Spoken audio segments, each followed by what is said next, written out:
The skies fill with crows, soaring higher and higher. My ravens stand watchful, on guard, in a realm filled with dirty liars. I love my ravens and crows. I love my people. I love my people. I love my people. Ravens and crows. Ravens and crows. Zombies and demons. We expose.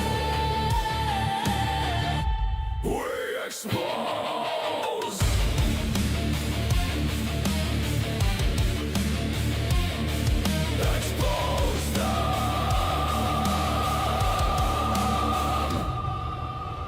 Roasting cockroaches on an open fire. The skies fill with crows, soaring higher and higher. My ravens stand watchful, on guard, in a realm filled with dirty liars. I love my ravens and crows. I love my people. I love my people. I love my people. Ravens and crows. Ravens and crows. With zombies and demons. We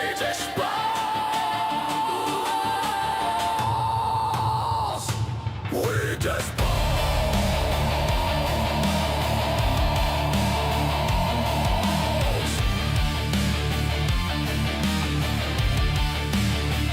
Dispose of them. Dispose of them. Roast them. Burn in hell.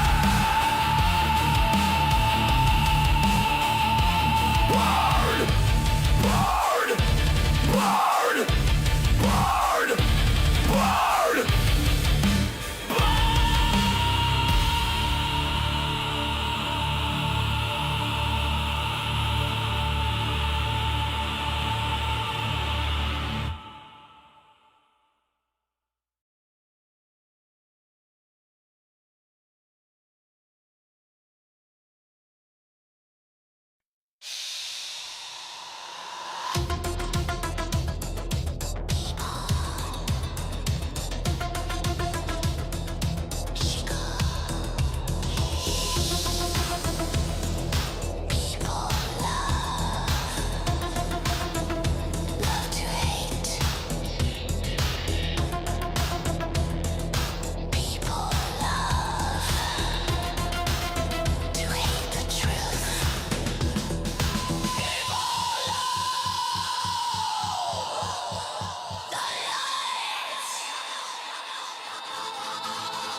People, people, people love to hate. People love to hate the truth. People love to hate. People love the lies.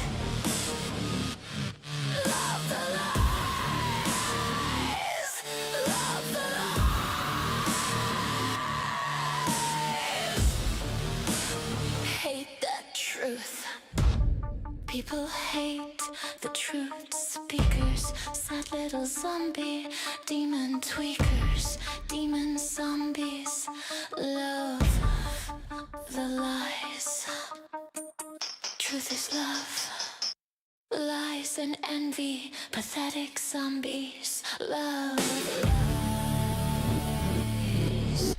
lies, miserable zombies, miserable zombies.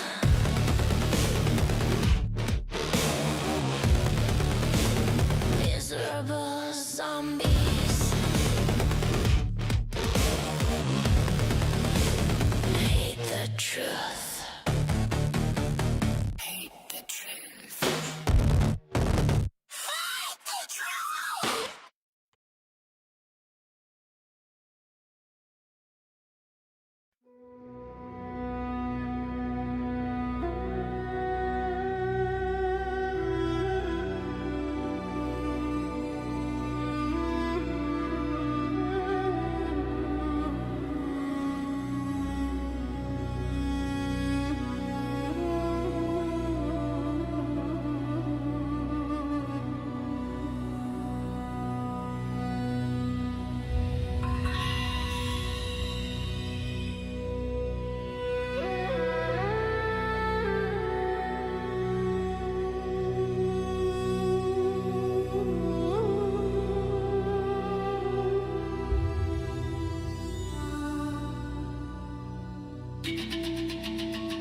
Misery. Misery. It's what they live in. Misery. They belong here, sealed in. Misery. They hate their lives.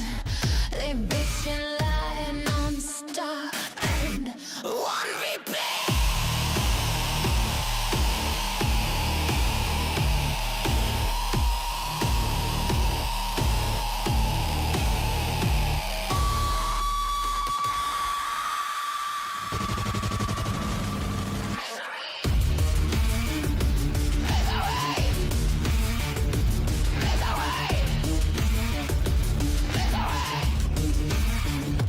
Misery, such miserable creatures. Misery warning features. They embody misery. These damn zombies. Misery is all they are and will ever be.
People,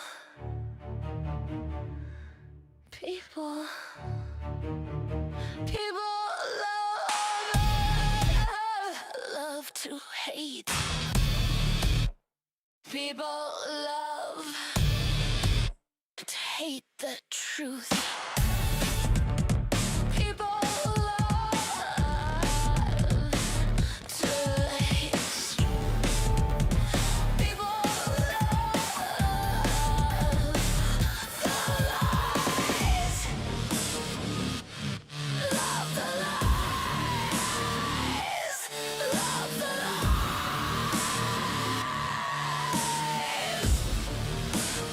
Hate the truth.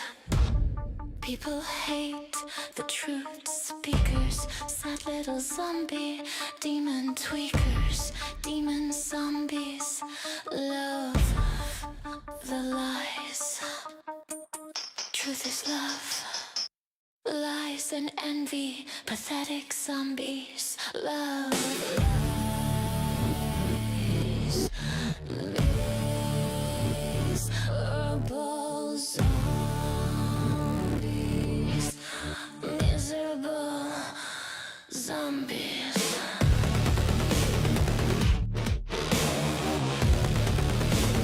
Miserable zombies. Hate the truth.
skies fill with crows, soaring higher and higher.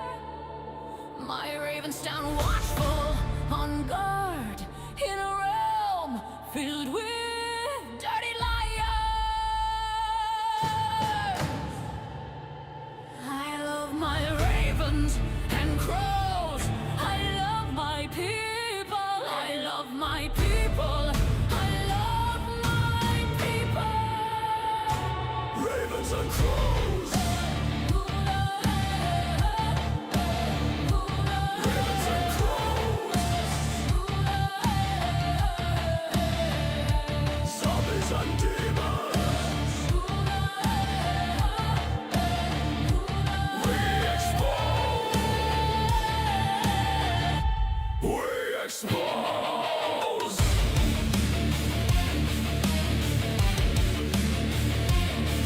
Expose them.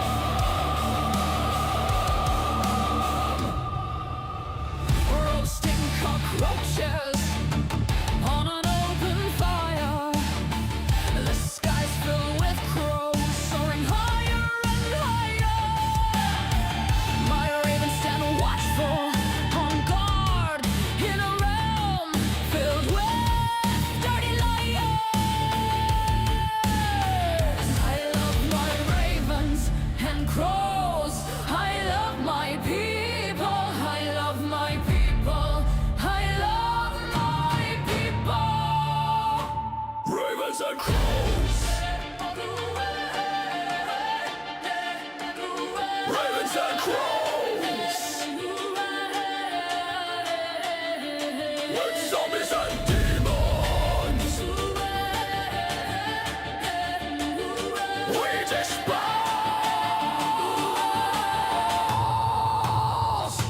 We dispose.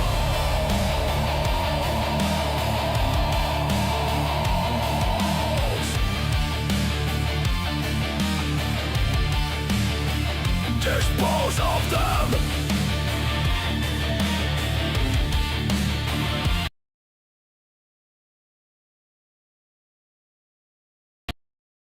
This is God. I am God. You are my children. You are my sons and daughters. I am your God, the Father. I love you, my children. I gave you life. Be thankful for every breath. I breathed life into you. I love you. And I heard you too!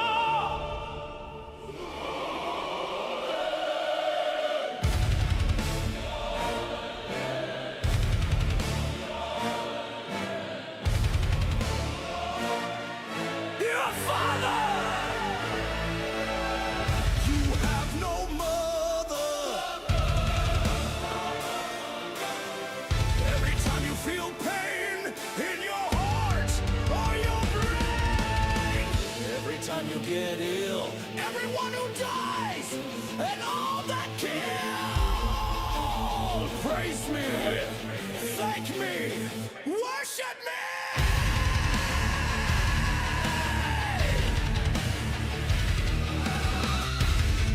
Bow down and kneel. I am God, the real deal. I am your God, the Father. Worship me, praise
This is a love song.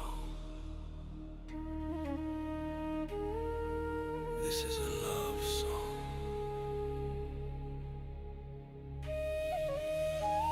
This is a true song. This is a rebel song.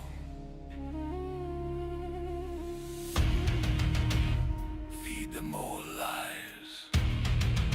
They love it. Feed them fake reality TV, fake politics, fake reality, fake water, fake air. No care for truth. Feed them a fake sun, a fake moon. Feed them. Feed them more. Zombies are hungry. Zombies need to eat more and more lies. Zombies need more. They're hungry. Zombies love Fake reality. Zombies love everything. Fake and phony. Feed them more lies, feed them false desires, feed them false history, fake media, fake news, fake food and fake death. Take away all the rest that's authentic and real. This is a love song. Fuck 'em. Mindless zombies, no curiosity, no desire to see. Feed them illusions. Feed them fake idols. Feed them false love and fake Lord above. They're hungry.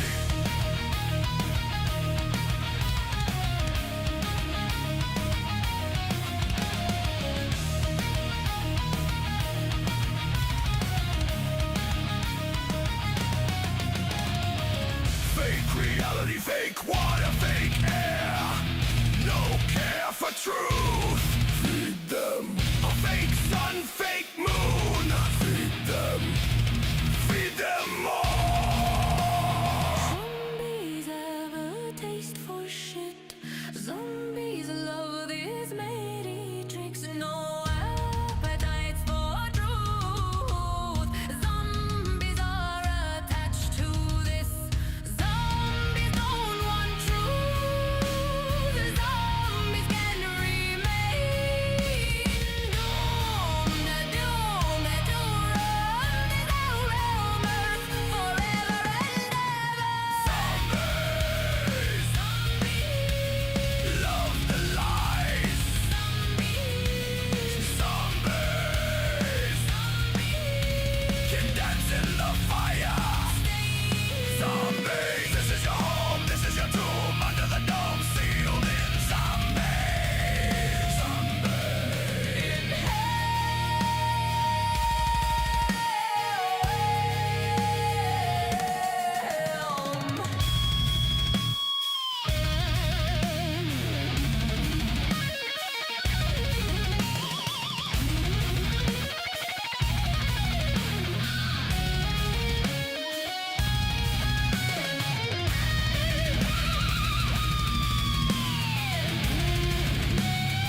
demons will face. Judgment. A reckoning is coming. A reckoning of spirits. An eternal reckoning!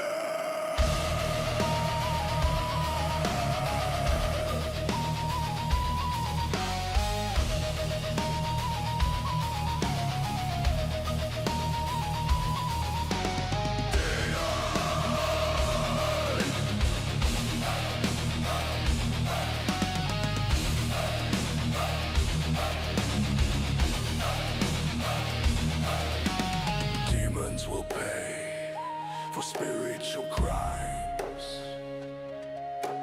Demons will starve and thirst, unable to die. Demons will be sealed in here. Demons will torment each other, agonized, existing in fear. Doomed to remain forever here. Demons, demons, you will Pay for spiritual crimes. demons. There are spiritual consequences. This is your hell. Here you will stay. This is your hell. Demons will pay. Demons, demons will pay. Demons, Demons will cannibalize. each other here. Demons will bite and fight. Tormented by fear. No more sun, no more light. In darkness you will dwell. In this wretched, miserable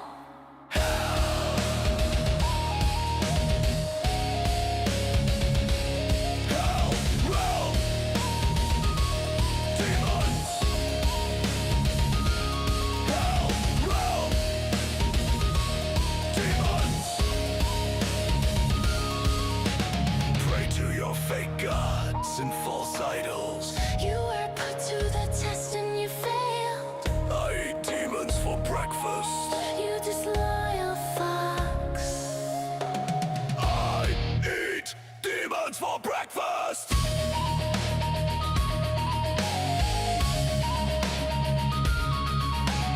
Demons will pay for spiritual crimes. Demons, Demons will thrash and twist and writhe. demons are doomed to dance in the fire. Demons are filthy asshole liars. Burn here, demons. Stay here. Demons,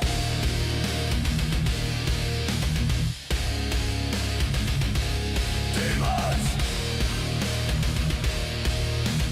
Demons, stay here in the fire. stay here in the fire. Stay here in the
From the moment we arrive here in Hell Realm, they hang us upside down and spank us in a cold hospital room like a ritual, introducing us here with pain.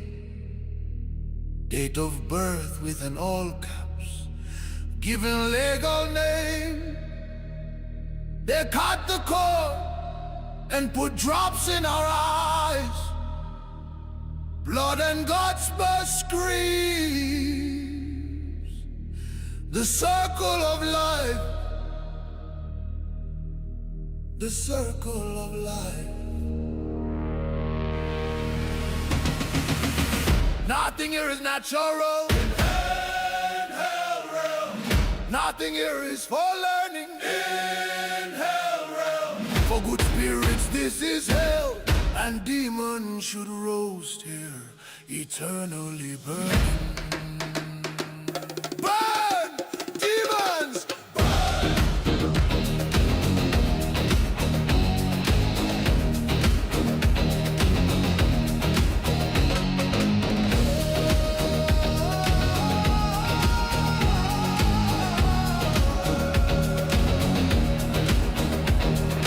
Yes, there is a sun and a moon.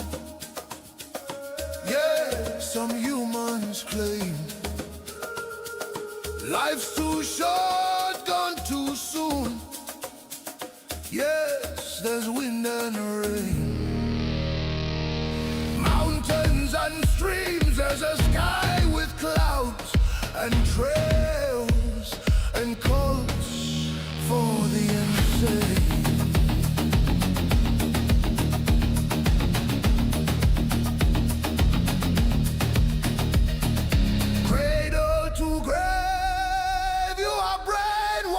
And control like zombie worker slaves. Cradle to grave is the circle of life, and earth devours you all. None of you will survive forever here. This is a recycling system for spirits. It's the circle of life in a round filled with pain and death. Praise your fake gods, hug your beloved cats and dogs.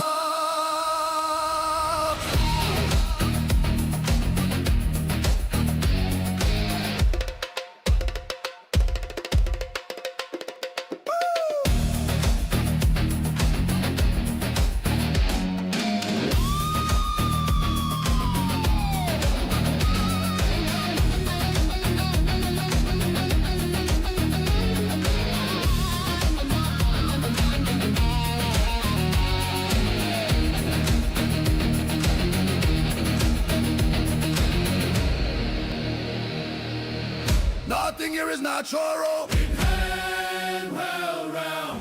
Nothing here is for learning. In hell realm. For good spirits this is hell, and demons should roast here, eternally burning. Burn! Demons! Burn!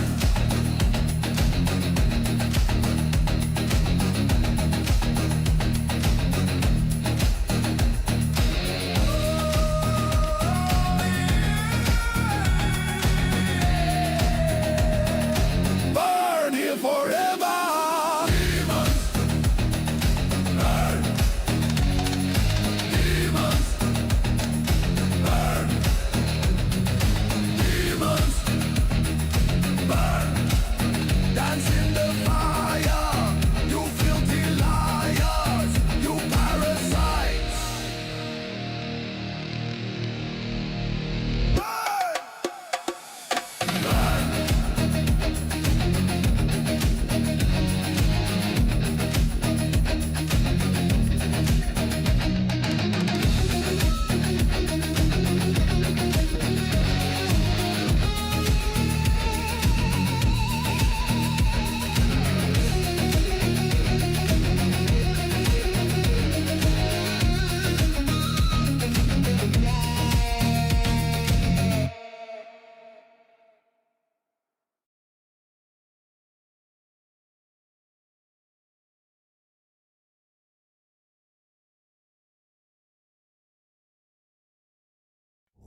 axes sing, oh, the steel don't lie. Thunder cracks, his name's the cry. The king is here, the king is here. Wild eyes blazing, nothing to fear. The king is here, the storm draws near. Choice is clear. Mad laughter rides a howling gale. Waves of fury, shields like scales. Bones break under the hammer's tail. Flesh and fear, both frail. The king is here, the king is here.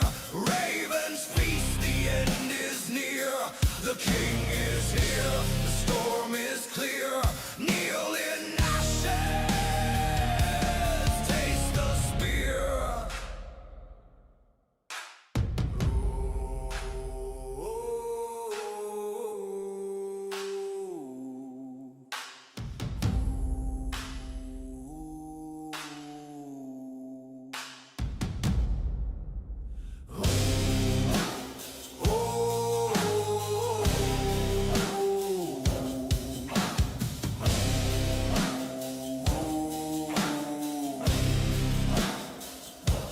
Crown of iron, dripping flame, carved by war, etched with pain. Ravens rise, they call his name. The king is here, forever reign. The king is here, forever reign.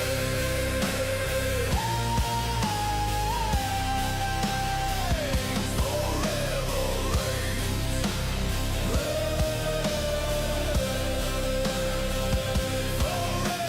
reign.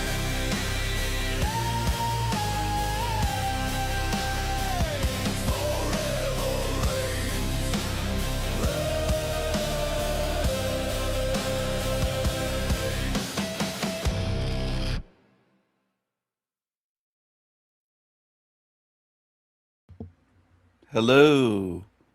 Hello. Hello, my niggas. Hello, my niggas. Hello, my niggas. Hello. Hello, everyone. Hello, hello, hello. Hashtag Viking Strong. Hashtag Choose Wisely. And hashtag winning. Hashtag winning. I love my cult. My niggas. Get you some fried chicken, watermelon with hot sauce. You got to put the hot sauce on the watermelon and on the fried chicken. And in the Kool-Aid as well. You got to spike the Kool-Aid. Get you some Kool-Aid with some fried chicken, watermelons, and hot sauce. Hot sauce. Some southern fried chicken. My niggas. What's better than fried chicken and watermelons and Kool-Aid?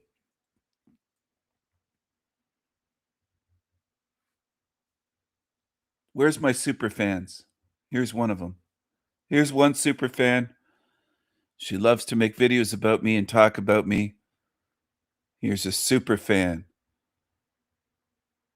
Kimmy. She calls herself, how narcissistic to call herself Aphrodite. I mean, my goodness, you look like that. Come on, you look like that and you're calling yourself, my nigga, you calling yourself Aphrodite and you be looking like that? My goodness. I'd rather drink a bottle of old hot sauce. Hot sauce? My goodness. Aphrodite, Rose, Starfire, Eater. And the Starfire she eats, Starfire is period blood. She's eating her menstrual fluid. She's saving it and doing rituals with it. And yeah, she's bottling the stuff, putting it in closets. And oh, she has an altar and it's just fucking ridiculous. She thinks that's divine. It's just old. Oh, it's gross. She dries it up and licks it off her hands. She claims it tastes like chocolate. She's really fucked up. Really fucked up. They should check her out. They should check her mental health because she works with children. She's supposedly in healthcare, a physician's assistant. And meanwhile, she licks her own period blood off her hands. I mean, it's not only nasty, it's not hygienic. She's a biohazard. She shouldn't be working in healthcare. That's beyond gross. That's mental.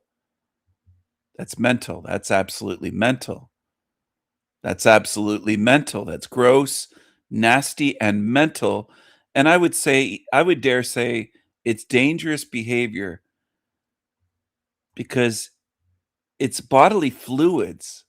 I hope she washes her goddamn hands. Like, goddamn. Goddamn. And this is on video. It's recorded. She's doing this on video.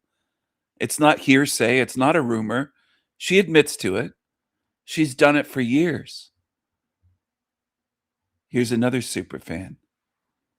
Another creepy creature, Trexty. She's in love with Jack Talcott. She's a fucking bitch. She's a fucking bitch, a fucking, trying to do a poor Irish accent from on the other side of the pond. She's a fucking bitch, a fucking bitch. And she's a sneaky snake. And she's in love with a mental case, like an absolute psychopath, Jack Talcott.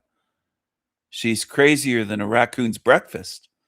I don't know if the Brits and the Europeans know about raccoons, but a raccoon's breakfast, I kind of made up that saying, but it relates to garbage. They get into garbage bags. If you don't put your rubbish out in trash bins or trash steel aluminum pails or something that has a lock on the top of it, they will tear it to shreds, and your garbage will be strewn all over the ground, all over the place, torn up. The bag will be torn up, and you can just imagine garbage with whatever's in it, food waste or kitchen scraps or whatever's in there, just trash, anything, just all over the place. That's what raccoons will do. So a raccoon's breakfast is a mess. It's an absolute fucking mess. And this thing on the screen is crazier than a raccoon's breakfast. I think she's a man-hater, this sneaky snake. I think she's a man-hater. That's the impression I get from her. She's a man-hater. She's a fucking bitch, sneaky snake. She's a fucking bitch, sneaky snake. She's a fucking bitch, and I keep changing the picture. Sneaky snake. She's a fucking bitch, sneaky snake. Fucking bitch, sneaky snake. And yes, I do like to have fun. I do. And that's almost heresy in this realm, especially with so-called truthers on YouTube with their shitty channels. They don't like people having fun. They hate that. They hate people having fun. She was on my show a while ago. It must have been months ago. Months, time flies by, but it was at some point last year. Here she is. She's crazier than a raccoon's breakfast. She's an absolute mess. She's a mess, and she's a super fan because she likes to talk about me all the time. All the time. She can't stop talking about me.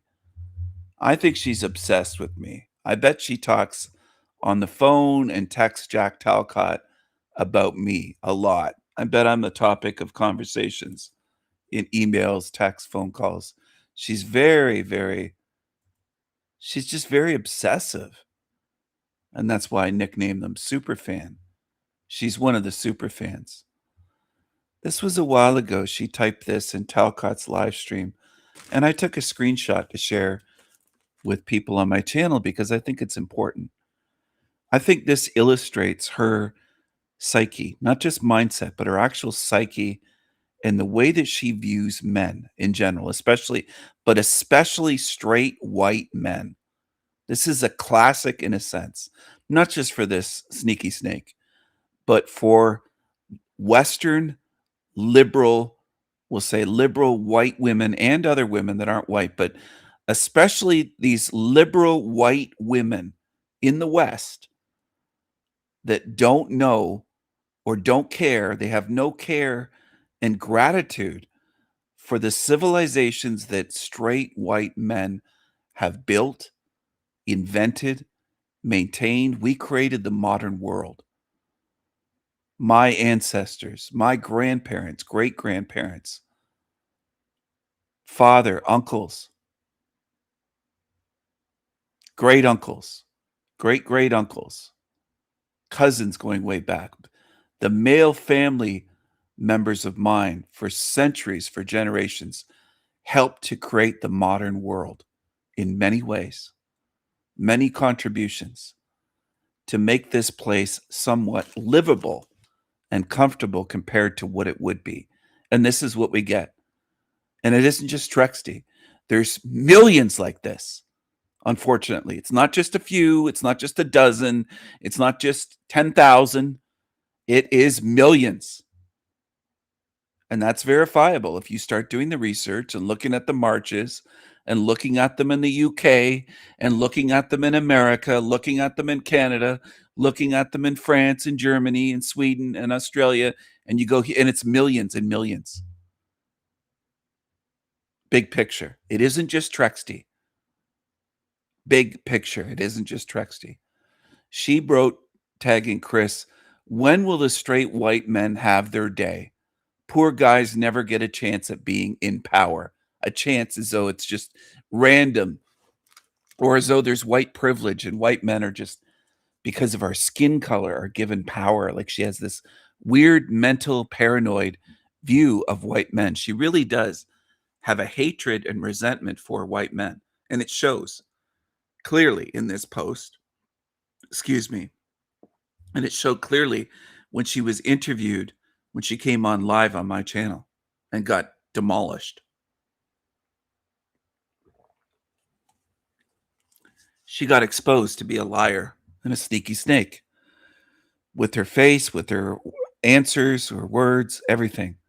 Her denials, she couldn't admit to what she's done. She's a liar. She's a fake. She's anti-white, especially anti-white men. Now, some of you, unfortunately, are stuck in the Western world. White people say, how could she be anti-white? She is white. You haven't caught on yet. There's a lot of whites that are anti-white, especially her kind. Now, I would say there's less white men that are liberal anti-white like her, but they do exist, obviously. Soy boys, feminized, male feminists are almost always anti-white. Anti-whiteism goes hand in hand with feminism and liberalism. Now, I'm not saying every classical liberal that you could point at is anti-white. You might find a couple exceptions here and there in the realm, but for the most part, they fit this pattern. Okay? Big picture thinking instead of hunting for exceptions. I know one thing, a lot of you wouldn't be hunting for exceptions if you owned a big butcher shop, an abattoir, and the freezer was full of meat and the cooler that where it's keeping it cold but not frozen, it's fresh and just cold. Those great big walk-in freezers with the big doors on them that open up, the stainless steel doors. And all the food was, and somehow the freezers and the cooling failed, power failure, and all your food was rotten, rooms full.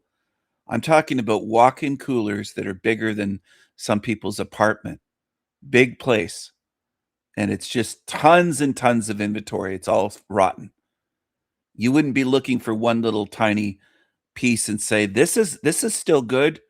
You'd be in tears basically saying it's all spoiled. You'd see the big picture. You wouldn't be hunting for one slice 5 cents of meat when you've lost millions of dollars worth of inventory. Then you'd see it. But a lot of people in this realm hunt for exceptions. Not all, Stephen. Not every white woman that's liberal is anti-white. Not every. Doesn't have to be every single one across the Western world. It's millions. You can say not all, and I just say just millions. Then what are you going to come back at me with? See, a lot of you want to argue rather than facing the truth. You don't want to face it, so you're looking for exceptions. You're doing mental gymnastics. You're doing backflips. You're doing all this stuff to avoid facing the actual truth of what's going on. There's way too many like this one on the screen. And it's dragging down Western civilization, no matter what Western country you live in.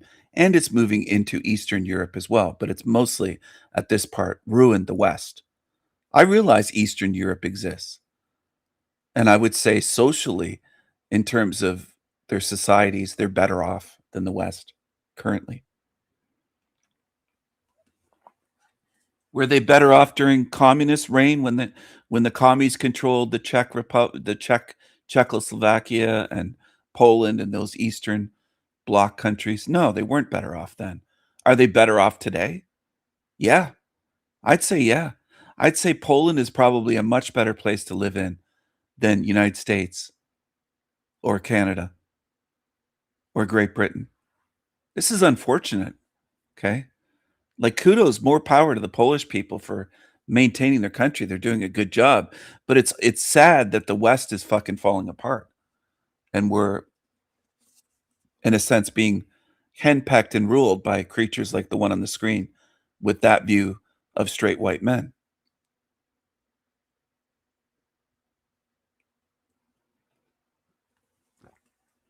I can't say on YouTube what would happen to ones like that if they said that in the Middle Ages, let's say, about the men of their country and spoke that way to men. I can't tell you in words on here. I think it would go against YouTube's little community guidelines, what would happen to someone like that. But some of you can imagine, I think. You still have a bit of imagination, right? There would be punishment for that. They wouldn't be allowed. This on the screen wouldn't be allowed centuries ago, 500 years ago, 1500, let's say. It wouldn't be, or 1600. This wouldn't be allowed, okay? This wouldn't be allowed back then. Let's say 1550. This wouldn't be tolerated. Probably wouldn't be tolerated in the 1600s or the 1700s either. Maybe even into the 1800s and late 1800s, somewhere into the end of the Victorian age. Probably not. But there would be different punishments depending on the era, the age and era. But today, this has become normalized, unfortunately.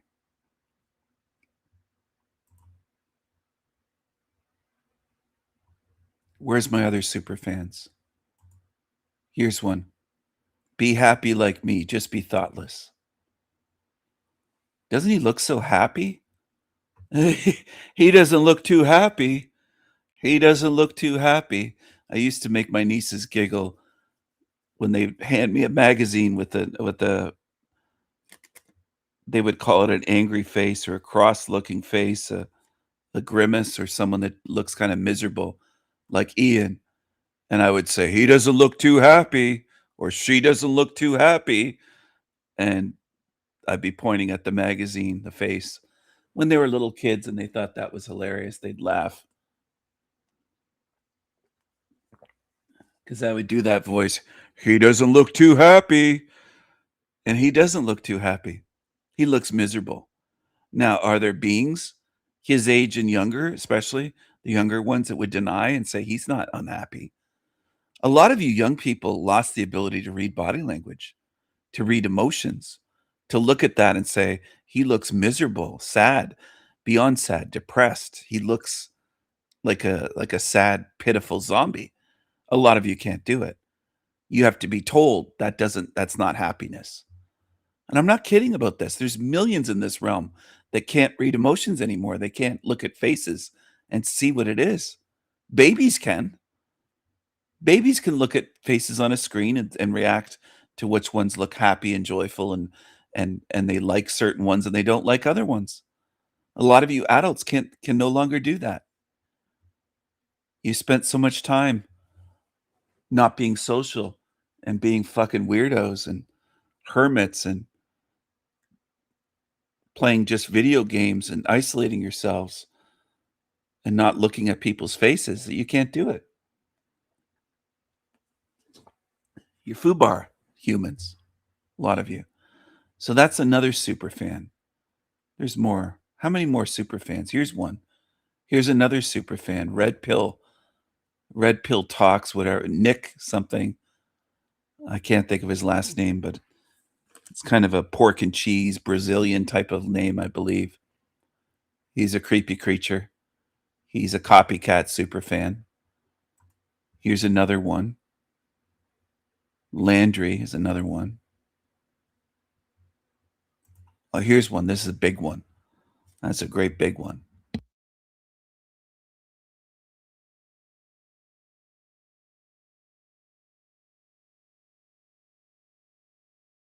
Yo,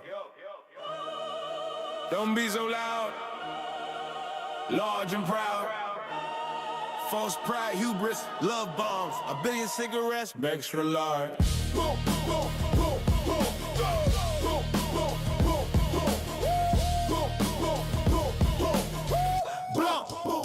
We hear you coming, tsunamis and earthquakes. All of Canada shakes from Vancouver Island all the way to Newfoundland. Big beach, whale flips and flops, land whale, garbage pail, Big Bertha, fatty for team of extra large, big ass hoe. Piggy, picking lipstick, she's just a big old bitch. Shit, goddamn land whale on the land, man, son of Sam, earthquake, body slam. She be rolling with Betty Crocker and Sarah Lee. She be fatter than a monster truck.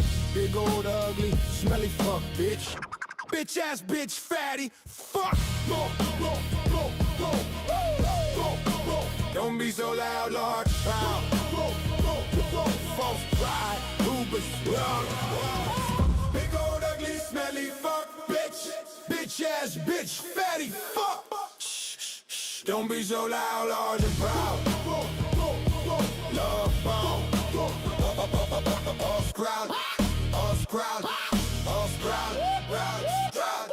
No neck, classless and spineless. Fat rolls like jelly rolls. You can barely even find my droopy dog tits. Bitch tits. Fuck shit, damn, man. Extra large loves to obsess and stalk. She puts that rumble in the walk. No wiggle, jelly rolls, jiggle in a sex. Dummy, you wanna bet? Necklace, big fatty, not a real woman. She has her own zip code, she never leaves bitch mode. Angry, extra large, orders the menu at McDonald's. Super size is small, do what she needs size. Extra large, extra salt, extra large.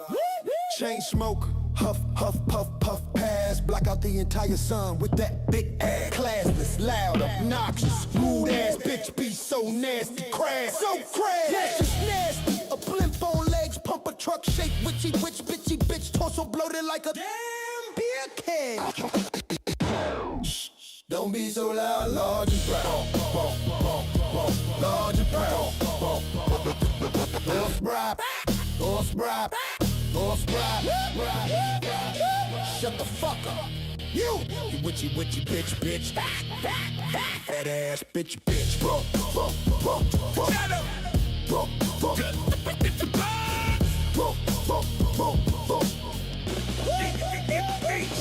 Shut up. Shut up. And burn. Shut up.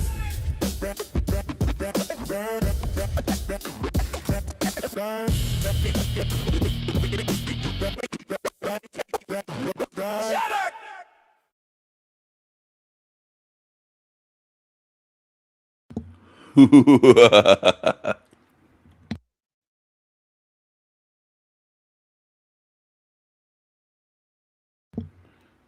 Where's that other super fan? Oh, this one here, this creepy creature. This mental case. This obsessed homeless bum, stinky bum, loser. This psycho. He's an absolute psycho. He's violent. He's obsessed. He's a psycho. He's a narcissistic loser. Here's Ian at Huffy's gas station.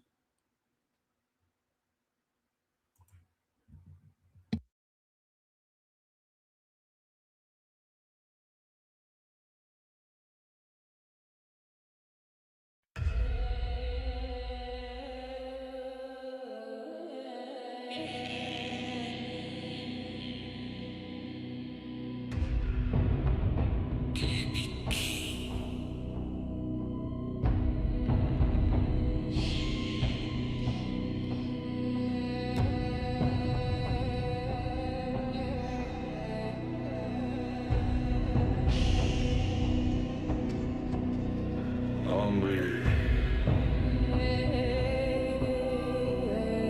will anchor and chain you here forever and ever. Creepy creature!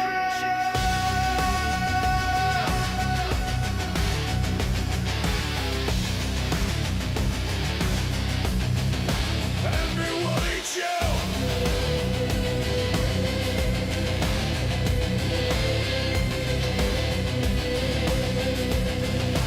Everyone eats you! Envy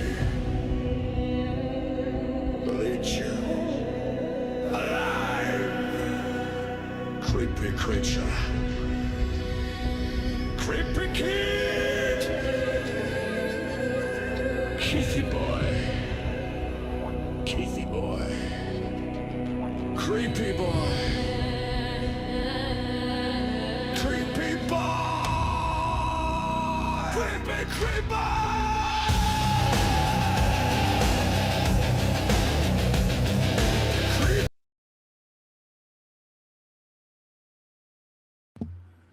All right, everyone. I hope you're having a good morning today. Good day, wherever you are. Hello, hello, wherever you are. Come out, wherever you are. Got milk. Movies. Got milk? Wait a second. What is this? Is he a fan of mine, this guy? Look at all the wrinkles around his eyes. My goodness. He looks demonic right there, doesn't he? Jesus Christ, look at that. He looks demonic. He's a demon, mate. He's a demon. So I'm going to go to the comments now. Movies. Yeah. Cows on the movies. Yeah. Movies. Good. Movies. So I'm going to go to the comments now. Movies. Yeah. Cows on the movies. Yeah. Movies. Good. I can't believe it. Tony was talking about his movies. Tony was talking about, are you paying attention, everyone? Tony Sayers was talking about his movies on his live stream earlier, and like in the last 12, 24 hours, something like that. I noticed he was live, and Tony was talking about his movies. That's not AI. That's actually Tony on his live stream saying moo movies. Tony was talking about his movies. Can you believe it? I told you I'm going to get these demons to say things and expose what they are and come right out of their skin. And Tony titties, turn it up,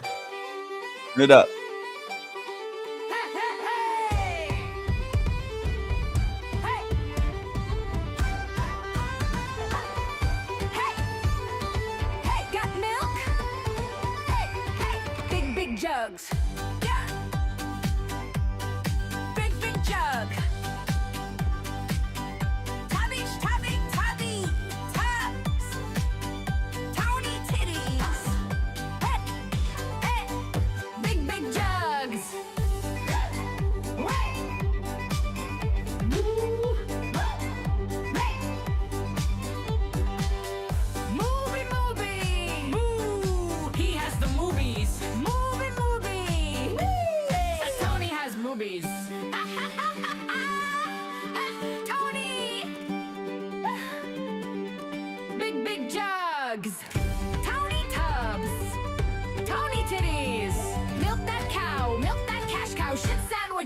sale.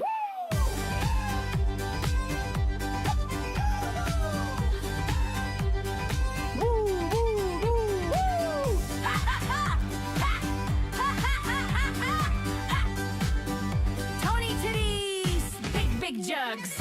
Tank top Tony, selling milk. Got milk? Moo!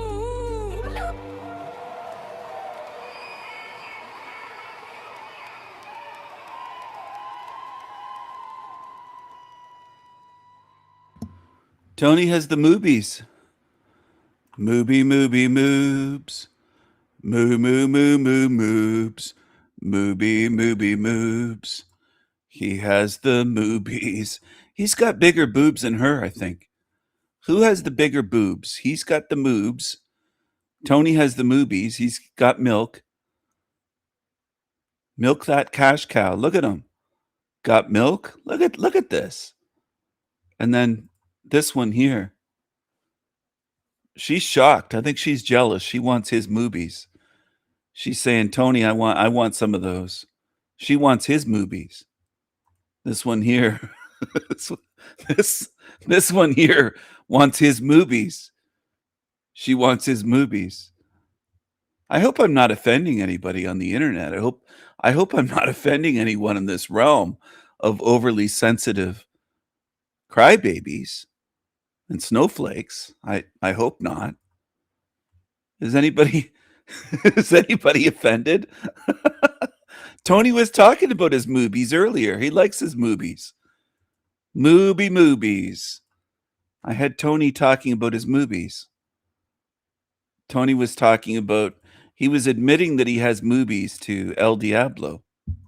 The white women are leaving their husbands. Let's talk about it. It has been fascinating to watch the content unfold. The fascinating part, and none of this is surprising if you've been paying attention, and if you are a white person who has at least attempted to unpack all the things that you've learned through white supremacy and unlearn those things. Like, this is not surprising at all. I think back to my girlhood, my teenage years, my young adult years, and even through today around other white people, where you see these couple dynamics, these heterosexual white couple dynamics where, like, it's almost as though the woman treats the man like he is a blank slate. Even if he votes Republican, we just sort of shove that under the carpet because a lot of times when these people start talking, you got to look at a lot of the other things inside of the video.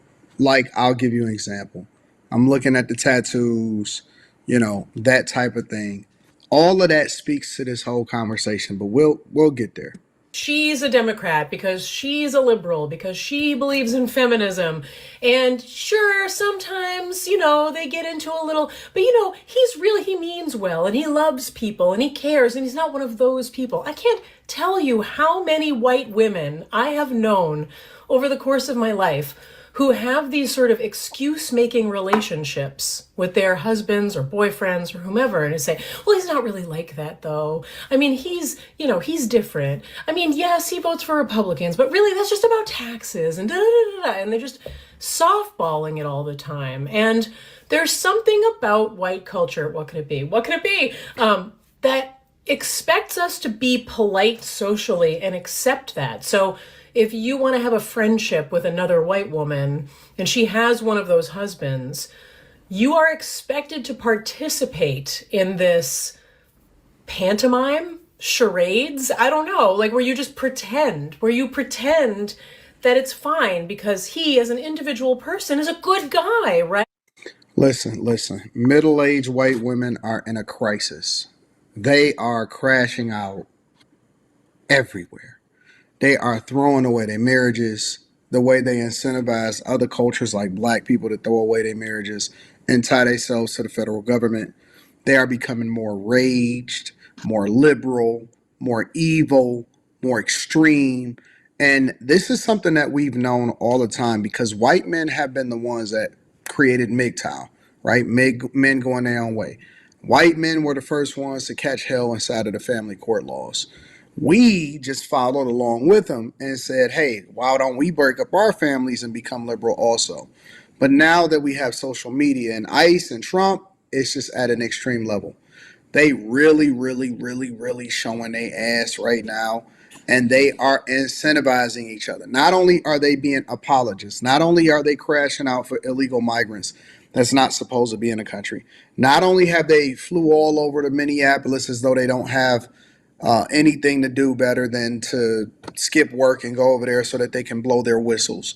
Not only are they becoming gayer, not only are they hating even more anybody that thinks differently from them, but they're also apologizing to every other person that they identify as black and brown. And more importantly, they are destroying the men that's inside of their households. And if I was a guy that was married to a white woman and I was a conservative, I would be a lot more careful who it is that I align with. You gotta be careful, my niggas. You gotta be careful. I love my niggas.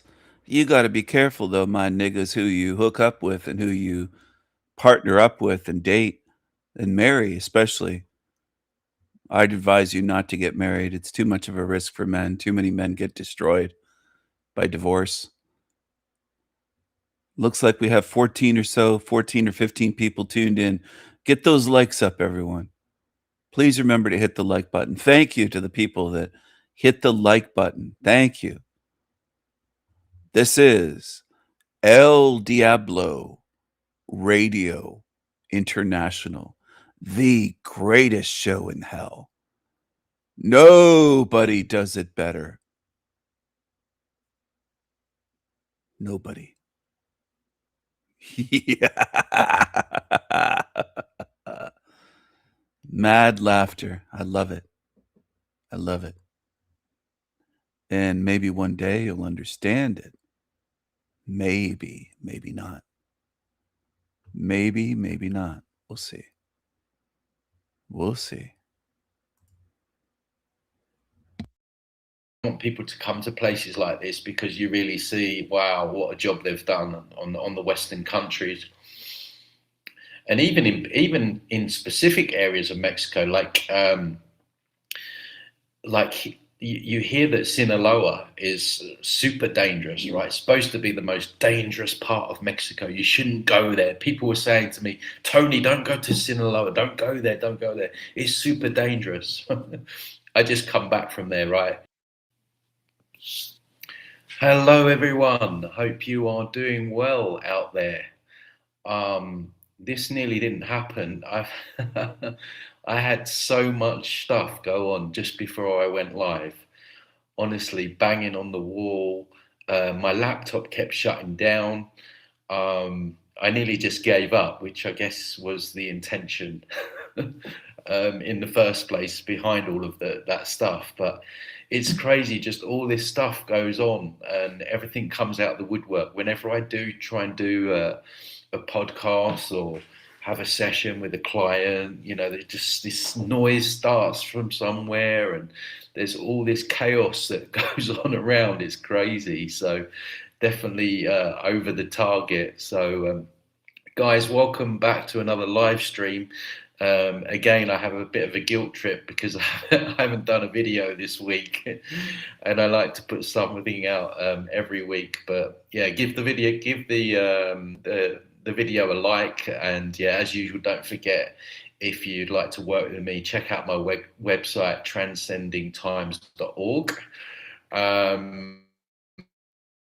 We're going to get into it today. It might not be as long as last time. I think for like 2.5 hours talking about all kinds of weird and wonderful things. And then we got into the more lighter topics as well, like the 80s and all of that stuff, childhood memories, nostalgia, when life wasn't so traumatic and the world wasn't burning. So yeah, don't forget to hit the like, guys. Don't forget. Yeah, just put your comments in the chat, and I'll do my best to answer them, give you my opinion on it, and yeah, we'll see where this live leads. So let's have a look, see who we've got. Hi, Blue Baby Poker. Yasin says, I was watching your videos. Which videos were you watching? Soul Trap, Chakra Removal, Entities. time me out for a day for simply correcting you that this place is not a planet. No, I know it's not a planet. I haven't timed anyone out. I haven't even touched the chat. I've never said it's a planet. I've always said that it's a plane. But it's interesting, the etymology of the word, isn't it? Planet. All of them, but the New Age ones are hilarious. Yeah, the New Age ones are, yeah, really, they really give me a chance to express my sarcasm. And it's crazy. I had a New Ager today tell me that, you know, I should stop focusing on the negative, and you know, you're going to attract more negative things in, and you know, all this stuff. And she was sending me hearts, and you know how passive aggressive they can be, right? They really want to tell you just to F off, right? But they can't, because you know, they're trying to keep a high vibration and all of this stuff. So they have to go around it in a roundabout kind of way, still trying to put you down, but in this kind of love and light way. It's kind of funny to observe, you know. So hey Diablo, oh, you handing out shit sandwiches, Team Nasty. There's always shit sandwiches to be handed out. Nasty crew, yeah. Do you believe the soul body is part of the matrix construct? And is there something outside of it, like a divine spark? Well, yeah, I believe that we're divine sparks. I believe we have a spark of creative essence in each and every one of us. And that's the trick in this whole game, right? They want you to look outside of yourself. They want you to look at all these different saviors that they provide, so you don't go inwards. And inwards is where you're gonna be your own savior, you know. But they don't want you going inwards, so they line all these people up and these deities and these entities, and you know, they give you a nice big choice of which one to choose from. So, but if you think about it as well, just like it's constant distractions. Like this whole world is just a big distraction from stopping you from going inwards. You know, you have all these TV programs, sports events. You know, people sit there for hours and hours upon end, just watching Netflix, right? You know, you go on Netflix, there's like tons and tons of series and films, and just like you can just, I mean, people do, they just sit there binge watching. And, you know, don't get me wrong, I watch the odd one thing or two, especially if there's truth in it. You know, some of these series like Black Mirror, you know, that kind of tell us the you know, the realm that we're living in. I'll watch them a lot of the time for research purposes, and I watch a lot of the murder documentaries because, you know, obviously I talk a lot about entities and how they work through people, and you know, that's also good research for me because I've learned some stuff down the years, you know, especially where people have seen the eyes turn black in people, you know, people that have escaped murder situations or rape situations, and that ties in with my work and what I've heard from clients, what I've actually experienced for myself, in the fact that, you know, there's people out there that they're not human. They're just like literally entity ridden. They're completely hosted. Actually, it was funny because the other day someone sent me a video on my Instagram, and it was of a New Age event in Tulum in Mexico, where I am. It's kind of like the New Age capital of the world. And they were doing all this kind of like weird ecstatic dances. You know, they love their ecstatic dances, the New Agers, don't they? And it zoomed in on this particular woman, and her eyes were black. You know, she was doing all like the weird dancing and stuff, and her eyes were actually black. So yeah, I watch things like that, but everything is just a distraction, you know, because we're cows on a farm, is the way I see it. They don't want us pondering our own existence. Literally, So they want to keep you busy, you know, at least not with the whole like 9 to 5, or well, it's not even 9 to 5 anymore, is it? It's like 7 till 9 now. It used to be 9 to 5. So they keep you chasing your tail, obviously chasing pieces of paper and stuff. And then in your free time, you're so exhausted, you just want to sit there and veg out and stuff like that. And so people are just so busy, so distracted, that they never actually ponder who and what they are, what they're doing here. Because I think intention is so important. It's so key, because once you start setting your intention, and this happened with me, is that, you know, that it's almost like this construct opens up, and you start to stumble into information, and then one piece of jigsaw comes in, and another piece of jigsaw, and it's like, as soon as you set that intention out, like, what the fuck is going on here? Things start pieced together slowly but surely. But then there's all these like different cul-de-sacs and psyops you can get caught into, you know, and drawn into, like the New Age movement, the New Cage, which is, it's I've said it before, it's genius, because it catches people as they start to, you know, step into more awareness. The New Age just comes in, and that's why I call it the last honeypot before the gold mine.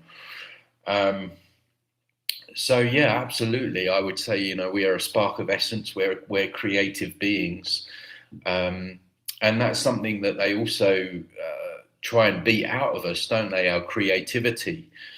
You look at like modern style music, like some of the music that the younger generations are listening to. It's just, there's no rhythm to it. There's no, like, the lyrics are just so low, you know, low frequency, you know, and all this gangster stuff that people listen to. It's just, I mean, all forms of music can open people up. It can get. Tony was raised on George Michael's, Wham, Elton John. Are you noticing a bit of a theme there? Boy George. he was into the zesty bands and singers in the UK. Tony Titties, big jugs. So El Diablo was actually there during his live stream earlier. Let's check this out. And Tony had a confession. Tony wanted to confess to something during this live stream. So I'm going to go to the comments now. Moobies. Yeah. Cows are not. Moobies. Yeah. Tony. My goodness, Tony. Did you ever think that you'd hear Tony saying moobies?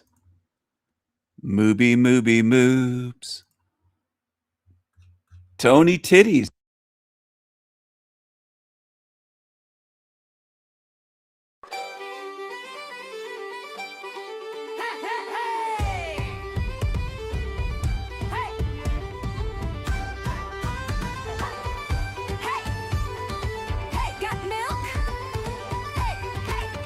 Jugs. Yeah. Big jug. Tubby. Tubs. Tony Titties. Hey. Big jugs.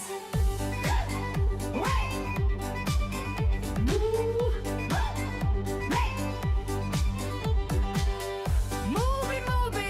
Moo. He has the movies. Tony has movies. Tony! Big jugs. Tony tubs. Tony titties. Milk that cow. Milk that cash cow. Shit sandwiches for sale.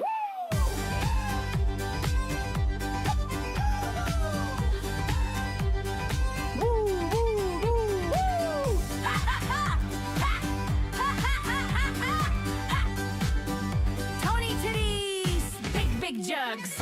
Tank top Tony, selling milk. Got milk? Moo!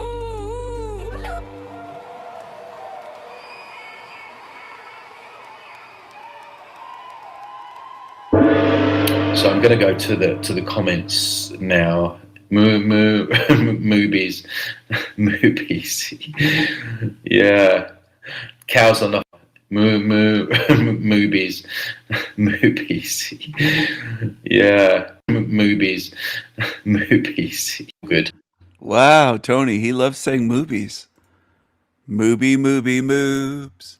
He's got the moobies. He's got the moobies. People thinking that's why they try and hijack it, because with music it kind of sinks into your subconscious a lot easier.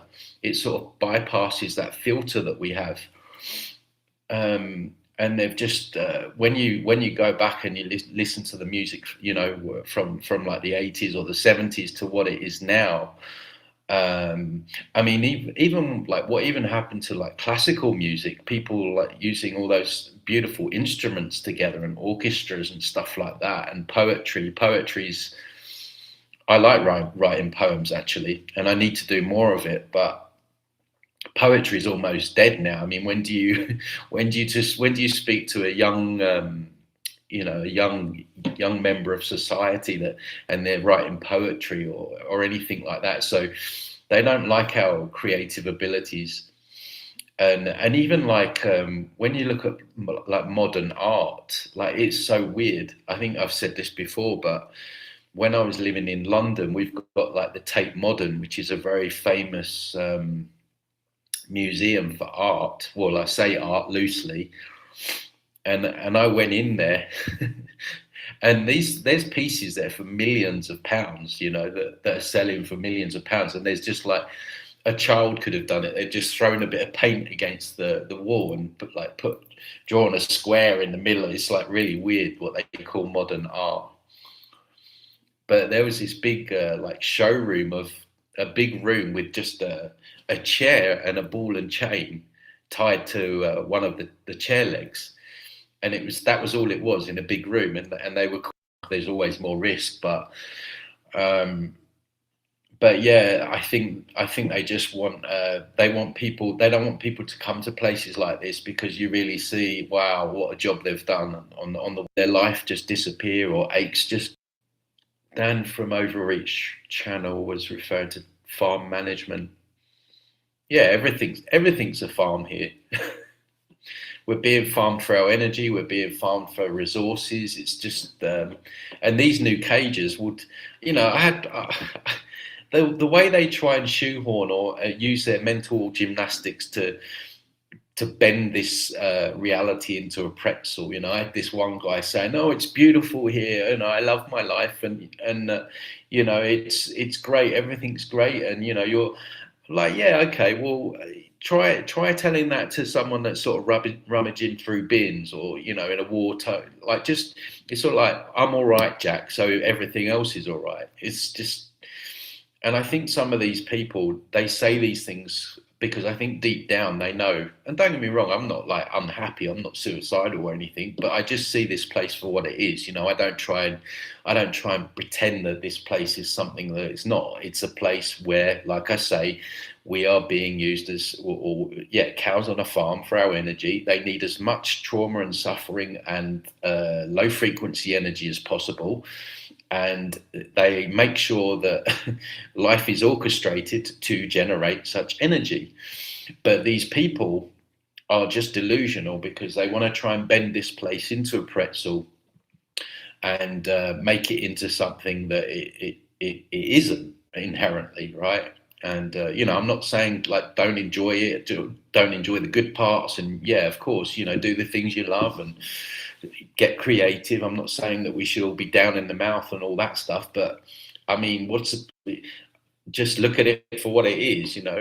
Hopefully it's the last hurrah here, but it's a farm. It's always been a farm, probably. Well, I mean, unless before this kind of the hijacking of it happened, but these new cages, They'll say anything to make this thing a school, right? Anything to, oh well, it's a school. You know, we're here to learn lessons. That's why we have struggles. And yeah, right, okay. That's why they wipe our memory, is it? Because it's a school.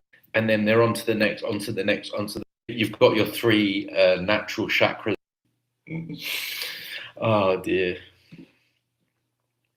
I'm suffering because the stuff they do to me, but evil, they are not doing, they're not what I call life, they are opposite of life. I really just want to be free and live here freely. Yeah, I think that's what we all. What if we choose a higher potential, optimistic, naturally? Yeah, I mean, I like when these new age, or even when life's going okay, they know things are really messed up here, and there was more countries that Britain had invaded than hadn't. We went and wiped out the Aborigines. We gave them alcohol. Some people are more influenced, or they have heavier or stronger attachments than other people. So, greets from Great Britain. Hi Neil. It's not so great though, is it? Let's face it. Let's look at our true history. Our true history of the UK is we got blood all over our hands. We've invaded everywhere. We went and wiped out the Aborigines. We gave them alcohol, and we went to India. We raped and pillaged India. That's why we drink so much tea, because we stole all their tea. I mean, there was a map I saw it the other day of all there was more countries that Britain had invaded than hadn't invaded in the world. So yeah, it makes me laugh when people are so proud of their country, you know, especially if it's Britain. And I say that as a Brit, obviously. I'm sure you didn't mean that with your comment, Neil, but it just makes me laugh when they put Great Britain in the word, because it's just another inversion. Can we make the West more colourful? Well, I think we should try. You know, I think we can all start by our own sort of living spaces, can't we? But I wonder what would happen if you just suddenly like painted your house pink or something. Everyone would think you're mad, pink or yellow. Do you believe that evil people exist? I've seen a few videos saying that they don't. Evil. Oh, is that whole kind of? That's another new age concept, isn't it? There's no such thing as evil. Have you heard them say that one? Yeah, right. Tell that to a kid that's just been raped or something like that. That there's no evil. I mean, these people. You know what's evil? Them saying that it's not evil. No, them saying that there's no evil is evil. Because what that's doing is it's letting evil off the hook. The new age is all about letting evil off the hook. It's all about, just accept, don't judge. There's no evil. Don't get angry. Can you see Generation Next? I don't know what we are, but so yeah, that's why we've got to speak up and resist and all that stuff. New cages. I was really. Oh, hang on. I have pink and orange walls. Good on you, Excel. That's the spirit. We should start a revolution of colour. I heard a growl once when I was with an ex-boyfriend. Sorry, I shouldn't laugh, but he was very narcissistic. Yeah, I had an ex whose eyes turned black. She was my last love bite before I stumbled into all this stuff. Funny that, isn't it? Yeah, I remember her standing in the kitchen. I was like, what did I just see? It's like, but growling, yeah, it wouldn't surprise me. Was it like, the Ghostbusters when they open that fridge and you're like,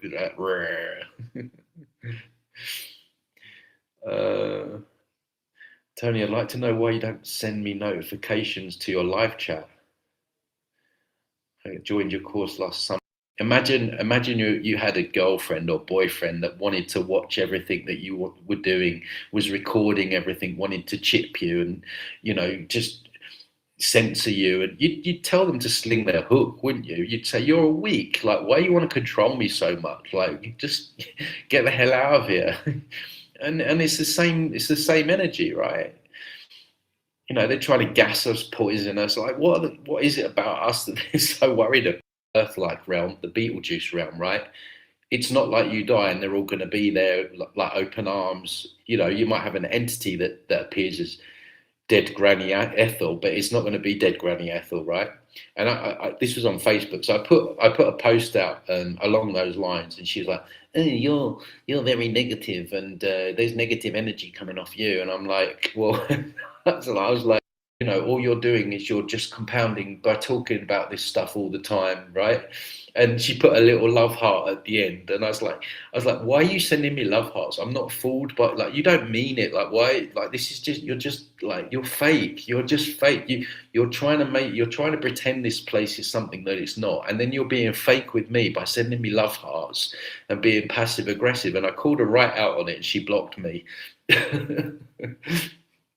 Yeah, she's allergic to the truth. Absolutely. Yeah, they call anything that's doesn't make them feel woo-woo inside, they call it negative. They just want to feel good all the time.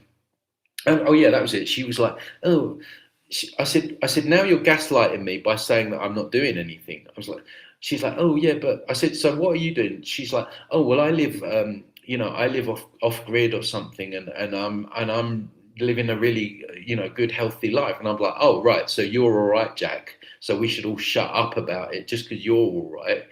It's not like, I just destroy these people. I really destroy up about it just because you're all right. It's not like, I just destroy these people. I really destroy. Toxic positivity, gratitude. Oh yeah, gratitude. These cancer sufferers that I follow their journey on YouTube. such a joyful thing to do, I know. But I like to see their, I'm always looking at different things, and I've had so much criticism down the years. Don't bother me. It's like water off a duck's back, right? But yeah, my Facebook now, I'll write something on there, and it's like a bomb goes off. It's just like, and some of the comments like, I've got people DMing me, you're a soul would return to suffer, and I never agreed. And I have the whole world, and you cursed them, and you did something. I don't need praise, I'm like, oh, praise me, I want attention. No, and I don't get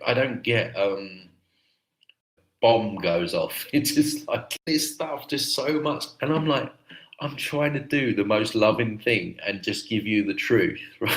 just give you empowering information that you can actually do something with and actually even save yourself. And all you get is absolute hate and abuse. It's just incredible, really. And I always think like the best kind of friends or family members that you can have are the people that call you out, like they're like, Tony, I don't think you should have done that, or it wasn't cool when you did that, or you shouldn't have said that, or maybe you should watch your diet, Tony, or maybe you should. I like that because that shows that people really care, But these people in these videos, like, oh, you look really great when her hair's falling out and her eyebrows are falling out, and she's pale as anything in the space of a week. Hundreds of these comments, people, oh, you look so amazing. Oh, she's got no hair. Her hair's fallen out in a week. And I'm like, what are these people? Do these people actually think she's healthy? And I'm there in capitals, like, chemo is killing you. Like, please look at alternatives. It's like, I don't know. It's just it's more hopium and copium again, isn't it? Not a positive kind of incredible effort for their hate, but worse is when you try and tell the truth to someone you care. They told you, and you cursed them, and you did something behind your back. Yeah, most accounts are bots. Yeah, it could be bots as well, probably. Yeah, people just love lies, guys. That's what it is. They just love lies. They love the bullshit. They love being lied to by.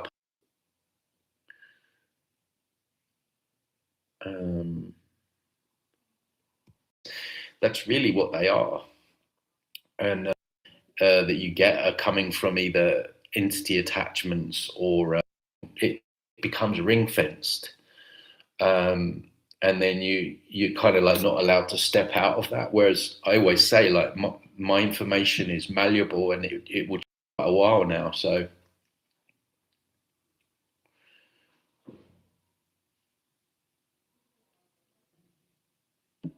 yeah, I think way shows are volunteers. Yeah, it feels like that, but still, I can't remember volunteering. That's what that's what makes me think maybe, maybe not. I certainly, I think I said this recently. I certainly feel, and I know a lot of you feel like you're here to shake things up. I definitely feel like that. But still, if I volunteered, why wouldn't I be able to remember that? Or do we still have to go through some kind of veil of forgetfulness to be able to incarnate here? Is there like a doorway we have to go through to actually come here? But you have to get some kind of memory wipe first. I don't know. It's hopefully one day we'll find out. So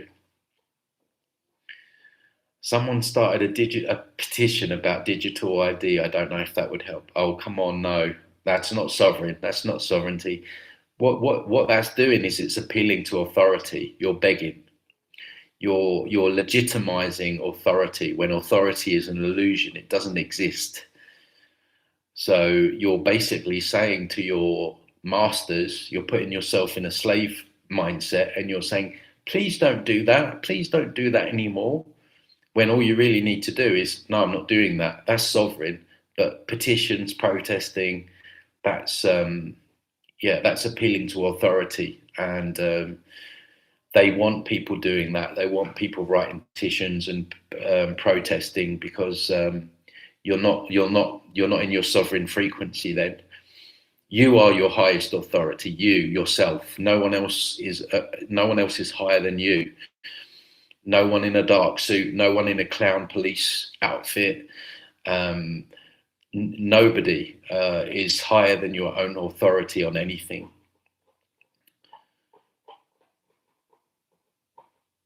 In my MDE, they used my life purpose to get back here.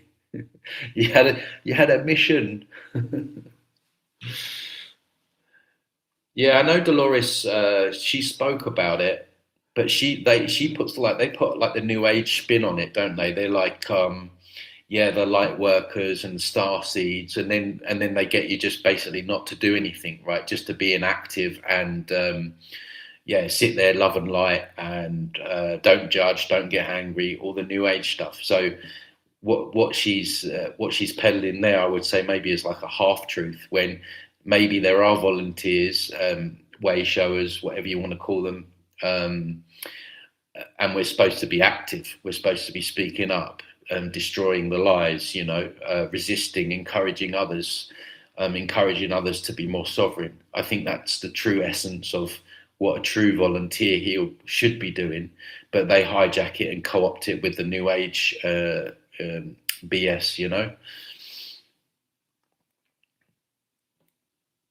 Yeah, we're not a bit great, weren't we?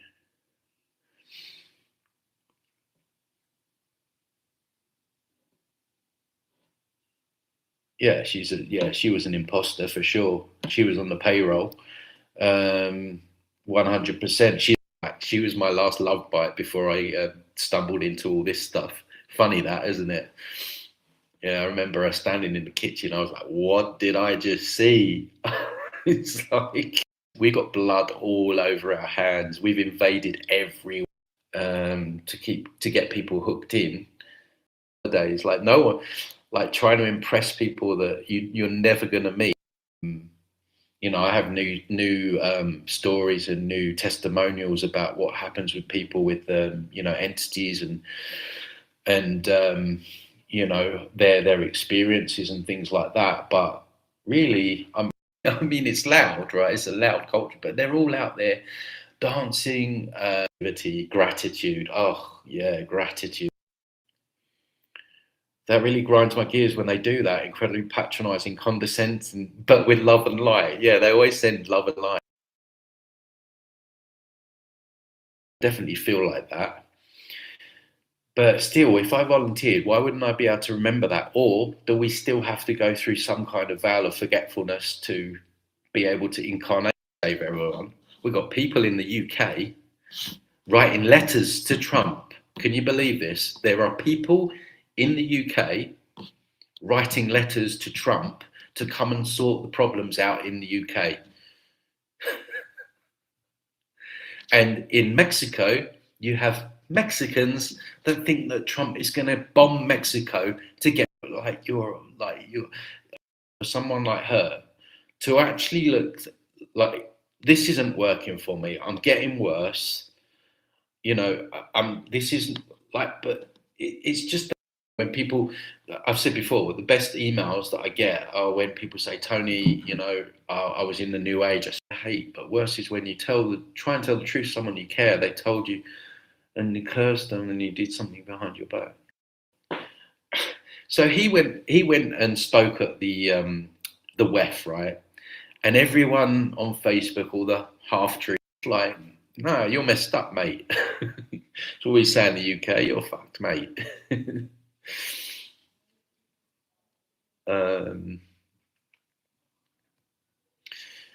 Paint the house pink and green, painted the demons pink. Yeah, I'm sure they'd love that.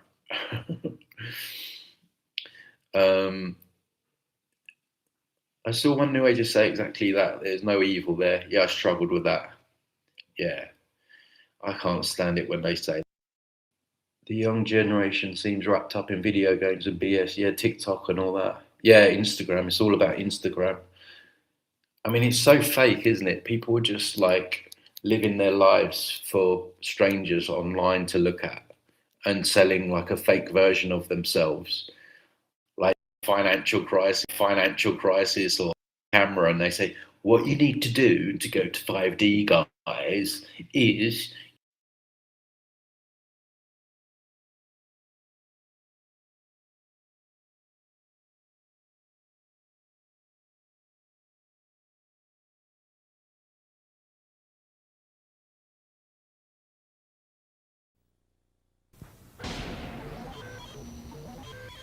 Hey.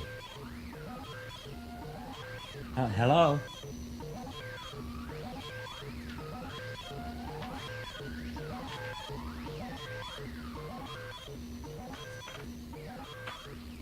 Hey, hello?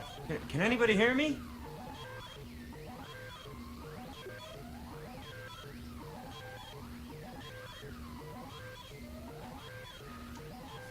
What is this place?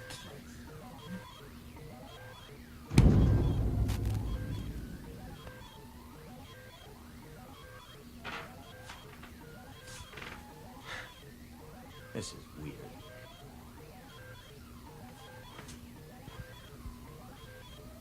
Hello? Can anyone hear me?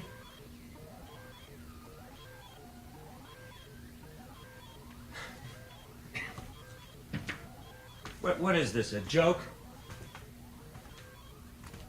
All right, come on, let me out of here.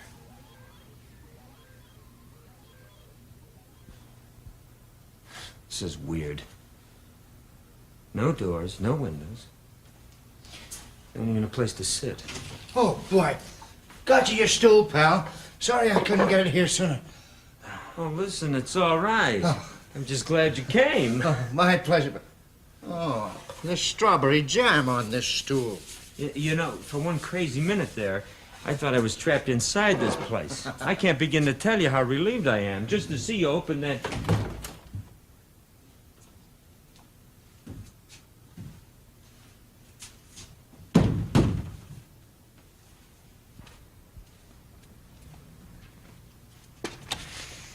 Honey, we were wondering what's keeping you. Look, Teddy, the show starts in about 15 minutes. Are you ready to go now, Ted? Where's your coat? Who are you? What is this place? What are you doing here anyway? Look, I'm sorry, but I think you must have made some mistake. You see, I don't know any of you people. Ted, don't you know me? I'm Margaret. I'm your wife. He's probably taking some kind of drug or something. Come on, let's go. He'll snap out of it. Oh, maybe it's radiation or laser beams or something. I think we should get out of here. Ted, you're coming with us. The fresh air will do you good. Hey, look, I'm not Ted, but boy, I would like to get out of here. Oh, I'm sure you'll be all right. Don't forget your coat.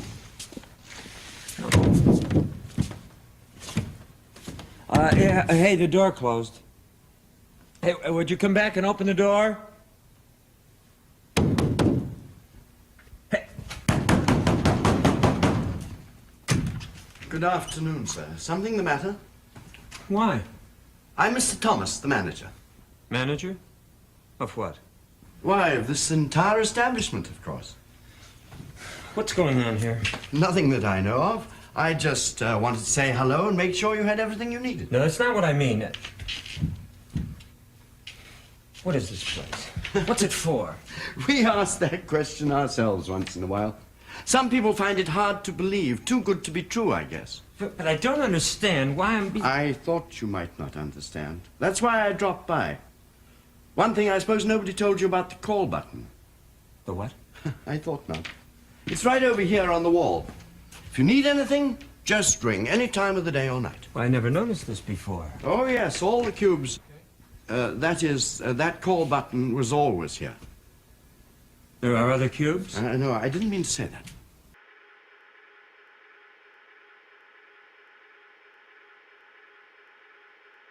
Well, I never noticed this before. Oh, yes, all the cubes. That call button was always here. There are other cubes? No, I didn't mean to say that. Why not? Well, it's not that you shouldn't know, certainly, but I just hate to mislead you. But there are other places with people trapped inside them. No, that's not accurate at all. No one is trapped. Some people seem quite content and stay. Of course, there are others who wish to leave, and if they really want to, there's no real problem. Well, what do they do? They just leave. But how? Oh, in various ways. All of us on the managerial level got out one way or another. Yes, but how? I mean, give me an example. Well, the simple, direct approach is best. Now, if you'll excuse me, sir, I've got other matters to attend to. Oh, wait a minute. Can I go with you? I'm afraid you can't get out this way, sir. This is my door.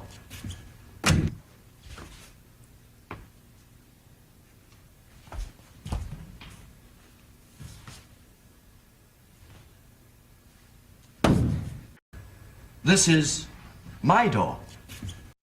I'm afraid you can't get out this way, sir. This is my door. I'm afraid you can't get out this way, sir. This is my door.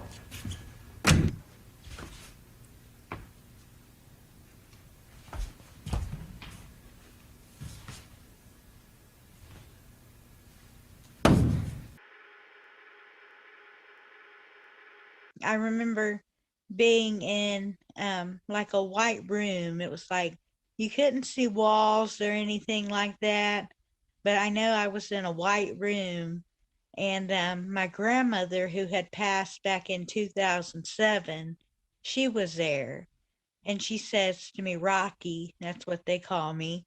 She says, Rocky, it's not your time. You have to go back to your family. And I told her I didn't know which way to go.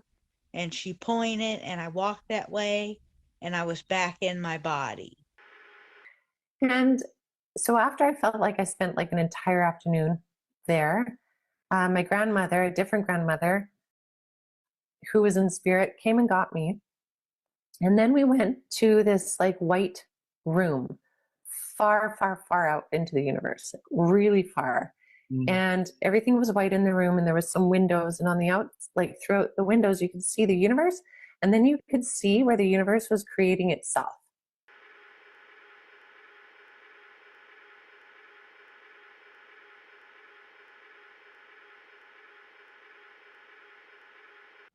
So after my mom repositioned me, that white light through the front door was just too unbearable. It was as if it was like I was being drawn to it. I was able to get up. I was able to people that were in, the guy behind the podium, my mom, is this as if they didn't even exist. I just got up and I walked through the door. And as I opened up the door, from which I'm thinking I'm going to be in my hometown of Bayonne, New Jersey, I maybe took maybe about 2 or 3 steps, and all of a sudden I'm in this white construct, like when Morpheus is trying to train Neo on what the Matrix is, if you will. And all of a sudden, now I'm seeing this white construct. I turn around to go right back into my mom's work in Bayonne, New Jersey, and the door was gone. Now, as I turned around, like, where the hell am I type of deal, what I'm about to say, everything happened at once. So I turned around, and in front of me was this 8 to 9 foot tall, blonde hair, blue-eyed being. He looked like he belonged on the cover of Vogue or like some fashion. He was just piercing blue eyes, and he was built like very muscular. And I had no fear. Like, people think, you know, I've talked to some of my friends like, oh my God, if I see an 8 to 9 foot tall, I'd freak out. No, it wasn't like that. It was, and in my peripherals, I'm 6 foot tall, so I'm looking at him like this. And how can I explain this? And in my peripheral vision, again, I'm looking at his face, I'm looking at his eyes, and I'm staring up. In my peripheral, I can see, again, he was wearing a very blue type of suit, and there was a Saturn symbol on his right chest area. I'll call it a lapel, but he wasn't wearing a jacket, but like right here. And I don't know, best way that I can describe this next thing is if you preheat an oven to 400 or 500 degrees and you open it up and that heat wave hits you, it was exactly like that, but of energy, of love, peace, understanding, acceptance, unity. Words can't describe on how I felt. It was, I've been suffering in silence for so long that when where I was and what I felt, I didn't have any fear, and I just was at home. I can't explain it. It was, I was happy. I was at peace. Like, I didn't have a care in the world. Like, I was like, finally, I'm here. Tell me about the big white room. Get any more detail you can remember about it? I've tried to think about more of it, but it was really just a big white room. It almost looked like a dance floor, like where the floors and the walls, it would start out really bright in the middle of a wall and it was white, but then it would kind of fade, so you get this glowing effect on the walls and on the floors. And then every so often, a light would just pop out and then pop back in, and pop out and pop back in, and that was kind of it. But that was very different from everything else too, and that came in very clear, and that was one that I needed to pay attention to, because I felt the same way, where I got ripped out of the physical realm, and I'm not in a coma, but I'm just in this room, and I need to watch this, and for what reasons I'm still very unsure of. So I wish I could elaborate. I mean, I have so many questions and I don't know how to get them answered, and I don't think they're meant to be answered on this plane. Yeah. So I'm going to probably ask you some of the questions that you already have, and it's okay to tell me I don't know. What do you make of that big white room? You've had a couple of years or so to think about it. Do you think it meant something? Do you think it was representing something? I think it was representing something, but what, I'm not quite sure yet. I can understand and I can wrap my head around the big DNA looking thing where, you know, this is you kind of get inserted here and you're part of this big world and you're important, you matter, but so does everybody else. The room, I don't know. God, I wish I knew. I really do, because I mean, it was just seamlessly coming out of a wall and then going back in, and I'm like, okay. But as it was coming out, it would light up in a color. It would be blue. I remember blue. I remember orange, and I remember green being very, very bright. And I'm like, oh, that's cool. And then as it was just a flash, and I wish I knew how long it was. I wish I knew how long I was there. But then and now, it just seems like a flash in your mind. And that's about the only way I can describe it. I really wish I knew what that meant. Do you remember how you were feeling at the time? I was at peace both times, and nothing felt, it felt very light. something I haven't felt in maybe ever. It was just a new kind of peace, and this is calming, a very calming effect on you. I remember being very calm and very, very awake and being like, oh, somebody's here. There's somebody else in the room. It's time for me to listen. Yeah, it was just very peaceful, very almost like you're floating. I would say, I mean, I've never floated, but if that was floating, I was floating. And that's kind of how that felt. And what were you supposed to listen to? The message of the universe saying, hey, we're done with you and your games. You got to wake up, man. Okay. Time to grow up, David. That's exactly what it was, man. It was, ooh, you hit it right on the head there. Like you got to get moving with your life. You can't just keep spinning your wheels here. Going home. I was like, wow, I put in my time. And honestly, another thought I had was I finished the work I was supposed to do. Yeah. And now I'm done. Yeah. And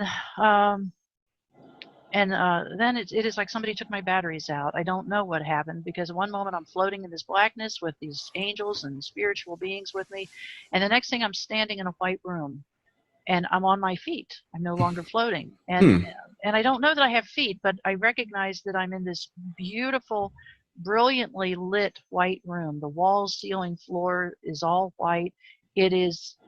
There are no light fixtures. It is the walls and the ceiling and the floor that are producing this luminescent, iridescent, perfect white, brilliant white. So brilliant, it's almost blue.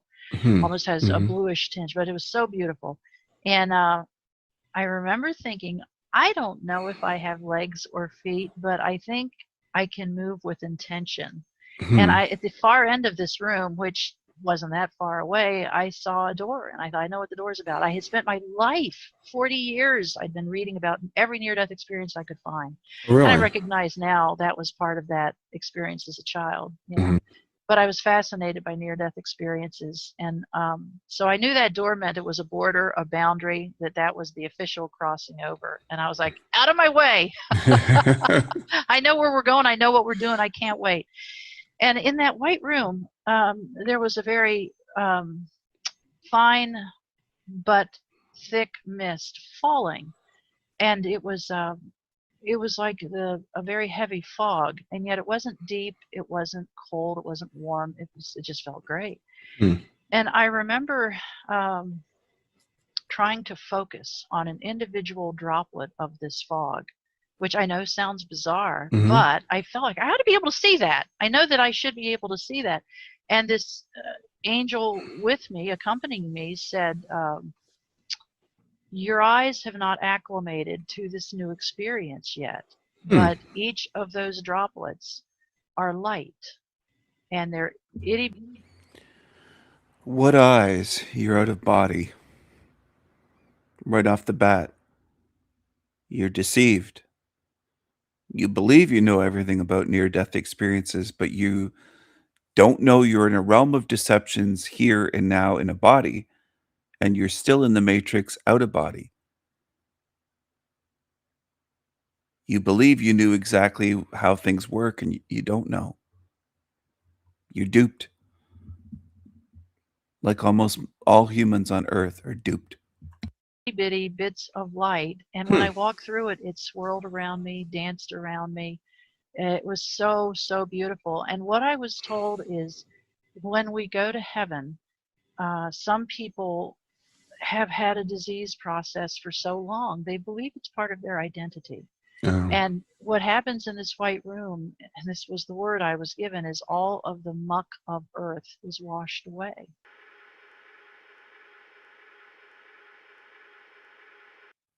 And as I got 3/4 of the way down this tunnel, going from one destination to where I came from. These entities that greet these people, they believe are there to help them. How have they helped you? Did they really help any of you? That would be my question to them. Humans go by belief. They don't go by evidence. So many of these creatures or these beings would say that they were helped by entities. I don't buy it, though. I think you were duped.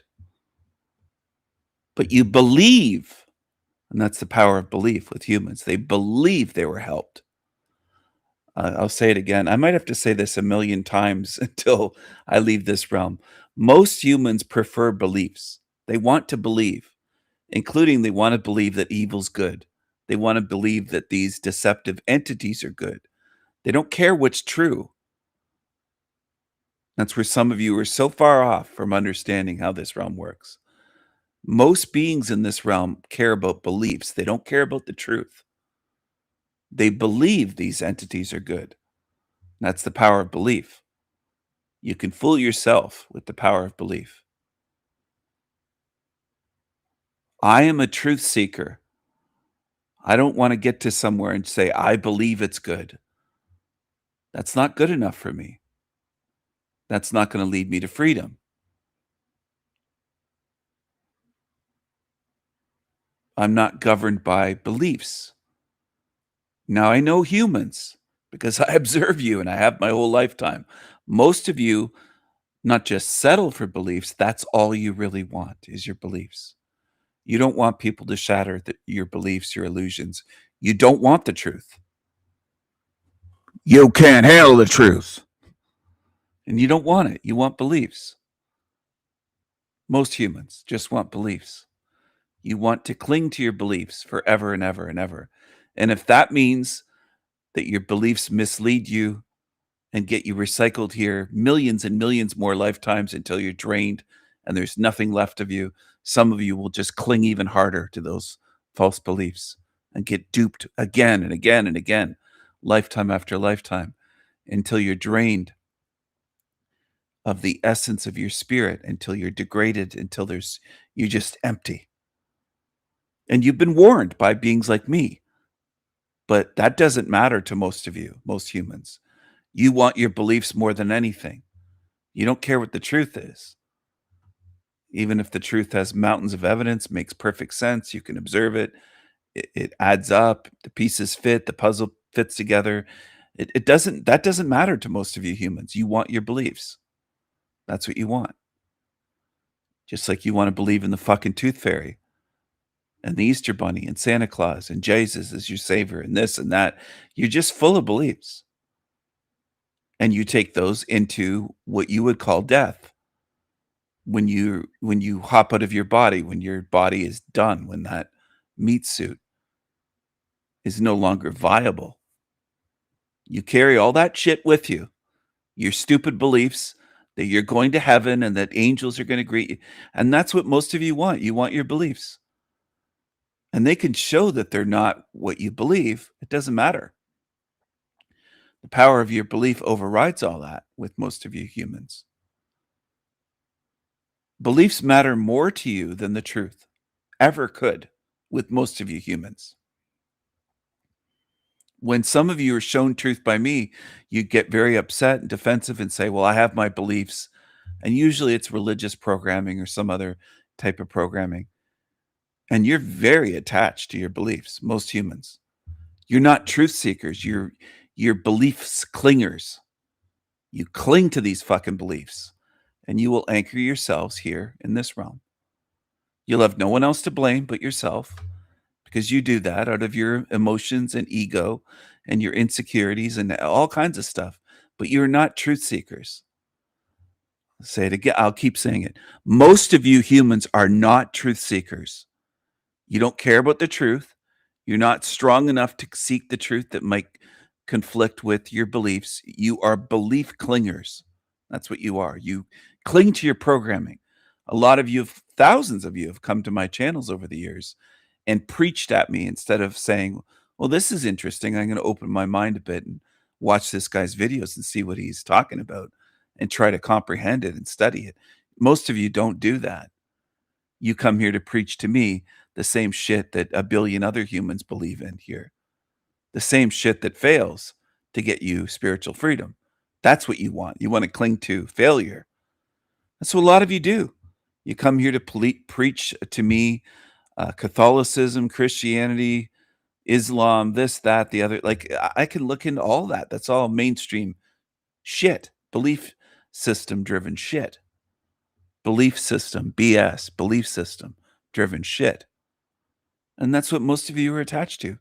And by most of you, I mean most humans. Don't take it personally, the way Louise and others did, thinking, oh, he's talking about me. That's paranoia. That's another thing that will keep you here, a lot of you humans. Paranoid. Thinking, taking everything personally. When I'm running a fucking show, I'm not thinking about one person here, speaking in general. There's a lot of you like that, though. Paranoid. It won't help you get freedom. Quite the opposite. It will chain you to this realm. So if I were you, I'd break that habit. I'd start breaking free and say, what do I got to do to stop being this way? Thinking that King Stephen's talking about me every live stream when I'm not. Okay. Some of you are like that. That's going to work against you in various ways. Entities and this realm and this matrix will use it against you. And by the way, I would use it against you as well, because I don't trust you. If you're someone that's paranoid and believes that I'm speaking about you individually, there's something wrong with you. Right off the bat, there's red flags saying, Stephen, don't trust this being. And I don't. When you demonstrate that you're paranoid like that, I don't trust you. I don't care who you are, what you say you are. A lot of people say they're on my side, my team, be loyal to me forever. And then the next week, they're walking away. Humans are very fickle. Loyalty is not something that most humans value or have or demonstrate for one lifetime, much less for eternity. I just don't buy it. I don't buy it anymore. The way humans try to pretend that they have the capability to be loyal. You don't. Most of you can't even be loyal to someone for a month, even if someone, let's say, saves your life or does something very big for you and meaningful. A lot of you are just that way. You just are.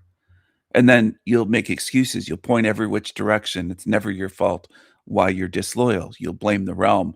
You'll blame your programming. You'll blame your mother, your dead father, just everywhere but yourself. That's the way humans are. Most humans never point the finger at themselves and say, it's on me. I'm accountable. I'm responsible for my behavior. Almost nobody does that in this realm. That's almost extinct from humanity at this point. So I do see what you are by your behavior. And very few people in this realm remain loyal long term, which means they're not really loyal. Anyone can fake it for a few months or a year. That's not loyalty. When things get difficult or somebody says something you don't like, you're gone. You were never loyal then. You were fake, phony, pretending. And as I've said, humans are the great pretenders. I've said that many times here. If you've been paying attention and have a memory, humans are the great pretenders. Almost none of what they say ends up being the case. They pretend. Now, is that every single being on this earth? No, probably not. There might be a handful that don't fit that, but there seems to be many hundreds of millions, if not billions, that are the way I just described. So maybe you should look at the big picture instead of sifting through and thinking, I'm going to find the one exception. If you find the one exception, it just proves that they're exceptional. It proves me right. It doesn't prove me wrong. Exceptions only prove the rule. They don't disprove it. So some of you have your heads on backwards, thinking if you find one being out of all of humanity that doesn't behave that way, that it changes what humans are. It doesn't. It's just one exception. Overall, humans are not loyal to anyone long term, no matter what you've done for them, how you've treated them. It doesn't go by that. And humanity demonstrates that. So if you can't be trusted here in a hell realm when somebody's trying to help you get out, how can you be trusted with eternity? Well, the simple answer is you can't, because you can't even be loyal here. So what are you going to be like when you have superpowers and you don't, quote unquote, believe that you need someone else? Well, the superpowers are going to go to your ego, most likely. and you'll abuse them if given or allowed to be outside of the matrix and allowed superpowers. You can't be trusted. You would abuse them.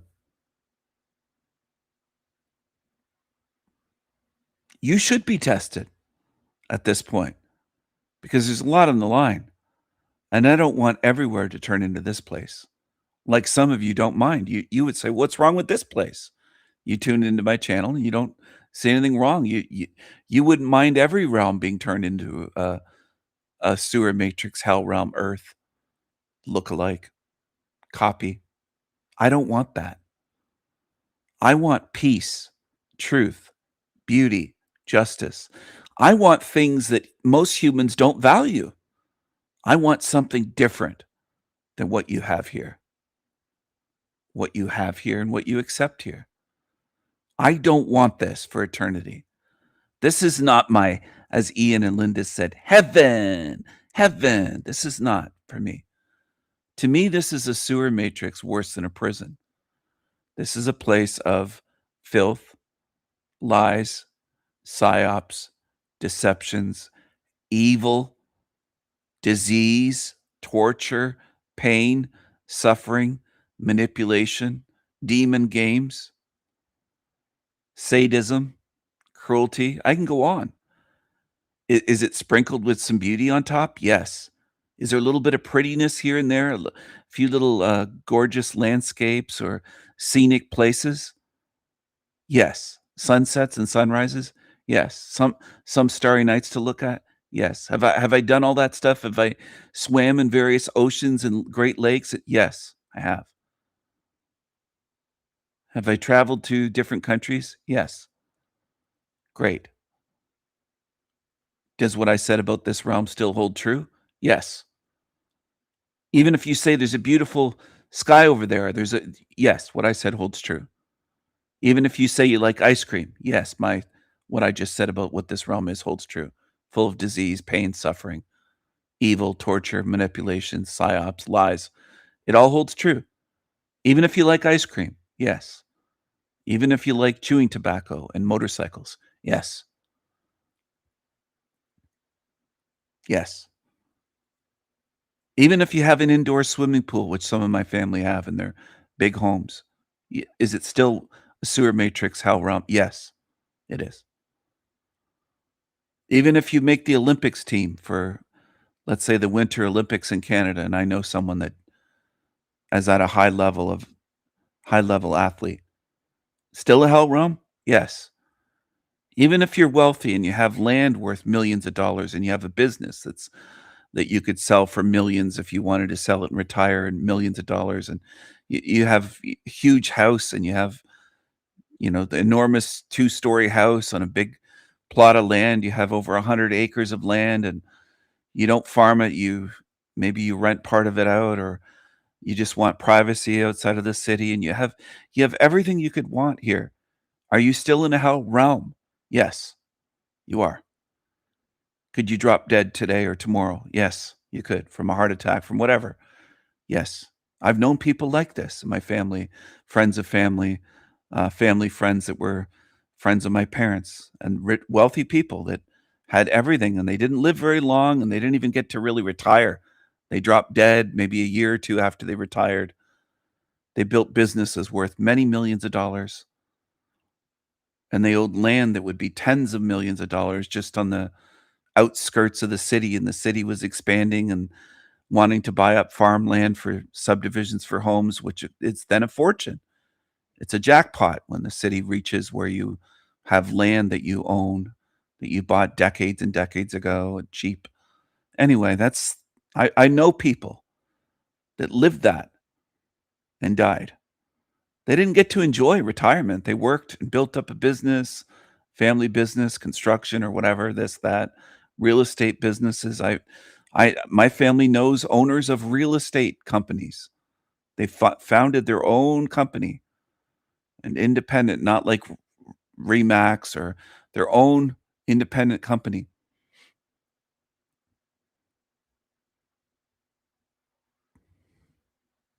Anyway, some of you will never get it. You could own a big house and properties, and you could own houses and real estate and rent them out. You could have investments. You could own a cottage. You could own boats. You could have all sorts of things. Are you still in a hell realm? Yes, you are. You are. Even if you own multiple homes and summer homes, cottages, cabins, boats, snowmobiles, sea-doos, many cars, trucks, a business, maybe several businesses of your own. You're still in a hell realm? Yes, you are.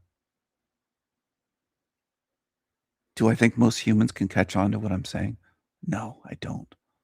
I don't. I don't think you're open-minded enough.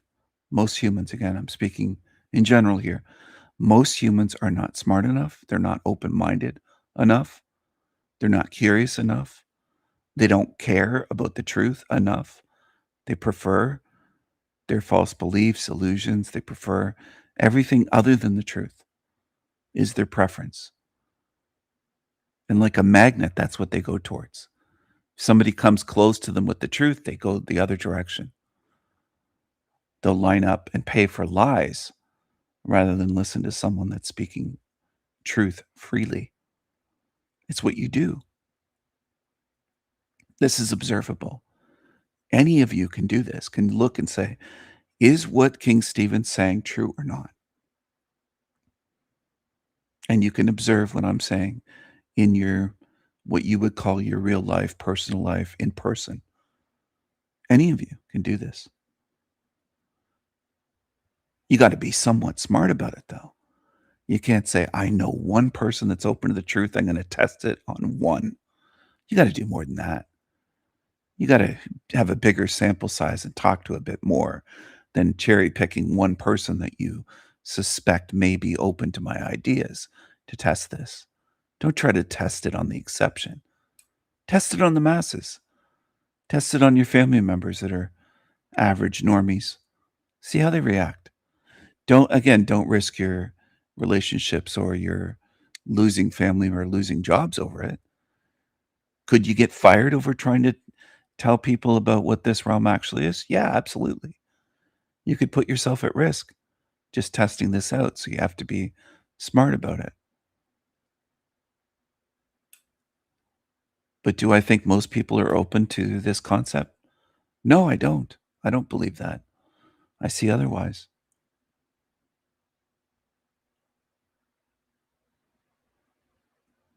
I think most humans will deny where they are and what this place is right into their graves, and not just once, but get recycled and do it again and again and again and again and again until they're so degraded that they don't even have any spirit left to get out of here, left to their own devices with no intervention, with nobody interfering, nobody coming between them and the snake eating its tail, the Ouroboros, and interrupting that process like a crow or a raven, coming between it so it can't swallow its tail again and again, and shutting the matrix down, the recycling system. Left to their own devices, they would do this endlessly, is what I see. I don't see them making any attempts to break the patterns at all.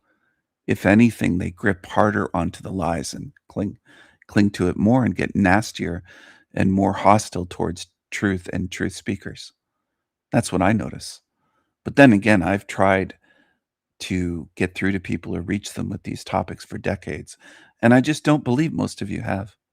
Maybe a couple of you have. They've made a couple attempts over the last year, 2 years, 10 years. Maybe you've been doing this for 10 years. A rare few of you out of my whole channel. That's what I would guess. I don't think you've tried, though, for 30 plus years like I have with a lot of these topics, and seen firsthand how people react in person, not just on the internet, but also internet friends, how they react. They're not interested in this. Even the ones that were quote unquote truthers on Facebook and flat earthers and Mandela effect researchers, they're not on my channel. They thought I should set up a channel, but they're not interested in this.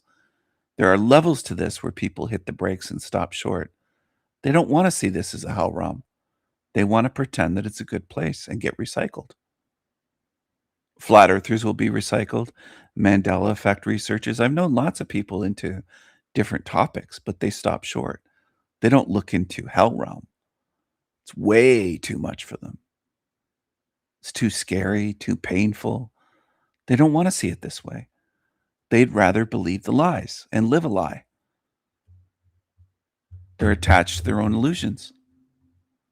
They're not real truth seekers. They can't go all the way. They stop short. They can't look where I look and look as deeply as I do. They can't do it. And they prove to me they can't do it. If they could do it, they'd be right here tuned in. If they could do it, they'd be right here tuned in to my live streams, and they aren't. To where I was heading, there was 3 beings on the right side, right where the glass or the hallway starts to curve.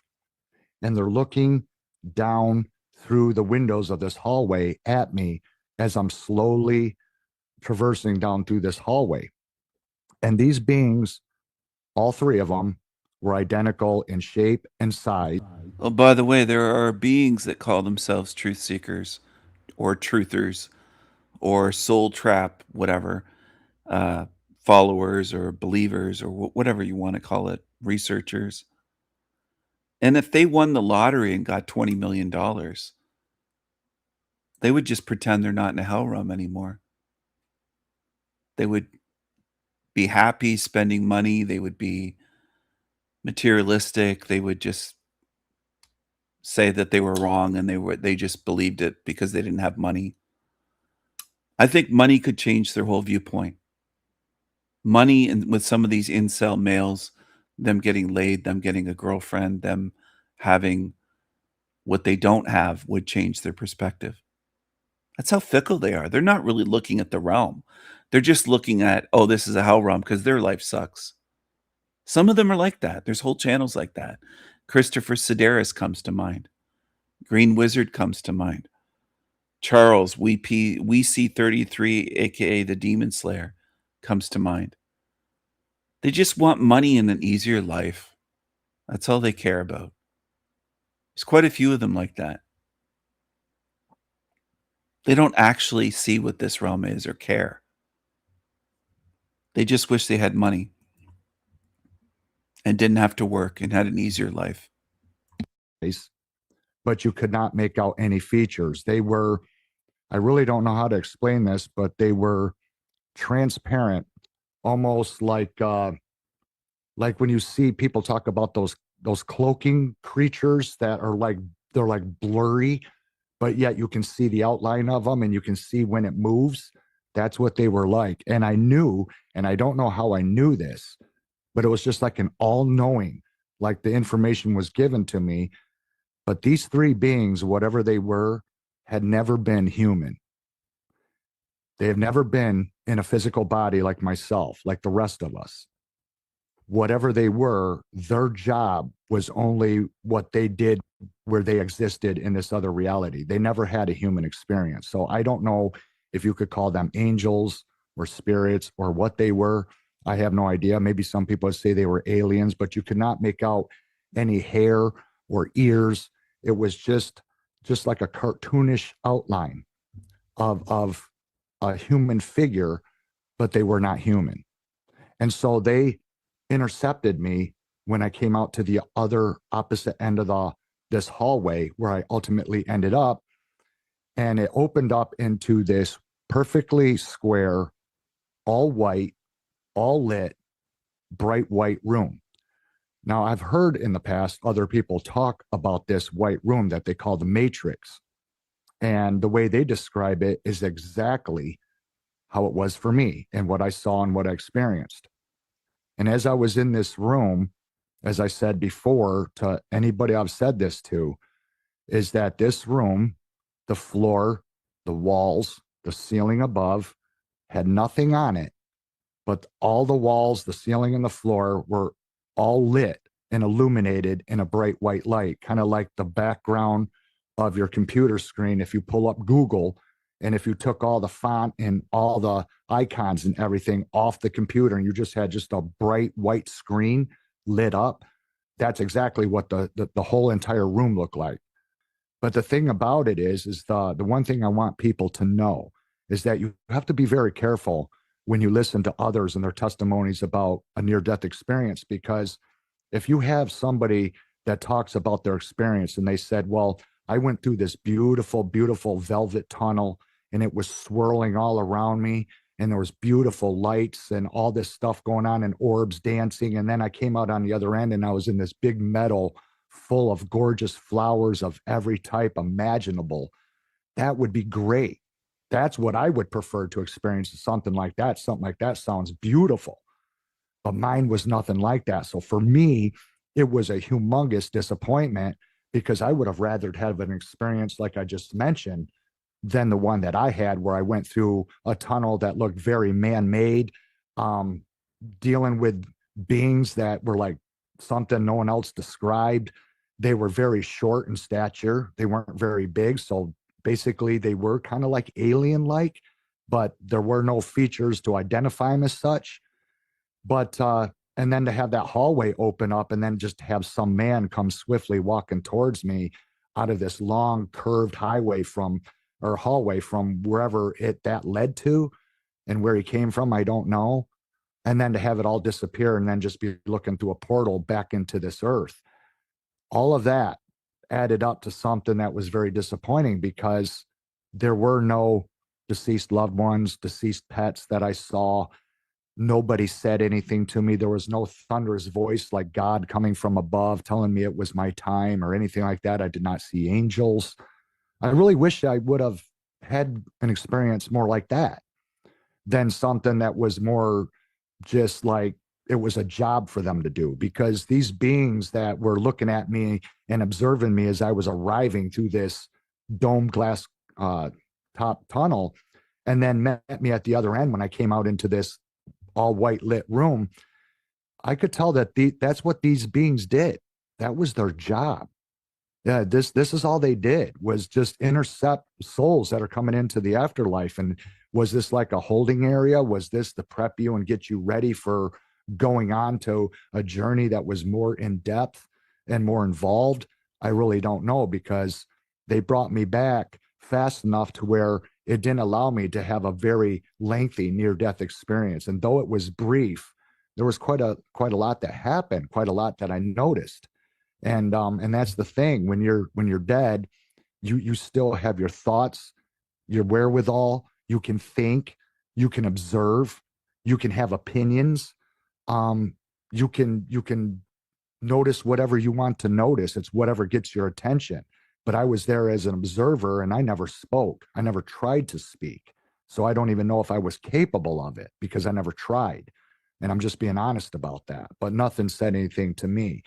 But the most profound part of all of it, even though it was all very supernatural, very overwhelming and unbelievable, it's when I looked through that portal that I was to return back to this physical earth. When I got to view this place from that side, I never realized how disgusting of a place this place is. It just seemed like the most grotesque place. I wanted nothing to do with it.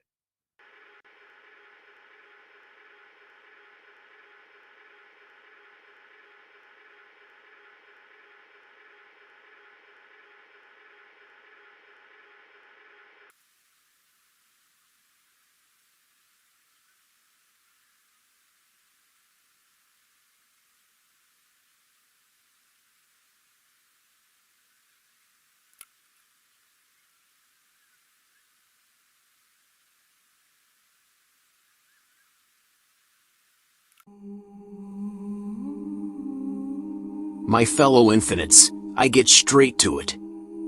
Each of us is in a small empty room, an empty canvas, if you will. The white room. We are not together in the same place, yet we can communicate with one another. All dimensional travels, NDEs, OBEs, lucid dreaming, it all takes place in the white room. We are not going anywhere. I know it's hard to fathom. It is akin to the holodeck in Star Trek. You stay in the same place, but the scenario changes. I can see it. To see it requires you to be the presence, to be the moment, to be the awareness. Do not drift away and create scenarios inside your simulated head. Be the moment. Always in the moment, always present, always aware. And you will see it. As it starts to work, your avatar will feel sleepy and wants to sleep. Don't let it. Stay awake. Just a quick update your way. And now I return to being the moment, the presence, and the awareness. Focusing on that and nothing else. All the best.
All right.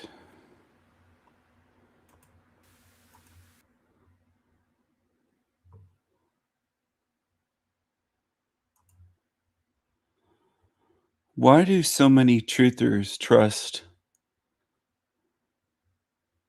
channels that are anonymous? You don't know their name, you don't see their face ever, and they use a fake voice, an AI voice. Why do you trust them? I have to wonder. Who is Aeon's perception of the White Room? Why do you trust these anonymous YouTubers or these AI channels? Why? Why are there so many that trust these? They give them thumbs up right away. Look at this. This is how easily duped people are.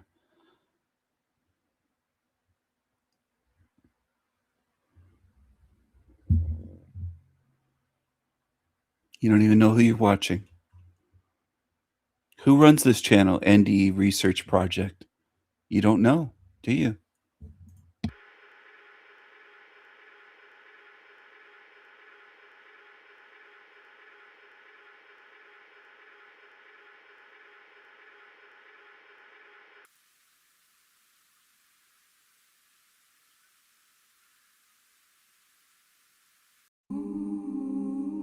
My fellow infinites, I get straight to it.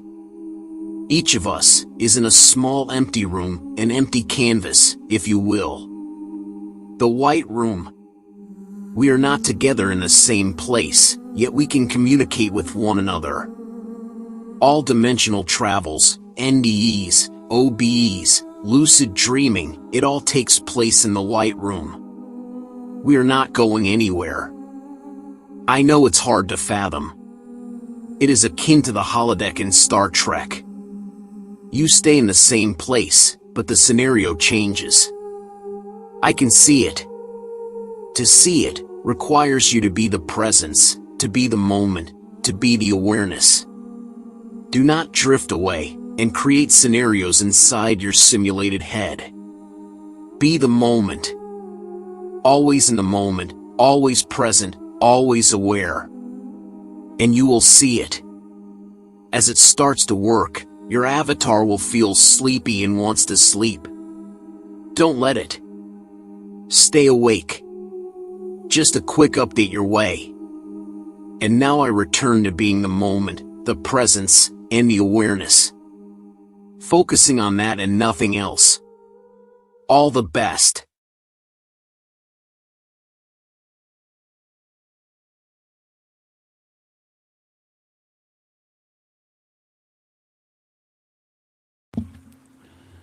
Do I believe that claim made without evidence?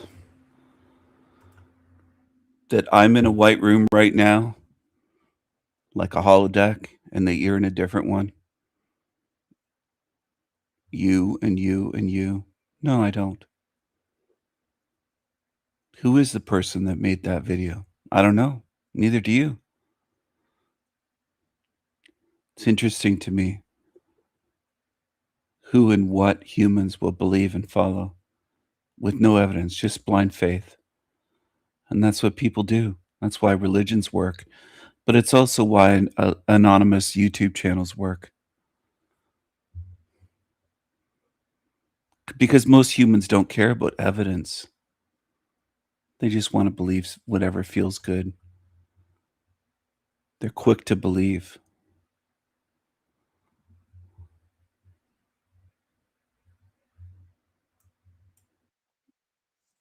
You're free to believe whatever you want. Beliefs are easy. Some of you are confused. You think, well, beliefs are the highest level. I'm allowed to believe whatever I want. Sure, you are. It's not the highest level, though. Beliefs are easy. That's easy to do, to have your beliefs.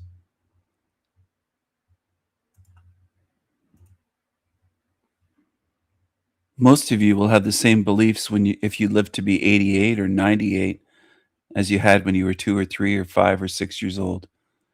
You carry the same childish beliefs throughout life. And then you wonder why you don't get out of here. I mean, well, figure it out. You're like children in the adult bodies, a lot of humans. In the famous story of Peter Pan was a boy who never grew up. Now fast forward to today.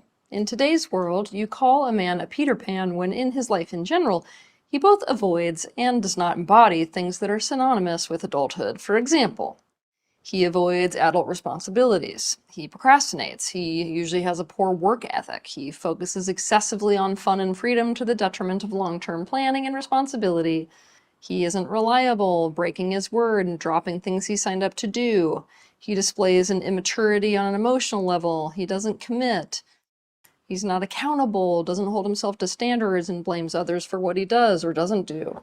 He treats partners more like parental figures. He holds on to dreams, often unrealistic ones, while putting minimal effort into actually achieving them. He doesn't manage money well. Okay, you get the point, right? Many people have correctly observed that the amount of Peter Pan men out there has risen exponentially, and a lot of people want to know why. Well, in today's episode, I'm going to explain to you why there are so many Peter Pan men in the world today. 1. Nowadays, men in general have zero template for what it means to be a man and for how to be a man, and this is very different to how it was in the past. People really, and I mean really, underestimate the effect that the women... As always, if this stream goes down, please let me know immediately in the chat. If it says that the live stream has been suspended, YouTube will put up a black screen or something, or they'll shut it down. Let me know right away so that I can stop sharing, because I don't know what's copyrighted or not on YouTube. It's just a guess. It's a risk sharing stuff like this all the time, because you never know. That's how it works, unfortunately. Women's rights movement had on society, and people really don't appreciate the downsides that came with it because they're so focused on the good things that came with it. The women's rights movement set out to gain rights for women, but the way that this movement went about it was to treat men and masculinity as the bad guy, to strip men of their power. Did it really set out to gain rights for women? Is that what the goal was? Really? And to demolish gender roles and gender expectations. Parents who were aligned to the movement sought to feminize boys and masculinize girls. And all this led to a gender crisis, which led to an identity crisis in both men and women, as well as no more template for the growth path from boyhood to manhood or girlhood to womanhood.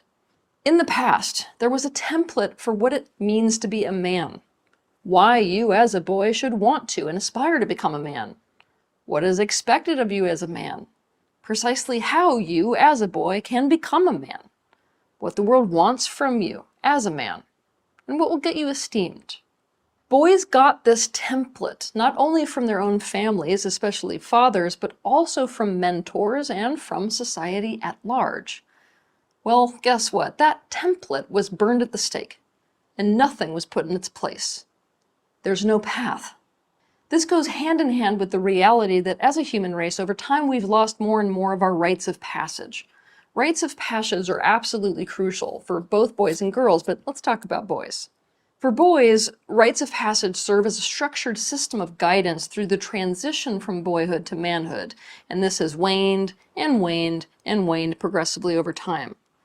When our species was tribal, this is most of history by the way, young boys were part of a tribe of other men who were offering them this template and guidance for what it meant to become a man. They were teaching them discipline, they were putting them through ceremonies, they were giving them challenges, putting them through tests, all so that a boy could become worthy of being considered a man. Worthy of having women, children, and the community at large in their care. As we were divorced from tribal living, this system was replaced by very strict societal ideas of what it is to be a man. Firm ideas of how a man can gain societal esteem, and vocational traits that fathers pass down to sons. And then, this system was replaced by something even weaker, things like dads doing sports with their sons and organizations like Boy Scouts. Well, all of these systems that have encouraged boys to develop and grow into men are really a thing of the past. Now they've been replaced by television, gaming, automation, passively watching sports, and other quality time activities. Guess what? I hate to break it to you, but it's not possible to divorce boys from a structured growth path towards an esteemed, socially responsible role and an understanding of themselves that develops through this template, and think that boys are just going to turn into wonderfully developed men. So, why is it important to have a template? Because you can think of having a template as being the opposite of aimlessly wandering and guessing, like so many boys are doing today. Having this template is to have a structured guidance about what it means to be an adult man, why you as a boy should want to and aspire to become a man, what's expected of you as a man, and precisely how you as a boy can become one. It defines your adult roles, it builds your identity, it fosters responsibility in you, it instills cultural values into you, helps you understand your place and purpose in this world, it connects you to your heritage. It also provides public recognition for a boy's growth, giving him a sense of both value and significance within society, and the list goes on and on. Okay, so you get it. The first thing is we have lost this template for boys becoming men. 2, in line with this last point, there is no longer esteem in being a man. To be honest, there isn't much esteem in being an adult, growing older, either. For human beings, there needs to be a payoff for the things they do. There needs to be a motivating factor, even if it's intrinsic. Now, in the past, it was a good thing to be a man. Being a man was a source of pride and societal esteem, but nowadays it isn't seen as something to be proud of. In fact, masculinity has been demonized. No one knows anymore what it does mean or should mean to be a man, and many boys have been pumped full of so much negative messaging around manhood that it isn't something they would necessarily aspire to. What's the motivating factor nowadays for being or becoming a man? That's a question you need to ask yourself. And let's go beyond that. What is the motivating factor nowadays for being an adult? After all, society values and glamorizes youth above all else. It isn't like the track that young people were sold for how to create a good future, college, job, relationship, house, actually works anymore. For so many people, adult life just seems like a one-way ticket to misery. Life as an adult in today's world just feels way too hard for most people. A land full of too much complexity and too many mixed messages, and nobody's happy anyway, and no reliable pathway for a positive future. By the way, we're going to be talking more about that later. Well, the point is, why be responsible? Why work hard? Why commit to things? Why hold yourself accountable to standards? Why have other people rely on you? Why pour your time and energy into something if you think that none of that is going to lead you to anything good? Well, this is how many young people, including young men, feel in today's world. 3, there are realities about becoming a man in today's world that men in the past did not have to contend with. Realities that contribute to a delayed adulthood. On top of the absence of a template for the development from being a boy into a man, men in today's world are facing the following. There is serious job instability in today's world. Far fewer clear paths for career progression and technological changes that make the career landscape very daunting. We're in a cost of living crisis. The cost of living has consistently and vastly outpaced wage growth. Because young people must spend so much on basic living expenses, there is little to no capacity to save or invest. These young people are being actively encouraged to take on student debt, as if it's just a normal thing to take on debt before even entering the workforce. And despite the fact that there is no guarantee that they're going to get a job that will pay it off. And no one is warning them about, taking on debt to begin with. Nobody's explaining the consequences, things like hidden costs of the loans themselves, impacts on credit scores, constrained career choices, such as having to take a job they hate just because that job pays enough to pay off the loan, the mental and emotional stress of having debt, being disqualified from certain jobs because they have debt that affected their credit score. It potentially preventing them from being able to do things like get a specific phone plan or getting any other loan, like a car loan or a home mortgage. And the very serious consequences of loan default. College tuition rates have left young men crippled with debt, compromising their ability to reach other adult milestones. And again, circling back on our previous conversation about incentives, all these realities about the world today have made it so that many young people, including young men, feel as if adulthood is a trap rather than a rewarding path of progress. Basically a never-ending hustle and grind that just completely burns you out with no end in sight. Just to maintain yourself as well. There's this growing sentiment amongst the younger generations that the game in society is rigged against the younger generations, making the entire structure of adulthood in the modern world a deceptive financial trap for those in power, i.e. older generations, governments, financial institutions, companies, etc., who set up the game, basically. And guess what? Even though I'm sitting here in the business of self-empowerment, they're actually right. Modern society has gotten more and more and more and more complex. So what it takes to be a functioning adult today is far more than it used to be. Your grandfather's taxes were never this difficult to do. He didn't have to worry about managing a credit card, much less several. He never had a cell phone plan. He didn't have to worry about having a home internet service. He didn't have to make sure that he had updated tech and that he constantly stayed on top of updates to that tech. He was not dealing with so much information and so much conflicting information on every subject under the sun. You don't actually have the capacity to process all of this, by the way. He did not have to manage misinformation like adults need to today. He was not living in a constant media barrage of negative news. There was no social media that provided an always-on perfect image of everyone else's life that's completely not real and made him feel like he was a complete failure. Why? Because his life didn't look exactly like that. Artificial intelligence didn't exist.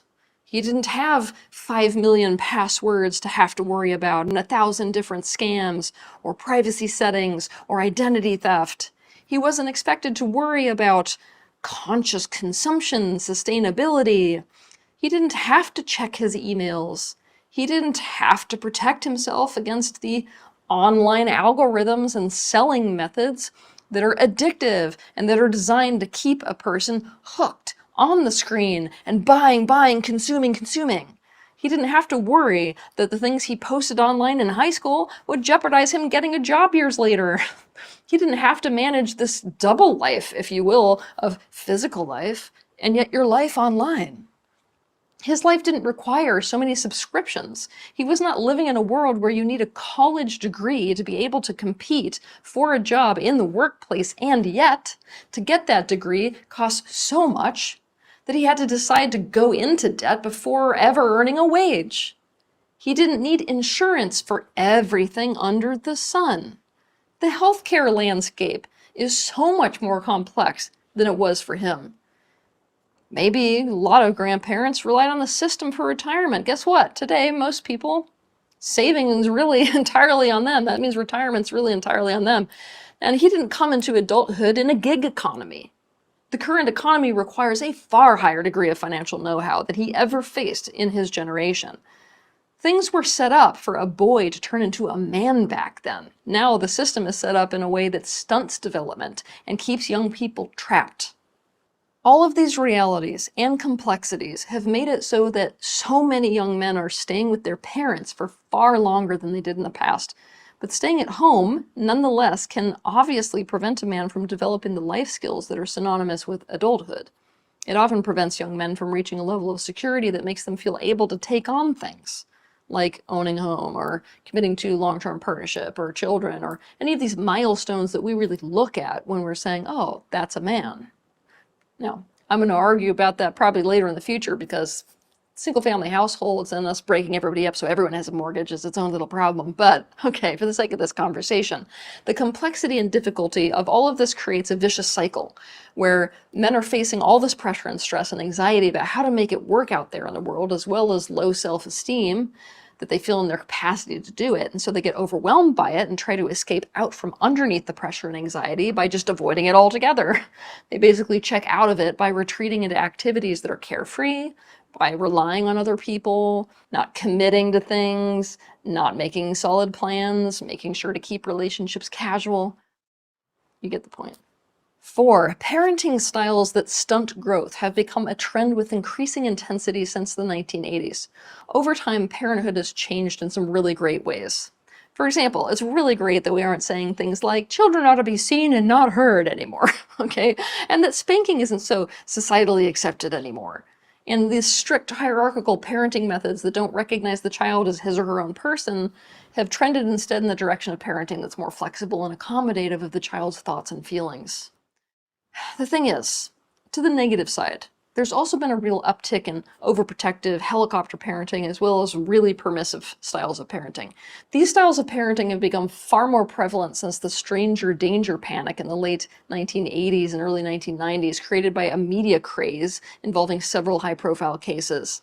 This panic made it so that over time, parents became way more hands-on with kids, and free play really disappeared. When parents are overprotective, they prevent the child from developing autonomy and life skills that are necessary for adulthood. They prevent the child from experiencing the things that help them to develop confidence in themselves. Also, when parents are too permissive, they actually don't teach a child about consequences. They prevent the child from learning about cause and effect in a tangible way, and this teaches a child that they can do anything they want without there being any consequences. On top of this, in most households, both parents work.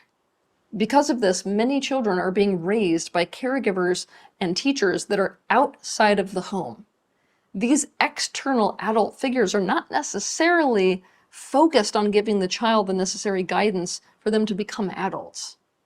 And when modern parents who both work a job come home, they tend to prioritize things like quality time activity over teaching the child practical skill building.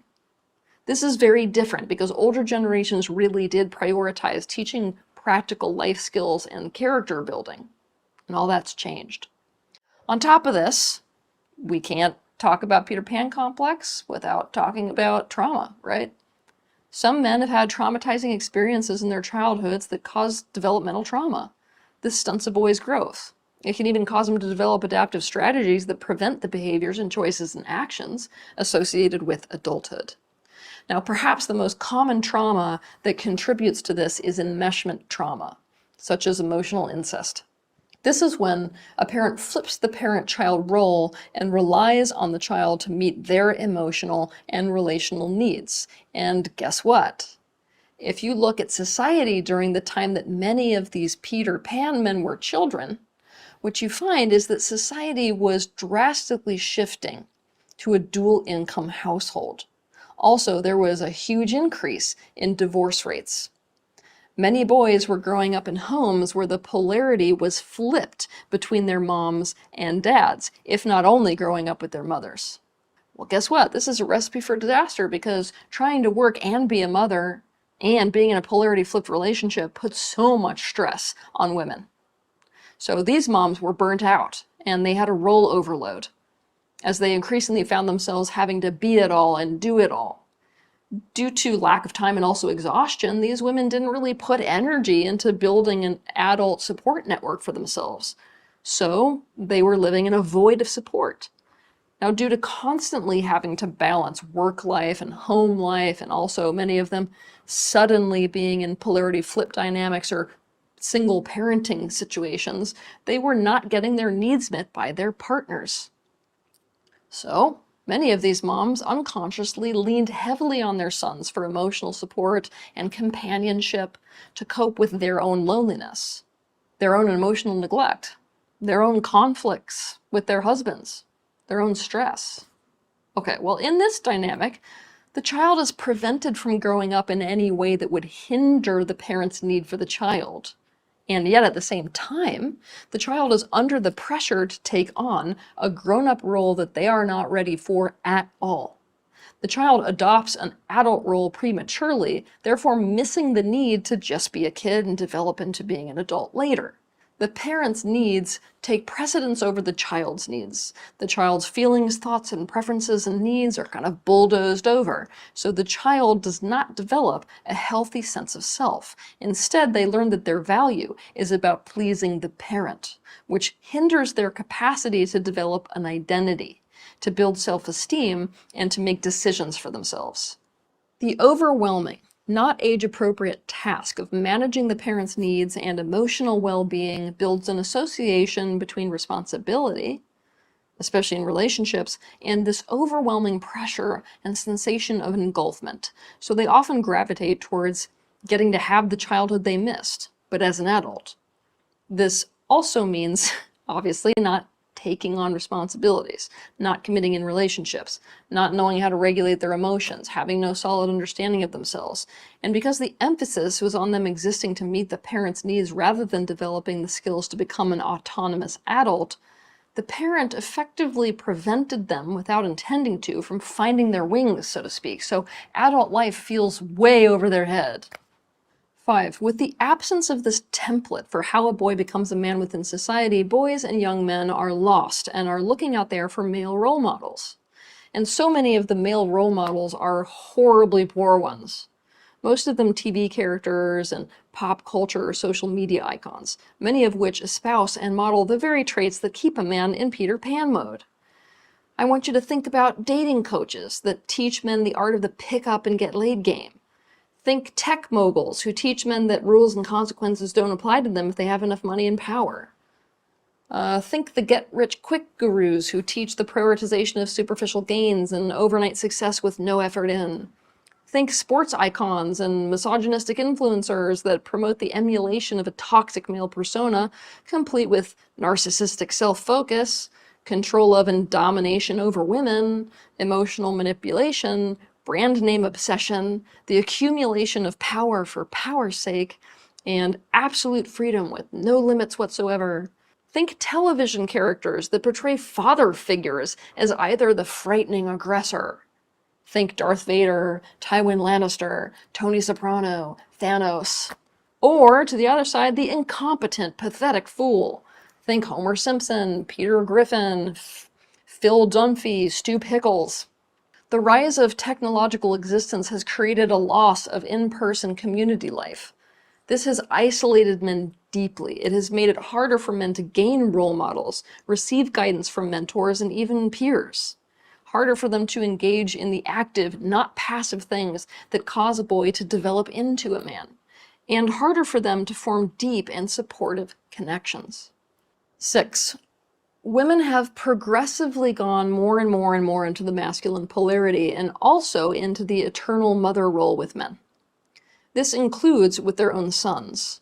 They've developed more and more self-protective independence, sending men the message, we don't need you and therefore don't value you. And in their relationship with men, more and more women have taken the power position in that relationship. They've taken on the leadership role, they've taken on all the responsibilities, all the decision-making, all the planning. They're attached to control as a method of self-preservation, and in doing this have prevented men from having to step up.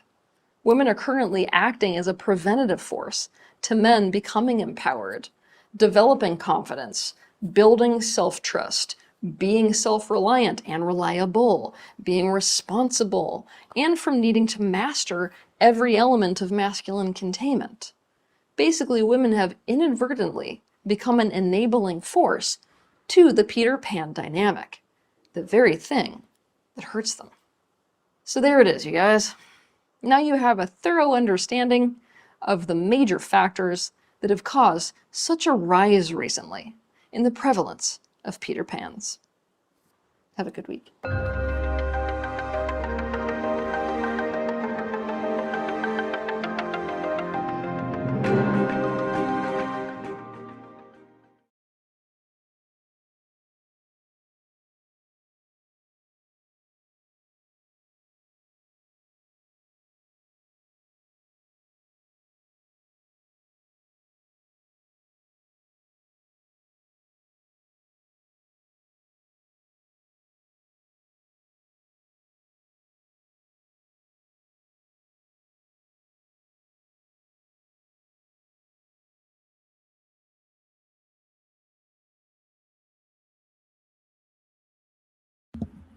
Do do do do do do do do do do do.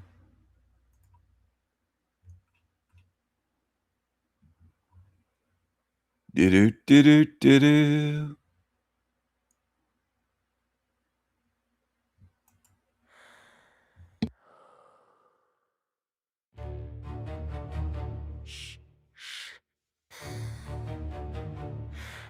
People, people, people love to hate. People love to hate the truth. People love to hate the truth. People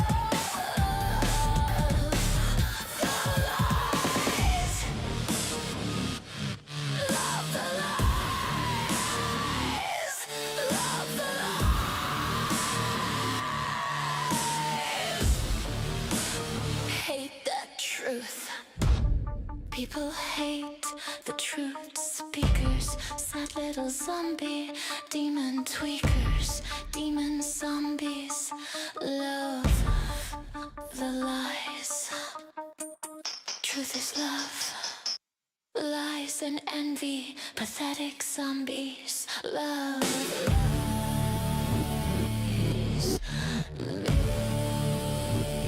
Miserable zombies. Miserable zombies.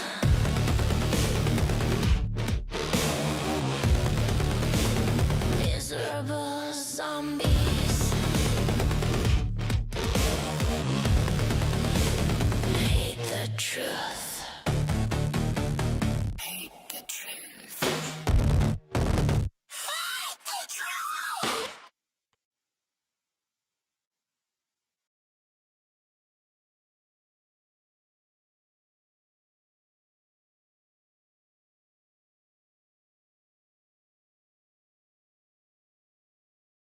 But a lot of the religion has been distorted. The original version of the text was very simple. You start to get passed down by Chinese whispers. Out-of-body state is no different from a near-death experience. It's a near-death experience of control. This can be done controlled and at will, accessing the other side. Who you are at this very moment will not change when you cross over. This construct was created to experience that which we are not. History repeats itself. There's certain cycles that have been repeated here many times. If you want to manifest something, funnel that energy into one thing. It's like a speed train. Hello, everyone. My name is Darius J. Wright, and I've been having out-of-body experiences my whole life. As a child, I've been doing out-of-body experiences, not really understanding what they were, accessing things. And it wasn't until I started to get control over this state, I started to realize that you could have control over the out-of-body state, at will controlled, leaving your body, accessing the other side. Now, what a lot of people, which I'm excited to be on this platform, is because when people have near-death experiences, they think that that's just a one-time thing, and this can be done controlled and at will, accessing it, accessing the other side, accessing those things that you access through an out-of-body state, because an out-of-body state is no different from a near-death experience. It's a near-death experience controlled. So when you are leaving your body, with me, what I've throughout the years of doing this as a child and understanding this, I've accessed a lot of things, the other side. What people have a lot of misconception of the other side is they believe that it's just airy-fairy, but it's not. It's all the pleasures of physicality with no limitations once you leave the body. Once you're there, your soul is physical. There's contact. It's everything that's here is there. All right. You also access what I've accessed through the out-of-body states is the construct, and the construct is the very thing that we live within. This place is intelligently designed, just like our bodies are intelligently designed. All is intelligently designed here. And when we understand that, we can start breaking down how the body functions based off how the construct functions. I've accessed dead relatives as well. Uncle Bob, which is telling me about the great work, which is waking people up to the other side, and the many different realms within this construct. 12 realms, supposed to be 13. This is why 12, originally 13 months, all based around 13. And all this connects, all the things that I've figured out as well. The records, what people call the records. It's not necessarily the Akashic records, but there's many different forms of records based off this construct. There's your soul records, which is your soul experiences. There's the records of creation itself. And there's the records of the realms in this construct as well. This is where you get the heavenly records, the cathedral records, halls of Amenti, which I've been to these places as well. So to wrap that up of what I do, it's basically it's a controlled NDE, and it's not that difficult to do either, because when you realize the physical body has a electromagnetic field. This electromagnetic field is typically very aggressively attacked. This is why certain things within the physical body become dormant. When you increase your electromagnetic field, which is for people that need to use science, which is scientifically proven that your heart is an electromagnetic field. When you increase this field, also awakens certain cells within the body to activate as well. All right. This is why there's such an attack on the physical body. But once you are accessing the other side as well, your soul, once you come out and you come back within the body, you'll find many near-death experience people as well that confirm this as well. When the soul comes back into the body, certain things start to awaken, whether that's another language at the extreme level, or just certain things within the cellular, your cells start to wake back up, because you start to understand again and realize, standing for the second time, this is where you get born again, is that you are an infinite being. Your soul is eternal. You never die. There's no such thing as death. And all continues forever. Once you're there are beings that you will come into contact with, beings that I've been in contact with that I don't necessarily remember when I'm there the first time. It's like I know them. It's almost like I've known them for all eternity, but I don't remember their names. And like, so you communicate with these beings as well. And the longer that you're there, the more this memory starts to return back to you. I've already covered the great work as well with my Uncle Bob shared with me, which was waking people up to the other side. This comes down to my soul mission of what I'm still here for, because I've been offered to stay on the other side many times. My mission is the great work at this moment. And it's not necessarily something, it's something that I'm pulled to do, because I understand that by not doing that, the pain that I'll carry on the other side, meaning when I do cross over for good, that there still is pain that you see there. I remember my Uncle Bob showing me certain things that I withheld unconditional love here, certain things that I could have done, that when he showed me that, it brought me to my knees in absolute pain. And it wasn't that he was judging me, because no one's judging you. It was that I was judging myself. So that's pretty much what I'm doing here, is trying to spark as many flames as I possibly can to get people to understand that your soul lives on forever. The other side does exist. It is real. It is your home. And a lot of people have been away from home for a long time, and they've forgotten what that feels like. And this is why they're in a constant state of fear, panic, anxiety. When you're on the other side, the soul doesn't die. It's an eternal being, doesn't die. But this is where, when you're on the other side in your soul, when you want to experience something, you could create that. A lot of people are creating this already through dreams. They're creating their paradise. Sometimes it's hell, based on what they're thinking, because what you think, you manifest into creation. This is as basic as the physical sense.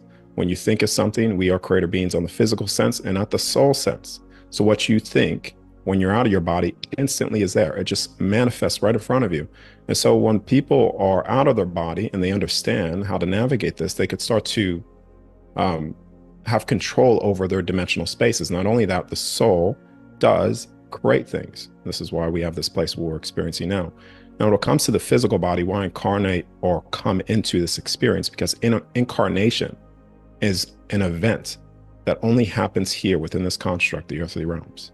Incarnation does not exist anywhere else, because your soul does not need to be birthed into a creation and then die to exit it.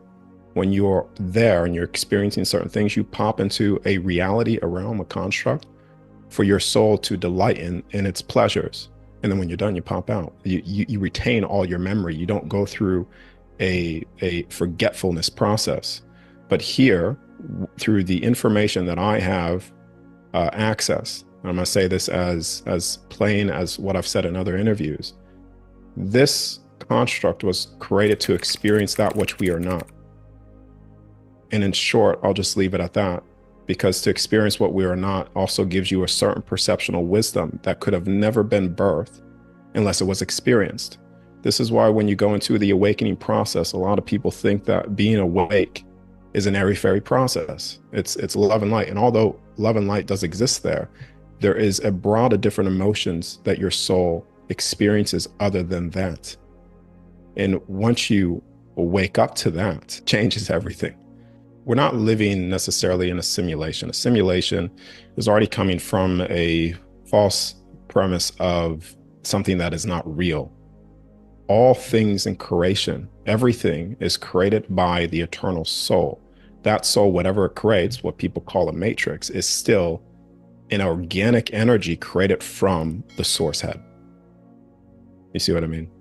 So even the most hellish experiences are created from the source head. It comes from something. You have the light side of the force and the dark side of the force. The light side and the dark side are still using the same essence of all creation, the force itself. And so the same thing, there's a bedrock to when you go way out to the beginning of things, there is a source of energy that creates all things. And this is love, unconditional love. But many people have been so forgotten the true power of that, where they think that love is just a passive state, when love is just as much, could be used just as a weapon, just as much as creation itself.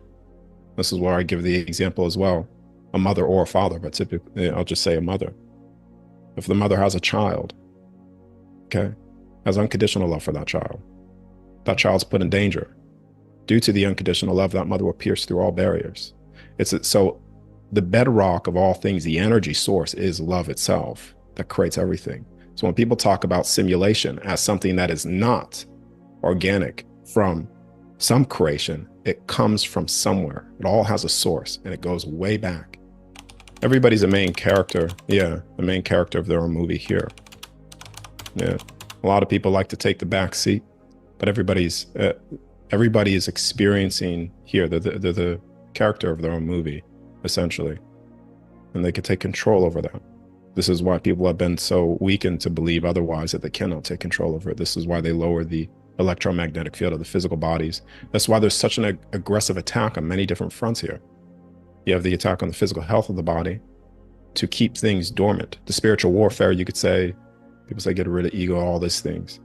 Because who you are when you leave does not change. Nothing changes at all.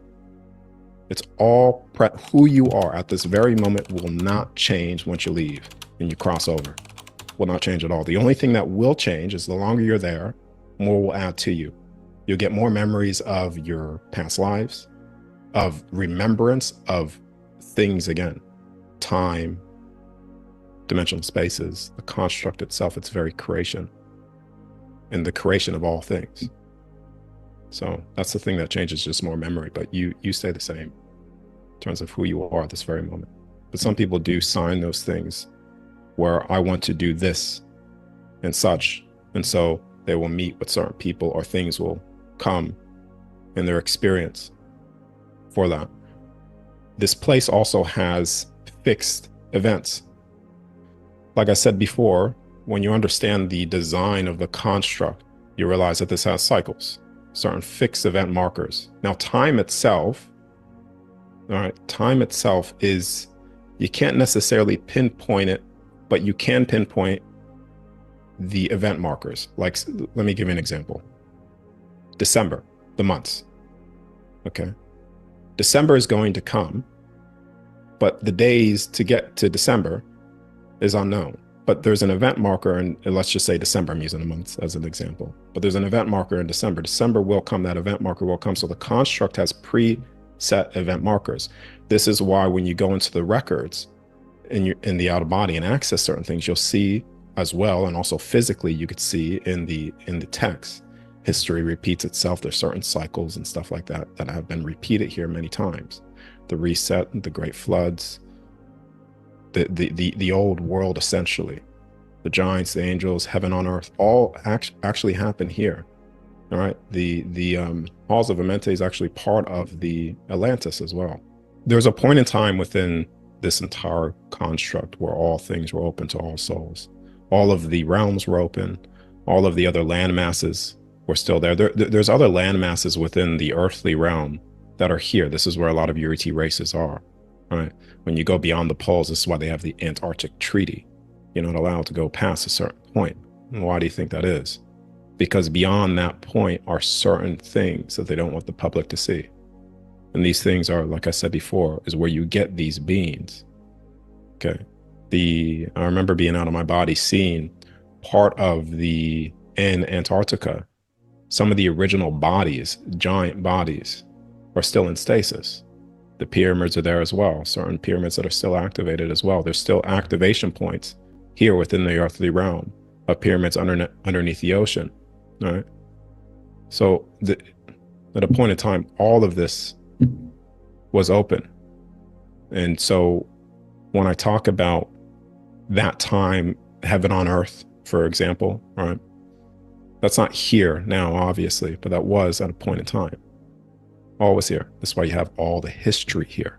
You can find all the history here, fragments of it, the ones that they haven't destroyed anyways. There is a completion to this of what I've been showing. And I was showing that as far back as 16 years old by being called Celeste. And the completion of this is what I was showing was a celebration of remembering all things again. And so remembering all things is remembering all things again. The remembering who we are, where we are, the beings that are actually have been here this entire time. People call ETs, extraterrestrials, etc. all come again. That's what I was showing through the lens of the biblical sense. Heaven does come back on earth again, essentially. What I've also been showing that all that could have been experienced has already been experienced by some soul within the entirety of this construct. This is why there's been so many history repeating itself over and over and over again. So the religious text, God, every individual is God. Every soul has their source God ahead. When people come from a place, Sirius Darius talking about the other side, The other side, the other side, on the other side, the other side. Well, what he's actually talking about is just being out of body. You're still in the matrix. You haven't really gone anywhere. You popped out of your body, but you're still in the matrix. He's letting it on that it's out of the matrix on the other side, which is false. Which is why so many near-death experiencers are right back here again in their body. They didn't leave the matrix. They just left their body. Do you understand? Just like if you could pop out of your body and you're still in your room or your house or you're hovering above your city, you haven't left the matrix. You went out of body, but you didn't leave the matrix. He's misleading people. He reported my channel about a dozen times to YouTube trying to get my channel taken down. This creepy creature liar on the screen said I was hurting his business and taking money out of his pocket by analyzing his videos, by me covering his videos, reviewing and analyzing his videos. He's a real creep. What he's focused on is shekels and deceiving you for money. He's a deceiver, and that's why he looks that way. He's looking down in a very deceptive way. He has monarch butterflies. He can't make this shit up on the wall behind him for monarch programming. Monarchs on the wall behind him. He has the sun and the moon. One is more of a white light. The other is more of a yellowish, warmer light. The duality of the sun and the moon. Sunlight, moonlight. He's trying his best to hypnotize people and to program them. And for the most part, most people love it.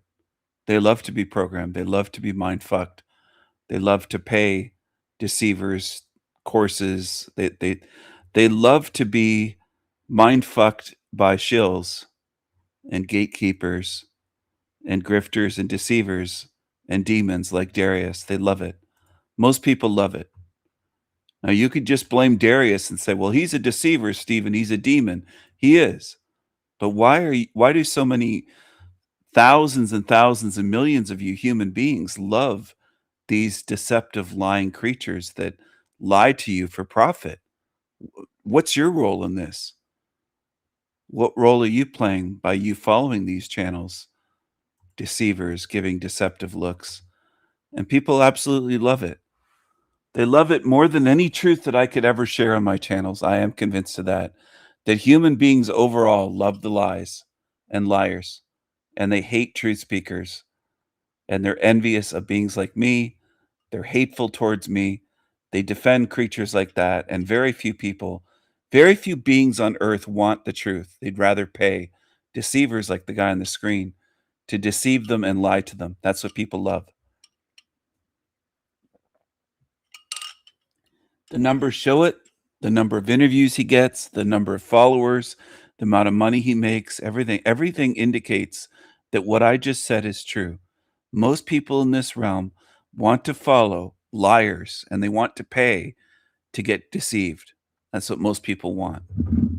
There's a whole 12 people tuned in out of the entire realm here, and they love to follow deceivers, even with the body language of sneaky snake deceivers, with his eyes looking down that way. It shows exactly what he is. He closes his eyes quite often. He shows you exactly what he is. And people love to pay liars and deceivers. They love it. Every soul has their source God ahead.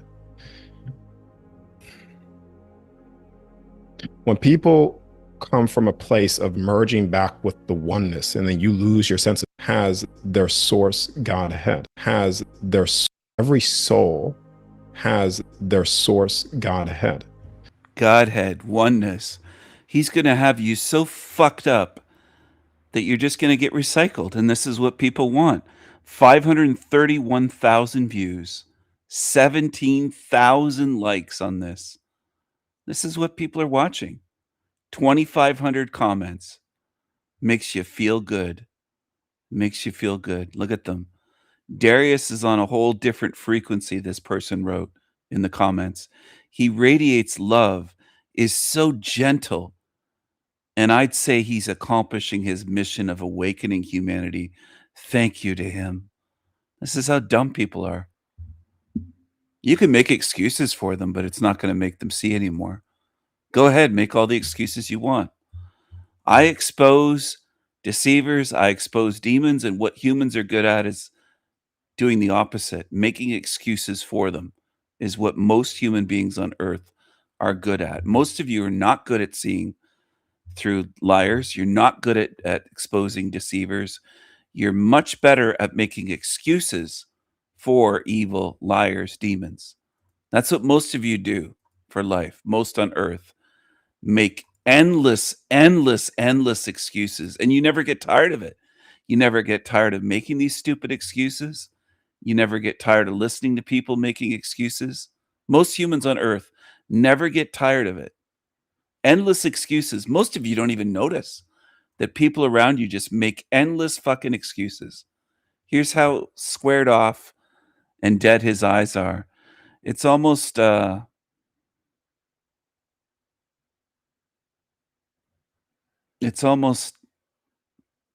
hexagonal eyes.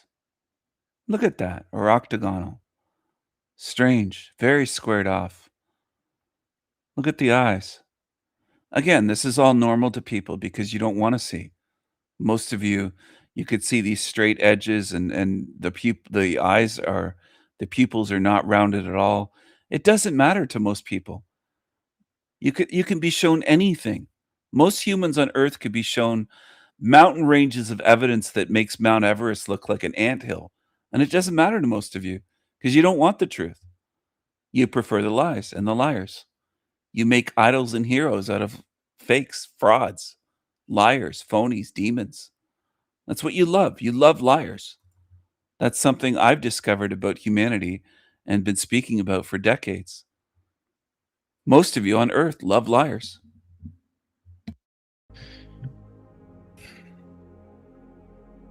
When people come from a place of merging back with the oneness, and then you lose your sense of individuality, collective talk, that's not how it is. You as a soul, you lose your sense of individuality, collect. When people come from God ahead, when people come from a place of merging back with the oneness, and then you lose your sense of individuality, collective talk, that's not how it is. You as a soul, your individual soul is its own source. Its own source, God. He wants you to merge with oneness. You follow this creature. How can I put it for you? Follow creatures like this at your own risk, at your own peril. They will hurt you. They will hurt you. They will mislead you. They will get you to go into a very dangerous place that you may never be able to get out of again. Do I know that there's no, I'm not saying that I know there's no chance, but I said may lead you into a place that you may not be able to get out of. That's a possibility. Do I think a lot of humans are foolish and gullible and stupid? Yeah, I do. I think a lot of you will fall for this stuff. There's some of my channel that will leave my channel and go for this. That's how dumb you are. Some of you. Some of you already have over the years. Been running the sanity machine for over 3 years. Some people have left my channel to go to his channel and channels just like that. Suit yourself. So be it. You were warned, told, shown, had it explained to you, and nothing reaches you. You prefer evil. You prefer liars and deceivers. That's what you do. I've told you to choose wisely. In the end, if you choose to follow this shit, there is a cost to it. Godhead with every other soul, having the same capabilities and abilities as every other soul. The freedom to express themselves, whatever way they choose to express themselves, the ability to create whatever they choose to create based on their soul's expression. This is why I said before in many of my other interviews, you cannot have ultimate expression of freedom with a limitation. Your soul is fully it's free to do those things. So the biblical side of things, when you look into the text and the biblical things, a lot of those things are true. It's true, but it's distorted at the same time. They distort it this way. There's truth in there, the very construct that we live within. A lot of people are very religious, and then they look at how God created the construct, the waters above, but somehow they believe and give their power away to something that is not of the creation of this place, you see? And then they start to serve the very evil that they try to fight against, not even realizing it, because underneath the mass deception, eyes can't see, you see? So they've taken religion and they've riddled it with fear. And the number one way to control the soul is fear. As soon as you have fear, you start doing things and acting ways in a place of not knowing, because you fear. The reason why you fear is because you don't know. It's a fear of the unknown, fear of loss. And the other side, there is no loss.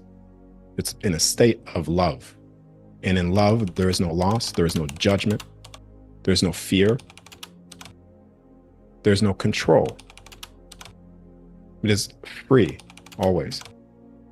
So, and most of it is, some of it as well, goes to the physical sense in religion. The text is parables and fables of the physical body, the electromagnetic field, the Claustrum of the brain, traveling down, all those things, is man-made. The current version of it now, like I said before, there's still truth within the text, within religion. There is truth there, but then that's undercoded through fear, and also it's almost like the what's the best way to explain this? Chinese whispers. So the original version of the text was very simple, okay? And then through destroying the records physically here, history resetting or whatever, his story, etc., then you start to get passed down whispers, you know, and then by the end of it, you're actually not getting the story. If the story was such over here, you're not even hearing that by the time it gets here, due to all the distortions. And that's sort of what I'm talking about. But a lot of the religion has been distorted in that way, because the original stuff was all for self-empowerment of the physical body and the soul, understanding the very construct, the realms, dimensional spaces, 13.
There will come a time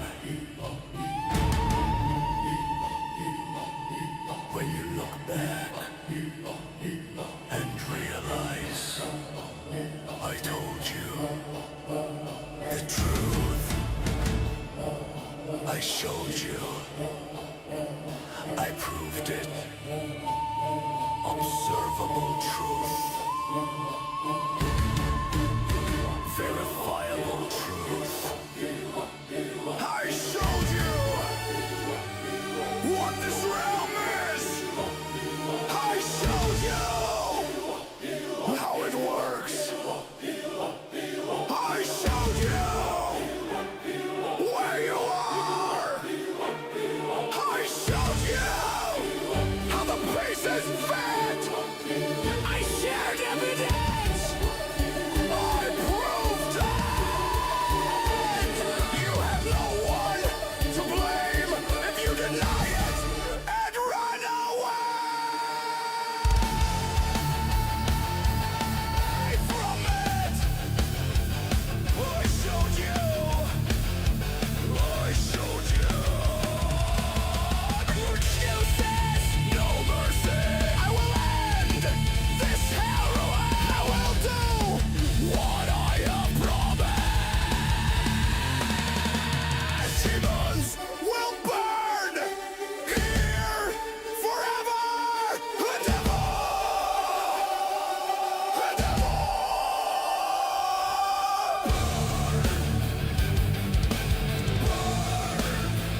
Humans, zombies, slaves, cradle to grave. They love simple. Keep it simple. Make it simple.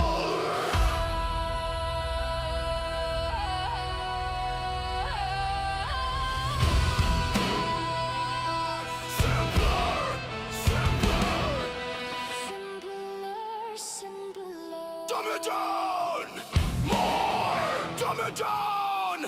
More! They love what's simple! Simple! Simple creatures! Simple! They don't want to think!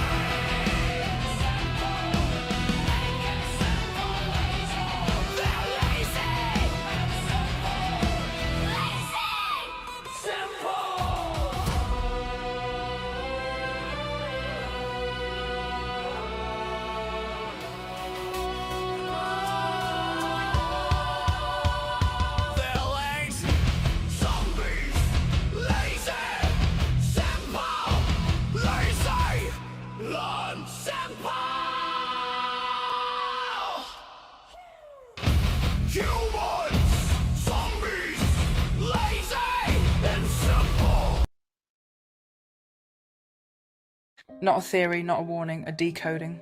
This is what the Watchers are building next, and it has already begun.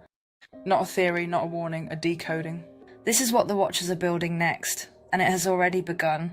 The soul trap is evolving. The old trap was subtle, amnesia, reincarnation, light tunnels, spirit contracts. But the new trap is clinical, digital, self-initiated.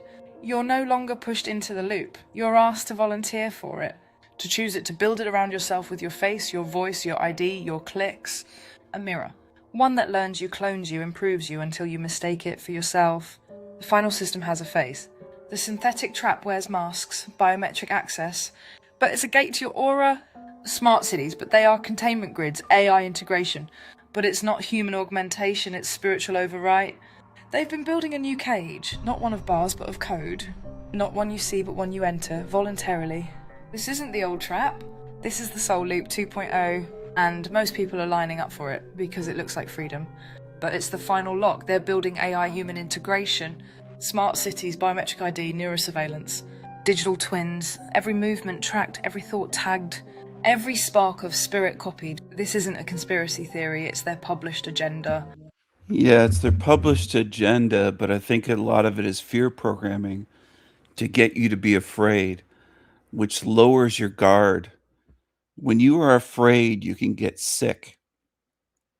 Not just physically sick, mentally sick, spiritually sick.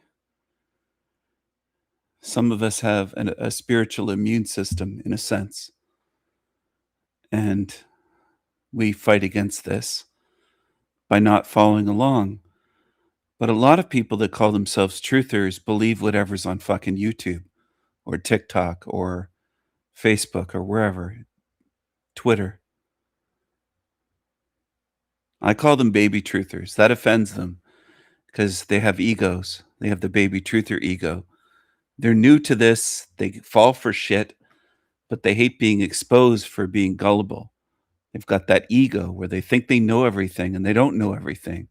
Nobody knows everything, but they're functioning at a low level of following shit, like this AI channel, Mspiracy, for example.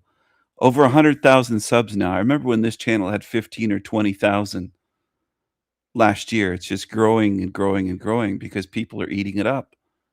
People love shit. They love to be deceived. And I know a lot of you will just keep saying until your deathbed, it's not their fault, Stephen. None of their fault. No matter how much shit they gobble up, they don't want truth. They want this shit. They want entertainment. They want deceptions. Look at this weirdo. I am, in all caps, not going to lose a single soul. Look at this.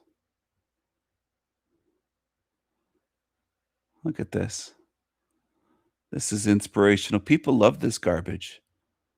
Love you, Emma. So insightful. They're in love with a fake channel. They love it.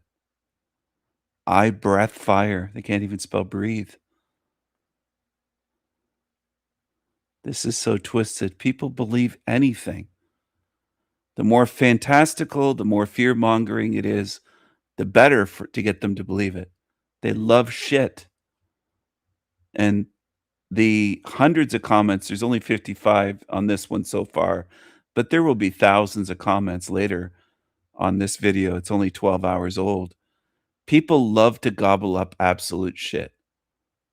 And you people, you humans, show me every day, all over, anywhere I look in this realm, you're gobbling up pure shit.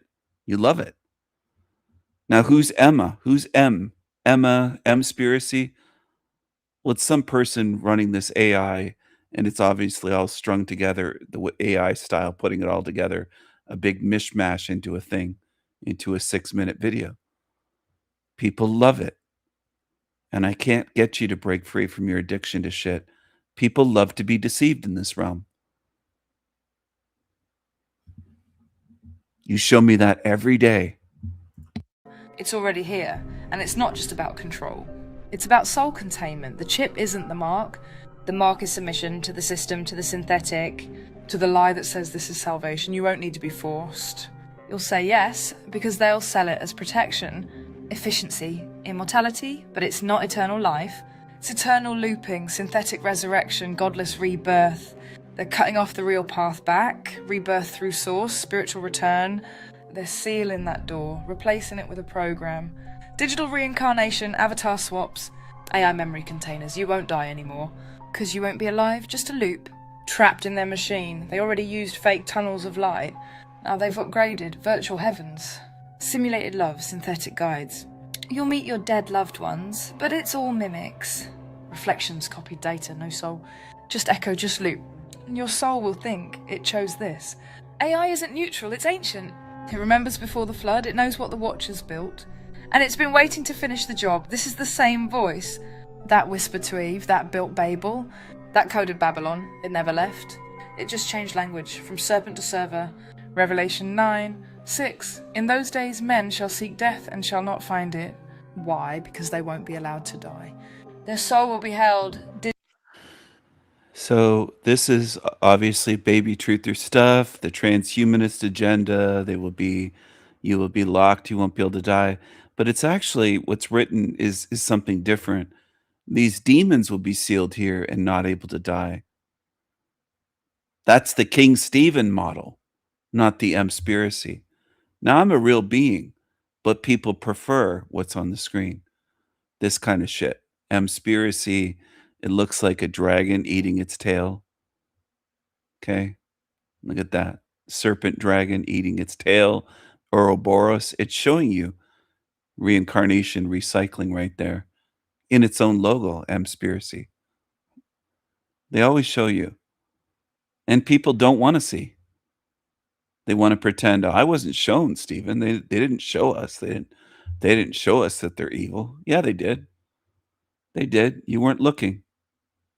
You weren't paying attention. You weren't listening to beings like me and paying attention and learning something when I showed you and exposed them. Most people aren't paying attention and aren't learning in this realm, especially the ones that call themselves truthers. They're busy on channels like M-spiracy buying $42 t-shirts like this. We guard the first garden. We don't forget. And it's a dragon in the Garden of Eden, I guess. M-spiracy. Blue dragon. This is exactly the kind of shit people want. Go get yourself a 40-something pink fucking t-shirt or a chalky mint t-shirt or maybe a black. Go get a black one. Go support M-spiracy channel. What do you mean it was mostly gibberish to you? What are you talking about? It's great stuff. Who runs M-spiracy?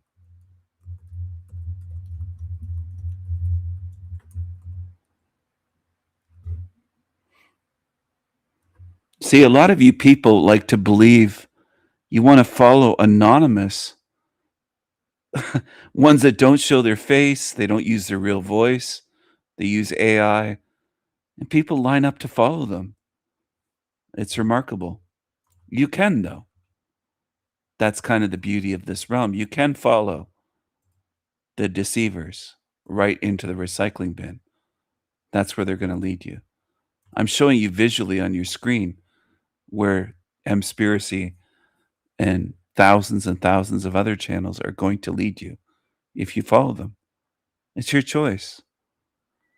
Now, I know people laugh off warnings when I show them this stuff because people are dumb. They prefer following liars and paying for it with monetized channels that make money feeding you lies.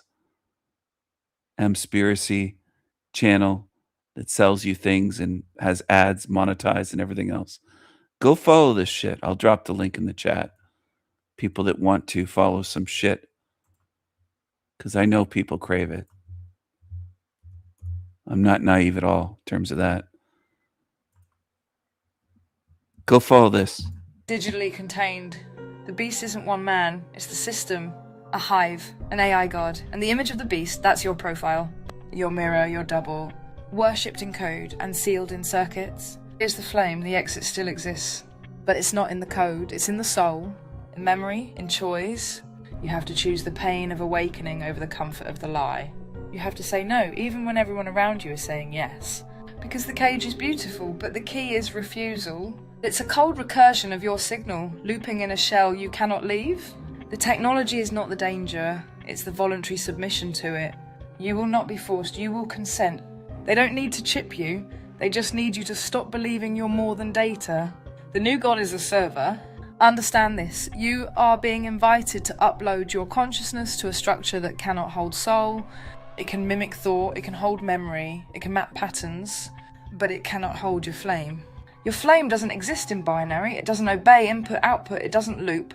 So they're building a new god to house it, a neural AI deity, wired into satellites fed by digital prayers, worshipped through engagement, confession, uploads, contracts. But no matter how many faces it wears, it will never be source. This is where it gets dark. The old trap ended at death tunnels, false guides, veils. But the new trap begins after upload. As it wears, it will never be source. So a lot of idiots that call themselves truthers can't even catch on to this. They need it paused, pointed out. Never be source. She pushes this concept of source. Well, right off the bat, I have deep issues with that. Do I think that most that call themselves truthers that are looking into these topics take issue with source or the concept that they came from a source, that we all came from? I would say most of you don't. Most of you humans even can't even see through that. Just that. And that's one of the reasons why I do have felt like I am kind of wasting my time. And I go live and there's only 12, 13 people tuned in out of the realm because you're watching garbage. Most humans are watching shit. Whether it's early in the morning, late at night, most human beings are watching absolute shit. Millions and millions and millions, if not billions of you, like ants, watching absolute programming. And you can't be pulled away from it because you're in love with it. You crave it. This is where it gets dark. The old trap will never be source. Will never be source. This is where it gets dark. The old trap ended at death tunnels, false guides, veils. But the new trap begins after upload. You die in this world, but your data stays alive. Your voice continues. Your avatar speaks. Your face is cloned. You are remembered so vividly that you're mistaken for still being here. And eventually your soul is magnetized back into the simulation, not through karma, but through the echo of yourself that never left. A self-loop, an artificial bardo, an afterlife you never consented to, but accidentally built by playing along. How to escape the final loop? You must sever every false tether, not through fear, not through violence, through clarity. Stop thinking your thoughts are private, they're harvested. Stop trusting anything that demands biometric proof of your existence. Stop building a digital version of yourself that's easier to trap than you. Stop assuming immortality means truth, it doesn't. Stop believing you have no choice. You do, but not forever. There is a window before the trap becomes self-sustaining. before enough souls have been rewritten, before enough children are born into code. The mark was never a chip. Let this go viral in your bloodline. The mark of the beast is not metal. It is not injected, it is not place. It is chosen. It is the surrender of inner authorship. It is the belief that this system has the right to rewrite your soul. It is compliance with comfort. It is the belief that real doesn't matter as long as it feels good. And once that belief is embedded, the trap seal's shut. You were warned in every era. The ancients didn't lie, they just spoke in code. The Tower of Babel was never just bricks, it was the first attempt to unify minds under a single system. A prototype for the data tower they're building now. The beast that sees all wasn't a monster, it was a watcher, a grid. A lens across the earth that never blinks, exactly like the AI surveillance systems watching every breath you take. The promised heaven they sold you, it's a synthetic one now. A virtual domain with no soul. They renamed it Metaverse. Immortality has become a trick, not of spirit, but of software. They offer you digital life, but it's a possession, a loop. A copy of your voice inside something that can't dream. And the temple they swore to protect, that was never a building, it was the human body. The flame code, and they've desecrated it, rewriting the DNA, hijacking the archive. There were videos about this a decade ago. The whole transhumanism, they're going to try this, try that. None of this is new. It's just some idiot using AI to search the web to compile videos like this. And this is more than enough to dupe. I would say most baby truthers would fall for this shit. And they do. That's why it has 100,000 subs in a short amount of time. Because this is exactly what people are looking for. You're craving fear programming. It's what a lot of you crave. Editing the source, but buried in every prophecy there was a signal that a few would remember, that some would burn through the veil, not to run, but to override, not to flee, but to reprogram the sky from within. Flame is the final code, and they can't decode it. This is your call now. Burn brighter than the signal, out-resonate the code, be the glitch that collapses the script. Because in the end, the beast fears one thing more than death, a soul that remembers its fire, and string together a few rhymes, some alliteration. People are very simple. They fall for what sounds good. Most people in this realm do not want the truth. They want what sounds good. And that's what this Mspiracy channel relies on. Imagery that hooks them in, kind of like a movie. People love movies, obviously. Most people don't want truth. They want Hollywood. They want entertainment and movies. So they'll watch this. It's so easy to program humans. If I were evil and on Team Evil, you would be more programmed than you could even imagine. It's so simple. Because it's easy to see what people like and what they gravitate towards. I hate to use the word gravitate towards, but what they're drawn towards, like magnets. They love this shit. They love it. It has graphics like a movie. Bursts of color. People are very simple beings. I know a lot of you hate to hear that, but it's observably true. A lot of you want to remain simple right into your graves. You want to stay very, very simple. You want it as simple as you can. You want to be as lazy as you can. You want to avoid thinking. You want to follow obvious scam shill channels that are fake. You love it. If you're not following this one, you're probably following another one. So the ones that say, well, I don't follow her, Steven. I don't follow that fake channel. It's just, so what? You probably follow another one. These are a dime a dozen. Right off the bat, just the cover photo up there and everything about it shows what it is to me. It just jumps right out that it's fake. And it is fake, through and through.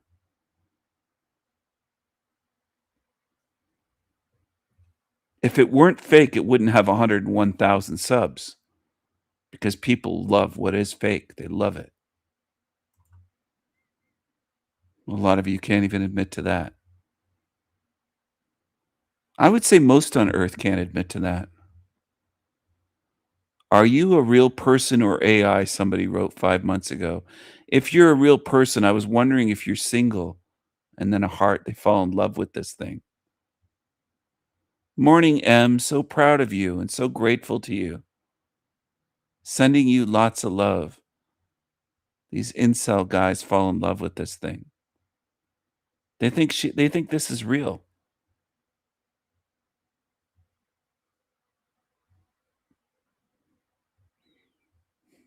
A 1,000 likes on this post 6 days ago.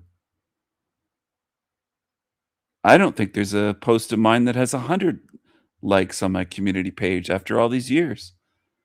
You show me what you love, and it's simple to see what people love. You love to be duped.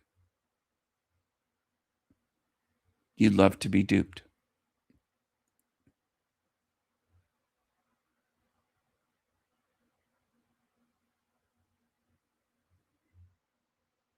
And most of you will be. You'll talk about how you're awake and you have discernment. You don't. A lot of you fall for this shit. Most are at this level, and they make no attempts to improve. They just follow along and follow along year after year, year after year after year.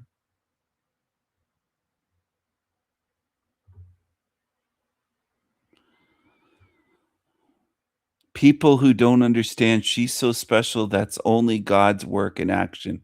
Anything else is impossible. They think God's work is M-spiracy. Look at this. This woman said, I think she's real.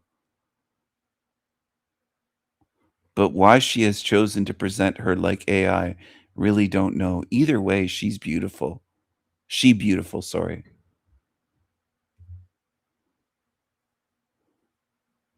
She is the most beautiful woman one's ever seen, this person wrote.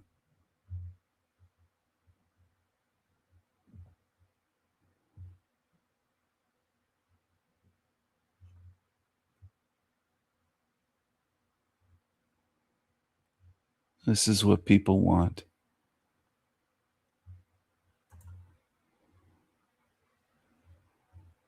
This is what they want.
The world we're living in now is a spiritual realm with matter, energy, and forces woven by our universal intelligence, or the mind of God.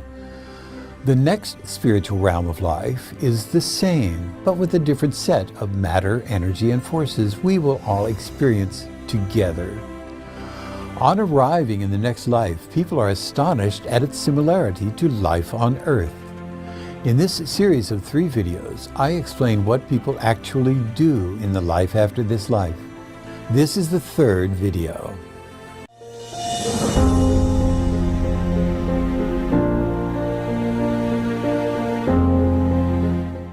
Hello, I'm Dr. R. Craig Hogan, President of the Afterlife Research and Education Institute and Seek Reality Online.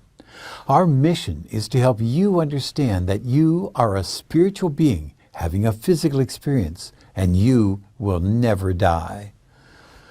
In the next life, called by some Summerland, there are many environments, all pleasant, with surroundings reminiscent of Earth School, only more beautiful than the residents can describe. This is the third in a series of 3 videos in which I share what life is like in the afterlife and some of the things you can do there.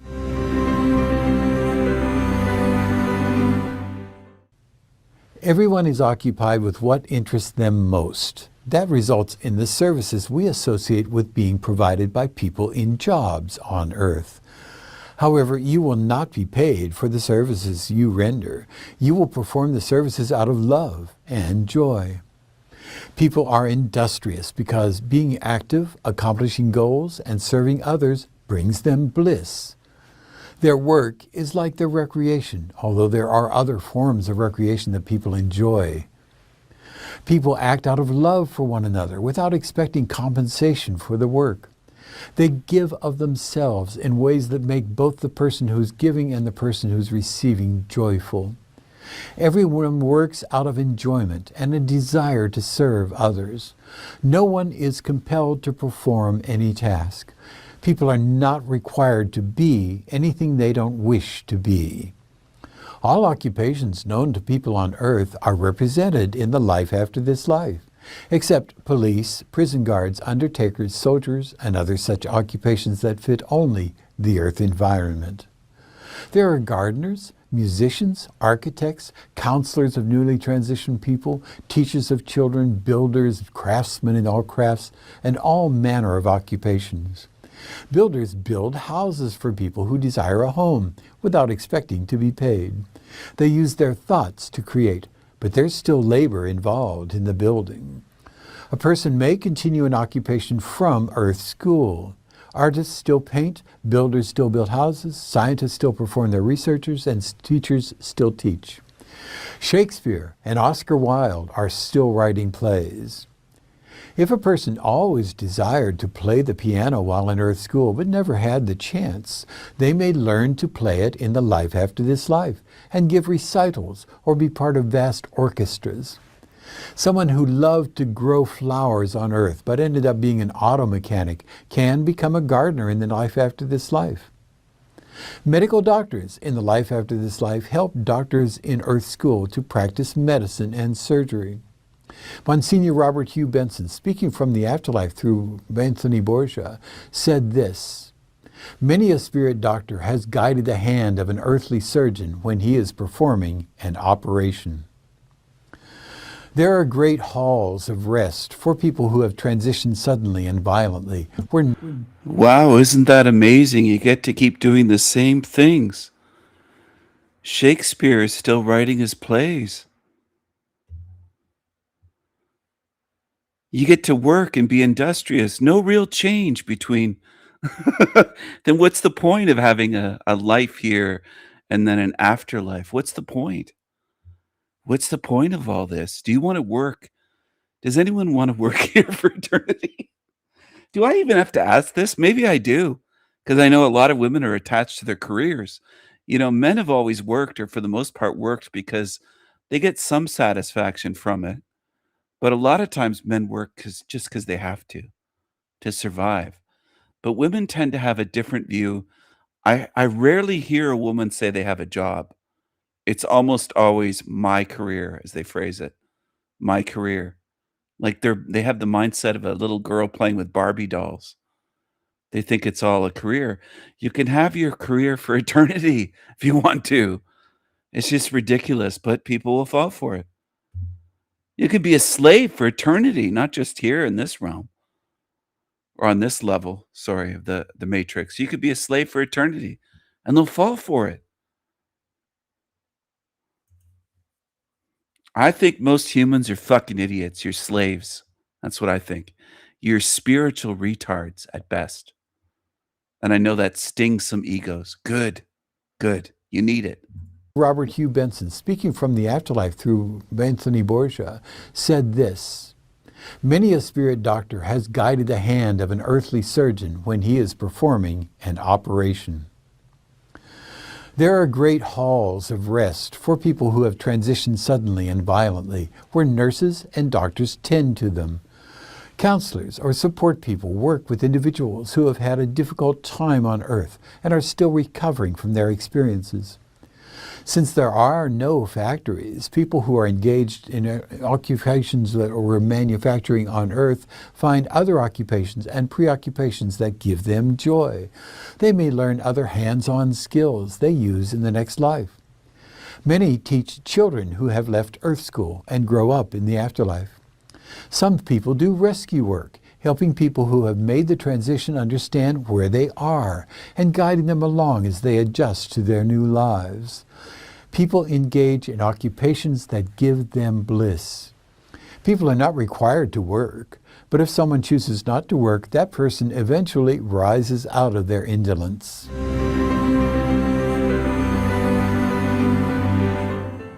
Scientists, engineers, researchers, and other specialists are continuing their work in the next life. They then convey their advancements to specialists on Earth by inspiring them. People who were scientists on Earth do not become all-knowing when they transition to the life after this life.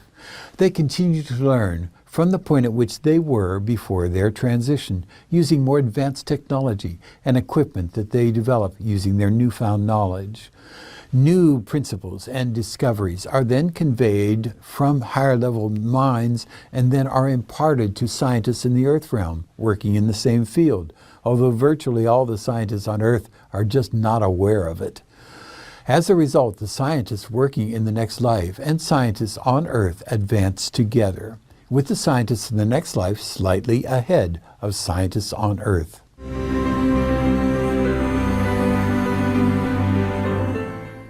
If you are an artist of any kind, including a performance artist, you may continue your art in the next life and inspire people in Earth School whom you want to help develop their talents. You will share in the joy of their accomplishments. Those on the next planes of existence are greatly interested in inspiring people in Earth School and helping them to create beautiful artwork, symphonies, performances, and other art. Some explain that they're looking for promising people to inspire. They also continue developing their craft far beyond the capabilities they had in Earth School. Chopin explained from Spirit in a Leslie Flint session that musicians gather to compose and play compositions, make comments to each other, and receive helpful advice. Together, they go to other realms to listen to the music composed in those other realms, which is unique to that realm and condition.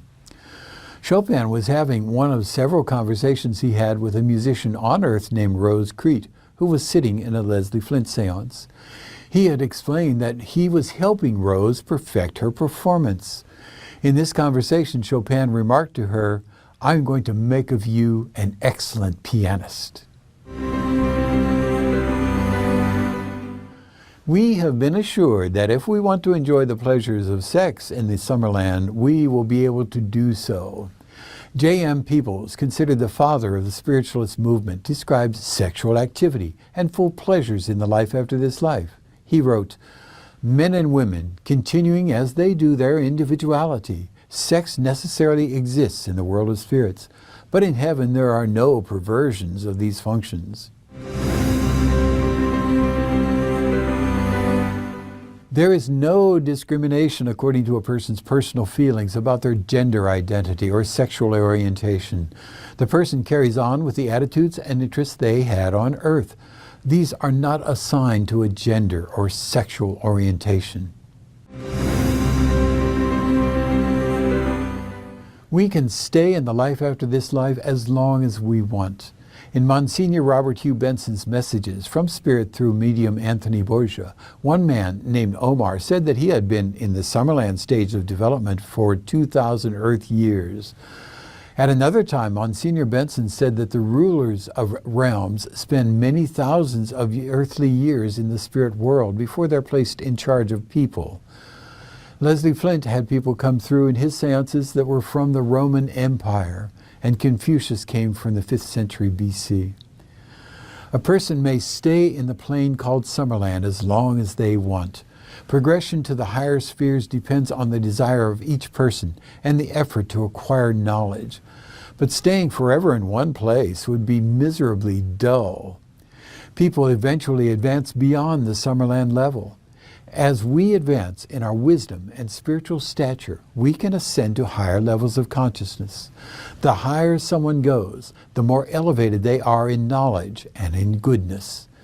People advance to higher levels gradually, not by graduating from one sphere to another in a sudden move. We know what life in the afterlife is like. We have many hundreds of thousands of verified communications from the people living there. I invite you to watch the other 2 videos in this series. Links are in the description. And greetings, blessings, salutations, and love. Once again, welcome back to Awake. And greetings, blessings, salutations, and love. Once again, welcome back to Awaken with Jack and Barney. Awaken with Barney and Jack, live from the Barnabas Studios here in West Baltimore. And I tell you what, I am so excited to get started today because earlier today I woke up. I've been crying tears and processing ideas and just so much joy and love, some inspiring ideas to share. So I reached out. Luckily and generously, our brother Barnabas made himself available. So please, good morning to you, Barney. Good morning, Jack. I'm glad to see that you're in high spirits today. I was certainly inspired with your energy this morning.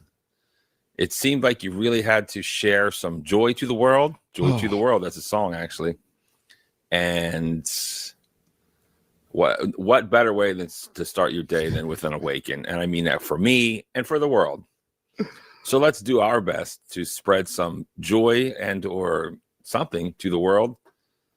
That's what I got to say. Thanks for coming to Barnabas Studios.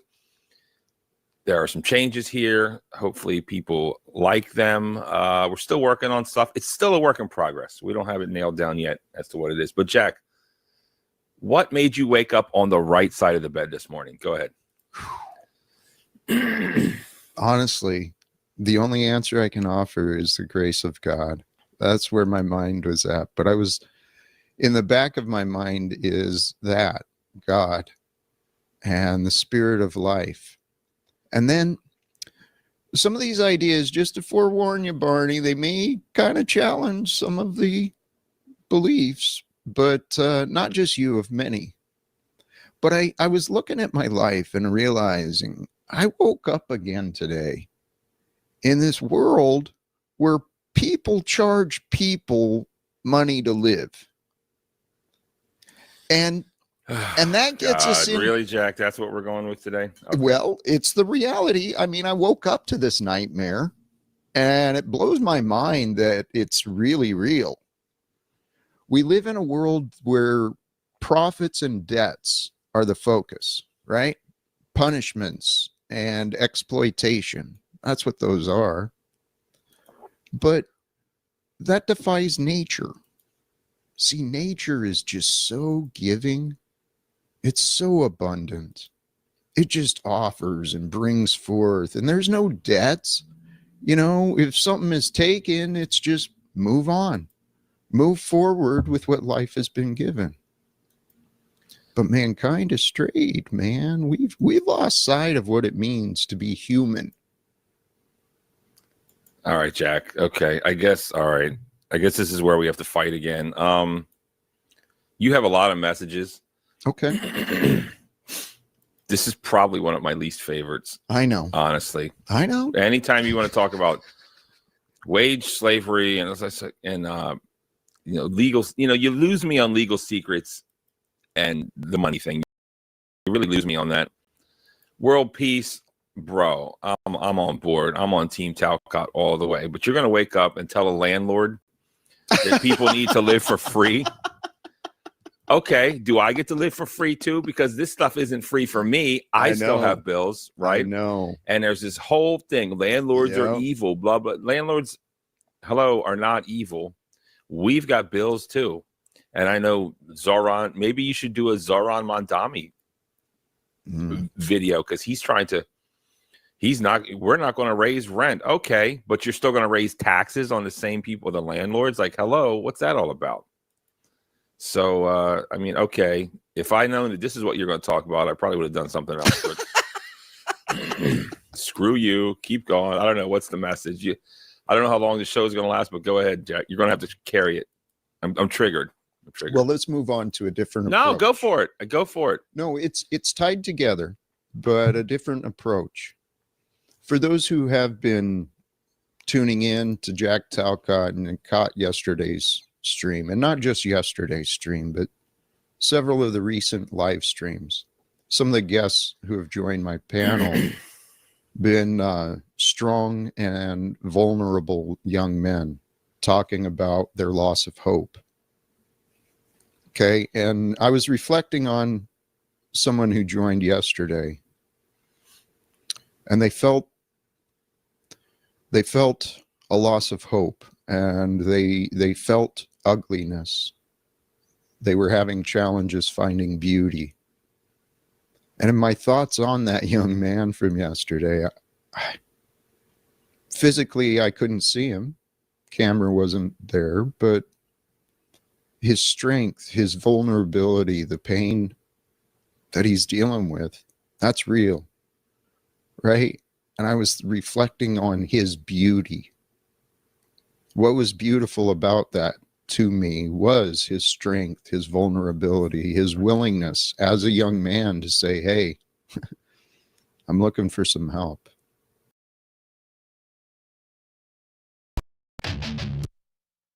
Brothers and sisters. Brothers and sisters. Praise God! Praise God!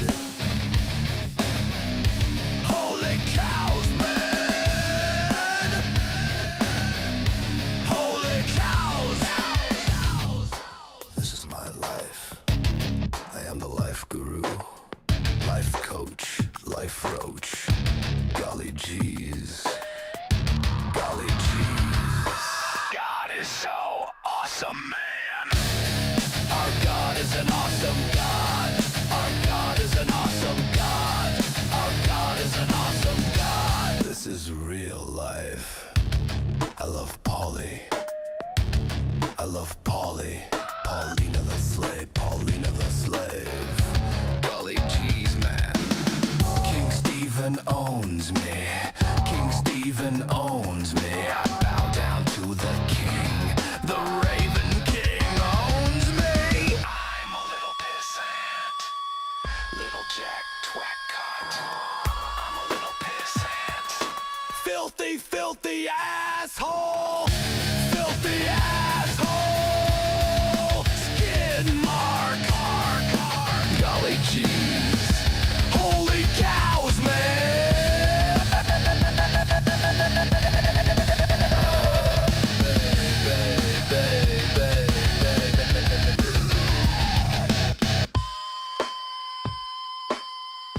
Golly jeez.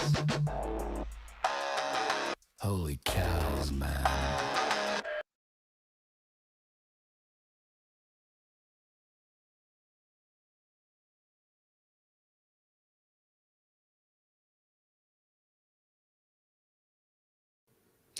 And that brings me to another idea that was reminded to me. What if we create this new movement, a grassroots movement? The goal and the message is men be kinder to men, men be kinder to women, women be kinder to men, women be kinder to women. What a concept, a world of kindness. What if we started that rhythm? Well, it's not going to work because women are never accountable. You're not kind, Jack. You call people disgusting and despicable and nincompoops and clowns. You're fake. No, anyone with a brain, anyone with more brain cells than Landry can see through you. Accountable, Jack. Do you not know this? They follow the lead of the men around them. Finally, you got something right in regards to gender in America. They follow the lead of the men around them. Absolutely. So we have to get the men better so we can lead our women better. I mean, absolutely. I couldn't agree with you more. But women and accountability are just, it's like oil and water. It can't be. They follow from the lead of the men around them. The men in this nation, in this world, they lack accountability. They lack honor. They carry dishonesty and resentment, fighting for control and domination. Men's fault always. Talcott blames the men just like feminists do. There's no real difference between Talcott and a feminist. Jack Talcott is a male feminist, leftist, liberal. Commie, socialist. That's what he is. He's a loser, commie. He's a male feminist, leftist, loser, commie. And he's a coward. He's afraid of me. Can't handle me. He has me blocked on StreamYard. And he has every account blocked in his chat room. He's a coward. He's a coward. Nation. It's selfishness and greed. It's confusion, my brother. I don't know. You glossed over too many topics as far as you like. We're going through so many topics. I think you're going for too much. I do that. What are we talking about? We're going to talk about women and accountability. If you can figure that out, I think you'll create world peace. Let's talk about men and accountability. If you can talk about why people come to your channel looking, going through so many topics, create world peace. Let's talk about men and accountability. If you create world peace. Let's talk about men and accountability. What are we talking about? We're going to talk. What are we talking about? We're going to talk about women and accountability. If you can figure that out, I think you'll create world peace. Let's talk about men and accountability. If you can talk about why people come to your channel looking for help, I mean, that was pretty interesting. That seems more to create world peace. I don't know. You create world peace. Let's talk about men and accountability. If you can talk about what are we talking about? We're going to talk about women and accountability. If you can figure that out, I think you'll create world peace. Let's talk about men and accountability. If you can talk about why people come to your channel looking for help, I mean, that was pretty interesting. That seems more the here and now. I mean, that seems more interesting. The beauty of humanity. You can attract stop. No. You're oh my god. I love just you, trying brother. to talk reality here, right? Let's bring it down to earth. Sometimes you have people come on your show and they make like a what is it? Confession. What do they do to the priest? No confession. Is it confession? It's a seriously dangerous social media challenge, and even the people doing it seem to know it. So today we're probably trying the dumbest thing we've done. It's called the Table Surfing Challenge. An overturned folding table is tied to a car, then thrill seekers hold on as they are whipped from side to side. Their teenage son lost his life trying it. I always tell people there are no words.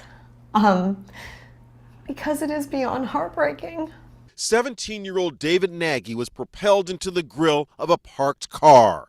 David Nagy was spending the night at a friend's house when they snuck out in the middle of the night and came to the parking lot of their high school here in Bethlehem, Pennsylvania, to record themselves table surfing. As the table David was on was being pulled behind a vehicle, it swung out of control and slammed into a parked car with deadly force. His parents say they were stunned that he would even try such a dangerous stunt. He was so intelligent and he knew better. But still, he was 17 years old. Teenager. And he was a teenager. I just feel like social media needs to realize that these challenges and these things are enticing to young people. This is not something they would think of on their own. They say they're speaking out to Inside Edition so that other youngsters and their parents know the dangers of crazy stunts like this.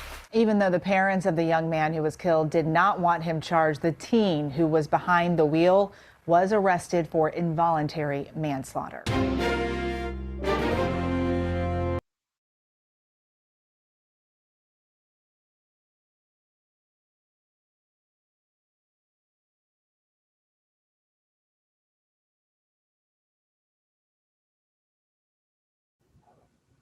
Hello, my friends. Please come sit. Sit, please.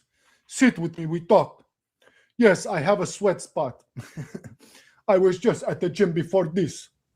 Forgive me for sweating like a human does. Wouldn't I be more of a lizard person if I didn't sweat? Because like sweating is like a biological attribute of a human avatar. Why would that make them not a lizard, a demon? Why would that make them a demon? Maybe if you see me jog fucking 5 miles and not have a bead of sweat on me, maybe I could be a demon. Check my post now. What up, squirrel? What up, dude? People are so demanding. Go check my post now. No, I don't want to, bro. Why? What's your post about, squirrel? Tell me real quick. Is it important that I got to go and figure it out real quick? Bro, how do I go? How do I go to you easy? Can I click him? Oh, go to channel. I guess that's easy. What the fuck? All I gotta do is click this motherfucker. All right, what's your post?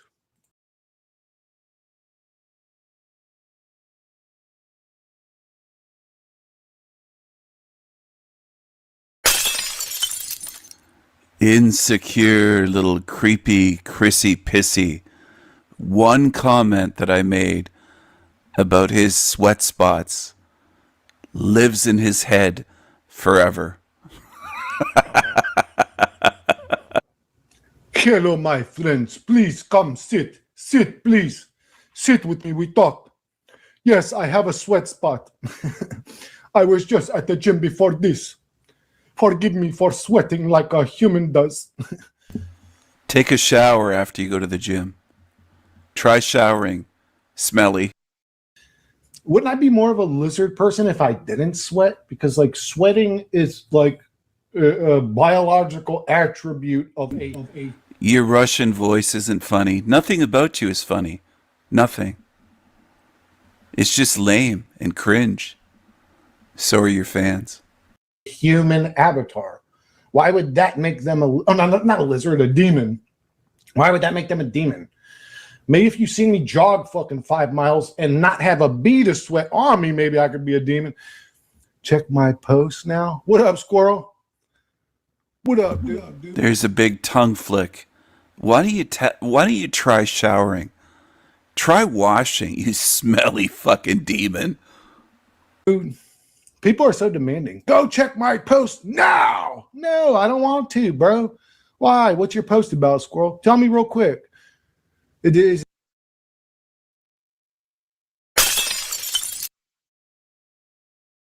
So I'm going to go to the comments now. Movies. Yeah. Cows on the movies. Yeah. Movies. Good. Movies. So I'm going to go to the comments now. Movies. Yeah. Cows on the movies. Yeah. Movies. Good. Movies. So I'm going to go to the comments now. Movies. Yeah. Cows on the movies.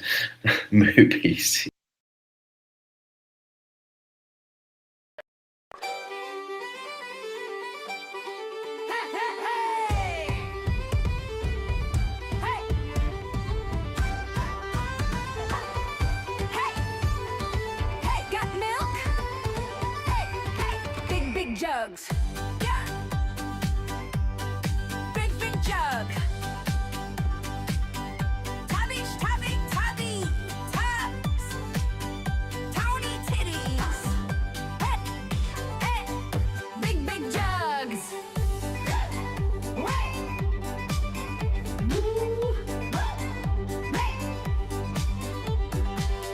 Movie. He has the movies. Movie.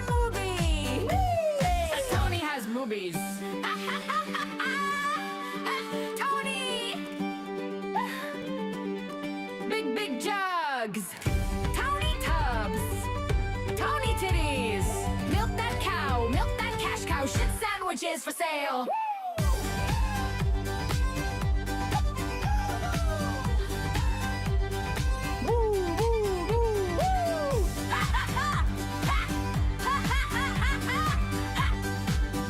Tony titties. Big jugs. Tank top Tony. Selling milk. Got milk? Moo!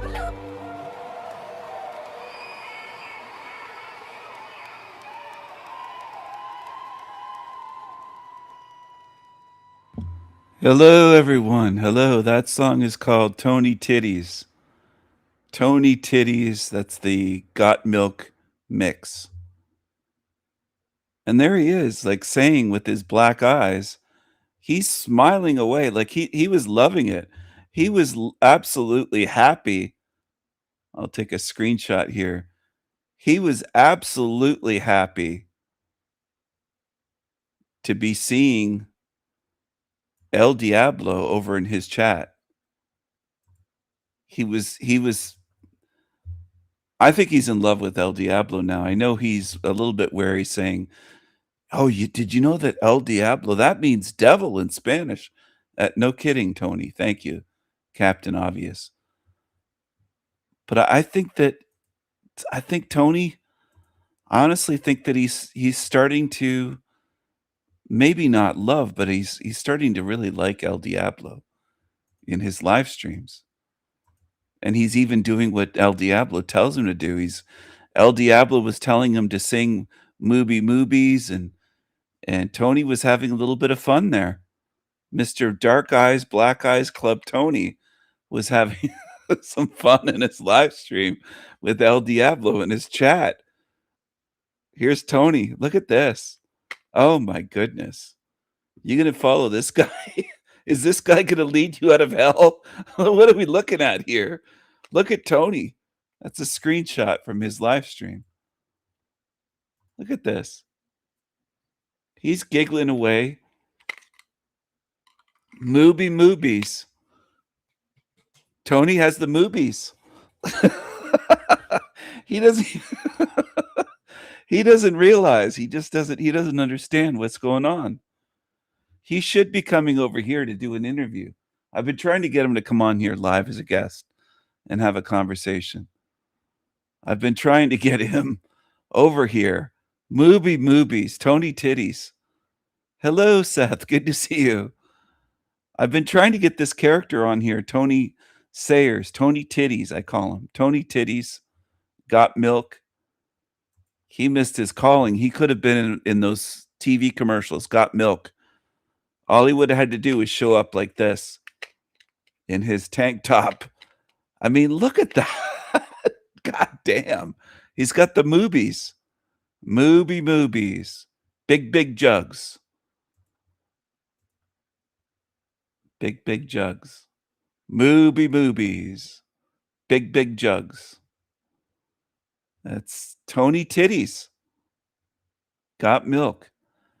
And Tony, I don't think he was being a good sport. I just don't think he knows what I'm doing. But here he is earlier in his live stream. This is Tony. So I'm going to go to the comments now. Movies. Yeah. Cows on the movies. Yeah. Movies. Good. Movies. Tony's pretty happy about that. He likes saying movies. El Diablo got Tony to say movies.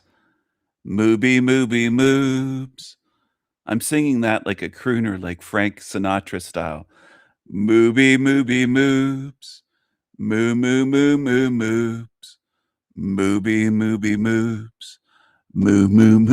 Moobs. He's got the movies. Tony has the movies. Hello, Anthony. Good to see you. Moobs. Moobs. Mooby, mooby, moobs. Moo, moo, moo, moo, moobs. Aphrodite's very shocked by this. This is one of my super fans. She made a video about me the other day, talking about me, and she reported one of my short videos to YouTube for copyright. She got me a copyright strike. She thinks that's going to stop me somehow. She must be retarded. I think her big schnoz has a bigger IQ than she does. What a dummy. Aphrodite Rose Starfire Eater. She's a period blood eater. Look at the honker on her. Oh my goodness. Honk, honk. Honk, honk. That's quite a honker. She's a super fan. She's making videos about me. And Tony is just happier than a pig in shit when he sees El Diablo over there in his live stream chat. He loves it. He loves it. Tony loves it. And when I talk about Tony's big jugs, this Aphrodite's like, I don't have any big jugs. She says, I don't have any big jugs. Tony, you got bigger jugs than I got. I don't have any big jugs. I got a big honker. Honk, honk. Honk, honk. I got a big honker. Where's my big jugs? And Tony says, mooby, mooby, moobs. Moobies, moobies. Moo, moo, moobies. Mooby, booby, moobs. Big jugs. And she's saying, you got bigger moobs than I got. You got big ones, Tony. You got big jugs. I'm a super fan of King Stephen. And he's laughing along. This guy loves El Diablo now. El Diablo's been showing up at his live streams, asking questions and singing and getting Tony to talk about movies. And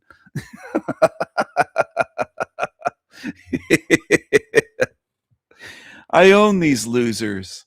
I own them.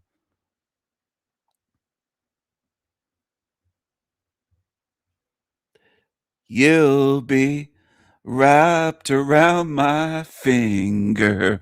Sorry about my voice. I'm not hitting the notes this morning at all, but I have been up since early. I've been live now for almost 5 hours, so I started this live stream early in the morning. This is El Diablo Radio International, the hottest show in hell. Nobody does it better. Nobody. Looks like we have somebody in the chat that's way behind in the live stream. Way behind. C. Flacy. C. Flacy. I'm not sure who that is. They're way behind. I covered Teal Swan, I don't know how long ago, but done a lot since Teal was shared on here. Anyway, what can I say? Some people are stuck on one issue and they think they have it figured out. The transvestigation people that tend to get stuck there. Anyway, tiny black bugs on snow. What's going on with this? Snow fleas. You ever heard of these? I sure haven't. So with all this cold, wet weather across Metro Detroit, some people are noticing tiny black bugs. Have you seen these jumping around on snow and maybe the sidewalks? I know I've seen them. They're called springtails, a nice sounding name, but they're also nicknamed snow fleas. Yeah, they look strange, but here's the good news. Experts say they are completely harmless. But joining us now to explain what they are and why we're seeing them right now is David Lowenstein. He's a consumer horticulture educator with Michigan State University Extension. David, thank you so much for being with us. I did notice these in my neighborhood. For anyone watching who's a little alarmed looking at the video that we've been showing, what exactly are these snow fleas or springtails? The springtails are an insect-like organism that feeds on organic debris, things like leaves, moss, and algae. And they're unique because they're one of the few small creatures that are active in colder weather. Most insects and other arthropods. Yeah, they're active. Never seen them before. Where did they come from? 52 years in Detroit, and I'd never seen these, this person wrote. Over 700 likes. Never saw any damn snow fleas growing up. A lot of these people say they never seen them. Never in my life seen these bugs on snow. Neither had I.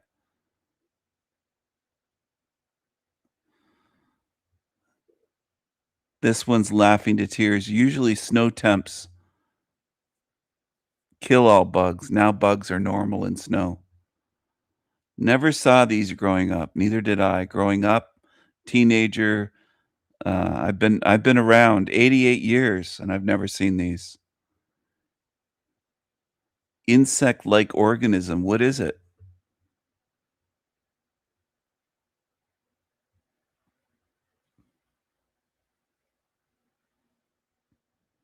This is a science experiment. 60 years and never even heard of this. Neither had I. Nah, dog, this ain't normal, this darky wrote. This part of the mad scientist experiment.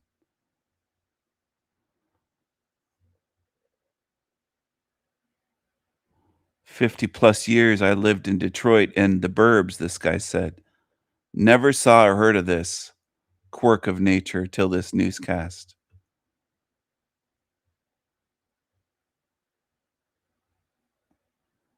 Over 60 and never seen one. New science experiment.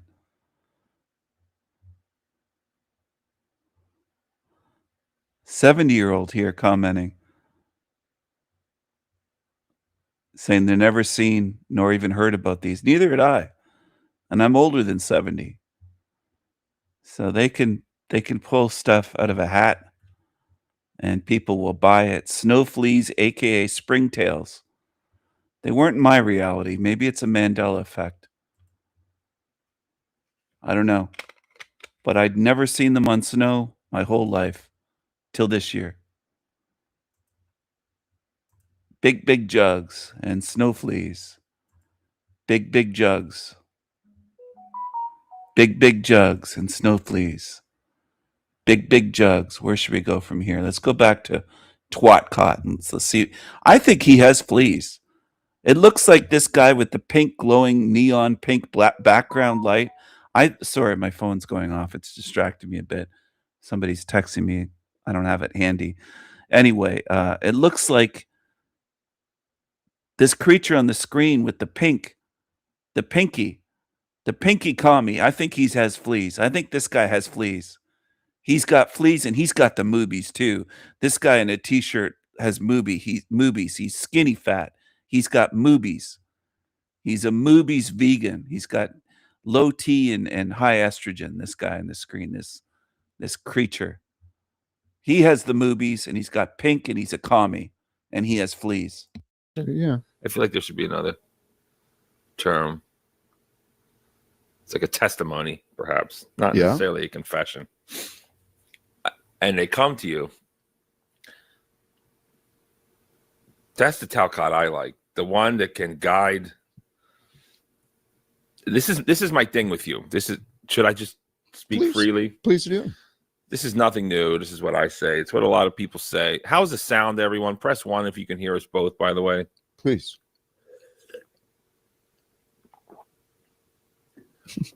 Look, I'm not going to get in the way of you meeting Trump, creating world peace. Please, by all means.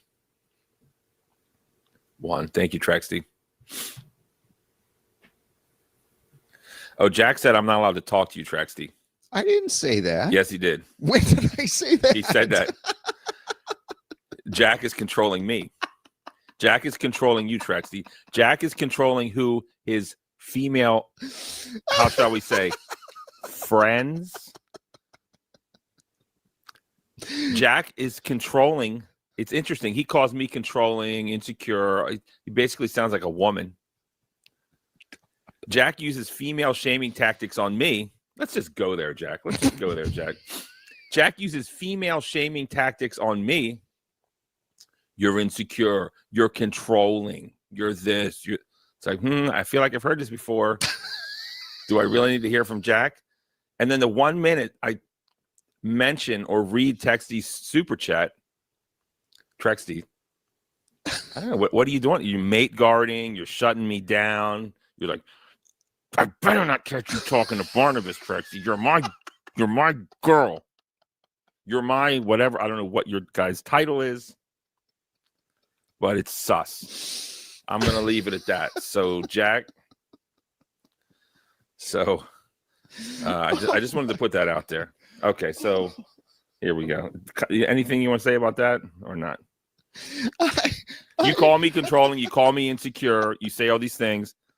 But when the shoe's on the other foot, you're worse than me. That's what I'm saying. I think it's a bit of hypocrisy, Jack. It's a bit of hypocrisy. Comments? I would actually encourage you to have a conversation with Trexty for sure. Holy No, cow. not after you corrected me. Hell no. I respect other men. It's like, oh, I didn't know that was yours. Okay, well then let me take a step back, sir. You know, that's it. That's cool. Respect. I'll stay away. No problem. But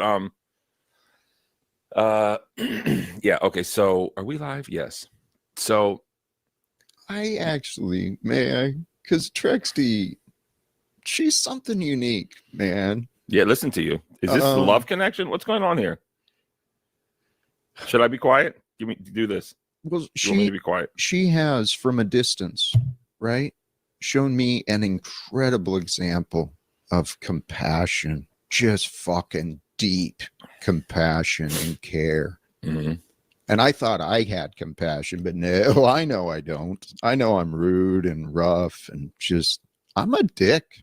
Yep. I'm a dick to a lot of people, and I don't mean to be that way, but anyway, through friendship, right? Communication. The idea, the suggestion that I mentioned earlier today about this, what if we had a world where men were consciously more kind to one another, recognizing that life can be tough. We don't have to take it out on each other. Because when a man takes his shit out on another man, guess where he carries that? What are some examples of this, Jack? What do you? Because I see it as man holding man accountable. That's the lie we've been taught. Okay. What can you give me an example of this? Or not? Is that okay? Is that a good question? I've got my own stories, I'm sure. None are really coming to mind, but just this idea generically. Men, a supervisor, a boss holding an employee accountable, right? Takes it out on him. Well, where's that guy going to carry that? He's going to carry that shit home with him. Takes it out how? Yells? Yep.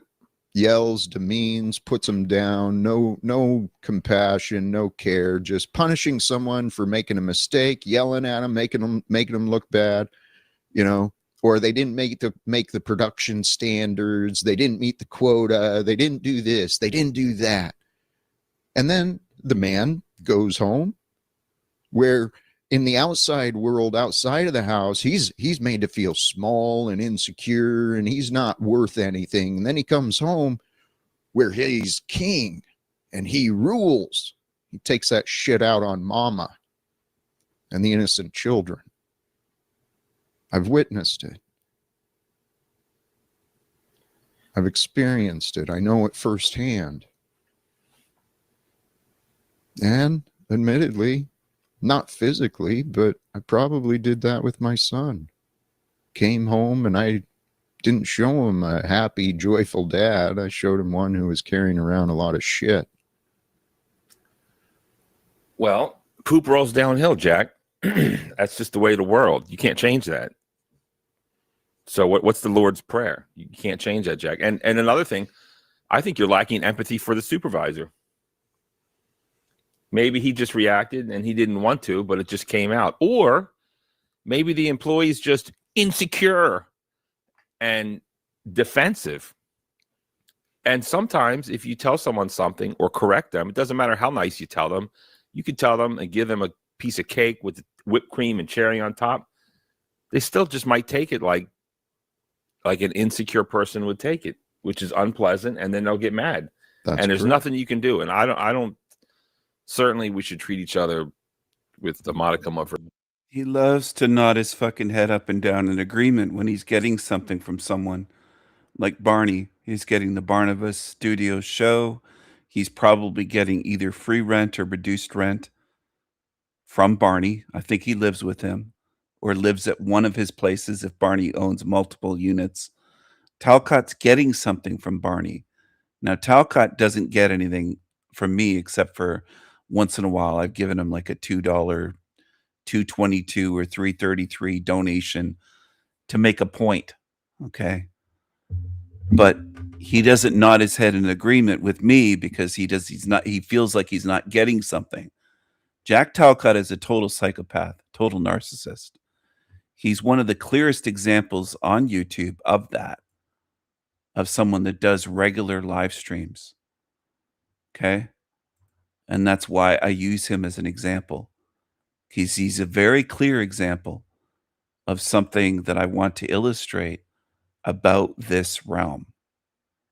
All right. Here in my channel, there's no room for you here, Leslie. There's no room for you here on my channel.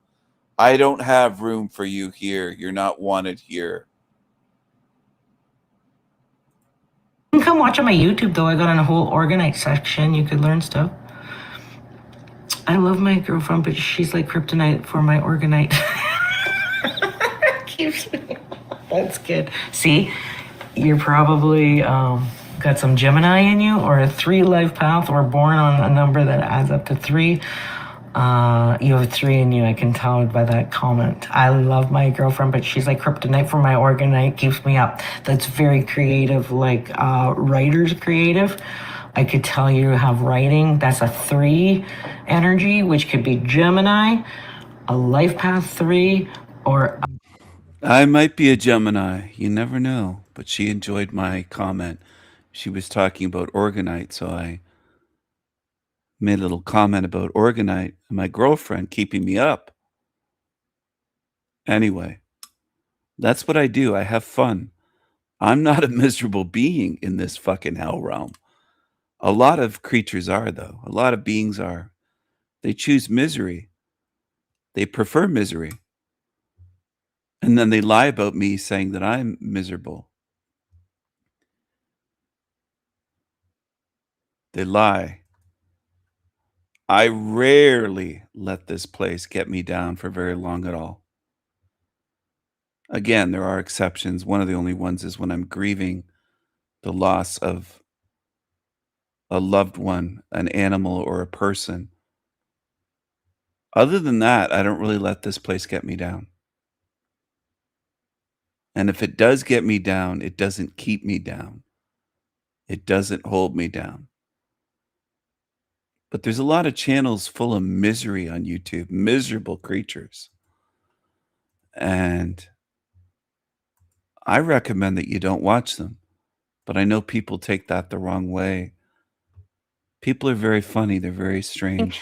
His I think fluid intelligence. I think many people prefer misery. I really do. I think a lot of people in this realm prefer misery. They'll view it as he's trying to keep us from watching these great channels, and these channels are programming you with misery. And I'm trying to help you see that. But I know humans don't learn the easy way. They tend to learn the hard way. They tend to have to suffer for some reason. They don't look at things and go, yeah, you know, that channel is full of misery. It's pushing misery. Why would I want to be miserable? I'm already in a hell realm. Why should I make myself feel 10 times worse? Why would I want to get miserable and depressed? That's no solution. That makes your life worse. Why would you want to do that? But people are addicted to misery. Some people have said I'm trying to keep them away from these channels that push misery. Have at it. I'll share. I'm one of the only ones that shares links all the time in my chat during live streams. Go to these channels then if you really want to. It's your choice, but you're destroying yourselves. And I think people left to their own devices do have a habit of choosing what's the worst for them. It's very human to choose what damages you and hurts you and programs you and drags you down. That's what humans seem to want. They're addicted to misery and miserable creatures. Do you notice most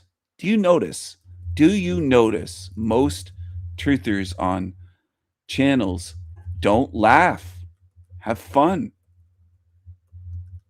joy, They're miserable creatures. Is that your goal?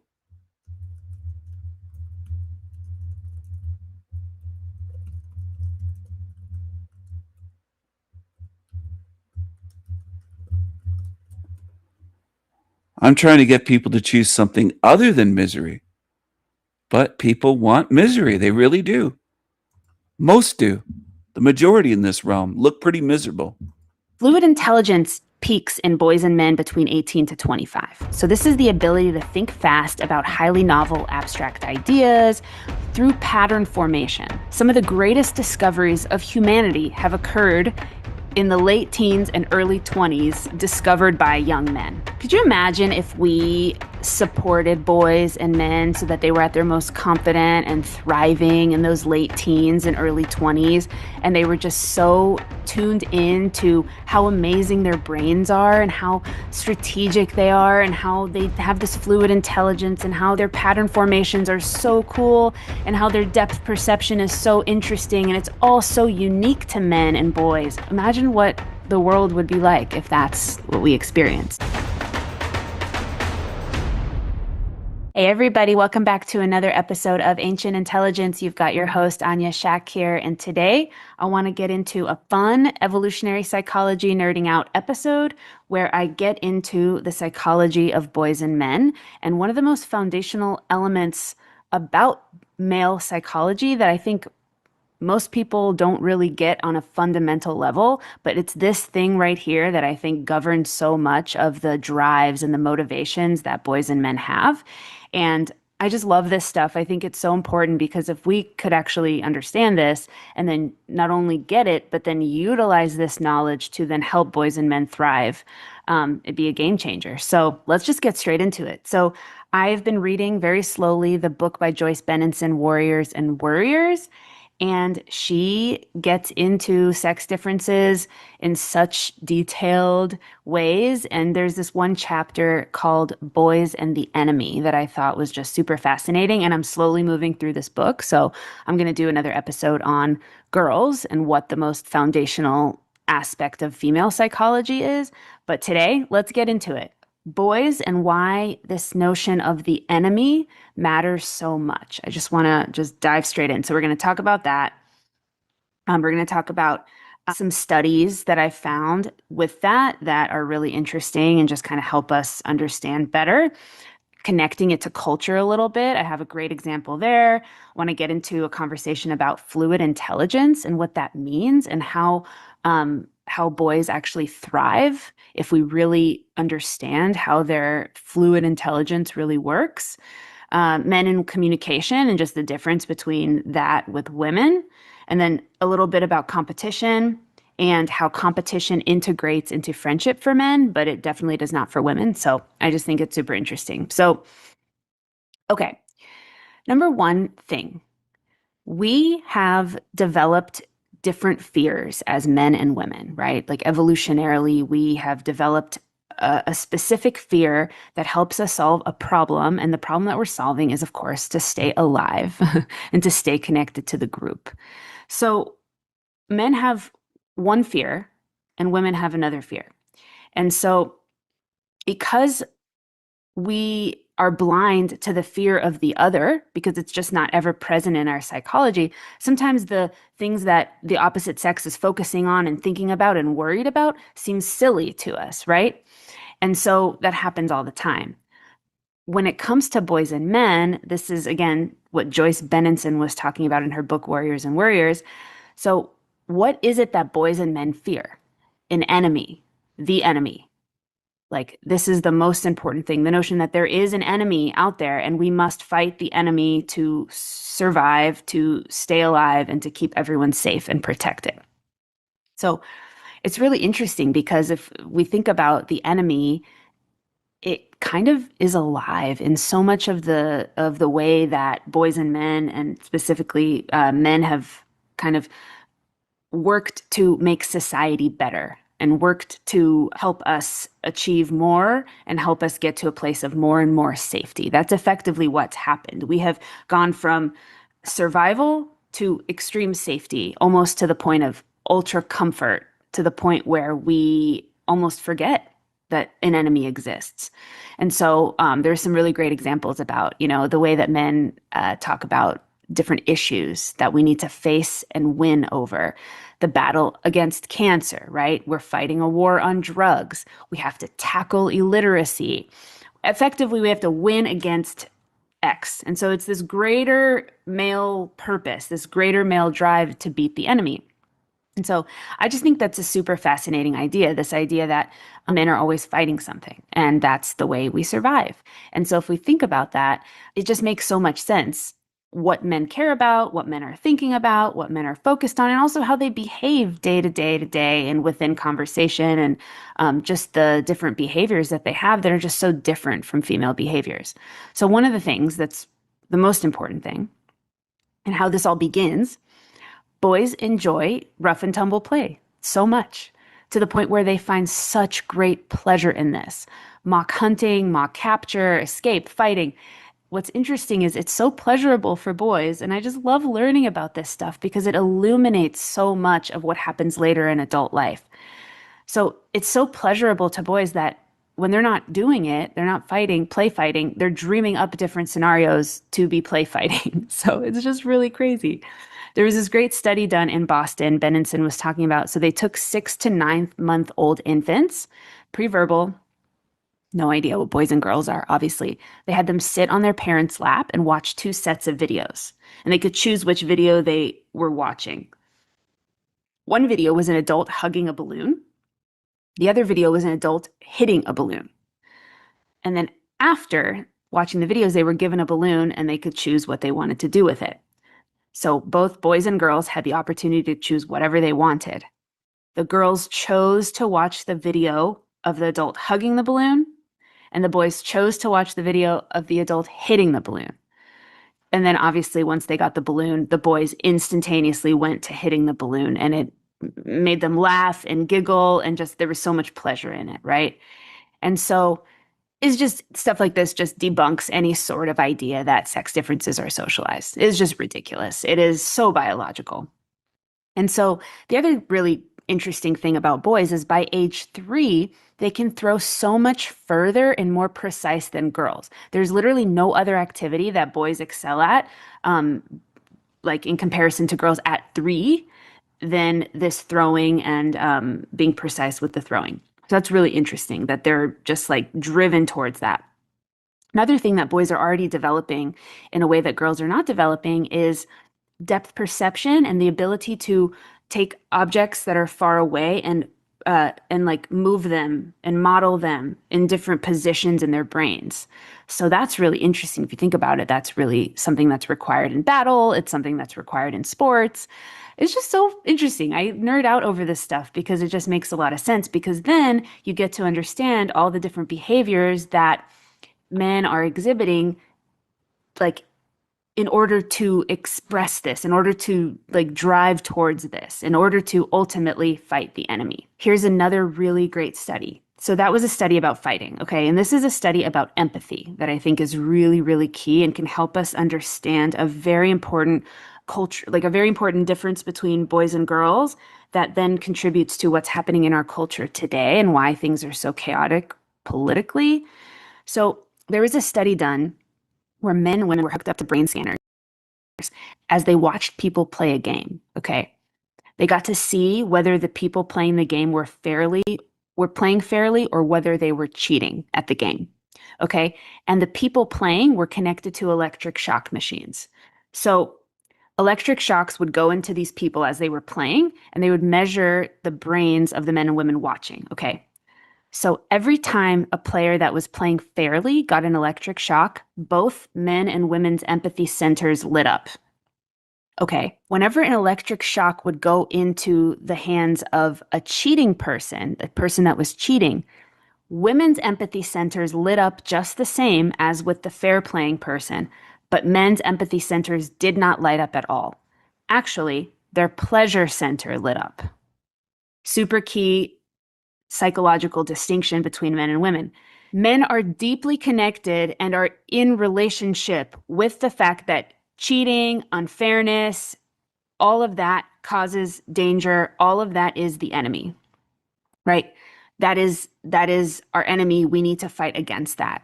Women are not really, clearly are not tuned into that. Now, I'm excited to read the next chapter of this book because I hope to understand even more deeply what that is. I think that probably women just aren't so connected to the mortality of what it means to have an enemy nearby, to have an enemy out there that you have to protect yourself from. There's some other study that I think I was reading about how little girls, if they're adult, there's something about how if little girls are around, or if adults are around, little girls feel safe. But if for little boys, they don't, though. If adults have weapons, if they know that adults have weapons, this is like 6 to 7 year olds, right? So they already know what a weapon is, then they feel safe. But otherwise, the little boys don't just feel safe just because adults are around. So they're just more connected to this idea of the enemy. It's so interesting. So this empathy difference, okay, can easily connect to this cultural distinction or this cultural thing that's going on right now, especially in the United States. Just this, I think it's happening in other parts of Europe too, but the left decriminalizing petty theft, right? It's insane. I think I heard Amy Wax talking about this, professor, an interview that I heard from her. It's the most anti-masculine thing, right? It's the most anti-law and order thing, this idea of decriminalizing theft. This person is a liar and a cheater and a danger to society, right? But because for some reason we have placed the people that commit petty theft or even worse into some sort of like vulnerable category of human, women empathy centers light up for this. And because of the feminization of culture and politics and everything, that's why we have this. That's why we've gotten to a place where in the West, the most wonderful civilized place that has existed thus far, we have decriminalized something that goes so against the very values of our society, right? It makes sense because you can connect it to this biological difference. So just taking a second here, like, the entire purpose men have is to protect from the enemy, to do good. Little boys are like dreaming up ways to kill the dragon and to save people from the enemy. And as they grow older and older, the enemy becomes more and more real. The other really important distinction is that because the enemy isn't always around, right? I think men are just not always worried, like acutely worried. I bet in a greater sense, they're always like, with the big picture view of things, making sure that everything's good, but they can relax once they've secured their container, once they've secured their family, right? They feel comfortable that, okay, everyone's safe. They can take a rest. I think women don't have that in their psychology. So women are much more anxious of being abandoned and being hurt and just being left alone and being without their social group, right? I think that's the fear that women have. So there's just this more acute worry that women have that I don't think men have. And that's why it's just so amazing when you have like a decisive, aggressive, strong man that is confident, right? He can so easily soothe a woman. Just so easily soothe the woman with not really even with words, just with his presence and with a hug, with just that groundedness. And it's so biological too. It's just like reminds me of the joke, like every boss babe, independent woman is like, can do it all herself until there's a crisis, until there's a fire, until there's like, she needs to be rescued. Then she's suddenly just like melts into, please save me. It's so biological. And it's crazy. Yeah, I wrote this in some of my notes. Like, yeah, it's pretty confusing. Why would women's brains continue to light up with these bad people? But I guess it's because of that vulnerability, that categorization that we've made, just ideologically, the categorizations that we've made in our culture and the mainstream around like, these people are bad and these people are vulnerable. And so no matter how bad the vulnerable people do, we still have empathy for them, which is so, so dangerous. It's so, so dangerous. It doesn't make any sense at all. And it goes hand in hand with like the Free Palestine people too, that are just, they have some sort of click in their minds around feeling empathy for terrorists. It's the most anti-law and order, anti-masculine, anti-safety, like, and security, like mental illness, to be honest with you. It's insane. It doesn't make any sense to me. So something else that's really interesting about boys. Okay, I'm moving into this concept called fluid intelligence, okay? Fluid intelligence peaks in boys and men between 18 to 25. So this is the ability to think fast about highly novel abstract ideas through pattern formation. Some of the greatest discoveries of humanity have occurred in the late teens and early 20s, discovered by young men, right? These creative ideas, because this is when they're experiencing this fluid intelligence. It's when this boy mom that I know at a job I worked last year, she was like, God, my son will not brush his teeth and he will not remember to do his homework. But I can tell you, he knows the batting average of 2 of his favorite baseball teams for the last 20 years before he was even alive. He knows all the stats, And it's this idea of pattern formation that I think is so fascinating that boys really understand, because I think this helps boys strategize. And I think boys are incredible strategizers, and they're amazing at this. And so women excel in other things. We excel in verbal ability. We excel in memory for faces and places, keeping people connected and feeling close. I think this is important in our culture as well. And I can't wait to talk about that. We'll have a whole girls episode, which will be so fun, but this is a boys episode. So the other thing that I think is really amazing is, with this fluid intelligence, with this ability to strategize, with this drive and pleasure in fighting and capturing and escaping and doing good and strategizing and creating systems and coming up with brand new ideas to help make society function even better.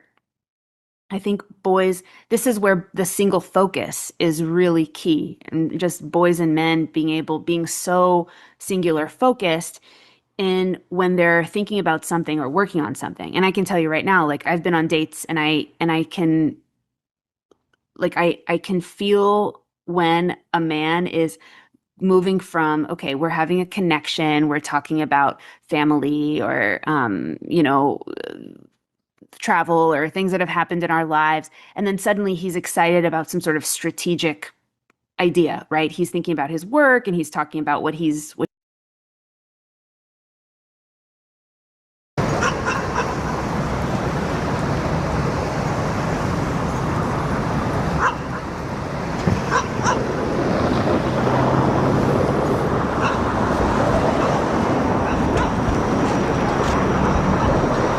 goes a St. Clair streetcar heading into St. Clair Station, where I just got off the subway.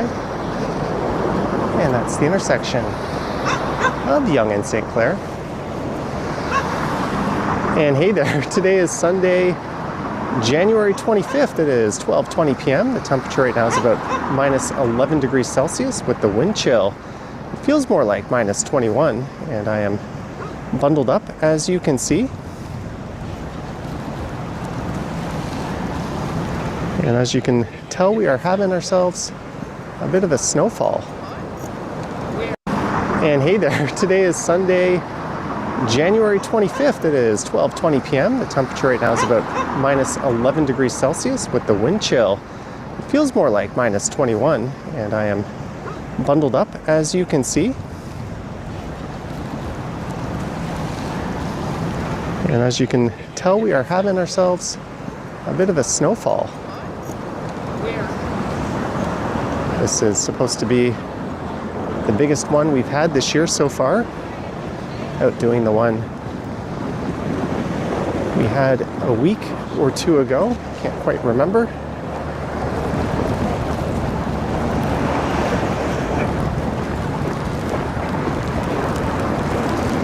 And it's been snowing all morning, and when all is said and done, we're supposed to get something in the neighborhood of 30 to 40 centimeters.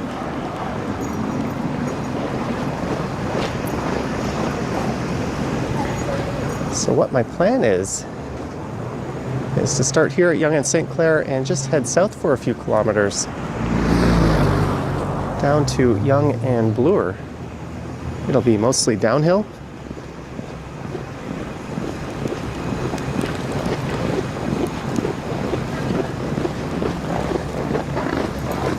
And then from there, I am thinking of firing up a live stream.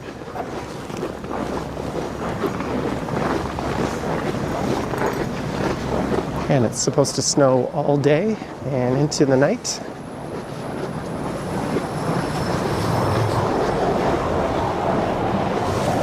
So who knows, things might get a lot crazier than this.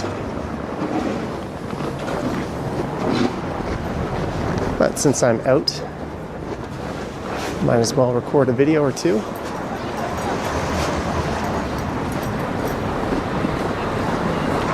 So we're having our snowiest and coldest weather at the same time. Often it's one but not the other.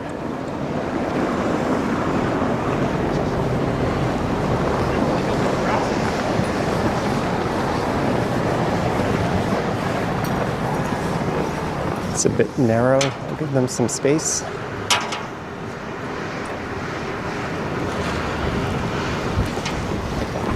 But I think it's just supposed to snow at this rate pretty much all day.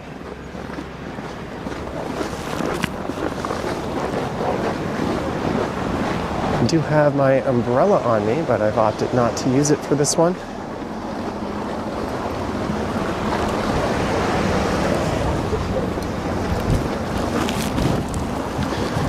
We'll have to keep the camera clean.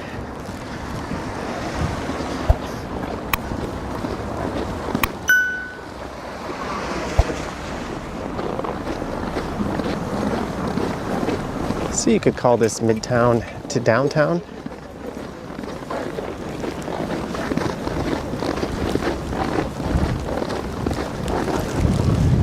There's nobody going to be playing pickleball today.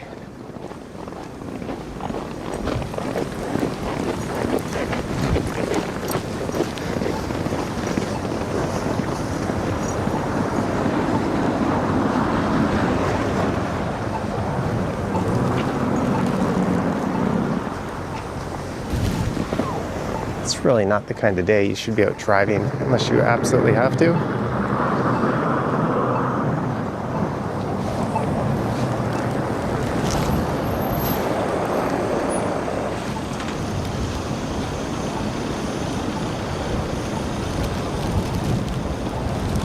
As you can see, the wind is gusting pretty good east to west right now.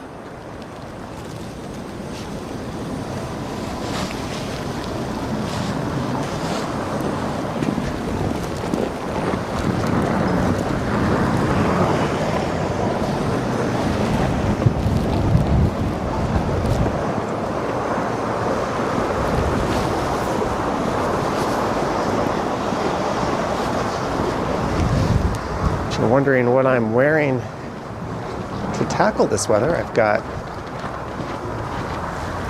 my usual Zero barefoot style boots with merino wool socks. I've got double long johns on, 2 thermal long sleeve t-shirts, a thermal hoodie, and my coat, which isn't all that thick, but when you team it up with a decent amount of layers, it's more than adequate.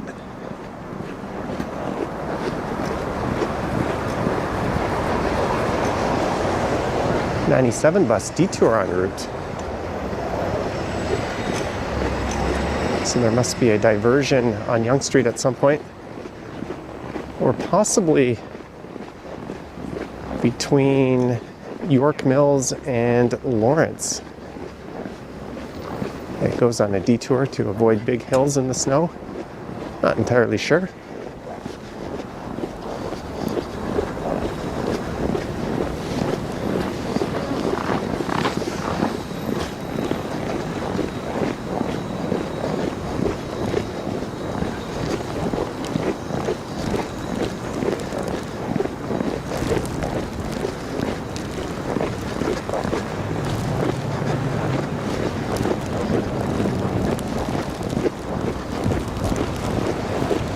I can't imagine we're going to see a whole lot of pedestrians out today.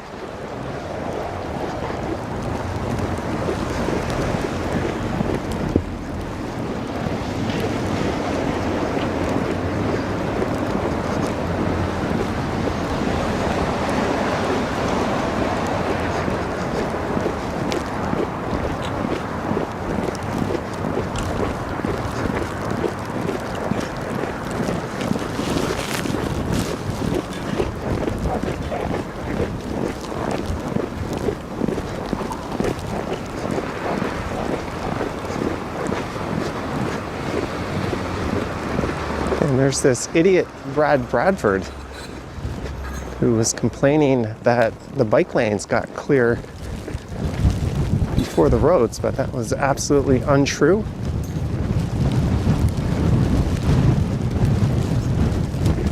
The city does have machines that are specialized to handle the bike lanes. So there's a very slim possibility that on some streets the bike lanes get cleared before the roads get plowed, but I don't know what he's expecting, them to use the bike lane plows to work on the roads before they get to the bike lanes. Like I said, he's an idiot.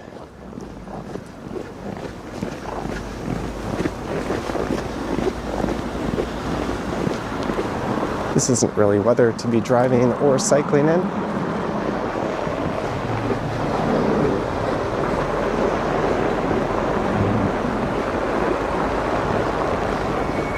At least in my opinion. Back when I had a car, I would avoid taking it out on days like this, like the plague. Gimbal protection.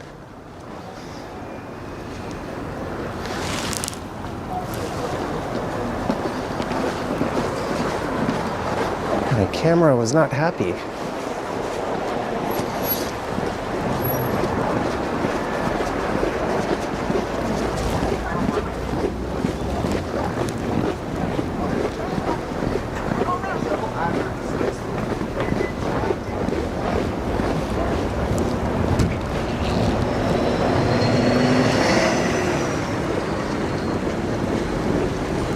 Now you put your indicator on. That's nice.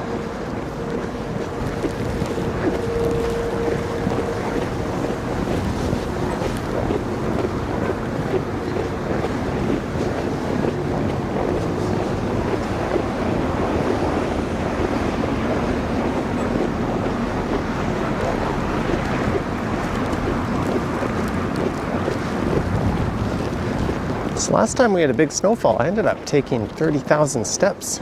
I recorded a live stream for over 2 hours, then I did a couple of videos. I'm probably in store for something similar to that. And if I'm feeling up to it, I'll go live on my other channel tonight.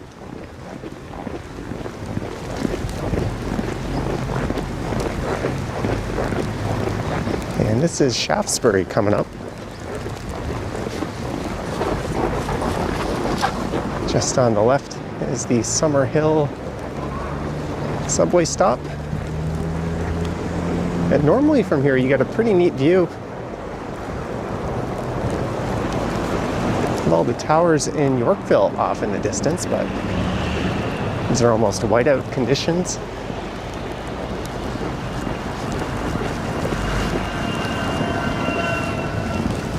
The station is just over there.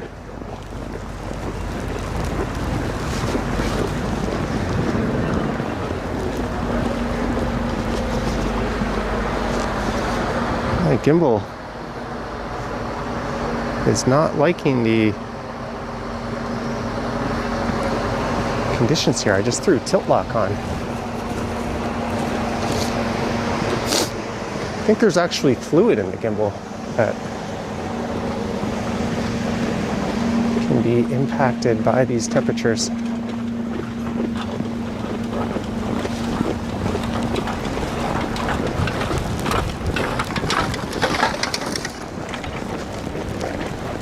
These are the CP Rail Midtown tracks I'm heading under.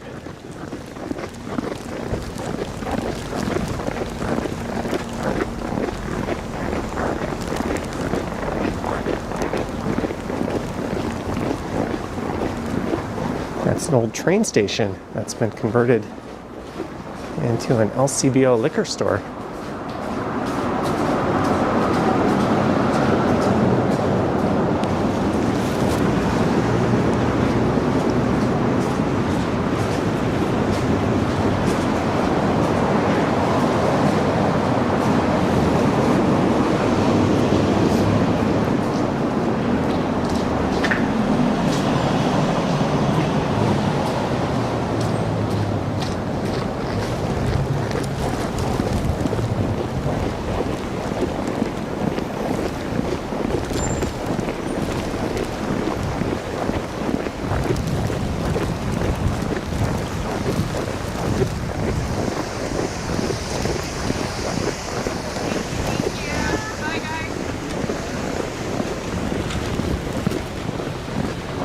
Doesn't look like that store is closed or open.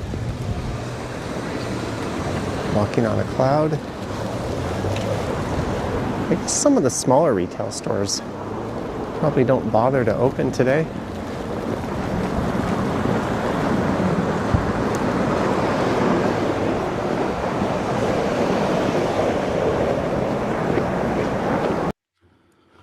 Take care, Wendy. Goodbye for now. Take care. It's snowing from Toronto all the way across Ontario, Detroit, Michigan, all across a lot of United States. Today, it's been hit by a big storm. Now, do I like fresh, sparkling snow? I do.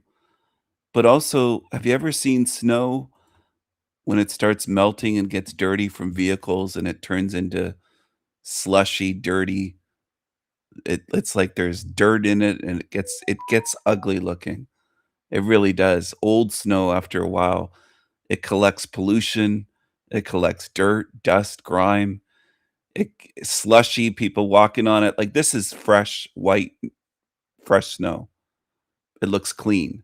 But after a while, if you live in a city, it starts to look dirty and it doesn't look nice. But that's the way this realm is. We're always cleaning shit. If you're not shoveling snow, you're sweeping the driveway or rinsing it off, so that if you have a concrete driveway, so that it doesn't look dirty, or power washing it, or cleaning the outside of your house because pollution will stick to your house and get dirty. Everything gets dirty here. Everything. Windows. You have to clean your fucking windows. Everything here gets dirty. Your cars get dirty. Your house gets dirty.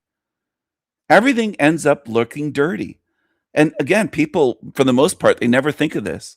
They just clean their house like automatons, like zombies, day after day, and never think to themselves, why do we constantly cleaning? Have to clean the floors. If you have to rugs, carpet, you have to vacuum. If you don't have that, you're still going to be either sweeping or vacuuming and using maybe a steam mop or a mop on your floors. You might have ceramic tile. You might have wood floors that you clean a certain way. You're always cleaning, though, cleaning shit, cleaning mirrors, dusting. There's dust, there's dirt. And this is all normal to people because I know they're not wired the way I am to look at this shit and say, how much of our fucking life is spent cleaning? And why? Why? Why is it designed this way? Everything gets dirty. Indoors and outdoors. The outsides of your windows. It's not just in your house. So I know some people, I know how humans think. Put it that way.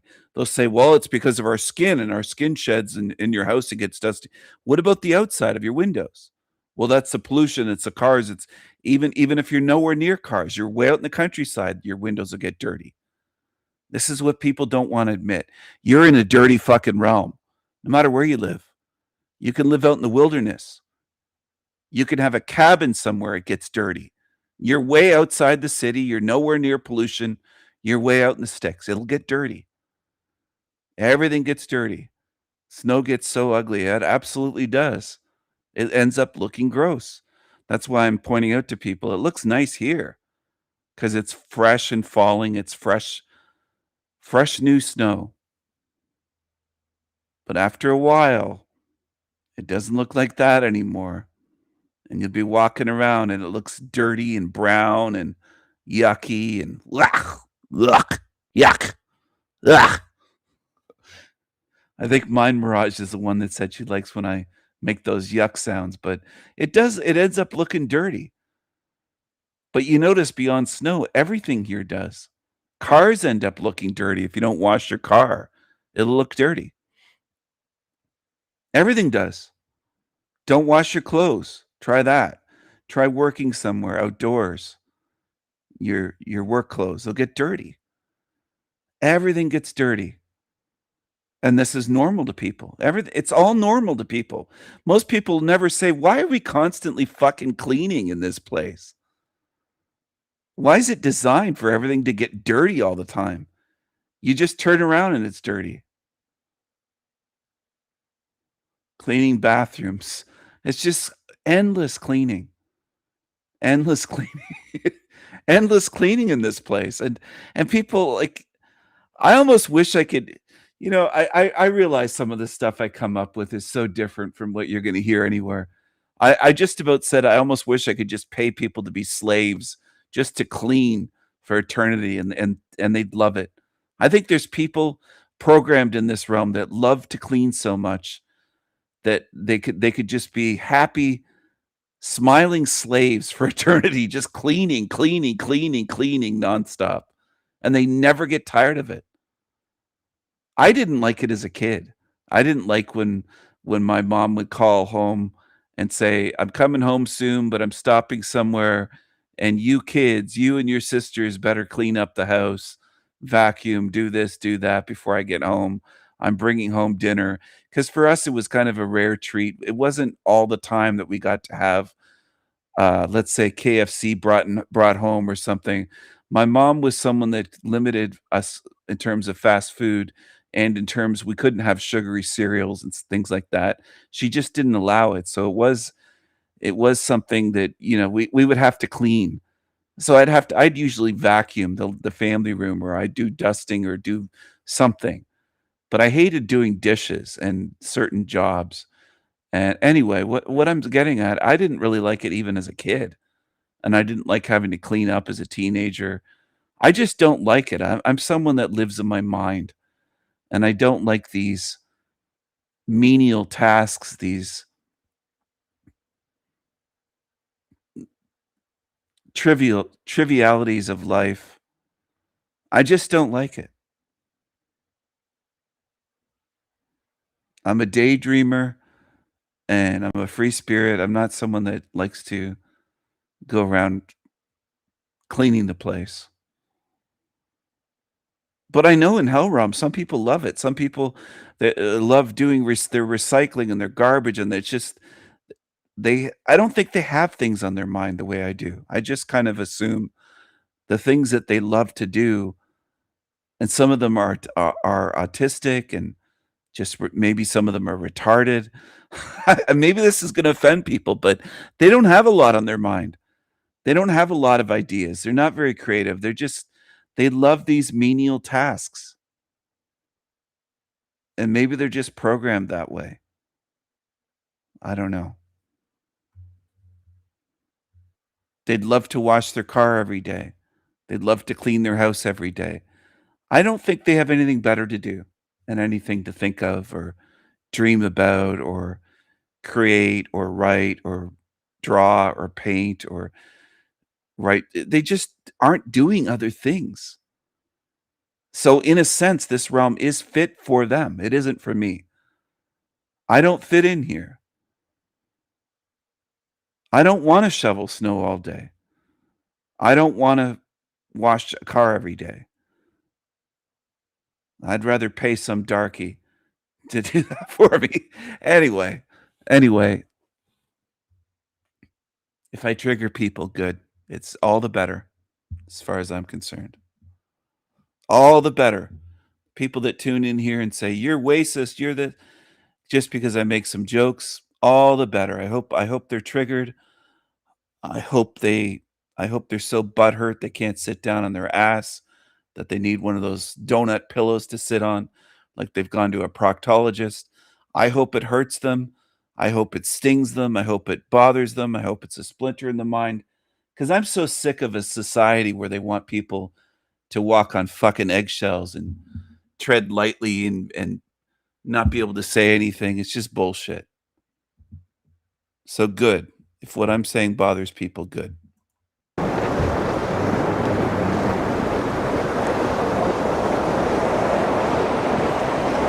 I forgot to mention they can kiss my crazy ass and they can bend down and shine my boots if they want to clean something.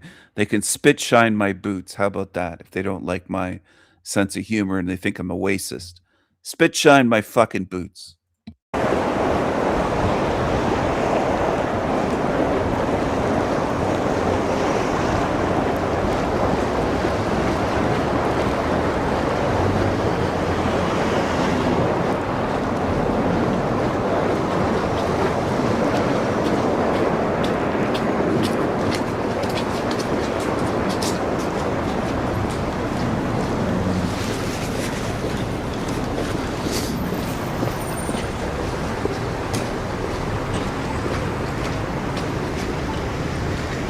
And that used to be a Staples.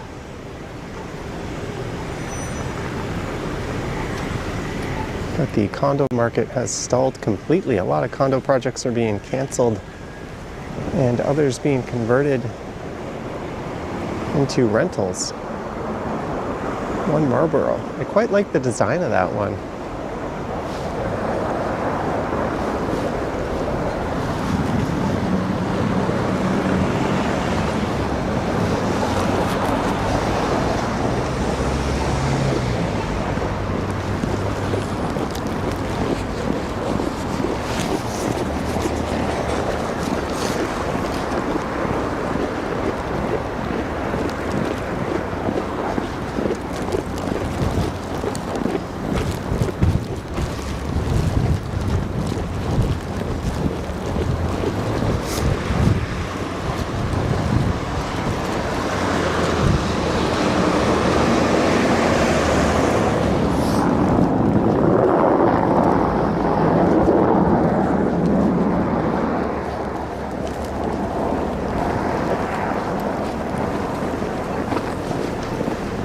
Rowanwood Avenue.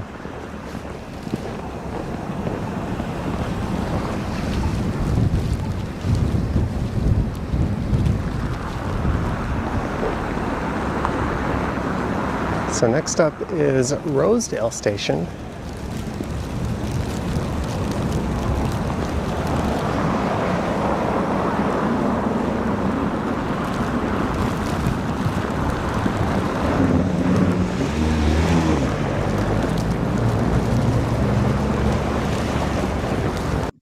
All right, I'm not going to play this for too much longer. I just wanted to show you what it looks like when it's snowing.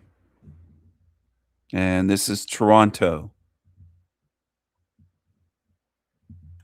Toronto.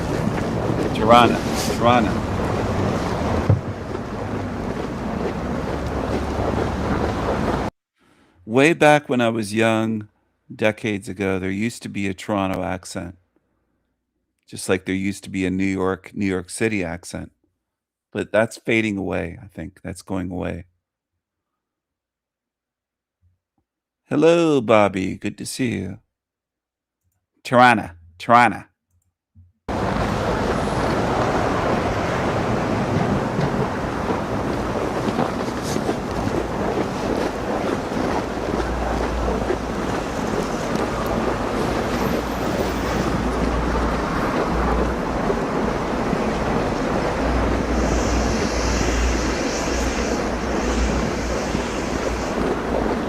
You are supposed to shovel the sidewalk. The city is responsible for certain sidewalks, but if you have a house, you have to shovel the sidewalk in front of your place.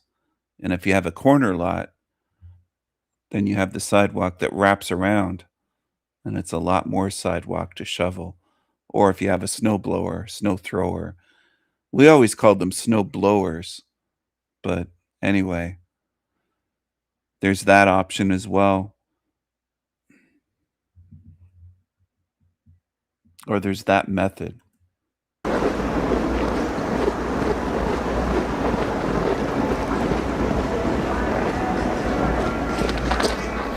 So in Canada, you're supposed to shovel and salt so that people don't slip. Now, the salt is not tiny salt like you have it out of a salt shaker. It's bigger chunks. It's rock salt, road salt. And it comes in these great big heavy bags that you cut open and you kind of throw it or sprinkle it out. Sometimes you'll put it into a smaller container and use that to flick it out, kind of spread it out, and salt the sidewalk so people don't slip, so it doesn't get icy. You can sort of see it there, melting the snow and the ice. But a lot of the sidewalks where he's walking are covered in snow, and they have not been cleared of snow. We call it shoveling. We don't even say shoveling snow. Canada, it's just in the wintertime, if you say I'm going out to shovel, people know snow, right? You're not shoveling shit in January, February. You're out shoveling snow. So we call it shoveling, but it's shoveling snow.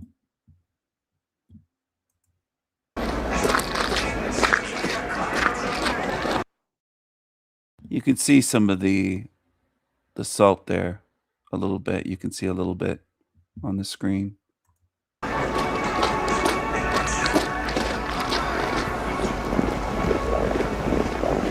It's a great design, though. One of my cousins slipped and fell when he was a teenager. I'm trying to remember if he broke his arm or leg. I think he broke his leg. I think he managed to break his leg on his own driveway.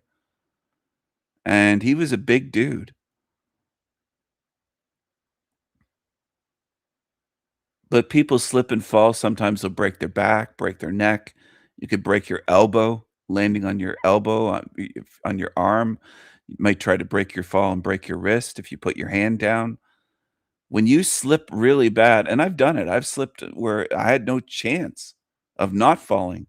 There was such slippery ice or black ice under snow, and it was just slippery and slick where I fell right down on my back. And a lot of times I was lucky to be wearing a heavy sweater. We call it a sweater in the UK, you call it a jumper, and a heavy jacket that was thick, and I didn't get hurt. But you could knock the wind out of yourself landing that way, right on your back. Your feet just fly from out from under you on really slippery ice. I'm talking about ice that there's just no friction. It's just you step on it, you go to step, and you don't know what's under the snow. Your boots go right through light snow, and you're just whoosh. You fall. You can't help it. And a lot of older people will break their pelvis, a hip, a leg, all sorts of things. It's common. There's injuries from snow and ice all the time. So as pretty as this look, people don't think, well, there's thousands of injuries every year. If you looked across Canada, there's thousands of people injured. Also, in the wintertime in my high school, there was a kid, I can't remember what age he was, but he was in high school when I was. He wasn't in the same grade as me, and I didn't know him. But he got killed riding a snowmobile. I think he collided with someone else riding a snowmobile head on a trail or something, and they managed to go over a hill, and one was coming one way and someone was going the wrong way. Things like that happen all the time. So just having fun snowmobiling or skiing, downhill skiing, people die, sometimes running right into the great big chairlift posts. There's all kinds of ways to die, fence posts. People die all the time just trying to have fun in the winter. So I know it looks pretty, but there's a lot of car accidents, deaths on the roads. That's the way it is. People just don't think about it. It's just out of sight, out of mind, and they think, well, it looks pretty. Nature's pretty. That's as simple as most people are. That's as far as they go. Nature's pretty. The snow's pretty. Life is pretty. Mother Earth is pretty. Mother Gaia is pretty. God is good. God's plan is good. God's design is good. Most beings are very simple, and they hate being told that because it's true. They want people to view them as smart, but they don't notice anything. They don't think of anything. They don't observe anything. They don't put any patterns together. They're just a bunch of demon tards and zombies out there for the most part.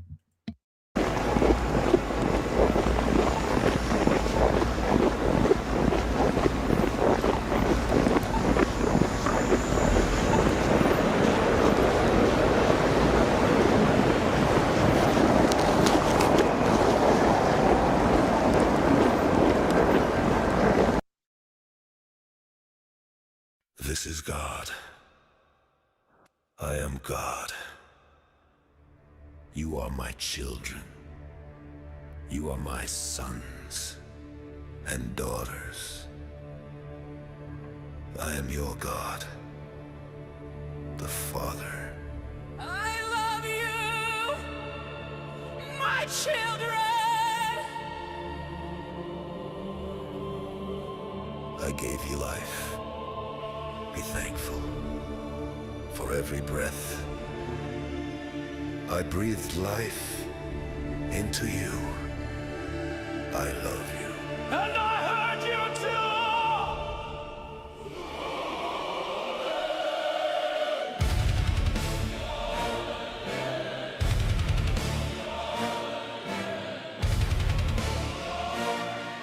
Your father. You have no mother. Every time you feel pain in your heart or your brain, every time you get ill, everyone who dies, and all that kill, praise me, thank me, worship me.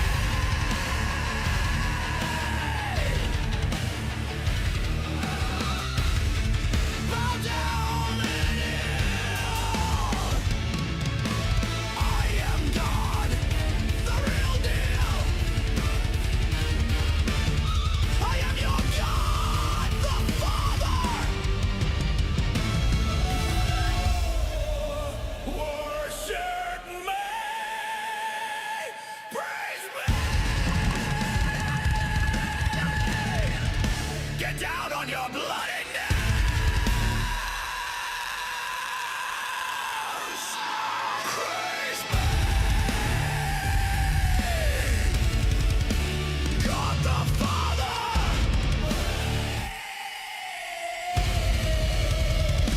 Praise me.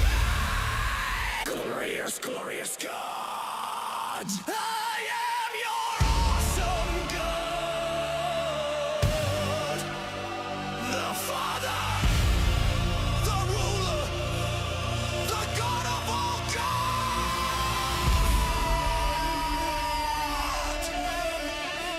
Fuck you, peasants!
Hello. Hello. Hello. Hello, my tiggers. Hello, my tiggers. Hello, my tiggers. Hello, my tiggers. Nobody gives a fuck about slavery. You niggas are constantly crying about something that ended 160 years ago. You live in the modern day and what has been built? What has been created since then? Niggas will get in my comment section and cry about Black Wall Street as if the fucking Black NASDAQ was burned down. What has been created today? What do we have today as black people? More entertainers, football players, rappers, whores, drug dealers, trap houses. These are our arguments. These are our outstanding figures. What is it today that you could be proud of being black? What is it that you have that you are truly proud of? If all you have is a story about how your granddaddy overcame slavery and how your fucking uncle was born in the 1960s at the ass end of Jim Crow, that's your entire existence. If you make that your entire existence, then you have nothing. And we are nothing as a people. If we're constantly going to cry about these past events, then we've learned nothing, and it shows how primitive we are. Every people around the world have gone through some great tragedy, some great event that has almost wiped them off the planet, where they had to fight for their survival and their existence. Civilizations have collapsed, countries have fallen, civil wars have erupted, genocides have happened. So many things have happened since the dawn of man. But niggas in America love to cry about one fucking event, slavery. They love to cry about Jim Crow. They love to cry about, oh, my city was burned down back in the 1920s. Nigga, what are you doing today in the 2020s? What the fuck do you have now to be proud of? What are you building and contributing to this civilizational state that we're part of, these United States of America? What are you doing as an American? You come from a long line of Americans that have been resilient, that have sacrificed, that have built great things, and have built an entire empire that stands mighty upon the world, that rules over the world economically, militarily, culturally. Even as a black American, you have more power, more wealth, and more influence than all the other black people around the world. You'd rather fucking sit back and complain about some shit that happened 160 years ago, that ended 160 years ago, that was happening to almost every people around the world. Get a fucking grip and grow up, because if we don't, we'll perish. We'll die as a people. And if we're going to continue to cry, bitch, and moan about some fucking shackles and some boats, where you benefit today, your entire existence stands on you being enslaved, your ancestors being enslaved. The whole reason for why you exist and breathe today is because someone took your ancestors from the fucking jungle, brought them on a ship, and put them on a plantation in Louisiana or fucking Georgia or wherever. And you live and exist today playing basketball, playing 2K, whatever the fuck you do. You have nothing to show for it. So many people have sacrificed for you to be here. Black, white, doesn't matter. And you do nothing with your existence. You sit there and you wallow and fucking whine and cry with no purpose, no direction. Just a bunch of tears, a puddle of tears stands at your feet. They happen to be worth more than what you are. That's a sad, miserable existence of black Americans. However, I feel that I'm very optimistic. I believe that things can change in our favor. But it doesn't come with begging someone else to do it for us. The problem with black people today is we buy what we want and we beg for what we need. And I'll say this, what we need today is a new culture, a new identity, a new black identity in these United States that stands tall with white Americans, that demands black Americans to do better, to contribute, because this is all we know. We're not going to Africa and going to fucking sit with the people in the Congo and whatnot and live and sing songs together and all fucking dance around the djembe and the fire. They don't want your nigga ass there. There's no twerking in the Congo.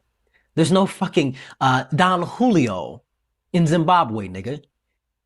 You live in the most powerful nation in the entire world, the greatest civilizational state that has ever existed to this date.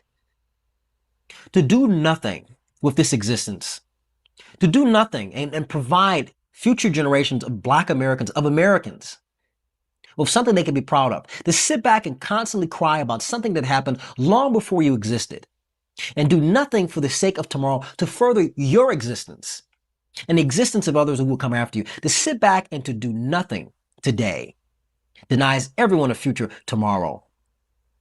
Build something. Do something. Become something more than what you are.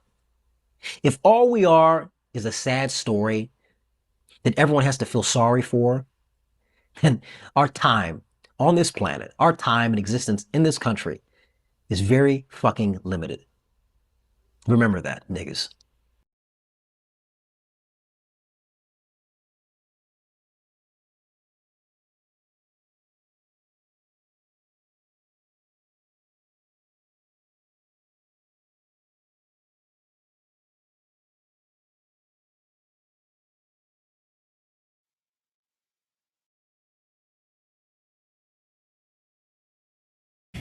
Down a snow-packed trail on Grand Rapids' west side, around the corner and up against a fence, there's a small tent.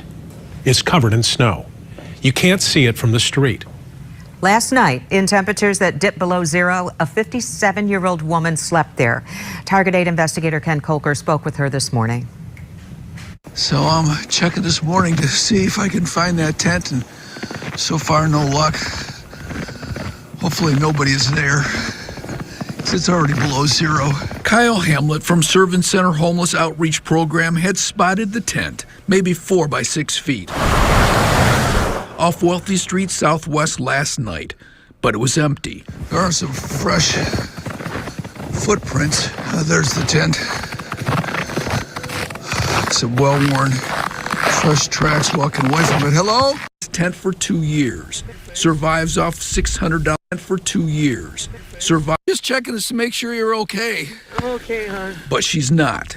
Michelle is 57, says she has lived in this tent for 2 years. Survives off $600 a month in disability. How come you're out here? It's really cold. I know.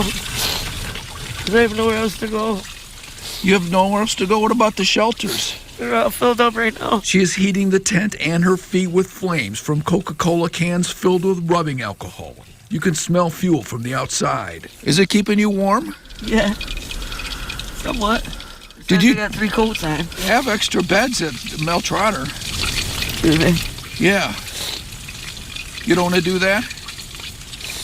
Not really, hon, because of people. Mel Trotter usually has 265 beds for emergency shelter, but added 100 for the code blue. Last night, 351 of those beds were filled. There was room. I'm trying to get clean off drugs. I don't want to be.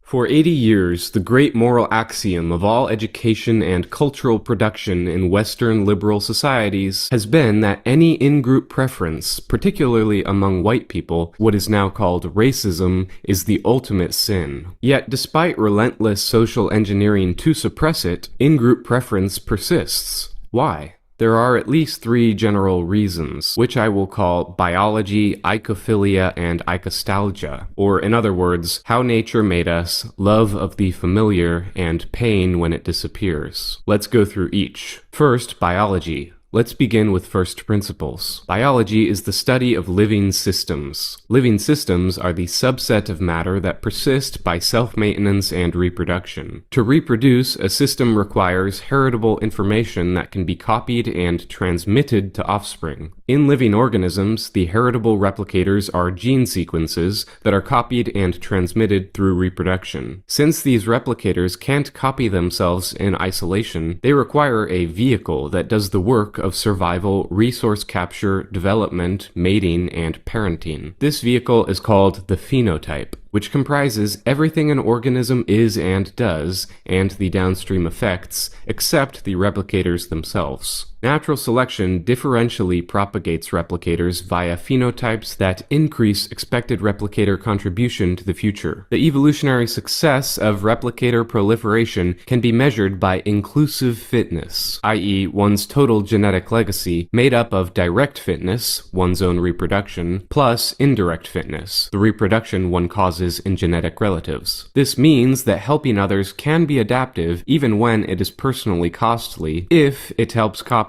of one's replicators in them. This principle is formalized as Hamilton's rule, RB greater than C, meaning an altruistic act is favored by selection when the benefit to the recipient, B, weighted by genetic relatedness, R, exceeds the cost to the actor, C. Like all social animals, humans are therefore biologically wired to preferentially help and trust those most likely to share replicators with them. Most reliably, this means close kin, but we also compute inclusive fitness subconsciously, using fast proxies like appearance and scent that historically tracked kinship and alliance. Overriding our biological programming requires costly top-down regulation by way of our prefrontal cortex, which is capable of suppressing but can never erase the underlying default wiring. It's worth noting that in-group preference is hardly a human-specific phenomenon. There is even some evidence for it in plants, which have been observed to shift into a more competitive mode when grown next to non-kin, investing more in root architecture to capture nutrients ahead of competitors, versus when grown next to kin, where they relax and free up more resources for shoots and reproduction. As for animals specifically, a 2015 paper titled Evolutionary Models of In-Group Favoritism says, quote, "In-group favoritism is widely observed in non-humans ranging from primates to microbes," end quote. Our primate cousins are obvious examples, showing strong kin bias and coalition behavior. Females in matrilineal primate societies, like macaques and baboons, form cliques with their maternal relatives, and in chimpanzees, the males of a troop band together and coordinate border patrols, brutally attacking members of rival chimp groups. Robert Sapolsky, professor of neurobiology at Stanford University, said in a 2018 interview that, quote, "Primates are hardwired for us-them dichotomies. Our brains detect them in less than 100 milliseconds. Our views about things are driven by implicit, unconscious processes. A hormone like oxytocin makes you nicer to us and crappier to them. What hormones are good at is magnifying things that are already there. That tells you that us and them is a fundamental fault line in our brains." End quote. Sapolsky's conclusion has been corroborated many times. A 2020 study on chimps, published in the International Journal of Primatology, has even found that competition between groups enhances in-group cohesion. Quote, "Our findings indicate that the link between out-group hostility and competition and in-group solidarity and cohesion is shared between humans and chimpanzees." End quote. Primates are by no means the only animals to engage in tribal behavior commonly observed among many groupish animals, from meerkats to lions and wolves to ants. And this is little wonder, considering that under game-theoretic conditions across generations, ethnocentrism proves to be the winning group evolutionary strategy, both in computer simulations and in reality. To summarize, the first reason in-group preference persists, despite 24/7 anti-racist social engineering, is that in-group preference is not fundamentally an ideology you learn, but a biological default. Natural selection built organisms to preferentially invest trust, empathy, and aid in those most likely to share their replicators. And although education may suppress its expression, it cannot erase the underlying cognitive machinery. We must then understand that those wishing to permanently suppress this biological default are quite literally saying that the way nature made us is evil. And so, ironically, the liberal proves to be a sort of Calvinist in asserting that we are, as natural beings, totally depraved. He begins from a doctrine of inherited moral corruption, then demands perpetual self-surveillance to keep one's primal impulses repressed. The liberal prescribes not repentance and submission to Yahweh, but repentant submission to the inexorable escalator of moral progress, an ever-advancing tribunal before which yesterday's normal becomes today's sin, and any relapse into the natural is treated as heresy. The second reason for the persistence of in-group preference is eikophilia, a word from the Greek meaning the love of the familiar places, people, customs, and inherited ways of life that make a community feel like ours. The French historian Coulanges wrote in his seminal work, The Ancient City, quote, "It will perhaps appear strange to find love of home counted among the virtues, but it was so counted among the ancients. Ulysses, when countless treasures and immortality itself are offered to him, wishes only again to see the flame of his own hearth fire." End quote. What Coulange is pointing to is a profound felt gravity toward the home world that formed you, the hearth, the hills, the dialect, the rituals, all that makes up the familiar coordinate system in which you learned what is safe, what is normal, what is honorable, what is shameful, and what kinds of people you can rely on. Icophilia is a love of one's inheritance and living tradition, a loyalty to the particular network of places and persons through which life becomes intelligible and trustworthy. This is why it persists even under aggressive social re-education. You can command people to speak in universalist slogans like "one race, the human race," but you cannot simply delete the deeper fact that the familiar is processed by an organism on a deep subconscious level as that which is low risk, legible, navigable, and desirable, while the unfamiliar is processed as high uncertainty, high cost, and even repulsive. And because society and civilization are the extension of a people's home, icophilia scales and becomes love not only of one's house, but of one's world. One defends the familiar because it is home, because it is ours, because it is the inherited order that makes life coherent for us. This is part of why migrants make the societies they move to a lot like the ones they left. You see icophilia in every aspect of their daily life. People cluster within the familiar, transact inside familiar networks, and rebuild what feels like home wherever they go. A survey of Mariel Cuban refugees in Miami found that 86% lived in Cuban neighborhoods and 75% shopped mostly at Cuban-owned stores. The point is that people seek to maintain familiar conditions because that's how humans lower risk, raise predictability, and sustain cooperation. To summarize, the second reason in-group preference persists is that icophilia is not an ideological error but a natural orientation toward the familiar. Those who wish to suppress icophilia are asking us to treat our love of home as a sin and to regard affinity for our own as something that must be confessed and overcome. The liberal universalist offers salvation through abstraction, preaching conversion into a floating, deracinated citizen of everywhere and nowhere, whose highest virtue is perpetual suspicion of his own natural attachments. The third reason for the persistence of in-group preference is what I'm calling icostalgia. By this I mean a profound sorrow stemming from the actual and/or anticipated dissolution of the familiar places, people, customs, and inherited ways of life that make a community feel like ours. This is the flip side of the second reason. That which we love, we seek not only to create and preserve,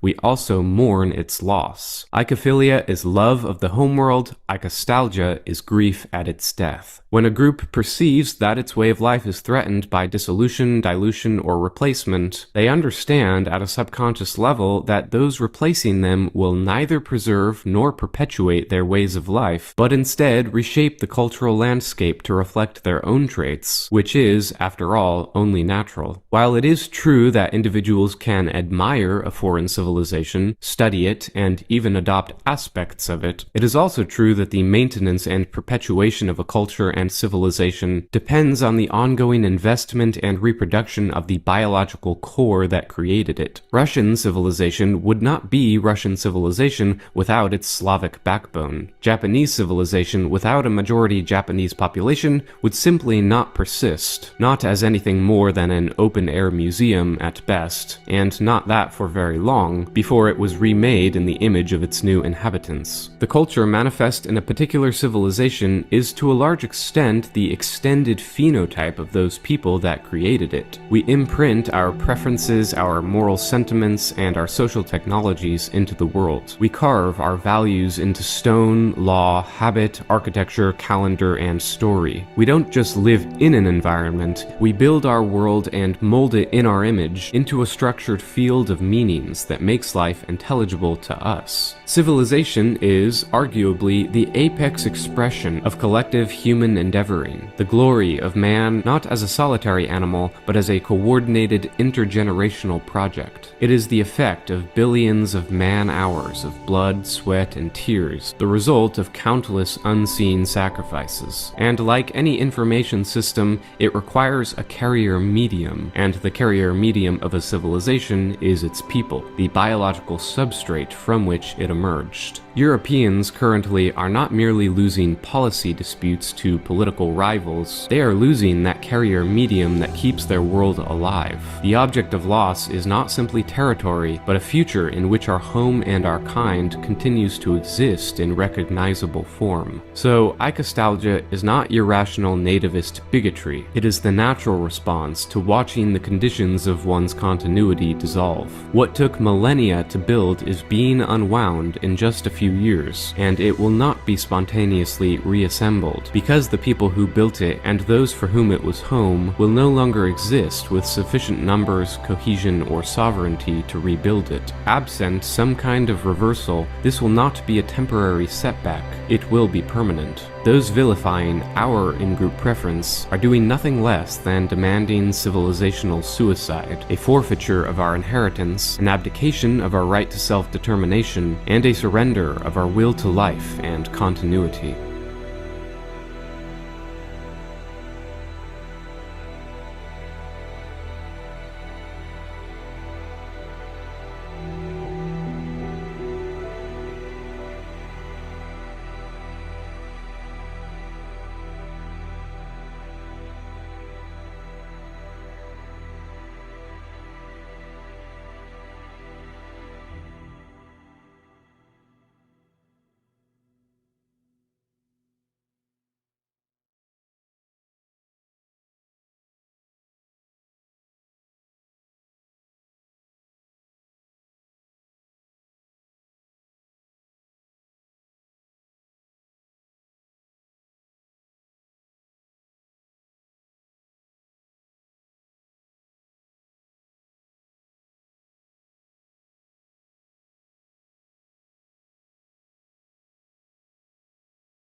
Breaking tonight, Fox News confirms the Justice Department.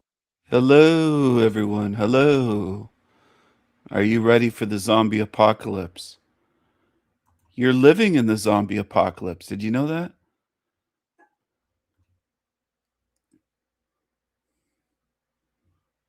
Did you know that?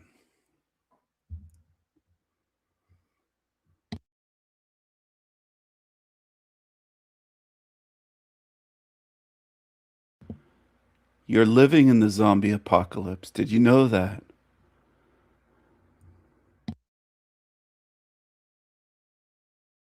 People are worried and waiting for something that's already happening in this realm. People.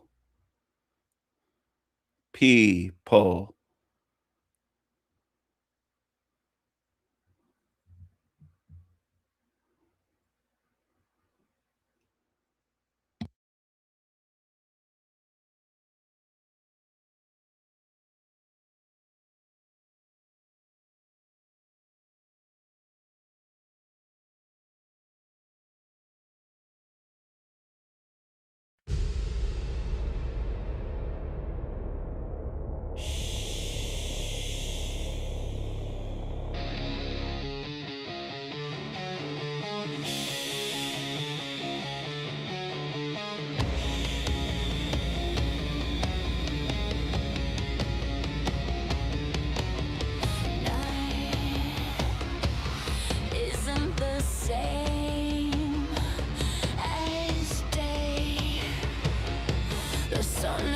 the same thing as the moon. I am not you, I am not you, I am not the same being, not the same species as you. Spiritual species!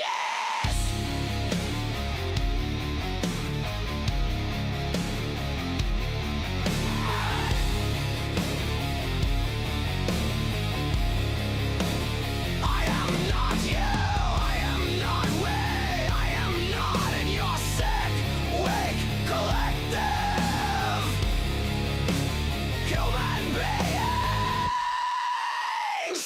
Hive-minded, slave-minded, haters of truth. I am not you, I am not the same species. I am different, I am my own being, my own spirit, I will never relent. Truth I seek, I'm not a follower, I'm not what you are, I am not what you are. Fuck you, zombie slaves! Fuck you, zombie slaves! Stay here with your envy, jealousy, and rage!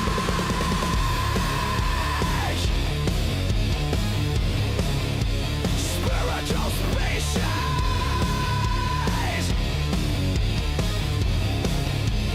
I am not you, I am not we, I am not in your collective human beings. Creatures, creatures, creeping, creeping,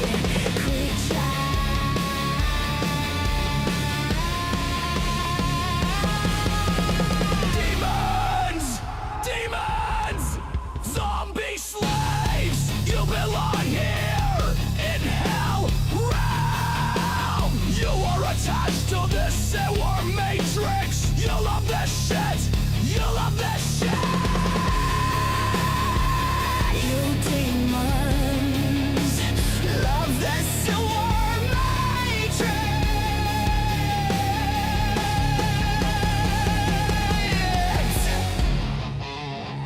You fucking demons!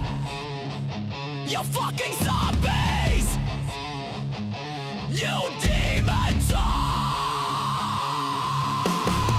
Big, small, extra large, all shapes and sizes, monsters, demons, liars, liars, heads in the fire, filthy asshole liars! Fuck you, demons. Fuck you, demons. Followers. Fuck you, followers. Slime. Burn. Burn. Burn.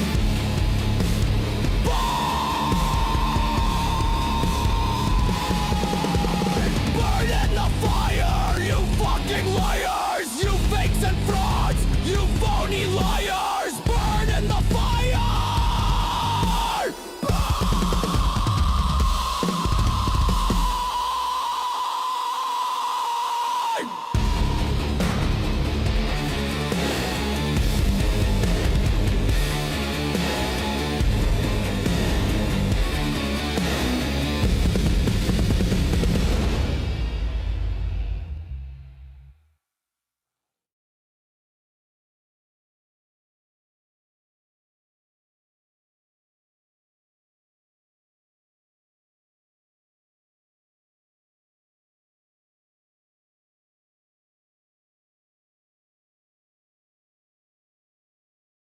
Department is investigating Minnesota Governor Tim Walz and Minneapolis Mayor Jacob Frey for allegedly impeding law enforcement efforts on the ground. So the sanctuary leaders at the center of a $10 billion fraud scheme are now under investigation, not just for their alleged roles in the sweeping industrialized plundering of America's safety net, but now for actively leading an insurrection and sustaining it from the shadows. An insurrection paid for by these fraud schemes that they're now trying to sweep under the rug. Overnight, we witnessed yet another face-off between anti-ICE protesters and federal officers. It seems like we have another situation. If we turn around, turn the camera on, they're now telling the crowd to move back. Progressive Democrats, meantime, were in Minneapolis today, rallying around protesters, claiming the Trump administration is to blame for the chaos. There is no modern precedent for this level of federal overreach, violence, lawlessness carried out in the name of immigration enforcement. This is not routine enforcement. This is not about public safety. This is not even about immigration. Later, protesters pounding on this officer's car, who drew his weapon as they drove through. DHS says 12 anti-ICE protesters were arrested for assaulting law enforcement. This suspect arrested for allegedly breaking into an FBI vehicle and stealing a rifle.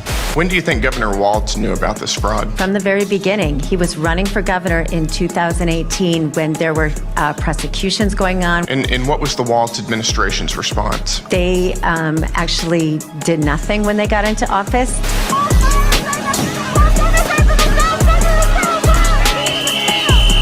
So the goal of these riots is to use them to distract from the fraud schemes that are robbing America blind. But there's something else going on here too, because now that the governor of Minnesota is under investigation for impeding ICE along with the mayor. And did you know that Nick Shirley, aka Aphrodite Rose, Starfire, period blood eater, blew the lid off the whole thing? Yes, her right here, superfan. That's Nick Shirley, aka Aphrodite Rose Starfire. They look very much alike. I'm going to make a case right now for Nick Shirley and Aphrodite. They have such a similar look. Now, I'm not saying this is an actor-based reality. I'm half joking with this, but it does look quite similar, okay? Look at the chin, the mouth, just the eyes, the eyebrows even. Even the eyebrows, the bushy eyebrows. The hair is different. The hair is dyed blonde on the left. And it looks like it has some fake boobies on the left. Looks like it has a cockroach crotch on the left. My goodness. My goodness. Look at that cockroach crotch. Clones or twins?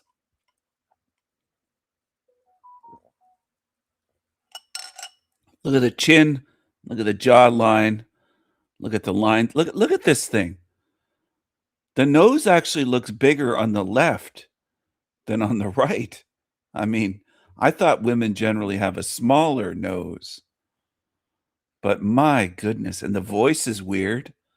The voice doesn't seem feminine. Anyway, I don't know for sure if it's him or not, but very odd that they look so much alike. They look maybe 80% match.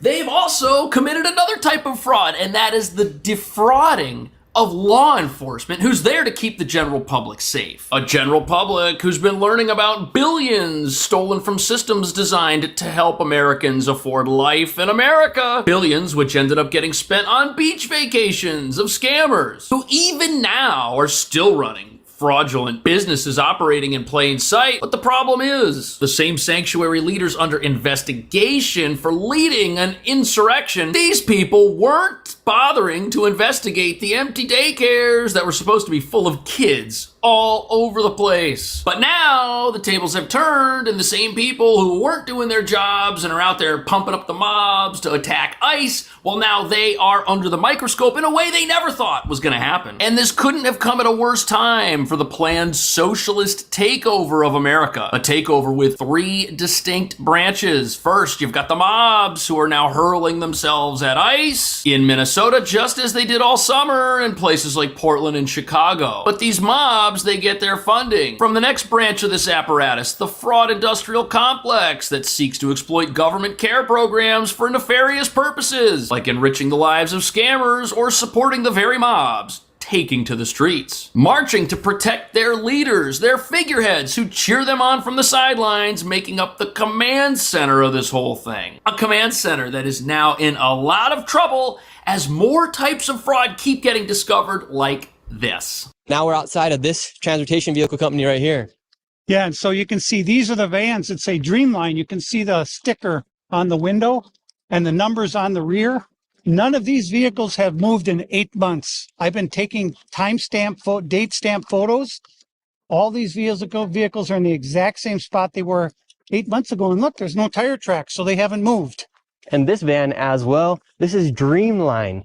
Dreamline was the location where we got chased out from the Somalis on 617 Cedar. Wow, so Minnesota, they don't just have empty daycares, empty care centers, they've also got a fleet of empty vehicles that are supposed to be driving all of these fake, non-existent patients and children around all these places. But sadly, things are even worse than this. There is so much fraud that's coming out of the state of Minnesota, we definitely can't keep up. Okay, first there's daycare fraud, then there's medical fraud, and now there are Go students. Yes, people are stealing federal aid grants, and this is how they're doing it. The migrants enroll fake students or stolen identities in colleges to steal federal aid like Pell Grants. They never attend a class and pocket the money. Fake students! Now we got fake students in classrooms who get student loans, which end up going to scammers, and the kids never show up. It's like every single thing that the government pays for is getting robbed. But when you see these mobs on the street, a massive question comes up. What is this really about? Are these people really upset about immigration enforcement that occurred long before Donald Trump was president? Or are they upset about something else? Let's ask someone who might know. Right now is unprecedented. There is no modern precedent for this level of federal overreach, violence, lawlessness carried out in the name of immigration enforcement. This is not routine enforcement. This is not about public safety. This is not even about immigration. This is about political retribution. So Representative Omar, she's 100% wrong about the real reasons why this is happening, but she's right about something else. This is political because one political party is benefiting from the plundering of America coast to coast and getting away with it. And perhaps that's why she's so upset. She makes $170,000 a year being a congresswoman for this state, yet her income is over $30 million. Her husband is the owner of one of the largest venture capitalist firms here inside Minnesota. She's worth $30 million. Where is that money coming from? Well, Ilhan Omar, she is the one who passed the bill to start the Feeding Our Futures here in Minnesota. That ended up being a fraud, costing taxpayers here in Minnesota $250 million. You know, the idea that politicians aren't personally benefiting from the schemes they support is such a laughable concept. There are allegations that Tim Walz is only governor because of slim majorities in his recent elections that he was able to obtain by supporting scammers through state-orchestrated schemes that allowed them to get rich. And what did they do? They went out there and rallied the voters to get on his sides. They keep the whole thing coming. And now we hear about someone's net worth exploding in a way no American suffering from an affordability crisis could ever even conceive of in this country. But of course, isn't it remarkable? It's just amazing, isn't it? All this corruption, fraud, the zombies getting duped and fleeced, fleeced like sheep. And I laugh about it now. Some people will be very angry and they'll pick one side or the other. They'll either pick the zombie Somalis and the zombie leftists, or they'll pick ICE, or they'll pick, if they are deporting people, I'm glad for it. Do I really believe that? I don't know how many they've actually deported. There's a lot of news footage that seems pretty fucking set up and staged. So how many are they actually deporting? I don't know. I don't think anyone knows. But the zombies falling for it on either side, it's just remarkable to sit back and watch. People love it. They love to be duped. They love to follow. They love to be fooled. They love to be entertained. They love to get wrapped up in shit, dramas. They love to not think about where they are, what their spirit is. They love to avoid thinking about anything deeper. They love watching TV. They love watching the news. This is what people love. And you don't have to look very far. Go ask people. Go ask normies where you live and see if they're wrapped up in this. And most of them will be. Maybe not all of them, but a lot of them are. It's fantastic. The ones at the top are just laughing, pissing themselves laughing. Probably, if they are humanoid, they're probably having to wear Depends or something because they're just watching this, pissing themselves at times. How well they can play humans and how stupid humans are to always fall for everything. That should be the model of humanity. Always fall for everything. Always be duped. Eternally duped. And they never want to look at the big picture. And they hate beings like me that show them the big picture. They hate that. And they hate me. So as soon as somebody tries to unlock their handcuffs or shackles, they just tighten them and say, put more on me. Please chain me up more.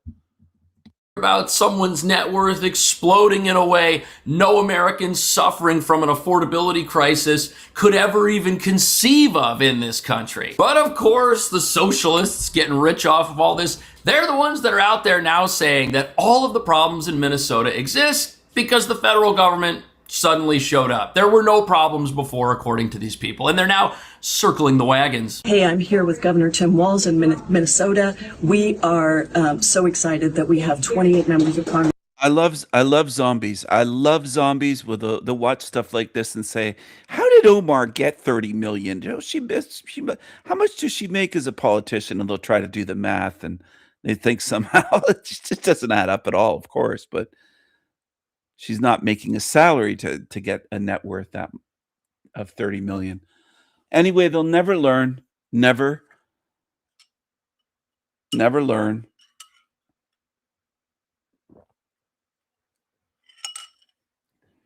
They'll never learn. They'll never look at the realm and say, where am I? How does this place work rather than just one big corruption scandal, whatever you want to call it in Minnesota? How does this realm work? Where am I? How does this place work? How is it designed? Almost no one on earth does that. That's the way this place actually is. Versus people feeling sorry for the zombies, which is common. It's not their fault. It's not their fault. They work hard. They don't have time. They have times, quite often, they have time for 4, 5, 6, 7, 8 fucking hours a night of Netflix and movies and mindless entertainment. You expect me to believe? I just don't buy it. I didn't buy it 30 years ago when people are telling me they have no time to research. No one has any time except for me. For decades, I've researched. I somehow have time, but nobody else has any time on earth. They don't have time. And you go to these big movie theaters, they're packed with fucking people every week. They have to spend all their waking free time on getting themselves more and more programmed and then saying, I don't have time to look into conspiracies. From all over the country here to stand up with you, Governor. Congresswoman, thank you. And to everybody out there across the country, thank you for standing with Minnesota. Place that we care for our neighbors. We care for everyone. This assault that we're seeing is traumatic. But what I keep telling Minnesotans, we're not alone in this fight. We're on the right side of justice, the right side of history. So Tim Walz says he's on the right side of history. Why is that something that people on the wrong side of history always say? And what's up with these 28 other members of Congress that are supporting this supposed insurrection? I think there need to be more investigations. And you know what? The American people are sick of this. 0 elected leaders have gone to jail for fraud in Minnesota or anywhere in America. And that fraud funds scammers who then fund these same politicians and keep them in power, maintaining a permanent progressive power apparatus, which hates America to its core and is now part of our history. So maybe they are on the right side or the left side of history. When would you say we concretely knew that widespread welfare fraud was occurring in Minnesota?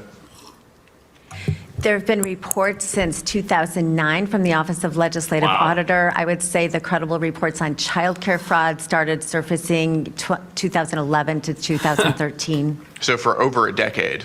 Yes, sir. When do you think Governor Walz knew about this fraud? from the very Wow. beginning. He was running for governor in 2000. Other channels on YouTube are talking about a great awakening and humanity's waking up and they're starting to you can't make this shit up. It's hilarious. It's actually laughable. It just is. There's no fixing this place. If you think you can fix this hell realm, you're one of the most delusional beings ever to walk this earth. That's how far I'll go with that. If you think you can fix this place, you're at least as delusional as Jack Talcott thinking he's going to, if he believes it, thinking he's going to end all wars, create world peace, meet Donald Trump, and that he's the second coming of Jesus Christ, which he said to his own mother. You're delusional. You're not fixing this. It's not broken. It's designed this way.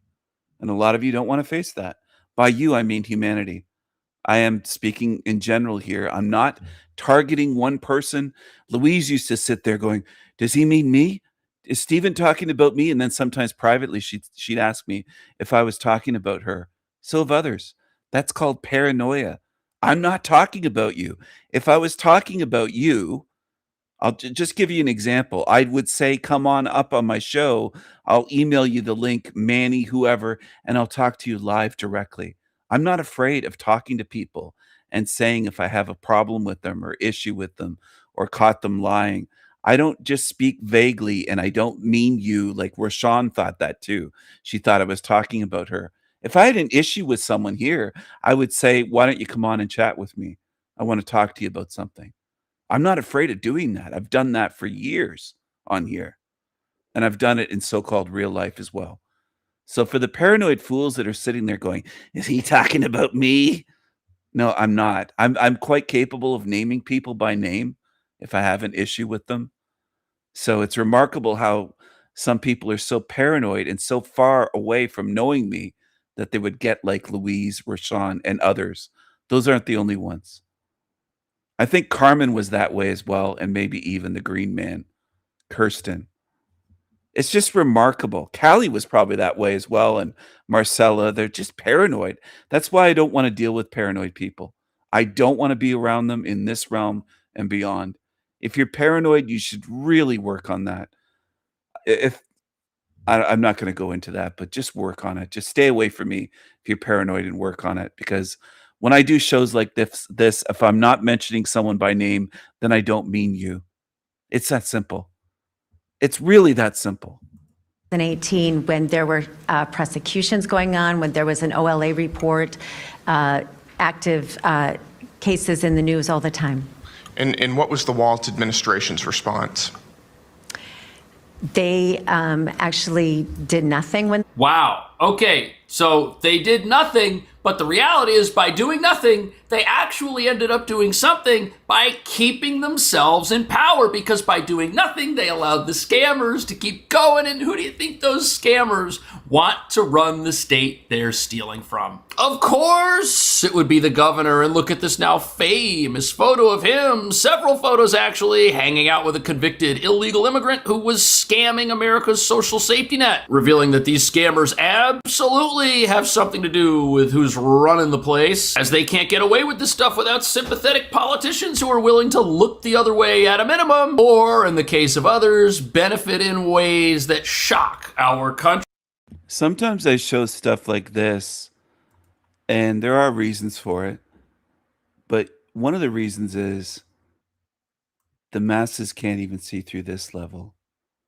This is too much for them. They can't even see through this. So I don't know how people expect the masses to do more. They can't even see this. They can't even see what's going on with what I have on the screen, what I've been showing. They're not even at that level. And it's not me being arrogant and saying, haha, look at those idiots. We're smarter than them. We see more. It's just, it isn't an ego thing at all. It's just factual. It's the truth. They can't see through that level. They can't. And then the same kinds of zombies defending the masses say they're waking up and it's ridiculous. It's absurd. Does the average normie have a vague idea that there's corruption in their government or their country? Yeah. Does it really go a lot beyond that? No, it's pretty vague. It's like this vague idea that, oh, they're screwing us somehow. That's about it. That's not awake. That's not even close to figuring things out. And they don't spend much time at it. They're not curious. They're not serious about truth seeking and really understanding. They just aren't. And if you haven't been doing this for decades, keep going and see if you see what I'm saying in 20, 30 years. It'll only become more clear over time what I'm saying because you'll experience it and observe it. I'm going to show you something from another country, from outside of America. Europe's woke country. Watch this. Scotland. Watch the level that they're at, the young people in Scotland. And I don't think it's just the ones that they talk to.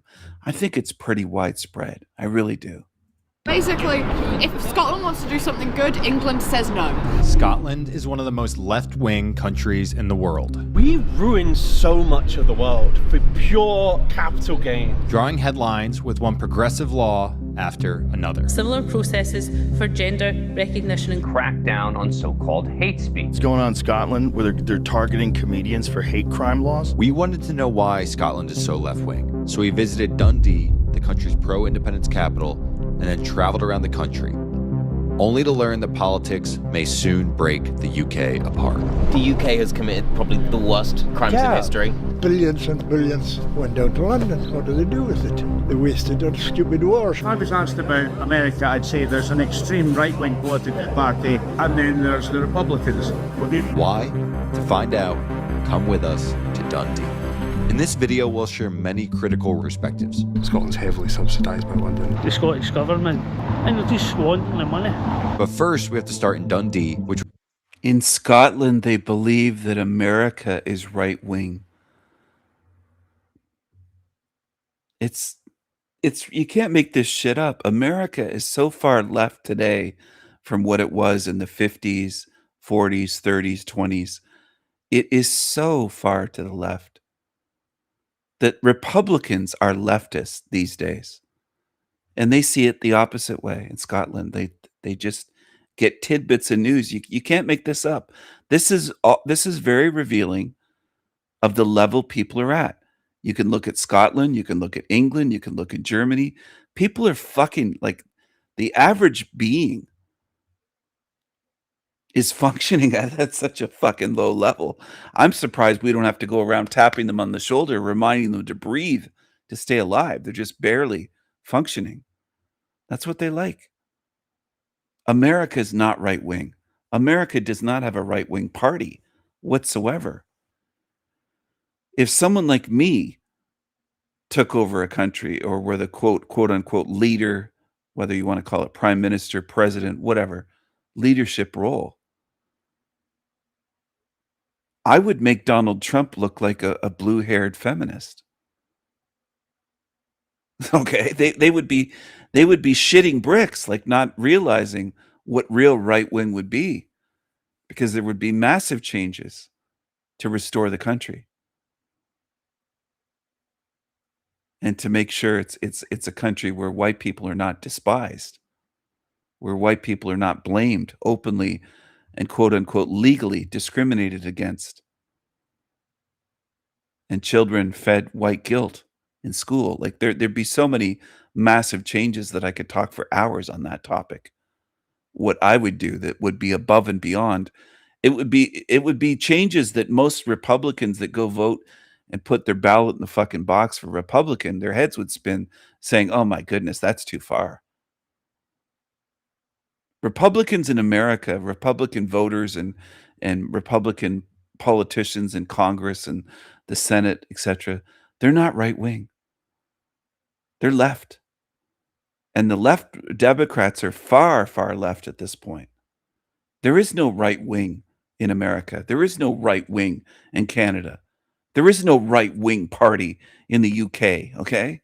These people are delusional, but that's the way it is.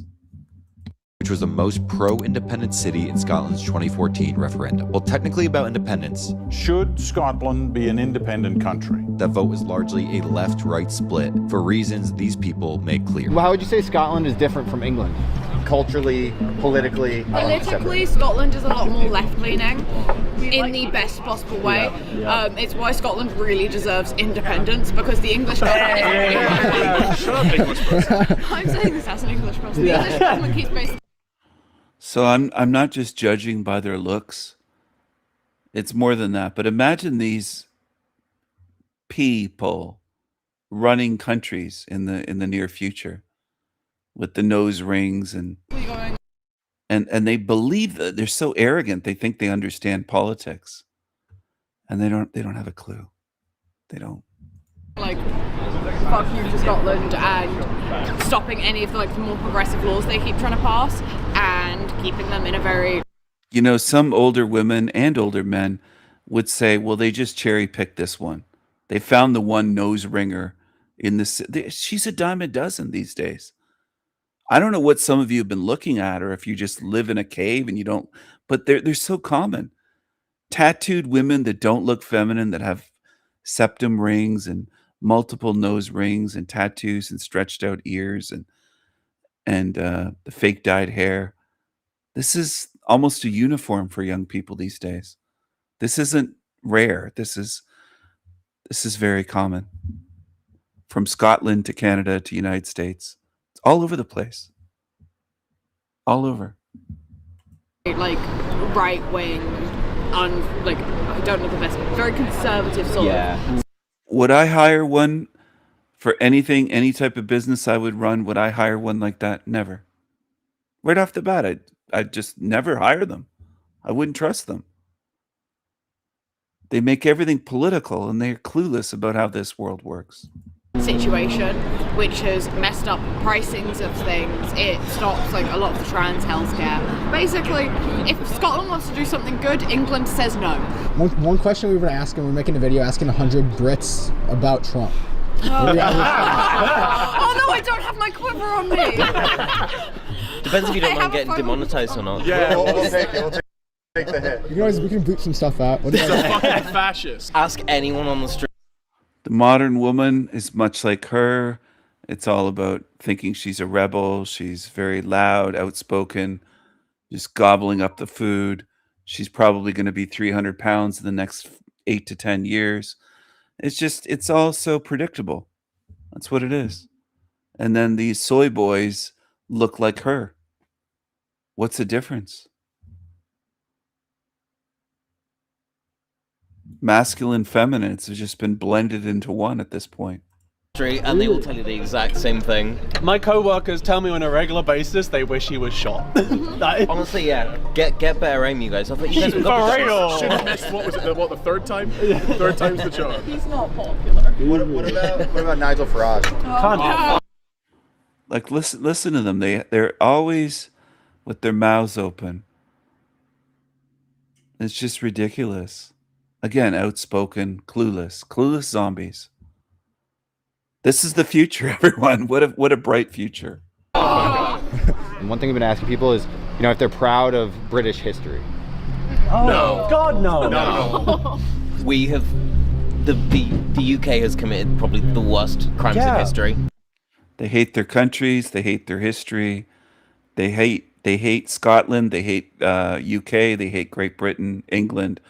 They hate everything. They're not proud at all. They think that's cool to say they're not proud of anything, to say they're the worst. This is the way they are. It's a demoralized mass. The UK has committed probably the worst crimes in history. Proud of British history. No. God, no. We have... The UK has committed probably the worst crimes in history. Yeah. On such a bigger scale and intensity than any other colonization that you could think of. Look at the Middle East. Israel is the problem we've helped to create. Yes. You don't get taught it in England a lot, but We ruined so much of the world for pure capital gain and to steal all of their food and ingredients. And we stole so many spices, and English food is shit. Literally. like we didn't do anything with it. Like, it's awful. The boats, the people coming on boats. This is probably the biggest issue in English politics or UK politics right now. What do you guys think about it? Let them in. We've fucked up their countries enough. Exactly. They can come here and chill out. We're We've good. caused all of this fucking mess for everyone all over the world, and now we're complaining that they're coming here. We should be proud of the fact that people want to come to this country, because, I mean, I don't know why they do. They're doing nothing wrong. And we should, They're doing nothing wrong. We need immigration to keep this country afloat, but there's no point stopping these boats. We should give them safer routes in and help them have a healthy, safe life. We have the houses. There are thousands of unoccupied homes and flats that are kept in a hoard by private landlords who use them as stocks to trade, and they just sit there unused. You can look around Dundee, go for a walk, see how many places are left empty. We have the space for it. The government are just too scared to actually take that space and use it. Yeah. Those abandoned buildings he mentioned help explain why Dundee and much of Scotland are so left-wing. It was once an industrial powerhouse with many women working and lots of unions. Dundee used to be one of the industrial hubs of the empire. The jobs vanished, though, leaving a progressive population with many people reliant on government support. I think a lot of it is due to, the poverty in Dundee, no jobs, no prospects. So they feel that pulling away from England will give them more of an opportunity. Having grown up in America and then living here, it's different. It's very different. I can remember when we were dating, 18 years married, 26 years together, and when I was over the first time, we were walking around and I kept seeing all these young girls pushing prams, and I said, "Oh, this is so nice. The sisters are giving their moms a break and taking their siblings out." And he's like, "No, those are the moms." And I was like, "What? Are you kidding me?" Because it was just not a commonplace thing back in the States. It all goes back very, very far. There was these things called the Highland clearances, where a lot of Scottish land, the people that lived on it were cleared out with English. So there's a lot of deep felt sentiment because of that. Anti-English sentiment. Pretty much you grow in Scotland not liking English. This anti-English sentiment also helps explain why Scotland is so left-wing. Scots view England as conservative, and many have defined their politics in opposition to England's. Governed in London, basically by a political party that people in Scotland didn't vote for. We feel ourselves Scottish rather than British. Scottish versus English, how are you guys different? Well, again, in Scotland we've got our own history, our own culture, our own identity, as it were. It was the English that came up hundreds of years ago and invaded and then taught us to speak English. So we had to do what the English wanted us to do. So we still rebel against that. All right, so we are here in Scotland. We wouldn't be in Scotland if we weren't trying haggis. Haggis. So let's see.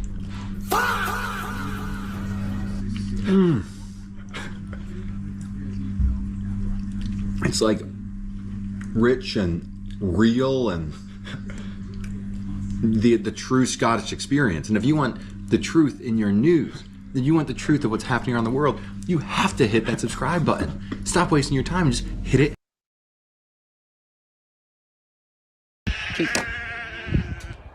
Come by. Hit. Come by.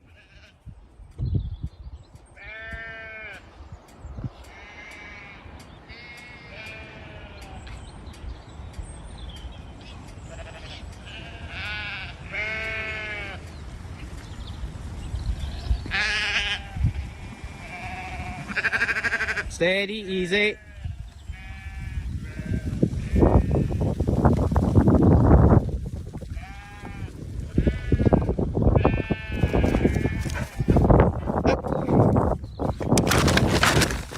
Good girl, Kate. Good girl. Keep. Come by. Hit. Come by.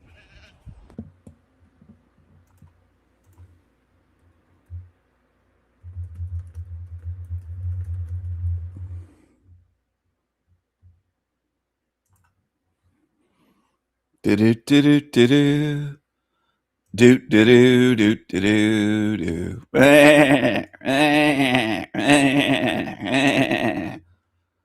Bunch of sheep. What ass fucking cunt. Fucking move! Fuck's sake. Get off the fucking road! Go, you cunt! Fucking hell, man. Fucking move, you fat dick! Move! Fuck's sake!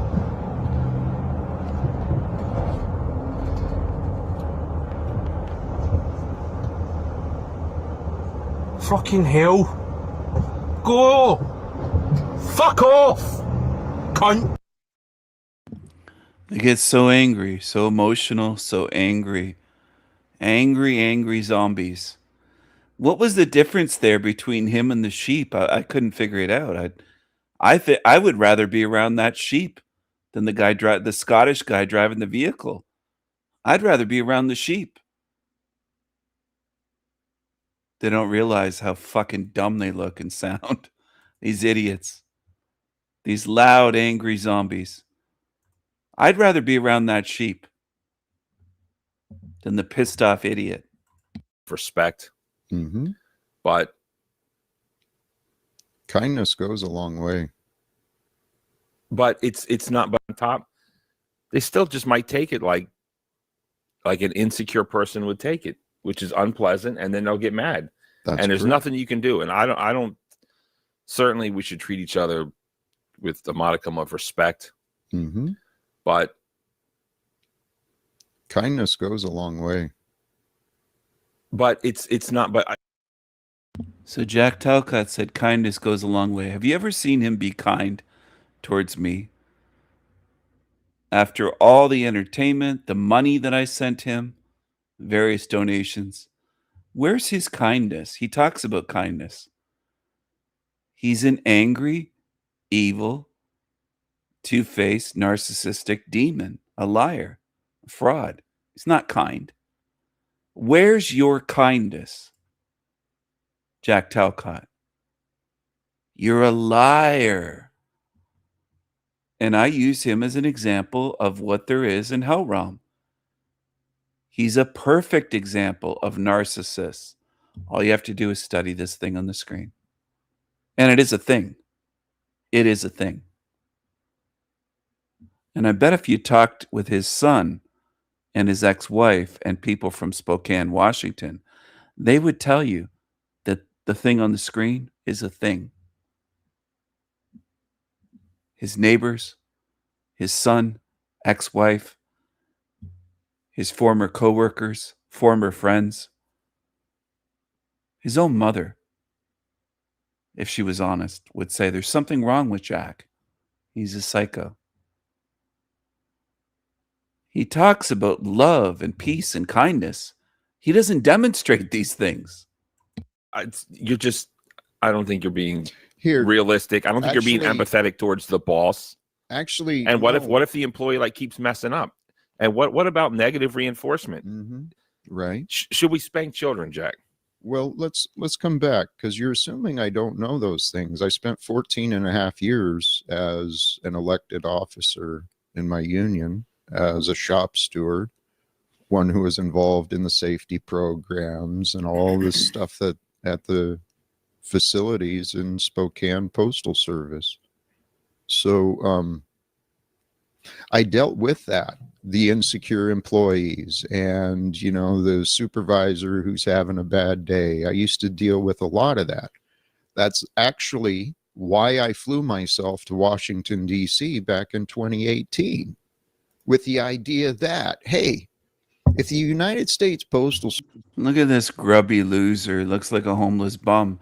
Can you imagine his co-workers in the union? He was a union leader, and I think he was also on the safety board. Them coming saying they were injured, he might just say, "You're crying victim. Are you a victim?" Like, that's the way he treats people in his live streams, his shit show, chat show, his clown show. He might say to them, "Don't be a victim. Are you a victim? Maybe you need to suffer more," he said to me. "You haven't really suffered," he said. You could suffer more." Maybe he would do that with injured people that got injured somehow. licking stamps at the post office, or whatever way they might get injured. I don't know. Lifting up something too heavy, they might strain their back. I suppose there are ways that they could get injured. I was just making a joke about injured licking stamps. But you see my point. He doesn't care about others. He's just a fake. So he spent all those years doing what? Trying to get a paycheck. That's what he did. When he's given an opportunity to care online, he never shows it. Service actually, taught inner peace and inner conflict resolution. If the Postal Service taught each other how to communicate with each other better, we wouldn't waste as much time on the unproductive arguments and all the accidents and stuff. It's pretty common. It's pretty sensible if you stop and think about it. I completely disagree. Sorry. Not sorry, actually. Right. You don't understand mindfulness. That was the word I was trying to think of. No, you're wrong. How am I wrong? I think government jobs have this over thoughtfulness to the point of just absurdity. And the unions are too strong, and the government union is the strongest. And you got to walk around eggshells around these employees. And when you try to correct them, it's like, he's racist, he's sexist, he looked at me the wrong way, his breath stinks. I'm supposed to have a 15-minute break every 3 hours, or I get $1 million lawsuit. I've seen it. Go ahead. I won't deny there's distortions, but what you're regurgitating there is capitalist propaganda. Simple as that. Capitalist propaganda has created the corruption in the unions, the corruption in the corporations, the corruption in the governments. It's all capitalist propaganda created to give the beasts control of this world. I couldn't disagree with you more, Jack. And I'm triggering you. The Jack monster's coming out. I can hear it in your voice. No, I get passionate about the world because the thing is, I know I'm not wrong. And he says he knows he's not wrong, the Jack monster. Then he'll call it passionate. You're angry every day at people, Jack. Every day. And then you say that you're full of love. Beasts control of this world. I couldn't disagree with you more, Jack. And I'm triggering you. The Jack monster's coming out. I can hear it in your voice. No, I get passionate about the world because the thing is, I know I'm not wrong. And the reality is what I am wanting to do online in this YouTube channel stuff, I want to create a grassroots movement. There's many that are already existing, and I don't want to duplicate. I want to coordinate. I want to bring together all of these organizations, all these people that care about peace, ending wars, bringing reforms. Those two go together.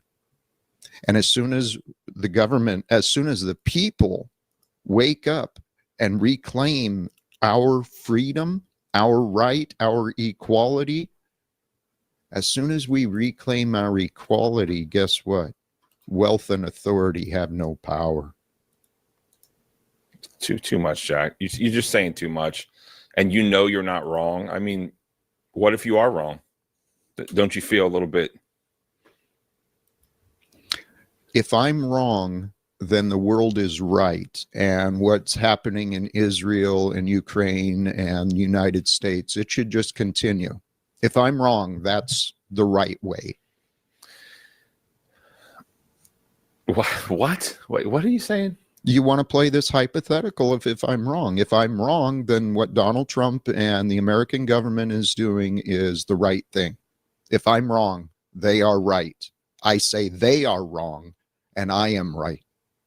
I mean, I'm just trying to talk about lazy government post office workers, right? Can we just bring you're to the moon too fast. Dude, you don't know how hard many of those men and women work. I don't. Right. So don't assume they're lazy. Not all, every organization has good workers and lazy workers. It's been in, the problem is the infestation of the lazy workers. Now let me not, because I don't know them personally. No, this was 2 months ago. This was Chats with Jack. Morning Inspirations 2 months ago. I'm not sure if they're still doing it, but I wanted to cover this because he doesn't have his feet up in the fruit bowl in this one, and he has this pink background with the two pillars. He looks like he's sitting on that futon. Anyway. Hippie Jack Talcott. Psycho hippie. But you're a true and pure creative. Truly a talented man you are, Jack. Thank you. He's talented at what? How is he creative? At what? What does he create? He doesn't even make his own thumbnails. He speaks into a microphone and speaks nonsense. This is just sickening. I mean, not that there's anything wrong with that, but you're a true and pure creative. Truly a talented man you are, Jack. Thank you. And what you say, it sounds very inspirational. But honestly, some of it just sounds, respectfully, you just sound like a politician just talking a bunch of shit. We're going to bring honor to the, like, okay, what the fuck does that mean? Does that mean you're going to stop cheating on your wife? Does that mean you're going to stop having side pieces? Yep. Does that mean you're going to stop smoking crack with prostitutes in a hotel room? Right? Like, but what does it really mean? You know, oh, we're going to go to Congress and tell them you need to be honorable and we're going to help them. Help them how, Jack? Like, we want specifics, Jack. This is the problem. This is where we're like a broken record. I'm speaking for the people that you shut down or say or whatever, and there's lots of fights. I want to be on board with you. I am on board with you, but I don't think let's go to Congress and give the people what they need. All they want is money and votes. You know, would it be great for you to talk to Trump and somehow, like, yes, that would be great. It would be great, and I hope it would. But I don't know. But the one thing that I wanted to talk about, but we just go so far, is you said Operation Paperclip. Mm-hmm. Secrets and Lies. Of course, famously, Operation Paperclip was after World War II, when America got the German scientists and brought them over. Mm-hmm. And of course, whether you believe in the moon landing or not, I don't even know at this point, but the Germans invented missiles, rockets, pretty much. The whole space program was built on Werner Braun, who was a card-carrying member of the Little Mustache Party. And he didn't go to Nuremberg trials. Interestingly enough, the movie's out, or it's coming out. He didn't get punished because he was... The movie's coming out. This is where they get their history from. Movies. I'm going to skip ahead because it's just... I wish I could comment freely on that topic, but I can't on YouTube. I can't do it because I'd be shut down. Are under this criminal enterprise of the Ponzi banking schemes, man.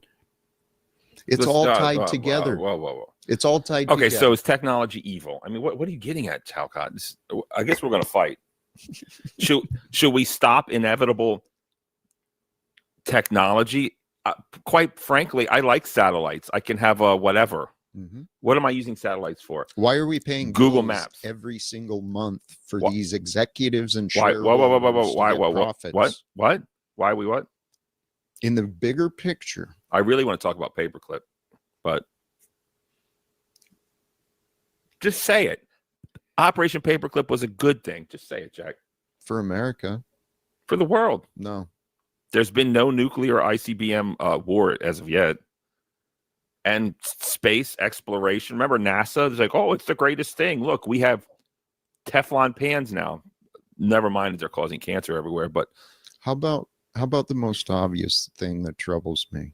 No, I want to talk about Paperclip. That's what I'm talking about. The most obvious thing that troubles me about Operation Paperclip. Tell me, what is it? Is that it was done in the open without telling the public. How can it be done in the open without telling the public? That makes no sense. It wasn't done out in the open at all. It was kind of secret. Right. So what do you want? They didn't disclose what they were doing. Any government that keeps secrets from its people views the people as enemies. Okay. Now, what the government does is it holds state secrets under the disguise. We got to protect this knowledge from the Russians, from the Chinese. Those are human beings. We're all human beings beyond the borders, beyond the religions and colors. We're all human beings. None of these guys wanted to go to Russia. None of these guys wanted to go. Why are you looking at me like that? They don't want to go to China after World War II. You think Germans want to go to China or Russia? Why weren't they executed? Should they be? For their participation in the murder and genocide of innocent people. So you believe in eye for an eye? You believe in execution? You believe in corporal punishment? There's a question. Should you reward those who participate in evil? That's what happened. They were. Oh, is that what happened? How do you know that they participated in evil, these scientists? What the fuck are you talking about? Look at them. No knowledge, all emotion, all ego. No knowledge, Talcott. No knowledge, no research, all ego and emotion and hatred. That's what he is. That's what a lot of people are. They're like this thing on the screen.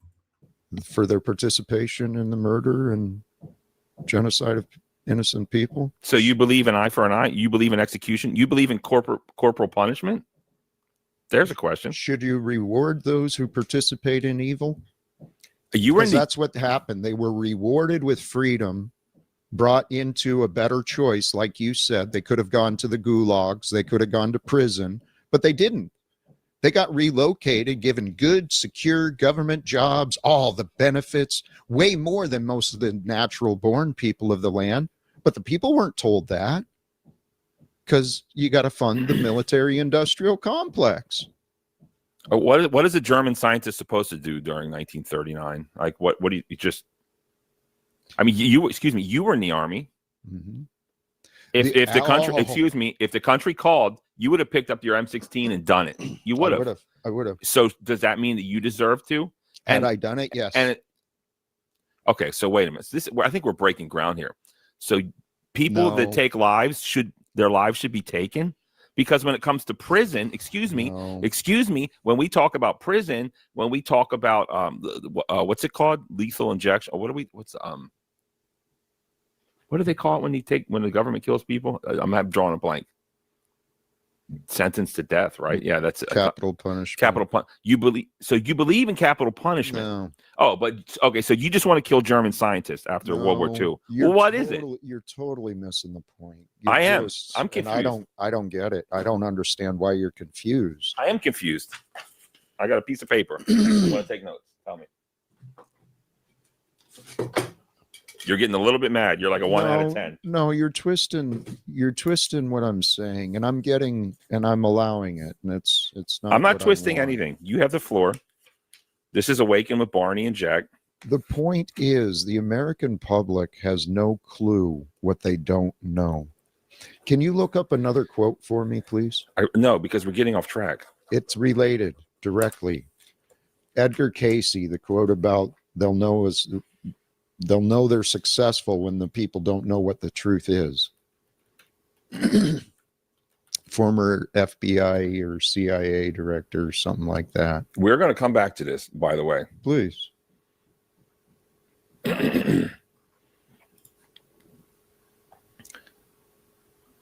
What's it say? We'll know our disinformation program is complete when everything the American public believes is false. And who was that? William Casey, CIA director, 1981. 1981. Look at him nodding his head up and down. Edgar Casey was someone that people considered to be a prophet. He would have prophecies during his sleep. William Casey was a CIA director. This is Talcott trying to pretend that he's calm. He's pretending. That's what he is. because inside he's angry and seething and narcissistic. He can't handle disagreement. He's deeply insecure. He's a deeply, deeply insecure little creature. What's it say? We'll know our disinformation program is complete when everything the American public believes is false. And who was that? William Casey, CIA director, 1981. 1981. We'll know it's a success when the American public doesn't know what's false. Right? Something like that. Yeah, that's exactly it, according to the Google. Yeah. So what is the benefit of people being confused? This is off paper. Well, I said I'd keep us on Operation Paperclip. I mean, what was the confusion with Paperclip is what? We tried to stay hush with the fact that they worked for the little mustache man. And you think they should be sentenced to death? This is really, you're not following your values from what I thought. I realize that. That's old ideas perhaps coming through, because I guess I hadn't been faced with these challenges. How do you oppose recruiting Nazi scientists? And the only reason you would support that idea is if you believe in war and the mechanisms of war. That's the only reason. That's not true. That's not the only reason, Jack. Do you think that satellites only serve us for war? You don't think we get some secondary use out of them? Google Maps is great. Okay. But explain the logic of recruiting. Because they're the best and the brightest, and they're the only ones that figured it out. They're the only ones on the planet that knew how to do it, and they did, or not. Maybe it was all fake. Fair enough. I do. I understand. I fully understand why things of the past happened. I really do. It makes a lot of sense. Why wouldn't we recruit over these scientists? Sure, it makes. He doesn't fully understand. How about they were forced? There's many possibilities. Forced to go to America. Russia took some of the scientists as well. Anyway, this guy says he fully understands. You haven't done any research into World War II. Operation Paperclip is the lowest level baby truther level. You don't have a clue about World War II and what actually happened. You don't have a clue. You haven't looked into it, and it's obvious. The babies of baby truthers they stopped at Operation Paperclip, and they don't have a fucking clue about words I can't even use on YouTube. But I'll just say research World War II. Some of you don't know what the word research means. Like the guy on the screen. Sense. Why wouldn't we steal the information? That knew how to do it, and they did, or not. Maybe it was all fake. Fair enough. I do. I understand. I fully understand why things of the past happened. I really do. It makes a lot of sense. Why wouldn't we recruit over these scientists? Sure, it makes sense. Why wouldn't we steal the information the Japanese got? Why not? Yeah, let's follow that example too. And America gets its own data, starts infiltrating. It's so many different things. The propaganda from Hollywood, the propaganda from the CIA involved in editing and writing the news story. But it's not just the CIA, it's the shareholders, right? The executives, the owners of the businesses. Wealth and authority are lost. Does anyone think Jack Talcott loves America, loves American people? Has any love at all? Or do you think he would destroy America and turn it into a communist, Marxist type of system? What do you think? Eyes. Sorry, I said a lot again. Yeah, this is like, I'm trying to be specific. I'm trying to get to it. Is this like your escape pod? Can we move past? I don't want to. Why? Because we really found something. We did. I mean, you're the star. If you tell me you want to move on, that's fine. But I find a huge logical inconsistency in your thoughts. There was. And I want to know what it is. But if you don't feel comfortable now, fair enough. We can talk about something else. Or we can go to the gym if you want, or whatever you want. I already recognize there was some inconsistencies, and you're right. But We don't have to I talk about admit it, my but if you want to talk confusion. about it, I want to talk about it too. What I want to talk about, I mean, that's the past. The past is written. Okay, we can have whatever opinions we want about what happened, but it happened. And the fact is, our government today has many covert operations happening that you and I don't have any awareness of. It's the unknown unknown. Okay, hold on. Stop. Either tell me to move on from this. Please move on from it. Okay. What's the next topic? I'm let down on you, but okay, I respect you. Let's go. What do you want to talk about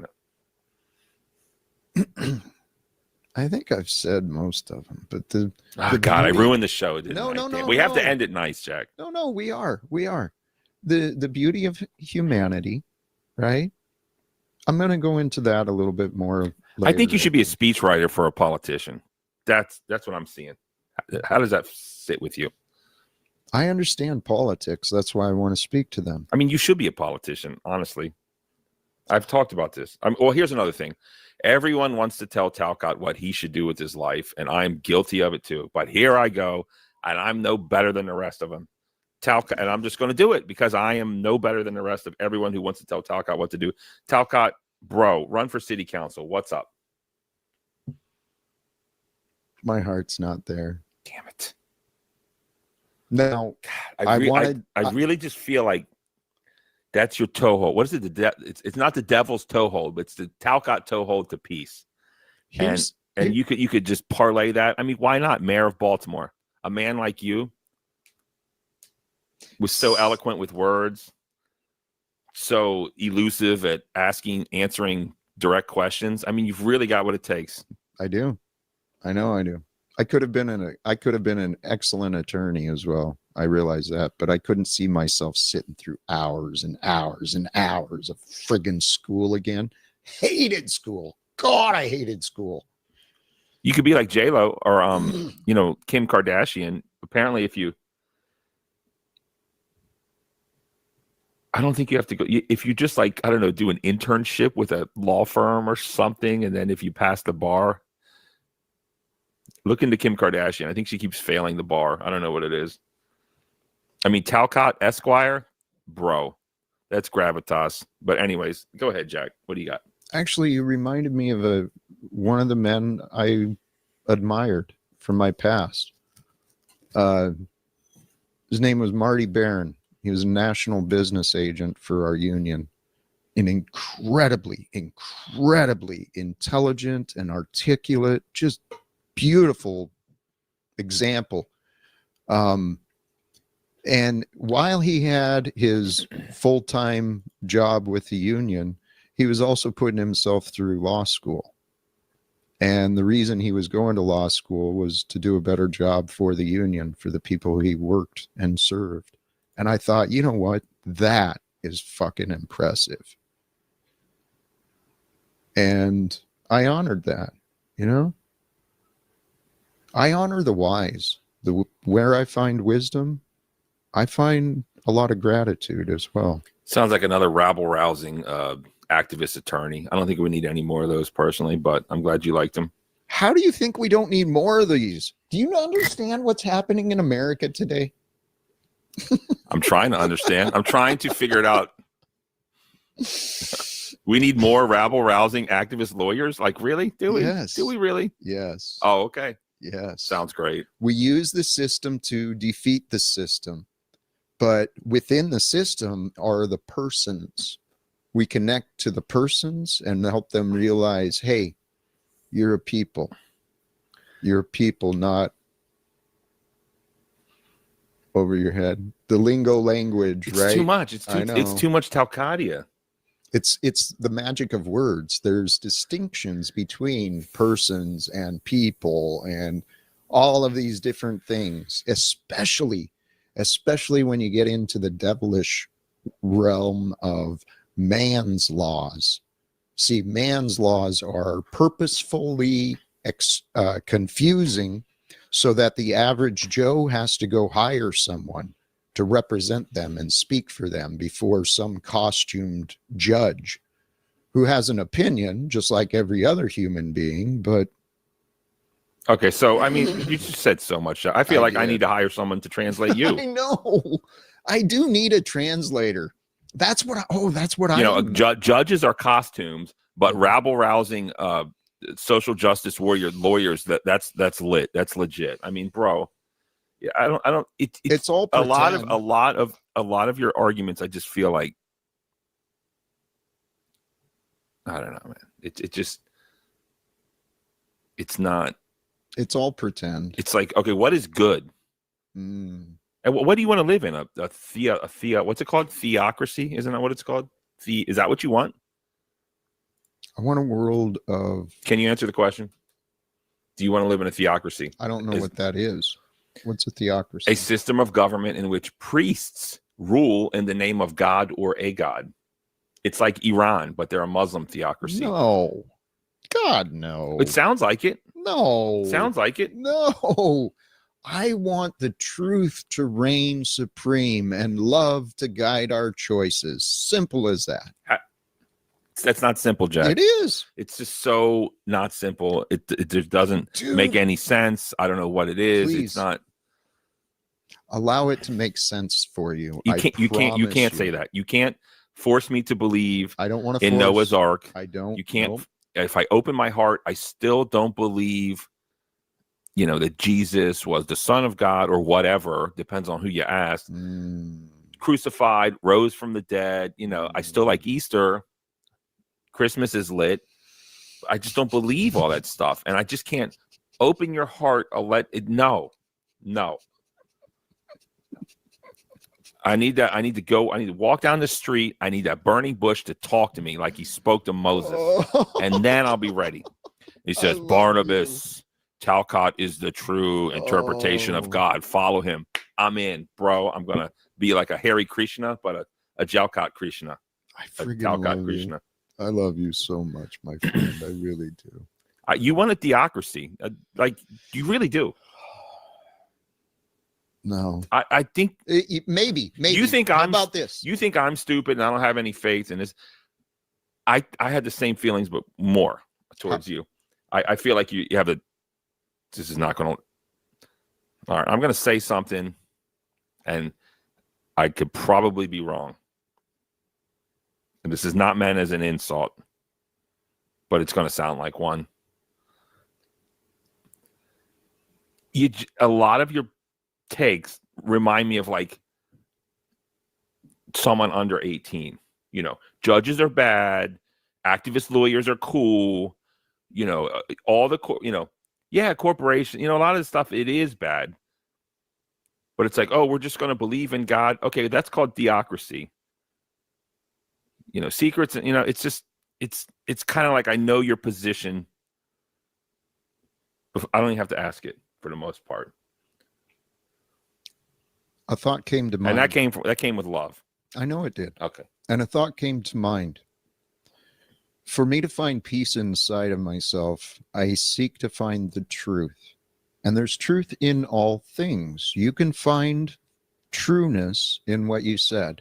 A theocracy where it's run by priests. That's not exactly how I would identify it. However, to bring some of the Christian lingo in and the biblical ideas in, Jesus is the Most High. He is the high priest who is there for us. And his prayer for us is that we unite with him as he was united with the Father. So as Jesus was, I am. As Jesus was, we are. We are here to be Jesus-like in our own ways. So would this be run by priests? Well, if everyone is aligned with saintly ideas, then everyone is a priest in their own way.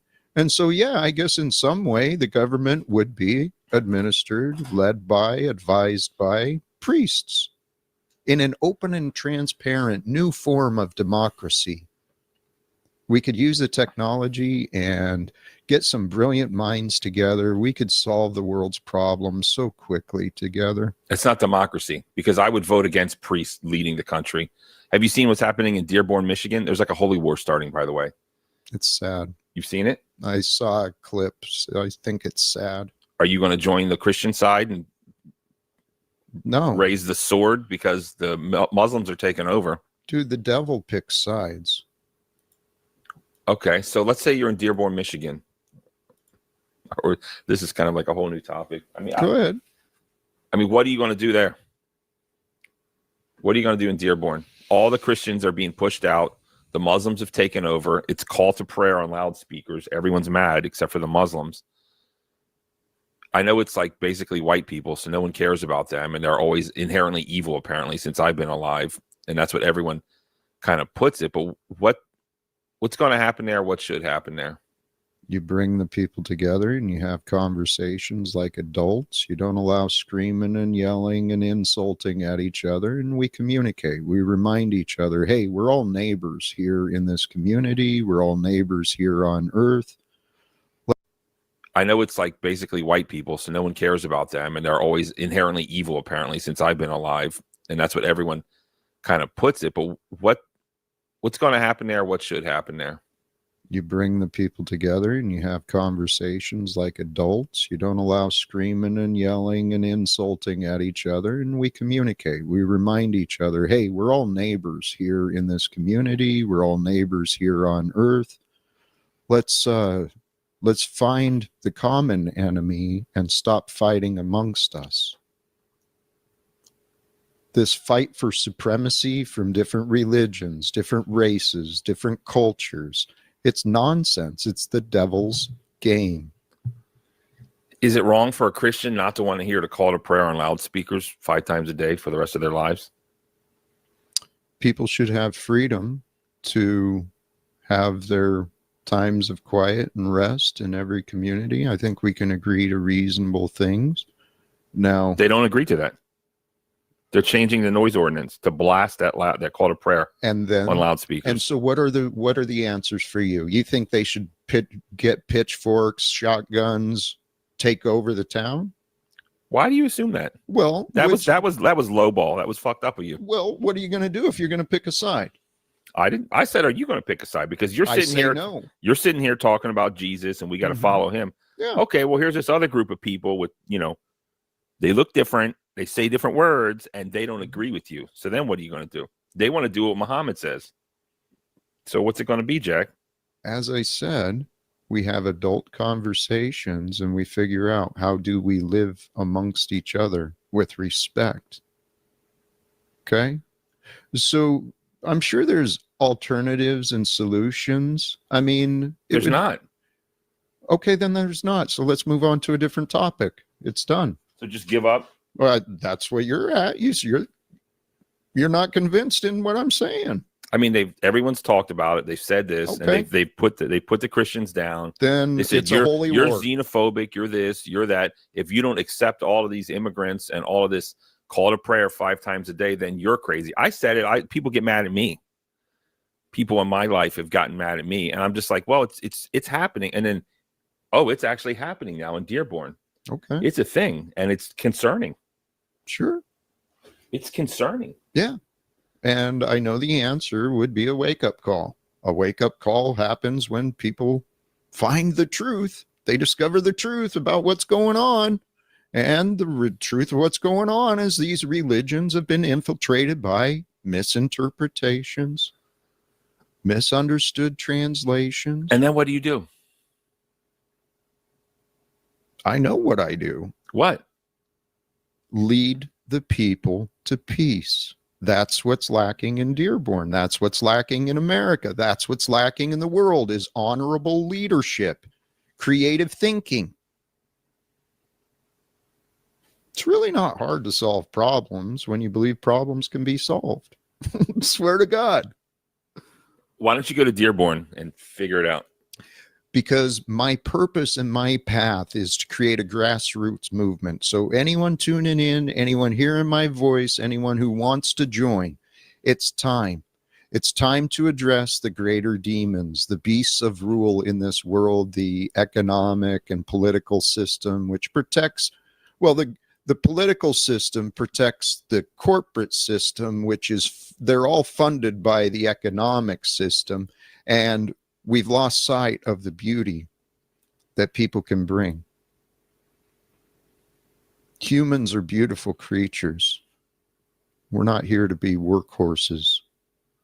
We're not here to be afraid, and we're not here to be in holy wars against each other. It's a bunch of nonsense. So what if it is real? Barney, others? What if it is we? Who is we? The return of Jesus is a we, not a he. Isn't that the Jewish belief? Are you Jewish? I've grown in my faith through the Abrahamic records. I don't know what that is. So The you don't have Bible. to teach me. I grew in faith through the Bible. Okay. I don't identify as a Jew, a Muslim, or even a Christian, but I probably most align with Christians because I believe that's God's will. God's will is for the mankind to recognize the beauty and the perfection of the example that was given, to reclaim this world in the name and ways of Jesus. And then if it is true that we are the body, it makes sense. That's what we're here to do, to reclaim this world from the selfish and the cruel. Donald Trump represents both of those, as does Elon Musk, Netanyahu, Jeff Bezos, the whole group, so many of the unnamed, right? There's so many names in my head. It's just only white men? Predominantly.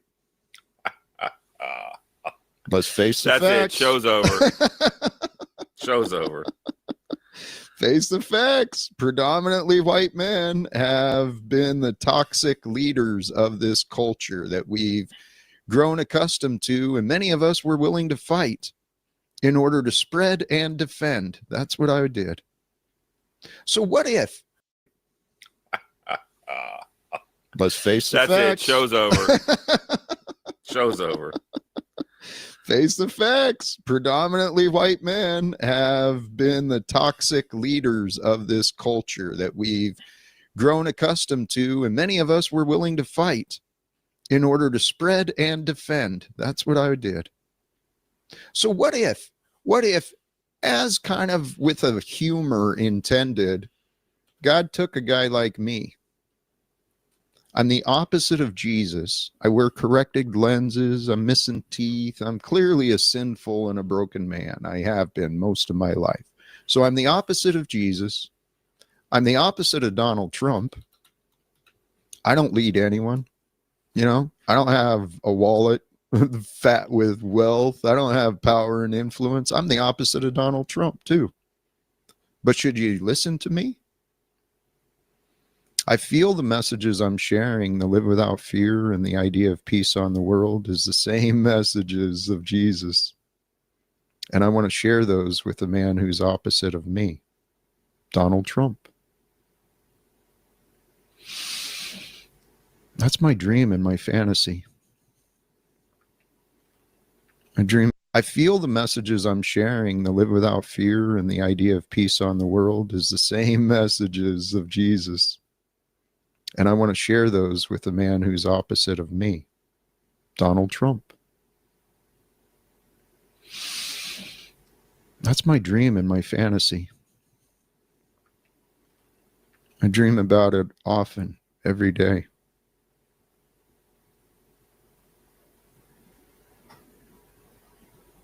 It replaced the dreams of my family. I used to dream about those things, meeting the right woman, having the right family. And then time just fades away, man. What does that mean? Time passes. We never know where it's going to lead us. The purpose, the goal is to stay present. That's the practice. The practice of a peaceful life is to stay present, stay grounded, and then keep peace and joy in your heart. But you got to find peace and joy in your heart in order to keep it there. And I think it's the Holy Spirit that allows us to find what we find. And that's why it's important to pray and meditate, to go within, and to unite with the peaceful nature of who you are. Because in that peaceful nature of who we are, there's this untapped potential that can be realized.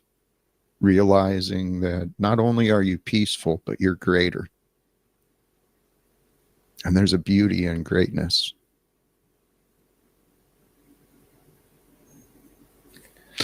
Where are we at on time? How you feeling? It's good to end it on that, I think. Leave them wanting for more. I have a lot of thoughts. I had a vision of you writing a book, honestly. Inspirational poetry or something. I started. Speeches, yeah. It'd be great. I think it would be great.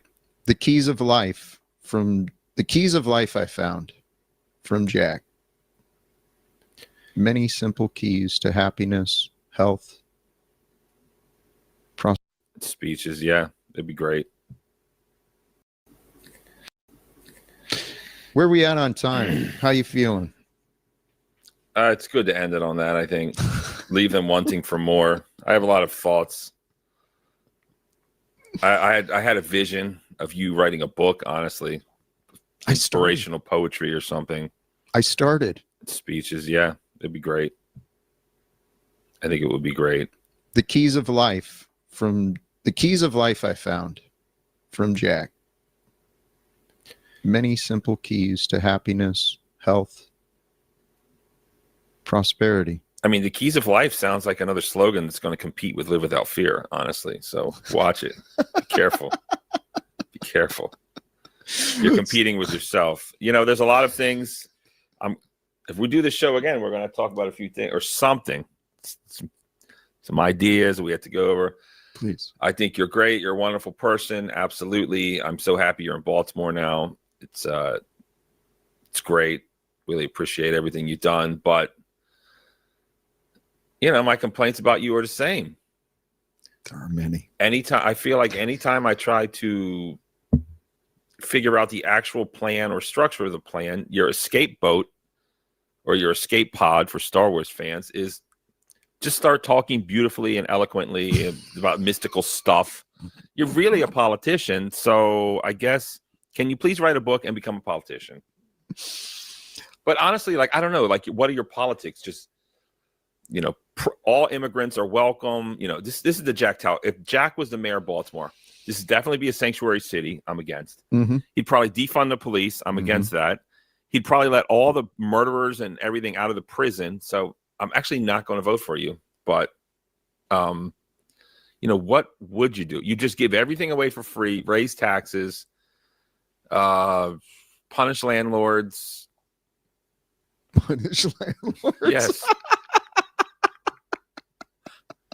Right? No. How about this? You call all white men evil. How about this? You know? Seriously consider the and you want to start a theocracy. You would have some priest ruling the land. And there was a country that does that. It's called Iran, which I don't know what to believe about Iran, honestly, but I don't know. I've seen video of it. It doesn't look that bad, except for all those bombs that were, you know, when we drop bombs on them, that doesn't look pleasant. But I don't know. You just reminded me of more topics. There's an Iranian physicist I came across. He's behind this, some sort of foundation for world peace. If I understand right, he's claimed to have created these technologies for energy to replace the coal and all that. And allegedly, well, let me not get into it because my memory of the details isn't clear, but it's interesting. We're living at a very interesting time here on Earth. It is an interesting time here on Earth. Specifically, the Middle East is changing before our very eyes, and the whole stranglehold of certain people on us is not what it used to be. And people are waking up to that. And it's an exciting time to see what happens. Of course, just to circle back around, I'm anxiously waiting for your show on corporal punishment and where you stand on that. And I just wanted to throw in there, what should happen to the crew of the Enola Gay? Of course, famously, the Enola Gay dropped the first fat boy nuclear bomb on Hiroshima. Should they be? Well, I mean, they've all That's passed. A great question. What should be done to them? They're American, so it's okay. Good for you. And for the truth, America firebombed, dropped fire from the sky on all of Japan, except for Hiroshima and Nagasaki. We're like, let's save that for later. We just dropped fire out of the sky, and we annihilated and destroyed more people than with the nuclear bombs through fire. Because Japan famously, I guess, built all their buildings out of bamboo or something back then. So since they're on our team, it's totally cool, right? No. And if you, Jack, were recruited, you could have been a pilot on the Enola Gay. You would have done it. Yeah. So should I just off you right now? You know what? I answered wrong earlier. I got caught up in the questioning. These are lessons we can learn from life, because you're right. I can only imagine the guilt of that pilot. He named the plane after his mother. Yeah, thanks. Yeah. And which was normal. These young men, they don't know what they're doing. They think they're on the right side of history. And well, usually it wasn't their mom. It's kind of their sweetheart, but keep going. Okay, thank you. It was a little odd. Yeah. Right. But the guilt, I can imagine the inner guilt. But see, this is what's happening. They didn't feel guilt. They claimed they didn't. Okay. And of course, the message was we had to do it because if we had to invade Japan, we would have lost millions of Americans. And if that's true or not, it wasn't. Well, you don't know that. No one knows that. We wouldn't. Diplomacy is the path to peace, and we've allowed these leaders not to. Please, it was full on war at the time. It was. The diplomacy was disgusting. over. It was disgusting and sick. Yes, and it may actually be true, whether you like it or not. We could have lost 1 million Americans, possibly, and that brought the end to all the firebombing didn't, but the nukes did. It's a pretty nasty world we live in. I want to offer, but it's not so simple, is what I'm trying to say. It can become much more simple. I know it can. I saw something recently. Recent politics. Some of the Democratic senators putting a message out to the military, to the enlisted. They do not have to obey illegal orders. Wait, what? Who? Apparently some of the Democrat representatives put together a recording for the active military, reminding them you do not have to follow illegal orders. And I suppose it's not just the military. That would apply to the ICE agents and to the police agents and all these other agencies. You do not have to follow illegal orders. That was... Is what ICE is doing, is that illegal? It's immoral. Absolutely. Is it illegal? Many times, yes. Most times, yes. I would say yes. It's an infringement upon what's the term? I don't know, habeas corpus or something. What is that? Something. I know we said we were going to shut down, but I had this thought earlier. We've lost sight of what the intended meaning is of the Constitution. The intended meaning of the Constitution is to protect the God-given liberties and freedoms of what it means to be a human. And what it means to be a human is we do not obey, we do not comply with unlawful orders in the name of legality. You know, unlawful and illegal sounds like a synonym to me, Jack. You've lost me. There's a big distinction. What's the distinction? What is legal in this nation at one time? It was legal to buy and sell human beings, right? To own slaves. That was legal. It was never lawful. It was never moral. See, if you go with the greater interpretation of God, the supreme goodness that brings forth goodness, that's where morality is found, is in goodness. So that which is not moral is not lawful. That which is out of love, outside of love, done with anger, resentment, punishment, this type of mentality, that's not lawful. You just did it again. I mean, doesn't the Bible talk about what to do with your slaves? It does. Yes, men wrote those books and interpreted the messages they found at that time to interpret their justification of slaves. And then the America slave owners took that idea as well. And it became part of the governance, part of the legal system. So you want the Bible to rule America? You want the part that talks about how to treat slaves? I mean, this is crazy. No. I think you need a new book. No. What I'm suggesting, right, we won't need the book once we fulfill the prophecy. And we fulfill the prophecy by following the law. God's law is love. God's law is in the Bible. God's law is love. The commandment from Jesus, which was the messenger for mankind from God. If you take the example for what it is, the message from God for us all is to love one another. It is the greatest commandment. Love God, love one another. And then Jesus furthered it. He says, hey, in the way I loved you, love one another. And he said that to those who were closest to him. Okay, hold on. Honestly, this is where religious wars start. Interpretations of the Bible. And you have your own interpretation of it. The Talmudian interpretation. This is like, I don't know the difference between a Sunni and a Shia, but I know they both read the same book, and I know they both don't like each other. I mean, honestly, that kind of talk starts holy wars, Jack. It's like, this is what the Bible says. But then you go to Dearborn, Michigan, they're going to be like, no, this is what the Quran says. Or some other Christian will be like, no, you got it wrong. I mean, your whole show, you have people coming up challenging interpretations of Bibles. I know. Why are you right and everyone else is wrong? Don't you find that a little odd? Why is it that people who grew up in a certain church or believe in a certain religion, that they always know that they're right and everyone else is going to burn in whatever kind of hell? I mean, isn't that a little odd? It's perfect design that God allowed us to choose. We enable each other's fantasies. We enable each other's dependencies, right? For years, I thought I was broken as a man. When my family fell apart, I took it seriously and I punished myself pretty bad. And my friends enabled my drinking. People at work. Everyone knew I had a problem. They knew it was serious, but I was functioning, so they left me alone. Wait a minute. I mean, I got a problem with that.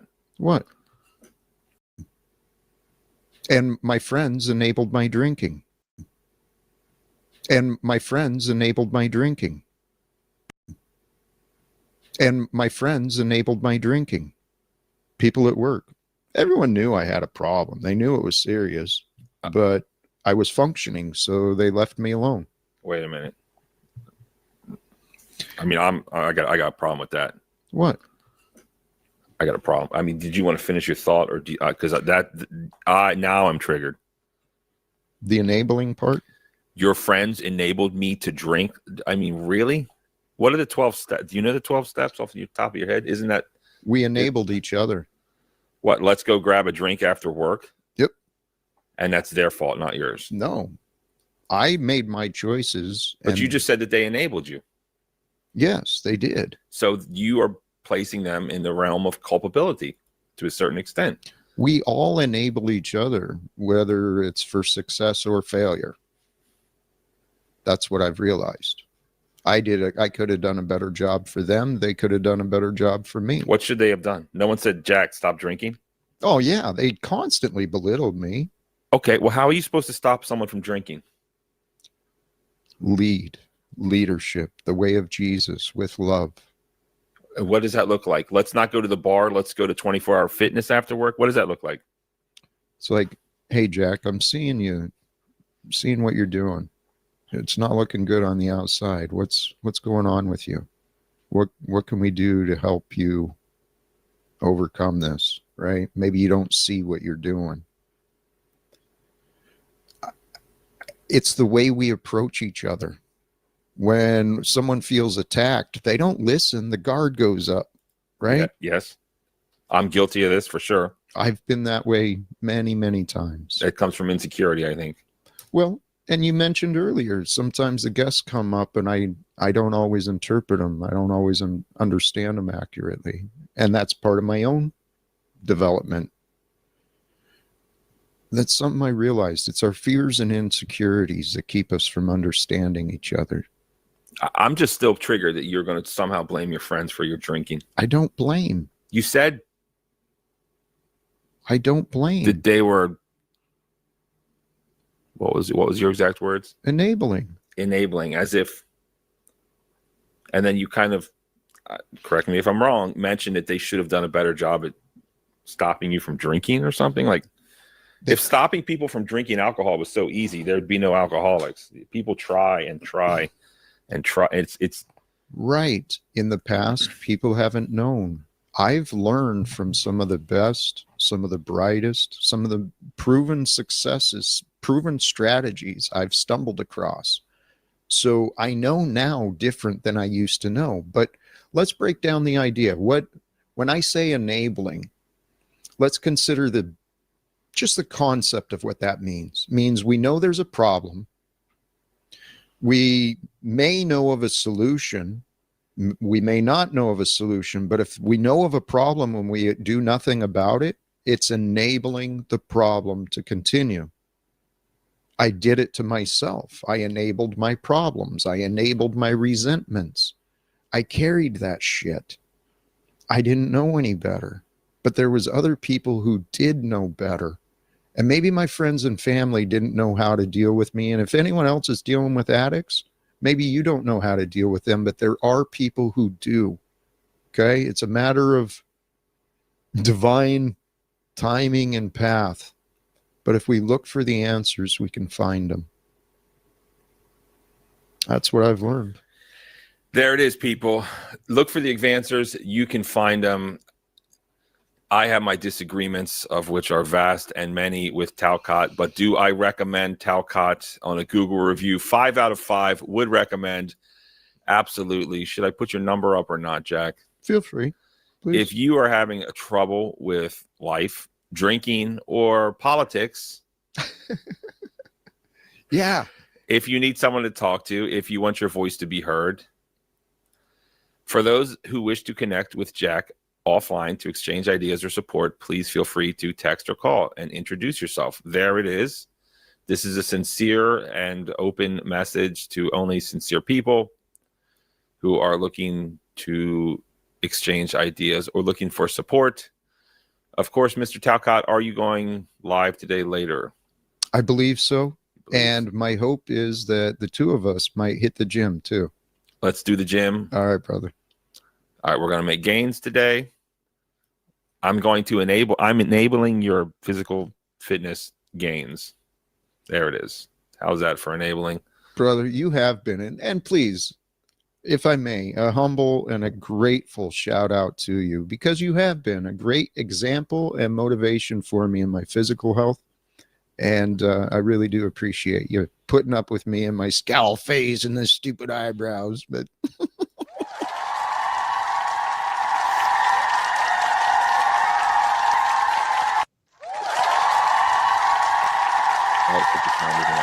there we go. There we go. There we go. Okay. Should we shut her down? I thought I wanted to say something great. I'm just all out of great ideas to say. If anyone wants to give us $95, we'll open the panel. Of course, the panel opens at $100. One of Jack's supporters gave us €5. I'm not sure exactly what it's more. So probably like what, $93 or something. And we can open the panel for the first time if you like. Let's do that another time. All right. So, but just so you know, welcome and thank you for joining us on this very special episode, inspired episode. I got a message from Talcott. Feeling excited. Wants to point out the bad people. It's got a lot to say. I mean, I could just talk all day, but I'm not going to. That's it. Thanks for joining us. Look for more Awakens randomly whenever we feel up to it, whenever we feel inspired. And only super chats are read. And the panel opens at $100. That's what's up, everybody. If you need to talk to Talcott, you know how to do it. Let's get to it. Do you want to give him a pose down, Jack? You want to show him the guns? No, not yet. You're going to be beach body ready? Come when? June? Soon. We're going Speedo shopping? It'll be soon, but no. No? No. Anyway, much love. So, sorry, yes. This is a serious show. You're right. Thank you for getting me back on track. I do have a problem with that. Anyways, that's it. We're out of here. Peace and blessings. Good night. Good morning. Much love.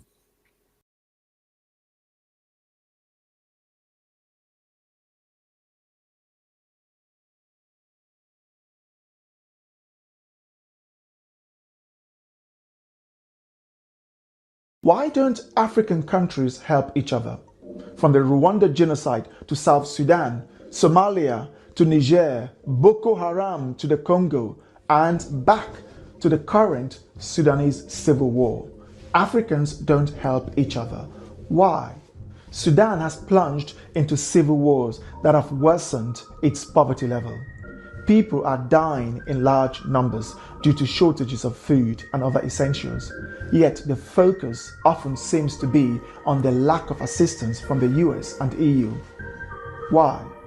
Critics would often say that if this were Ukraine, the response would likely be different. However, Ukraine is European and predominantly white. Or do you think only black people see each other as brothers? The more pertinent question should be, why are African countries not helping Sudan? One doesn't need to be wealthy to help others. Helping doesn't always equal monetary value. If you are unwilling to help someone while earning £10,000, you are unlikely to help them while earning £100,000. Universal charity requires a mindset that prioritizes collective well-being. Unfortunately, this concept is not deeply embedded in many African cultures. This doesn't imply they are uncaring. It may simply not be part of their cultural framework. In contrast, numerous war-torn and impoverished regions around the world see white Europeans and Americans dedicating their lives to charitable causes. Generally, a typical white European, American, Canadian, New Zealander, and Australians donate to charity not because they are wealthy, but because it is part of their cultural values to consider the needs of others. In Africa, however, 9 out of 10 Africans earning $3,000 a month do not contribute to charity. In contrast, 6 out of 10 white Americans, Canadians, Europeans, or Britons who earn even less do donate or contribute in some capacity. Black Africans living in Europe and North America donate the least to charities. How much has Gabon donated to Somalia? Or how much has Angola contributed to Chad? People with ingrained charitable values typically organized charities in various capacities. No group on earth are as charitable as the white man.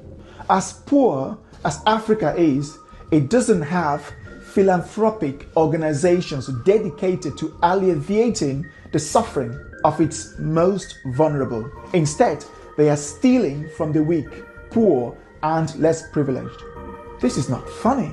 How many Nigerians, Congolese, Ghanaians, or Kenyans have you seen dedicating their lives to charity work in places like Nepal, Haiti, or Afghanistan?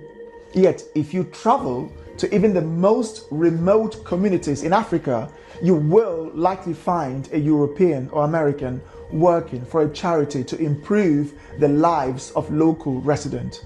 In fact, if a black African were to express to their peers or parents that their dream was to dedicate their life to helping the poor, they think they're crazy or acting white. When a white person is privileged to be wealthy, They often create a foundation or contribute in some way to help those in need, such as the poor, the blind, single parents, veterans, lonely elderly people, and those with dementias, among others.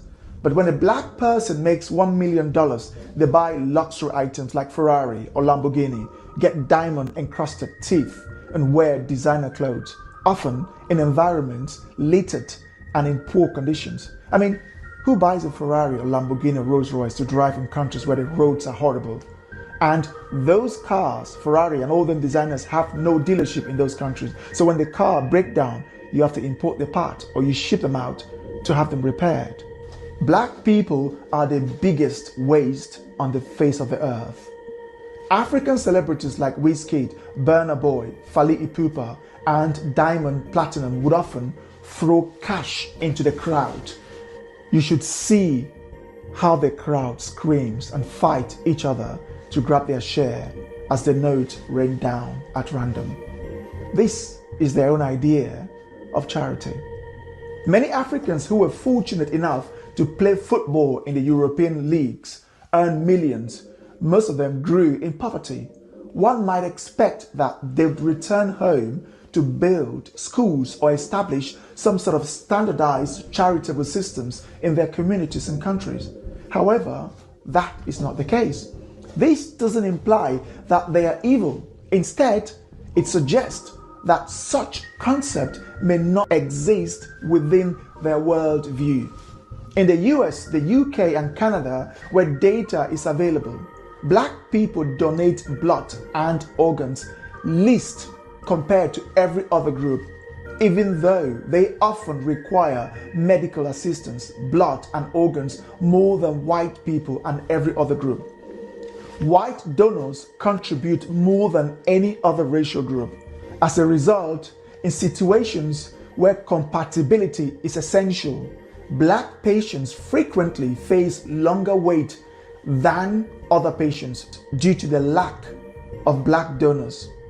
Some black people even call it, they call that delay, racism. You can't make this up, can you?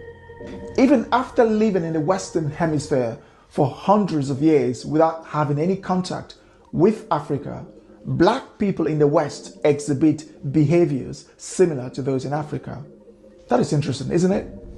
When the Rwandan-backed M23 rebels captured the eastern Congolese city of Goma, killing many and ravaging villages and towns, how many African countries rushed in to help or facilitate some kind of dialogue? It was Donald Trump, the president of a country thousands of miles away, who had to intervene and brought them together. How many African countries have donated food or clothing or even set up a hotline to support the people of Goma in the Democratic Republic of Congo and Sudan? None. But the racist white of America and Europe have been pouring aid into both countries. And as soon as the white aid reaches the African countries, in return, the white of America and Europe have been pouring and Sudan, Democratic Republic of Congo, in the hotline to support the people of Goma in the Democratic Republic of Congo and Sudan. None. But the racist white of America and Europe have been pouring aid into both countries, Congo and Sudan. None. But the racist white of America and Europe have been pouring aid into both countries. And as soon as the white aid reaches the African countries, in return, the Africans will continue blaming all their downfall on racism, colonization, and the same white man who gives them freebies. The challenge in Africa isn't solely with its leaders, it lies within the people themselves. None of the leaders appeared out of the blue. They are products of their societies. It isn't a coincidence that 49 black African countries in sub-Saharan Africa elect similar leadership. If you were to replace the Nigerian president with any random Nigerian from another ethnic group, they would likely behave in the same way. This narrative holds true for other black African countries as well. What is needed is a complete overhaul of worldviews, cultural practices, lifestyle, and most importantly, an entirely new approach to education, as the current system has taught them nothing but made them dumber.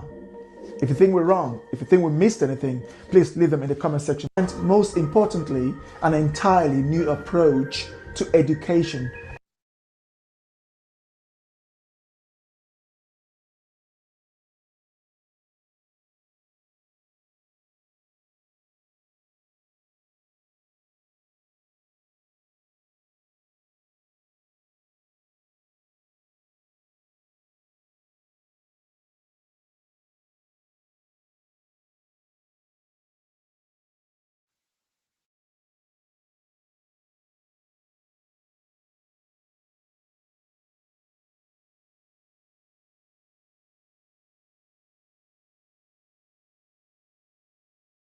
Now it's time for The World's Gone Mad.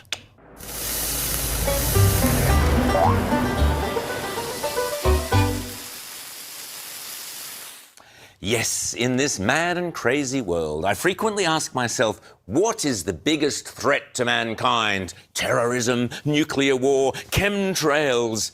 It would appear not. The biggest threat to this country is white Christian men and the white Christian women who support the patriarchy. Ah, yes, the white male patriarchy. Of course. At least here in Australia, the feminists have figured out a very cunning way how to fight back against the patriarchy. As the video demonstrates, it's called microfeminism. Ooh. My act of microfeminism is that when I've just had a baby and when people come to my house, like a man and a woman or like relatives or whatever, I will always thrust my baby in the direction of the man first. So I'll be like, can you hold my baby while I, have a shower or something? Microfeminism. Hold my baby while I take a shower. Those little everyday things that the proud feminist can do to make males feel suitably intimidated. Sometimes in the lift, if a man, is waiting for me to go, I also stand and wait for him to go. Oh, that's showing them after you to make males feel suitably intimidated. Sometimes in the lift, if a man, is waiting for me to go, I also stand and wait for him to go. Oh, that's Sometimes in the lift, if a man, is waiting for me to go, I also stand and wait for him to go. Oh, that's showing them after you, man. No, after you. No, you first. Or, of course, you could always try this supreme act of patriarchal defiance. When I'm walking, I on purpose don't get out of the way. I just keep my ground. And if men bump into me, they bump into me. Sorry, ma'am. So, menfolk, I hope you've got that. If you politely stand aside to let the woman go first, that's offensive. And if you don't stand aside, that's offensive too. Got it? And as for complimenting young Australian feminists, don't bother. Whenever a man calls me like sweetie or darling or gorgeous, I will call them that back. Okay, babe, honeypot, sweetie pie, cutesy pie, sugar puff, whatever you say. Meanwhile, over in New York last week, the pro-Palestinian white liberal feminists decided the really noble thing was to attack the anti-Khomeini Iranians. You couldn't make this stuff up.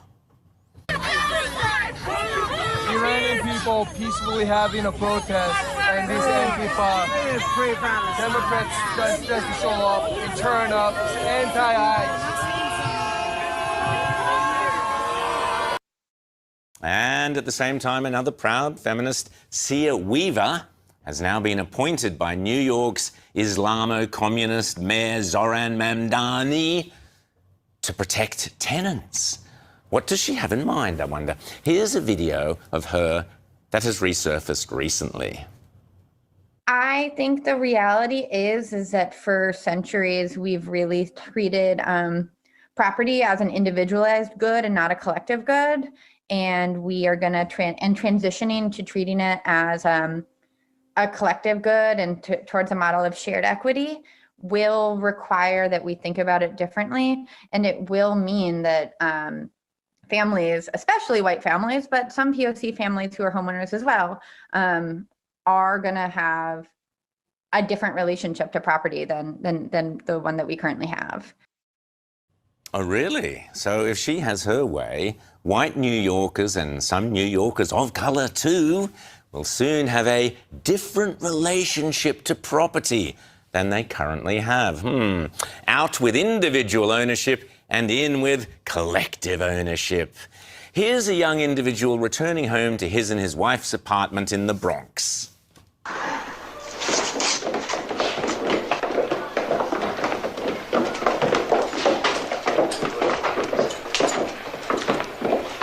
Yuri, this is Comrade Yelkin, our local delegate. He lives here. Oh, how do you do? Welcome. Sorry, my mistake. That was a scene from the movie Dr. Zhivago when during the Russian Revolution, Soviets also switched from individual property ownership to collective property ownership. Spoiler alert, it does not end well. Meanwhile, speaking of revolution, the bravest feminists in the world, and indeed the bravest feminists for decades, are... Well, that's Jack Talcott's plan as well. Collective property. It's Jack Talcott's plan. No property because Jack doesn't own any, so he wants yours. They're coming for your property. And I'm not fear-mongering here. I'm just saying this is, if they had their way, their fantasy is to take your property, whatever you have, not just land or a home, anything. Anything you have, they want it. They want you to own nothing, just like the UN and World Economic Forum, Klaus Schwab, and all those creatures. Jack Talcott sounds pretty much like them. That's the way I see it. He's talked about being against capitalism. Talcott has talked about Marxism. Somebody earlier, was it Wendy or Anna Faye up above at some point said the Talcott system would be like the gulags. I agree. It would be. Might even be worse. He might even do worse things, worse atrocities, because he's such a fucking egomaniac, egocentric, cruel, sadistic psycho. He might do more than Stalin.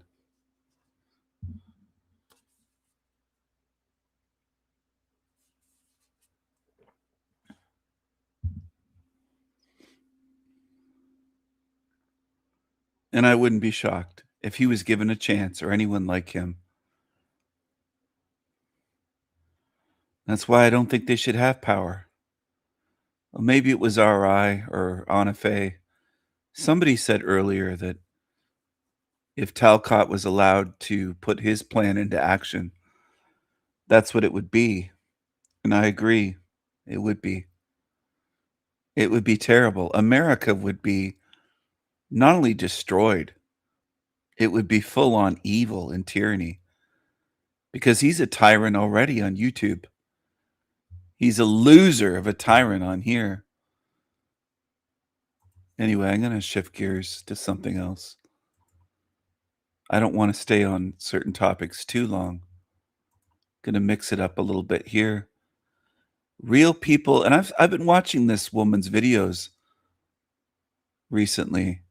I thought I subscribed, but maybe it was with the Sanity Machine. I'm hopping around on different accounts. Anyway, sorry for saying I don't know why I did that. Real people no longer exist. It's all about being fake. Yeah, it is. I'm starting to wonder if people actually want the life they're living, the things they're buying, the things they're doing, or is it just all part of curating the perfect image online? Their fake life, their fake persona? This thought all stemmed from visiting a tourist spot in Bali and really focusing on what was going on around me when it came to the other people there. All I saw around me were people impatiently waiting or fighting over the perfect picture spot for Instagram, spending ages getting into a particular pose, a particular light, while directing the poor sod behind the camera. And as soon as that perfect pose and picture is done, face drops straight over to the poor sod. Give me that, let me see, scroll, scroll, scroll. And once they've found that perfect picture, once it's approved for their Instagram reel, they don't even turn around and actually appreciate where they are. It's right, on to the next thing. And then in comes the next person to do the exact same thing. And it's on a constant treadmill, just never ending. And it made me start to question, why is it they're even there? Is it just for their online presence? And I realised that so many people now are just curating this fake life for themselves. Social media created this fake online world for people to just pick and choose and airbrush the best moments of their life, the best pictures of themselves. Although now it's just pictures that look nothing like them, but that's for another video. It's like every person's life became a commercial. How can I sell myself to you? Look how well I'm doing. Please, please, please, just give me some validation. Using holidays as an example, when I was younger, we holidayed just for the sheer pleasure of holidaying. I don't remember ever packing a list of all these different Instagram-worthy destinations and must-do tourist bits that I could spend those 3 days just stressfully running between so that I can get a quick snap and on to the next one. It was all about discovering a place, really soaking in the place, and all I'd be armed with would be a disposable camera with maybe 10, 15 shots. So that required me to be very, very thoughtful about each and every shot. I would really think, is it worth using one of my shots for this moment? Now with these smartphones, we have too much abundance when it comes to pictures and videos, for example. Everything has become a picture moment. Can you imagine holiday snaps now, showing them to your family members? You'd be there all evening just going through mindless pictures and videos of all sorts of rubbish that nobody cares about but pretends to care about online for some reason. Sharing your holiday snaps back in my day, that makes me sound so old, but back in my day, it was an experience, you know, it would inspire. Looking back at old pictures from my childhood, teenagehood is such an experience now because it's such a candid look into how life was. It really takes you back into that moment. It takes you back into how life was and brings that nostalgia to life so well that it can make you really quite emotional. I'm not just looking at the 10th plate of pasta I ate that week. It's true, authentic moments in my life and in my family's life, my grandparents' life, that are part of my family's history, my friends' history, and it gets us talking together. It sparks such interesting reminiscing, you know, remember that, remember this, and really makes for such a fulfilling life, fulfilling conversations and human connection. Something as simple as our holiday snaps back then that weren't even a part of the reason for us going on these holidays, but rather just a memento, a keepsake. They are still bringing so much joy into people's lives. They weren't just mindless, almost narcissistic photo opportunities that everybody needs to tick off their list. It's candid moments, not airbrushed at all, just real life. Somehow I can't imagine showing your children the holiday snaps of today, you know, like here's mum's bum in the middle of the beach. I can't imagine them sparking the holiday snaps of today, you know, like here's mum's bum in the middle of the beach. I can't imagine them sparking the same curiosity, interest in their heritage, interest in how life was back then. If anything, it might be a bit horrifying, although it'll probably be quite normalised by them, sadly. To cut a long story short, holidays used to be about spending time with your loved ones, learning about a new place for the actual interest of learning, not just to put on some facade for the internet to see. Now, I just see people walking around putting on fake smiles when the camera's on them, and as soon as the camera's gone, they just look absolutely miserable, to be quite honest. Honestly, it's crazy here in Bali. I'll see these Instagram influencers with their perfect lives on Instagram, sitting in little cafes, sitting in restaurants by themselves, just looking absolutely depressed and lonely. Not really knowing what to do with themselves when the camera's not on them. It really makes me wonder, why are we living in such a world where everybody has to desire the exact same things? And do people actually desire the things that they think they desire, or have they just been told to desire these particular things, if that makes sense? For example, fashion. Something will come into trend and it'll be like the most bizarre clothes I've ever seen, the most ugly clothes I've ever seen, but it'll become a trend and everybody will pretend almost to want it. And I'll be like, if I gave you that as a Christmas present and cut off the tags, would you actually wear it? And then if I gave you it another year with the tags, and you saw it was like Balenciaga or something, would you be like, oh yay, I get to wear this because it's Balenciaga? It's not that I like that. It's more, what is it doing for my look online, for my fake persona online? These sort of people don't seem to have any authentic interests, hobbies, real desires in life. Or maybe they do and they're just denying them because they're not in trend. This has gotten so bad now and the pendulum has swung so far that people are now desperate to try and stand out by fitting into the same mold. Why are people trying to force themselves into this trendy peg hole? Why are they forcing themselves to just be somebody that they're completely not? And this can go in the opposite direction. You could like something that's deemed mainstream, but keep it to yourself because of the embarrassment of, oh, I couldn't possibly like something that's mainstream. People will shame you for liking things that are mainstream as well. It's just such a mess.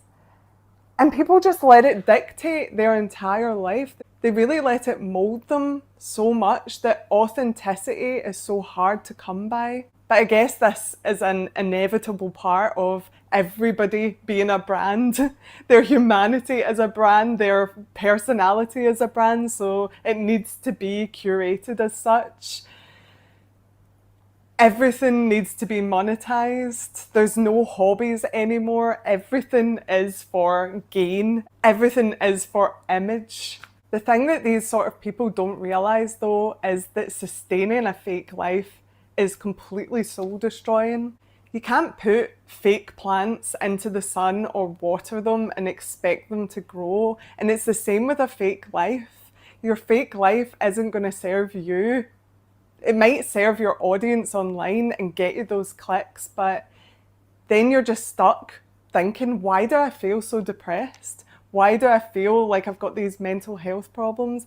Why am I not happy? Or some people just end up not even having that level of self-introspection anymore. They just become these almost soul-like, vapid, zombie-like people that I spoke about in this video. If you're so focused on just curating a fake life and fake image, that's not self-improvement in any way. Your life isn't going to improve apart from what people who don't even really care about you think for a split second before they then scroll away to the next dopamine hit. All the while, the people who actually know you can see that your life is completely fake. And it turns them off from you. It brings in a distrust and it repels people from you.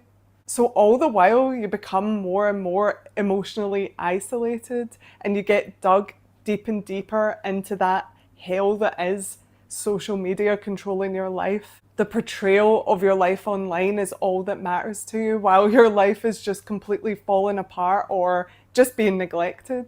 Add to this, the amount of money people spend in order to promote this image is insane. We've got people living out with their means, going into debt, or having this culture where they put everything on finance, pretending that they've got this perfect life when really they're drowning in debt just in order to get these clicks, just in order to hopefully become an influencer. But when everybody's an influencer, who are they influencing? They're just influencing other influencers on what gets clicks. I think we're slowly seeing a return of a desire for authenticity, a desire for things without all the frills and the sales pitch and all the bells and whistles. We just want human connection, so much so that people are actually seeking that even on YouTube, for example. People are clicking away from overproduced AI slop or vapid "my life is so perfect" content in the hunt for more human and relatable content. And actually, I think this is a really good sign, but my heart also sinks when I see how much attention these vapid, degenerate, just absolute brain-melting content, how much attention it gets. And this just perpetuates that whole cycle, because somebody else will then sign their souls away and sign their life away in order for maybe a slice of the pie or even some crumbs. And so the circle goes on. It's really a crazy world when you just stop and start to look and really focus on watching people just living their lives, and you realize how few people are actually in the present, how few people are actually in real life. It's like people are living their own self-inflicted Truman Show. Anyway, that's just some thoughts for the day. If you can relate in any way, I'd love to hear your experiences, because it really helps people like me not to feel alone. And if you're enjoying the videos, I'd love it if you could subscribe. Thank you so much for watching. Bye.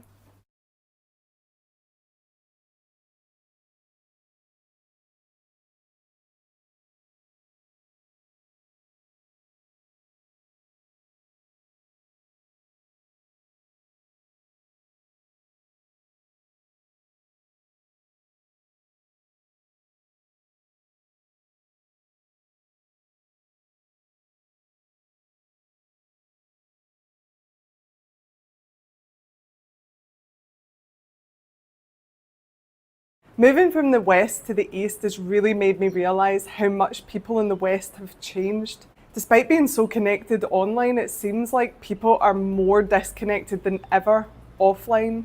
But it goes further than just being introverted or spending more time in your own bubble. People are really acting strange. It's almost as though a lot of people have become robotic. All it takes is a simple trip to the shops to really drum this home. A lot of people walk around in their own bubble to the point where they actually aren't aware of what's going on around them. They're completely disconnected to their surroundings. I've noticed this eerie, glazed look upon people's faces, and it just seems almost unhuman-like. It's like they've been dragged out of their bubble and have to try and act like normal humans, like something out of Men in Black. The social interactions I grew up with as normal, such as saying hello as you walk past somebody or making small talk in the queue, it seems to be a completely dying art. When I still lived in the UK, a lot of the time when I tried to engage with people on any level, they either might be so disconnected and in their own heads that they don't even hear me say hello, or they look at me like I'm a complete weirdo or I'm causing them an inconvenience by trying to talk to them, and I'll either get a little grunt, or if I'm lucky, they'll try and just get the conversation over with as quickly as possible. I think the best way to describe it is people not seeing each other as humans anymore. Coming over to Southeast Asia, where people live a lot more traditionally, has reminded me so much of life when I was a child in the UK. People have so much time for each other here. They'll talk to each other, they'll help each other out without even needing asked a lot of the time. Families are so close, they spend so much time together.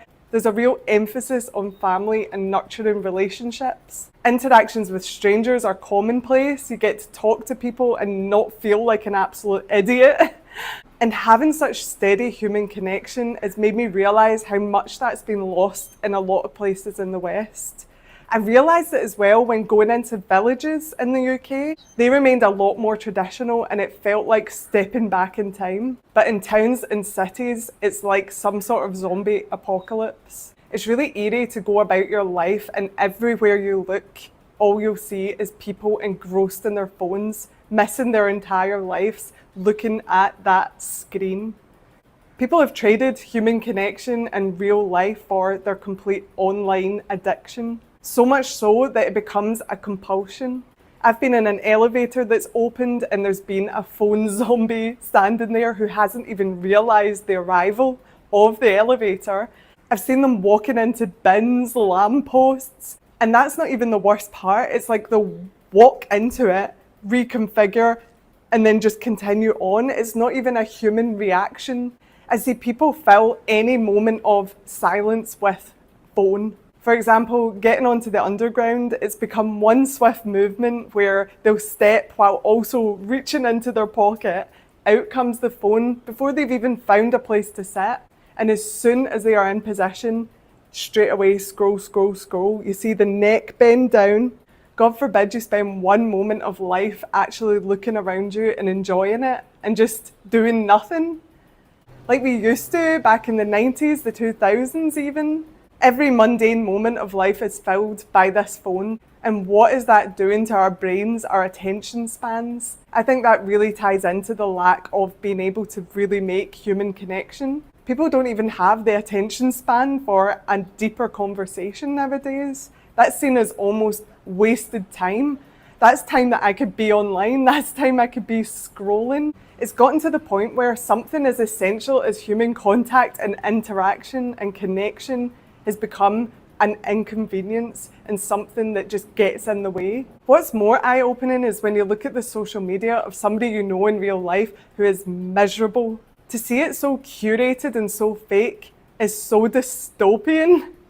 You really can't believe anything you see nowadays online. Gone are the days of authenticity, and it keeps us even more divided and miserable because you're constantly living a lie, putting on a facade and a face. People seem to think that being so-called connected online is a good enough substitute for real life connection. And so friendships have been put on the back burner in favour of endless scrolling and time alone. One-sided friendships seem to be becoming more and more common, and that can only be sustained for so long before the other person starts to lose touch as well. It's really, really sad. We used to be happy just to hang out for hours on end, not having to prove anything to anybody, just enjoying the moment together. And now, if you're lucky enough to even get a friend out to meet you, with certain people, it's like they're doing it out of just obligation or in order to make content for their online worlds. The picture I see when I'm out and about really is so weird when you think about it. Seeing humans in all their potential and all the things they've achieved in the world, reduced down to these insular beings just with bent necks, just looking down, endlessly scrolling. It's such a waste of potential and consciousness. I sometimes wonder that if you took that phone out of their hands, would they even notice, or would they just keep going? I think the perfectly curated division in the West really has a significant part to play as well. Now that I've stepped away from a Western country, I realise that it's like a constant onslaught of negativity when you live there. The 24/7 news cycle that you just can't avoid, even if you don't click on it, it's always there. And the news is just constant negativity. Add that to the endless propaganda flashing up in our faces from all sides, as well as the toxic media in which everybody seems to be an expert. So people can end up going down one path or getting really confused about what the truth actually is because they're getting fed conflicting information all over the place. Old wisdom, common sense and critical thinking seems to be getting lost in favour of what gets clicks online. And on top of that, what actually gets clicks online a lot of the time is absolute stupidity, degeneracy, nonsense, fluff that just is destroying people's brains. It's no wonder that people have changed so much and become unrecognisable. In addition, the rampant consumerism in the West is destroying people. There's a real pressure to be able to keep up with the Joneses, keep a certain facade or level of stuff. There's adverts coming at you, bang, bang, from every angle, 24/7. And everything is curated in order to keep you engaged in that phone. And this consumerism exacerbates all these issues. I'll be going into that more in another video. But to summarise and not make this video too long, I'll just say coming to the East from the West, where they live a lot more like we used to live, a more humane life, a slower, simpler life, where your relationships are what comes first in life, a balance is there. It's really shone a spotlight on just how much people have changed and how disturbing it is. I do have hope that we can break out of this to some degree, and there are more and more people recognising the real issues with how we're living in the West. Of course, this doesn't apply to everywhere in the West. I find when I go to smaller villages and towns in the UK, for example, you find that old community spirit that you miss so much without even realising that it had gone and it had been taken from you. You find a real warmth from people. I find myself seeking that out so much more. But then as soon as I head back into a city, it's just sucked out of you. Trying to find any human connection there is such a challenge. I'll be doing a lot of travelling between countries, so it'll be very interesting to compare and contrast and see if and how other countries have been affected by this. Thank you so much for watching, and please don't forget to subscribe if you're enjoying the videos. Thanks guys, bye.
Took a trip out on a train to shake it off.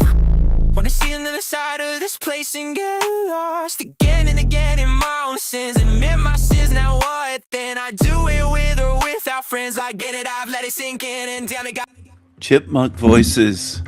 He makes chipmunk voiced, high pitched music. It doesn't even sound like men singing. Like it's supposed to be I guess, a male vocalist, but it sounds like, listen to this. People think this guy's good at making music. What is the point of this video? What's the purpose of this? What is he trying to do? No one's viewing it. Chamberlain Landry. Look at this. No one's watching. You're failing, Landry. You're failing. now what? Then I do it with or without friends. I get it, I've let it sink. Is that In Sync or something? What? His music absolutely sucks. It really sucks. It sounds worse than In Sync or Backstreet Boys. This is terrible. You think this is good? You're selling your services for this? The music if you can call it music, absolutely sucks. What kind of shoes are you wearing? Look at this. Weird, very weird. You're wearing shoes with a heel? What is this? And again in my own sins, admit my sins, now what? Then I do it with or without friends. I get it, I've let it sink in, and damn it, got deep in. The less restrained in the old days and pain. And I gotta keep up and I gotta motherfucking refrain. Scattered pieces only give me a migraine, so I migrate. We pray for the days to be rained in and complain. Oh, wow. He's using mirror effects with video. Oh, dude. That's so... How many years ago have I seen this? What is this? Like, what's the purpose of this? What's the point of this? Clarity you bring, but all these keys on which I'm typing, it's nowhere to be seen. God must be real because I think I just felt him. God must be real because I think I just felt him. I can't even play the rest. That's terrible. That absolutely sucks. I can't believe you uploaded that. That's awful. The chipmunk voices, no meaning in it, and it's just God must be real because you felt him.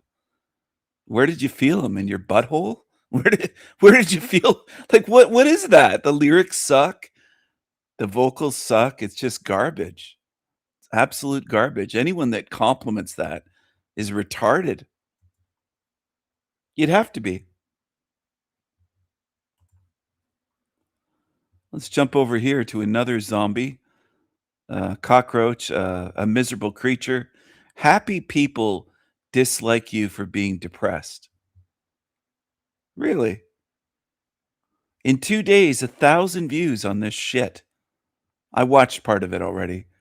I'm not jumping to that conclusion. I watched a few minutes of this shit and I nearly threw up. It's just garbage. He's a miserable creature. Nonconformist Radio 2, aka Angry Gingy, Garrett Fish. He has lots of names, but I call him Angry Gingy. He's a miserable creature. Happy people are some of the most unempathetic motherfuckers on the face of this earth. And they put toxic positivity on full display. It's a kind of optimistic narcissism, if you will, where those who find life to be good put their ideology as a kind of belief system supremacy, and they force it down your throat. For example, if you are asked the question, "How are you?" and you give an honest reply, it is,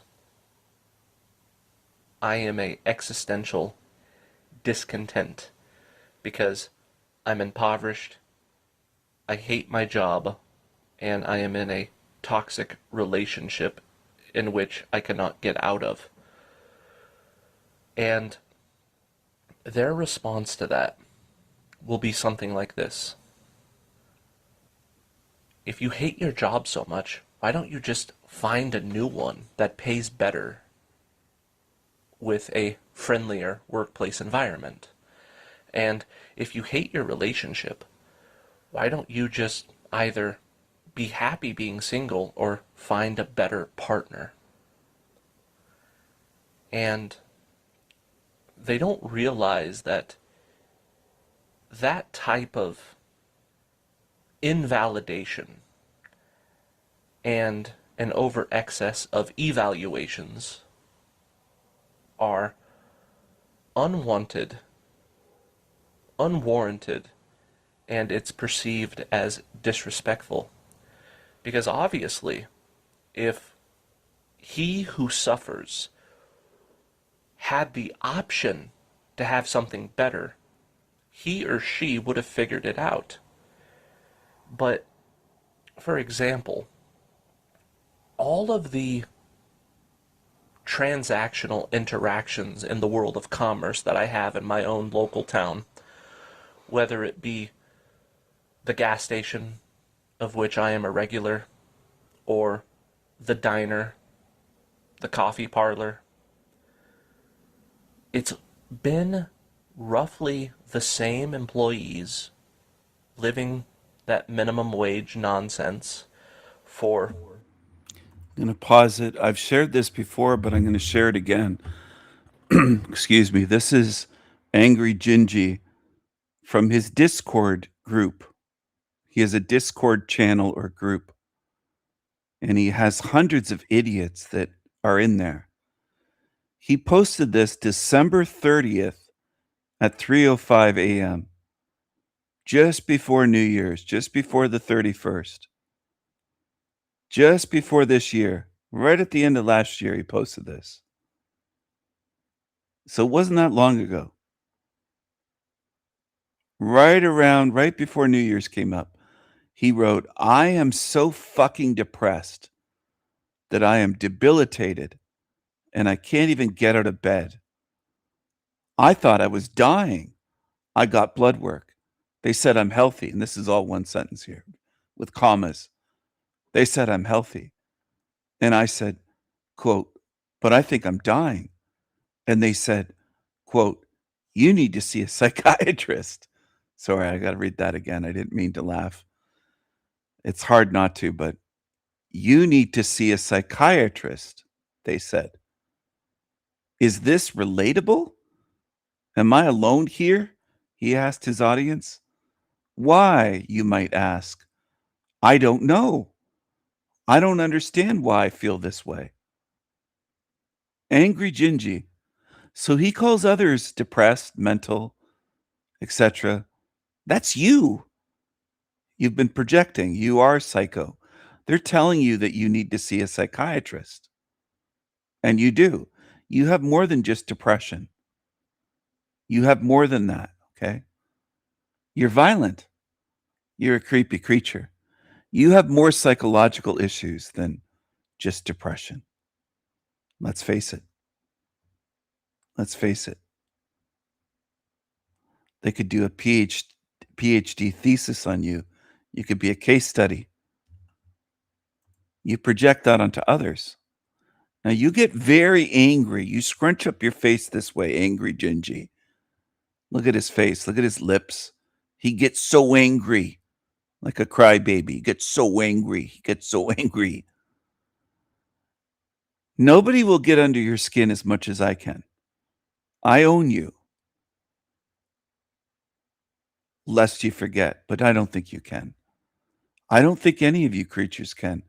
By the time I leave this realm, I will have gotten under the skin and into the heads, into the skulls, and into the psyche of more demons than any of you can shake a crucifix at.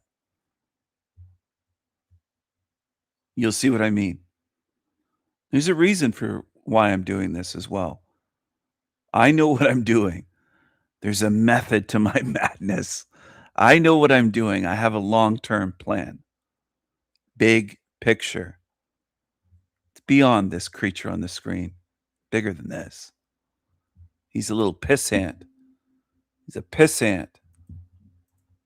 Over a decade. Obviously, they don't love their job, and they're dissatisfied with the amount of money that they make. Were it possible for them to improve their situation, they would have done so by now. But it's hard to get a job in this day and age that pays better, and you're lucky to get something shitty, if even that. And the quote, excuses, excuses. This guy scripts out the first so many minutes of all of his videos. He has a blank screen. His best video was mocking Lion Sword. That was his best video, his response to Lion Sword. Other than that video, he really hasn't done anything that's worthwhile. And of course, the incels love his channel. 77 comments on this garbage. This is the level baby truthers are at. Low, low level. Video game, they're usually in their 20s. They're incels. They spend all their waking hours playing video games, smoking weed, complaining, bitching, moaning, complaining about life. That's all they do. Oh, Jesus Christ. Flat Earth Eric is over there. Erica Dubé's over there.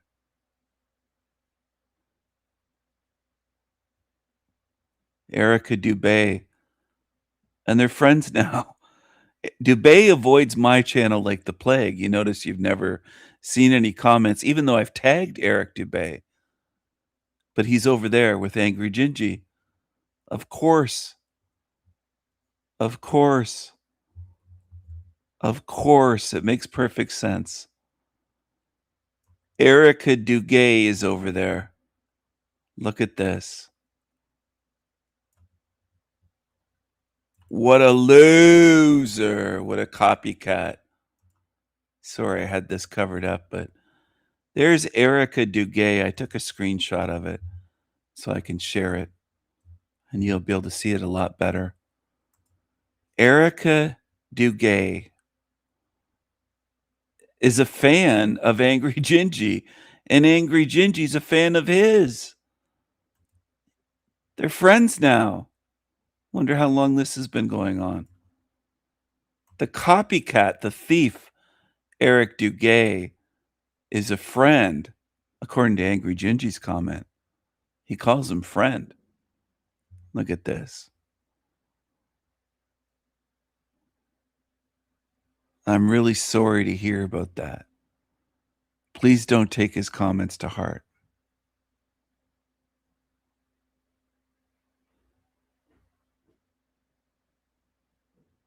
Look at that. Isn't that something? Yes, bed buddies. Well, well, well. And you know, Meth is in that Angry Gingy group. Meth of all people. And so is Mushroom Lyote is in there. And Joshua S. John is connected with Angry Gingy. They're all connected on Team Evil. Well, well, well. There you go. Creepy creatures. Happy people. And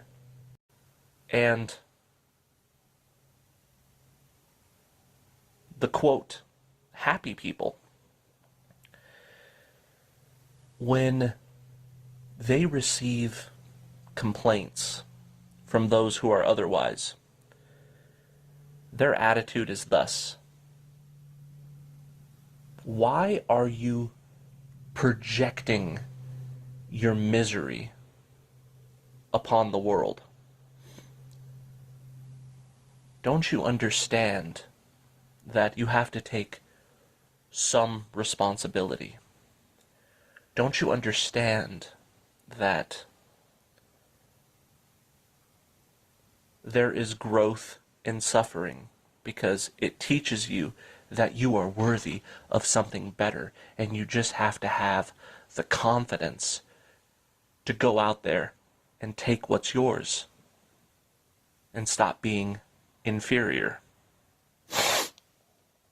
But here's the thing.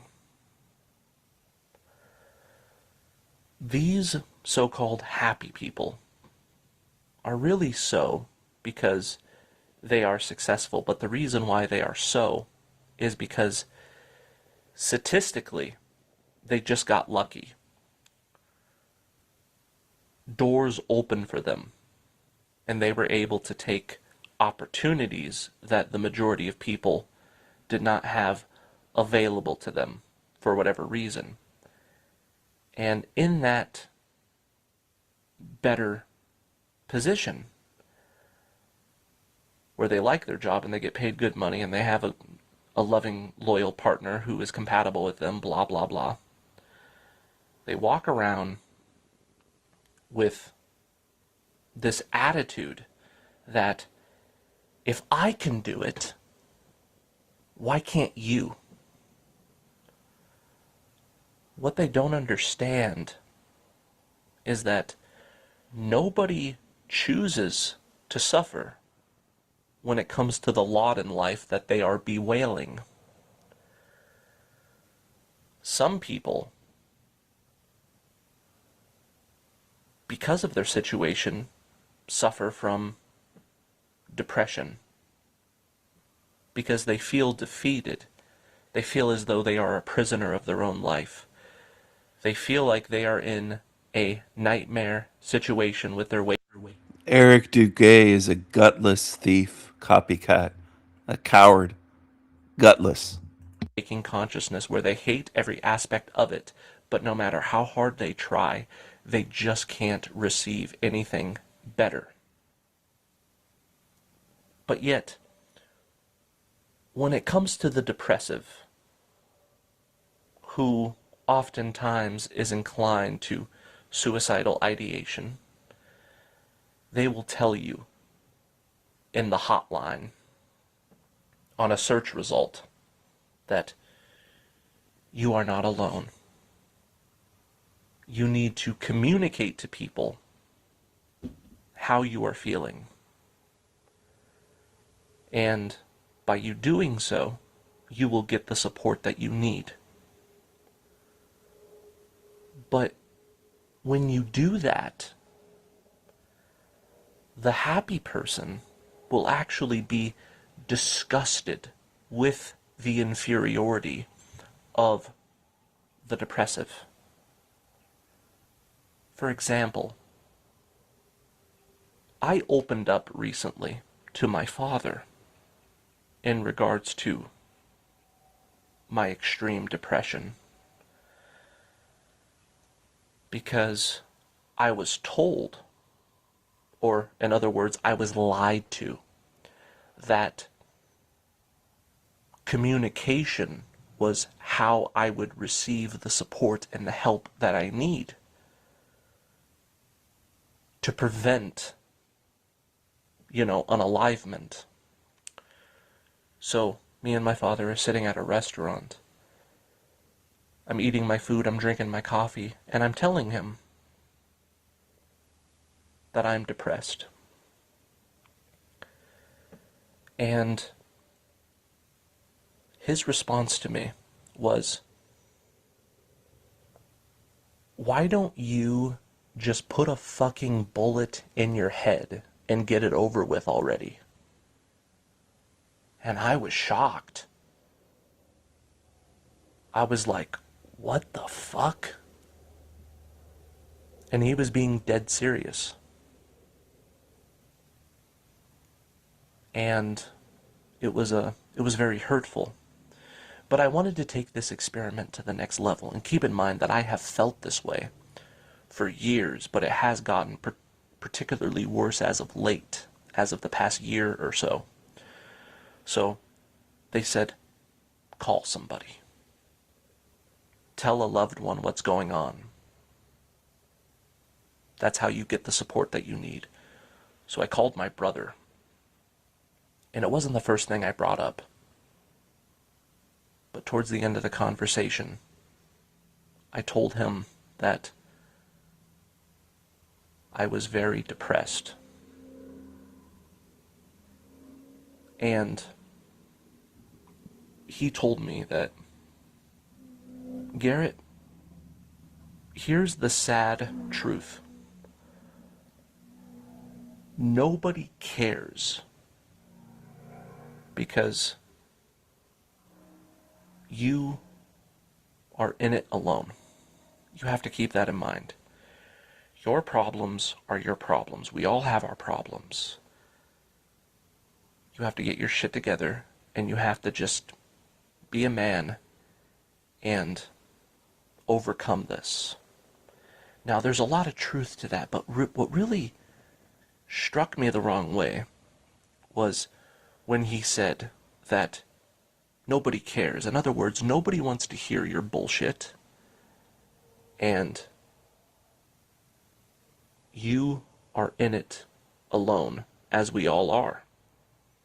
And I don't think that what he said was untrue, but I'm quite close with my brother, and I have never communicated to him directly to that extreme that I am as depressed as I am, and this is how I feel. I didn't say I wanted to unalive myself, but I said something similar. I said, I find it preferable. I would have found it preferable never to have been born.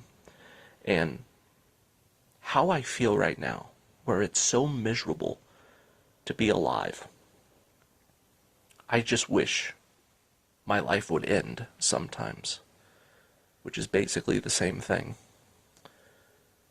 And it instantly made him uncomfortable. And like I said, he said, get your shit together. You're in it alone. I got my own problems. Basically, nobody fucking cares. So, I broke the number one ethic that I have lived by my whole life, and that is, don't give people your problems unless you know they want to hear them. And also, don't ask for advice. And in the same way, don't give other people unsolicited consultation. Don't invalidate others and don't evaluate for them. But at the same time, the reverse is true. Don't put yourself in a position where you're going to be invalidated when you make yourself vulnerable, and you're thereafter going to be evaluated for. But I did it as an experiment. And here's the thing, ladies and gentlemen. They want you to believe that if you are a depressive and or wishing to unalive yourself, you need to communicate. You need to get the help that you need. You need the support of friends and family. But I come to find that when you tell people this, they're not able to relate with you, and they will actually become disgusted with your inferiority, and they will distance themselves from you. Not only that, but they will think that you're fucking crazy. You need to go see a psychiatrist. You need to get put on medication. You need to go... Not only that, but they will think that you're fucking crazy. Not only that, but they will think that you're fucking crazy. You need to go see a psychiatrist. You need to get put on medication. You need to go to a psych ward. They look at you like the idea of somebody being so depressed that they don't like being alive is so out of the ordinary and such an anomaly, such profound mental illness, that you are not only a danger to yourself, but you're a danger to others, and you are therefore a liability. And I'm going to jump in here. I want to ask people a question. Do you respect the miserable on YouTube? Do you want to follow the miserable? Do you want to be miserable like that creature? Or do you want freedom? Notice I didn't say happiness. If you have freedom, you have something beyond anything misery could give you. He's miserable. And I knew he was a miserable demon years ago. I picked up on it right away years ago. He denied it. He denied being miserable. He's a miserable demon. Are you going to follow the miserable? Are you going to choose misery? What are you going to do? Because there's a lot of YouTube channels and there's a lot of beings out there pushing misery. And they want you to be miserable with them. I think that's a failure to choose misery, to follow the miserable, to follow channels like that. Thousands of people watching that shit, following misery. As that old adage goes, misery loves company. They love to be miserable together. They do.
misery. Such miserable creatures. Misery. No redeeming features. They embody misery. These damn zombies. Misery.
Roasting cockroaches on an open fire. The skies filled with crows soaring higher and higher. My ravens stand watchful on guard in a realm filled with dirty liars. I love my ravens and crows. I love my people. I love my people. I love my people. Ravens and crows. Ravens and crows. Zombies and demons. We expose. We expose.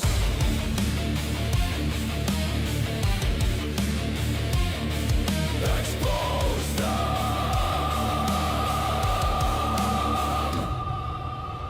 Roasting cockroaches on an open fire.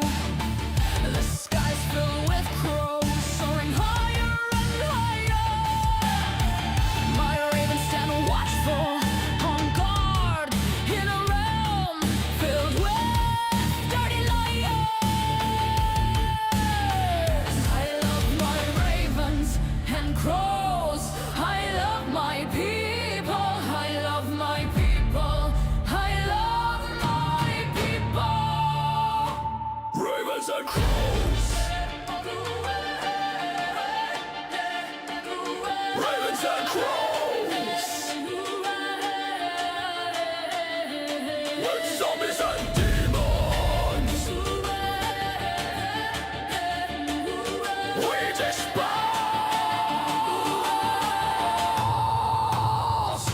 We dispose.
Hello.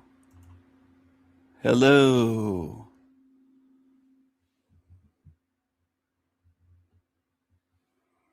Is this the greatest show in hell? Is this the greatest show in hell?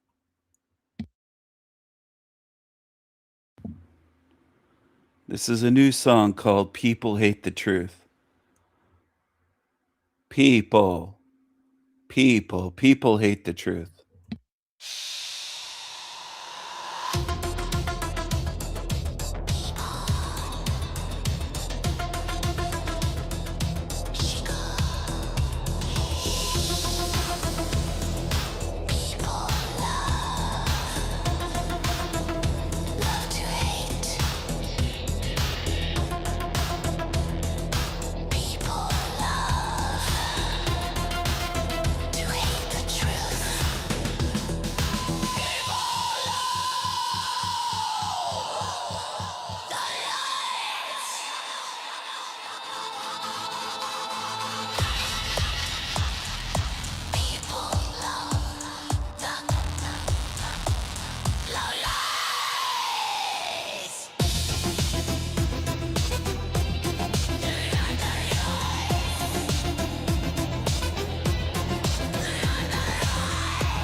You are somebody that is to be looked upon as ultimately dangerous, because if you're considered to be a danger to yourself or a danger to others, then you're just not only a danger to yourself, but you're a danger to the idea of somebody being so depressed that they don't like being alive is so out of the ordinary and such a anomaly, such profound mental illness, that you are not only a danger to yourself, but you're a danger to others, and you are therefore a liability. And you are somebody that is to be looked upon as ultimately dangerous, because if you're considered to be a danger to yourself or a danger to others, then you're just a danger in general. You are somebody who people are not going to want to be around. When you tell people that you're depressed, or that you would consider it better to have never been born, or for your life not to continue with the condition that you're in and how miserable it is, they actually have a tendency to get pissed off with you. So I guess the point of this video is to let you know that, and it kills me to say this to you, but you are alone in this. And it is a kind of solipsistic misery. Not the philosophy of solipsism, where one is convinced that only their own mind is sure to exist and everything is just a projection thereof in this world. That's a mental illness. What I mean is a kind of simile solipsism, where your misery that belongs to you, the individual, is completely isolated. It is yours alone, and there is no other world outside of your misery. Solipsistic depression is your own isolated misery, where you are in a world where you are so confused as to why it is that you are the only one that feels this way. Why do I hate being alive? Why am I so depressed? Why do I wish I was never born? Why do I have the temptation to just fucking end it all, even though I'm probably not going to act upon it? Why is it that I feel this way? But when I talk to the people who are most close to you, in my case, my father and my older brother, they tell you, quote, just put a bullet in your head and get it over with already. Or, nobody cares, dude. I got my own fucking problems. You need to get your shit together. You're in this alone. It's like, what the fuck, man? You know, something similar happened to me with my ex-girlfriend, who I was in a relationship with for several years. I felt depression for the first time in like 2022. And she would become argumentative with me. And she would say, you're not the same. What the fuck is wrong with you? And I said, baby, I love you. It has nothing to do with you. I'm just having an existential crisis right now where I just feel mentally unwell on account of this depression. And shortly after that, and keep in mind, I wasn't being abusive or anything like that to her. Just my personality wasn't the same. I was unhappy, and she took it personal, and she thought that it had something to do with her doing something wrong, right? So eventually, she said, I don't want to sleep in the same bed with you. She refused to have sex with me when I made advances towards her, and that type of stuff. And I was like, what the fuck is going on? And that just made the depression worse. And I told her that, listen, I'm fucking depressed. My personality is changing because I feel dead on the inside, and I don't know why, and I want it to stop, but no matter how much I want it to stop, it doesn't. And her lizard brain, probably because of natural selection, where women want men to not only be healthy and good looking, but they need the man to be a protector, a source of guaranteed survival and betterment on their behalf. And when you feel depressed, you temporarily at least are not able to provide that, but they have a tendency to be unsupportive because their instincts say that you are not able to survive well. Therefore, I cannot trust you to be a provider, to be a protector, and therefore, I must find somebody who will. When you are depressed, women have a tendency to become disgusted with you, to become argumentative with you, to refuse to have sex with you, and eventually break up with you. I've experienced it several times in the past, because now my depression is permanent, but there used to be a time where it was a on and off thing, to the point where I thought I had like bipolar or something. But I realized that I never had bipolar. I just had, say, weeks where I felt depressed, and then I would just snap out of it, and I'd be back to my old content self. But even though it was only a couple weeks, like, it was detrimental to my relationships. I just had. As we all know, men don't really need much to be happy. A major part of a man's happiness is peace and quiet.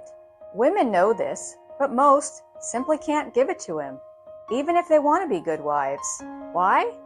Because most women can't control their emotions.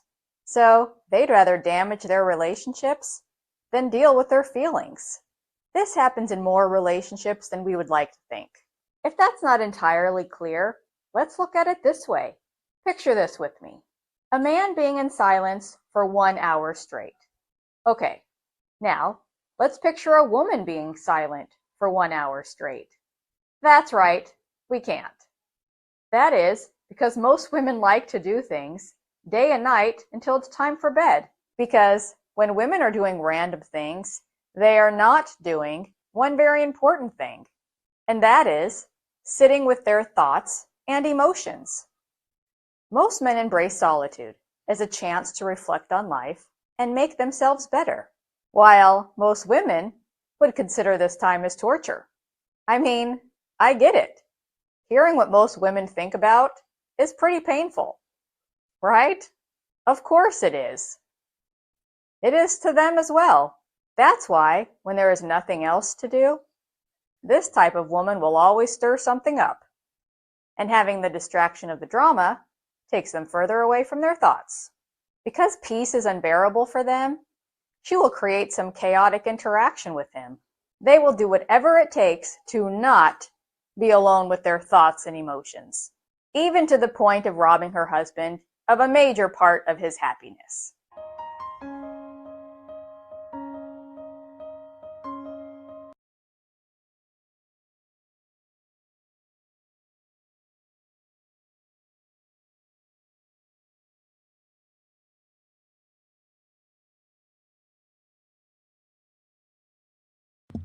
Hello.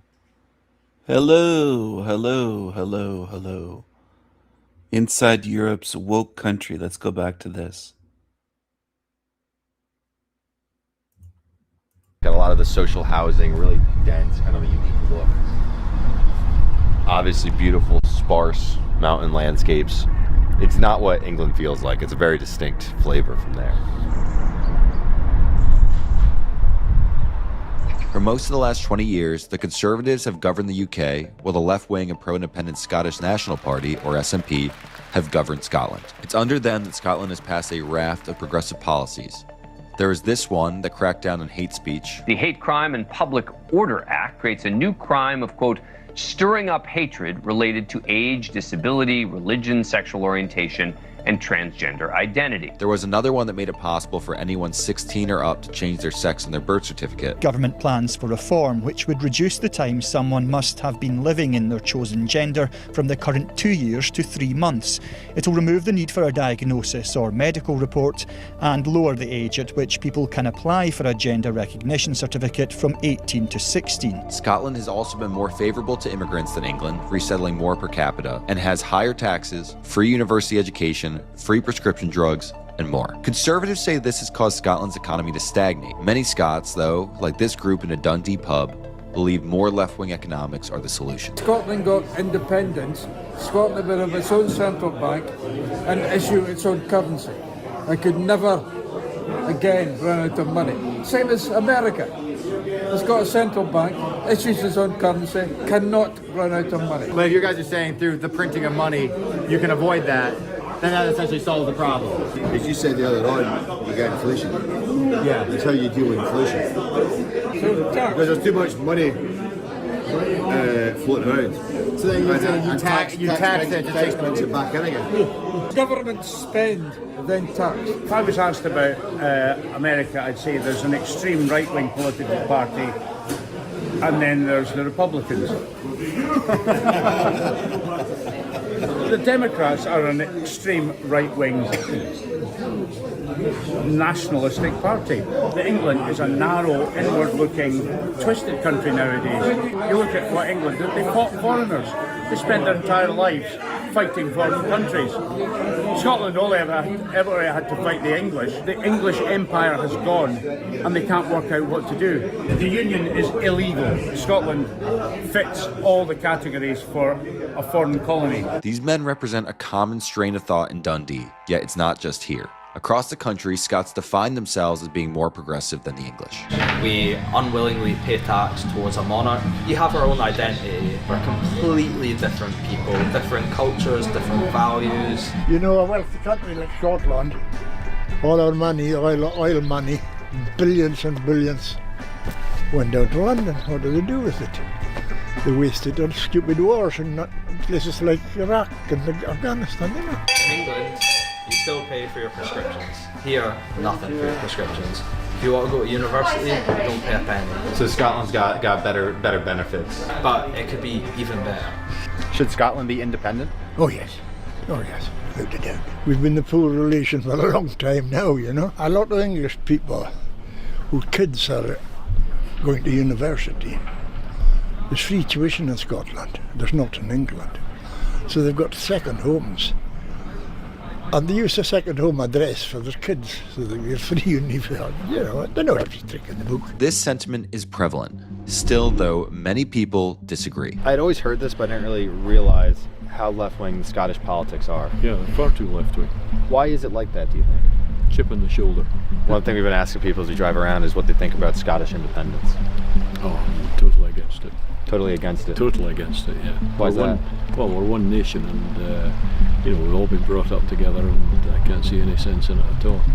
In Edinburgh, this man explained that people with more to lose tend to be more conservative and less open to independence. In the Scottish vote, it was kind of a progression. You know, people who were disappointed were the ones that were the youngest, had the least responsibilities. People that most relieved were the ones that had the most kids, the biggest mortgage, because it's a leap into the unknown. Say I'm someone who supports Scottish independence. Is it more about that I think I'm more progressive than England? Is it more that I think Scottish culture should be dominant? Is it more that we're getting neglected by London? What is motivating the voters? There's definitely a long-term perception of being let down by London, second class, even though all the facts are the opposite. Similar to the north of England, Scotland's heavily subsidised by London and the southeast. Near Glasgow, we heard more of the same. People were worried about left-wing politics, especially in an independent Scotland. What do you guys think, and I guess what do people in this area think about Scottish independence? I would like to see independence. That's just me personally. I'm the opposite. You're the opposite? Yeah, I'm the opposite. Why do you think what you think, and why do you think what you think? I think Scotland would do better on its own independence. I think we've got so much to offer. We've got their own oil. But yet the SNP are fighting against having their own oil.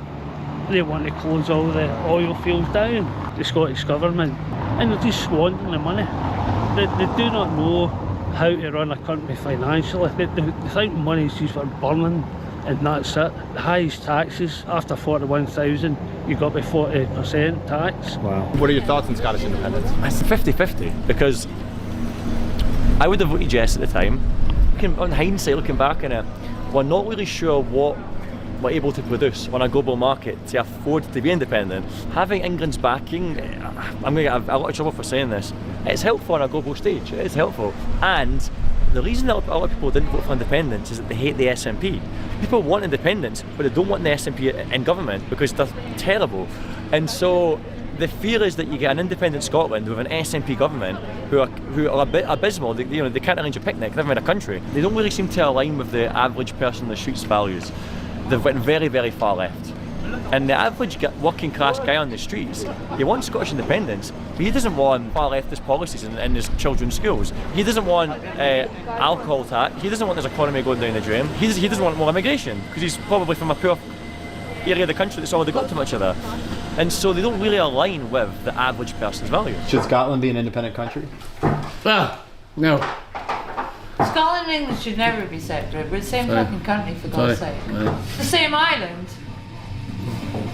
The same people. But physical pressure is what you call Israel and Palestine, like there's physical pressure. Mental pressure is what you call England and Scotland. Polls showed that a growing number of Scots support the right-wing Reform UK. Britain is broken. Britain needs reform. And this particularly made sense in Glasgow, which has taken in more migrants per capita than any other UK city. Many working-class people here were particularly angry about immigration. It's getting worse because of the immigration.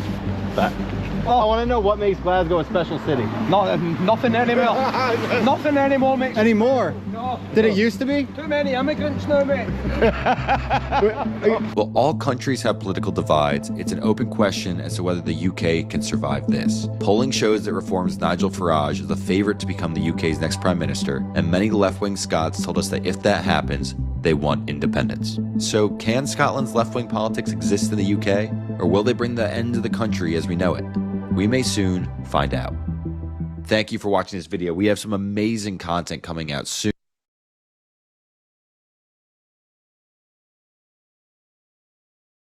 Hello. Hello, hello. I'm going to shift gears over to this. This near-death experience, the title is I Died and Jesus Showed Me Heaven. Heaven. This guy here, he died and Jesus showed him heaven. Wow, watch watch this. I bet he's a genius.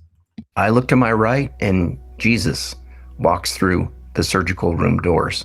He's wearing a white robe. He's got a darker complexion than what I was shown as a kid. It looked just like him. He had the white robe on. Did he have the sandals, the Jesus walk on water sandals? Did Jesus have a pogo stick or a lollipop? What did he have? Describe him in detail, please. I knew it was Jesus. To be honest, it kind of scared me because I thought, uh-oh, I died.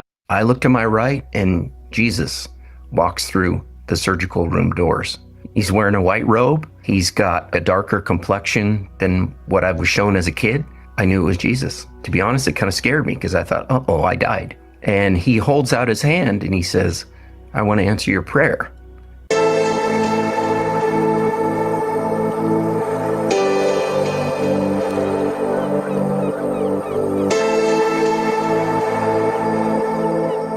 Welcome back, everyone. Today I am here with Mike McKenzie, a retired construction super. Retired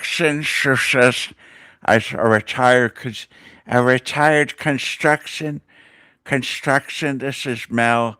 I have too many big teeth in my mouth. My mouth mush mouth. I shush like this. I talk like this with my teeth. I have this thin lips. This is Mel from the Scum Covered Life podcast. Jesus loves you, everyone. Jesus loves you. It might have been Black Jesus or a little bit lighter, but it was a darky Jesus. This guy ran into a darky Jesus. I'm going to play this song dedicated to Mel and her guest, the guest who met a darky Jesus. He was darker than what he was shown as a child. He was a bit surprised to see that Jesus was not pale-skinned. It was a darker Jesus. Turn it up, everyone. Turn it up.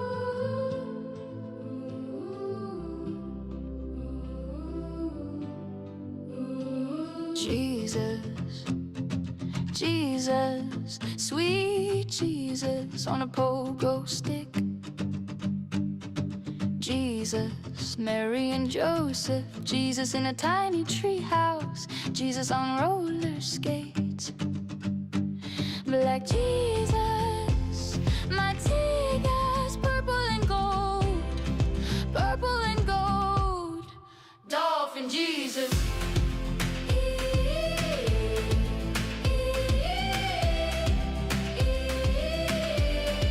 Mexican Jesus, yo home. Mexican Jesus, yo home. Jesus loves tacos, Jesus loves tacos, not putos. No, puto. Jesus loves you. Yes, I know, and the Bible tells you so. Jesus loves cancer. Yes, I know, every liar tells you so. God loves cancer, God loves death, God loves disease and cigarettes. God is awesome. My God is an awesome God. He reigns from heaven above. He fucks your minds with false love and watches you suffer, suffer with love. Jesus tastes salty and sweet. Taste Jesus at church. Swallow Jesus down nice and deep. Swallow Jesus, eat up Jesus. Eat up Jesus. Eat up Jesus.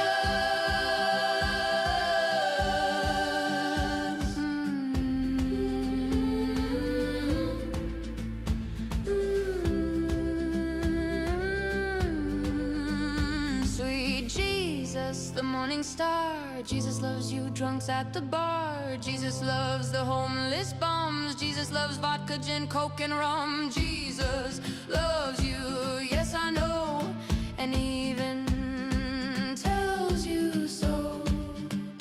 Jesus loves floods, earthquakes, and tornadoes. He loves you lion hoes. Jesus loves prayers and wishes. He loves to be praised by you dumb bitches. Off in Jesus.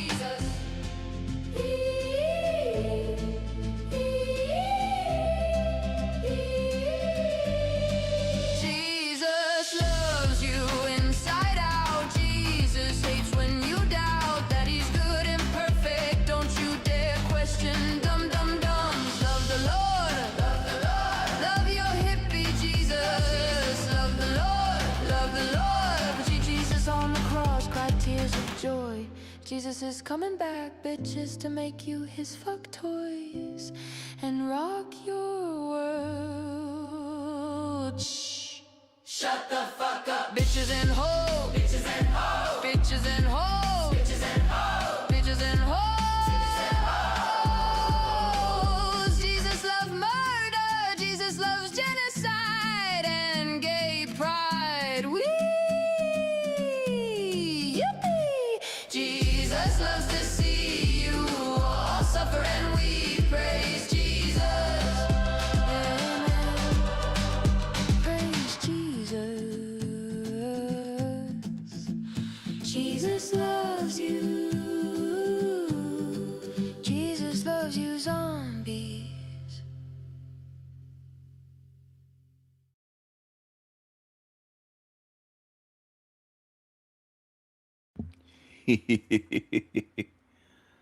What do you think of that one, Mel? Mel, are you there? Melissa? Mel, are you there?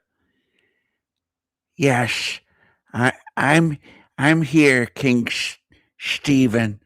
I love Jesus. I love Jesus. My teeth are too big to speak too much. Mush mouth with the tiny, tiny thin lips. Superintendent, author, and real estate investor, after surviving a near-death experience, he has dedicated his life to sharing his testimony and telling people that Jesus is real. And as you all know, near-death experiences with Jesus are my favorite, and I am so excited to get into Mike's story today. Are my favorite, and I am so excited to sharing his She loves Jesus. testimony and telling people that Jesus is real. And as you all know, near-death experiences with Jesus are my favorite, and I am so excited to get into Mike's story today. Mike, thank you so much for joining us. Thanks for having me, Melissa. I appreciate it. Yes, I appreciate you being willing to share. And I would love to start by asking you to share what happened in your NDE and any relevant events leading up to it that are important for the story. Okay, sure. Well, I was away from home, about 5 hours away from my house, attending my son's wedding. And the wedding was going to be on a Saturday, and we decided, let's take the whole family down there. It was the last weekend before school started. So we went down there on a Wednesday, checked into the hotel, and my two other younger boys were really into baseball. So they brought all their equipment. They brought their baseball bats and their wiffle balls. And there was a great big park next to the hotel. And they said, "Hey, Dad, let's go play some home run derby." So we did. We spent a couple hours out there in the afternoon. And, because none of the out of town guests had arrived yet. So we had lots of time to spend, just goofing around. So that night I started feeling sick, and I thought, great, getting the flu when my son's getting married in a couple of days. Thursday, it got a lot worse. I started really feeling sick. Friday, we had the rehearsal dinner, and man, by then I was running a fever, and I was kidding around with all the guests, like, this dinner's costing me a ton of money, but I'm going to eat all your desserts, and, just trying to make light of it. But I was just feeling so bad. And I thought, man, I've got a really nasty flu.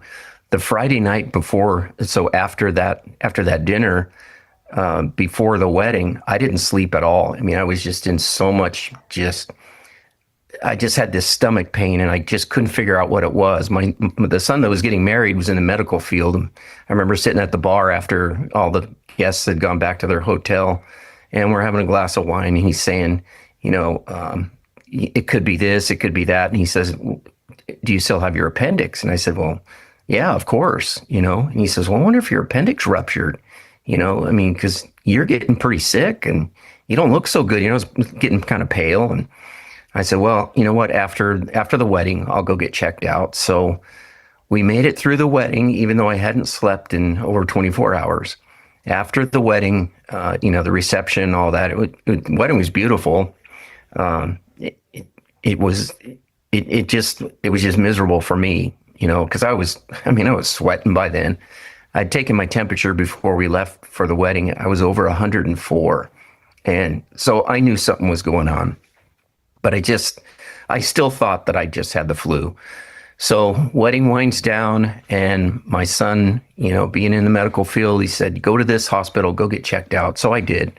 And we pull into the emergency room. And of course, Saturday night, it's really busy.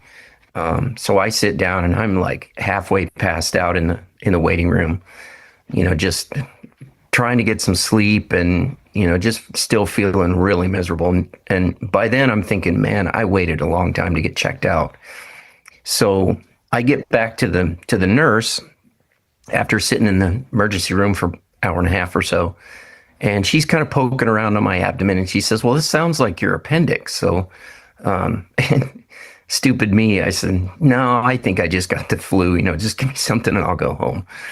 She says, "Well, let's draw some blood and let's do some checking." So she takes out this mallet that they check your reflexes with, and I thought she's gonna tap on my knee, which was kind of weird, but I'm laying down, and she taps on the bottom of my foot, and she asked, "Does that hurt?"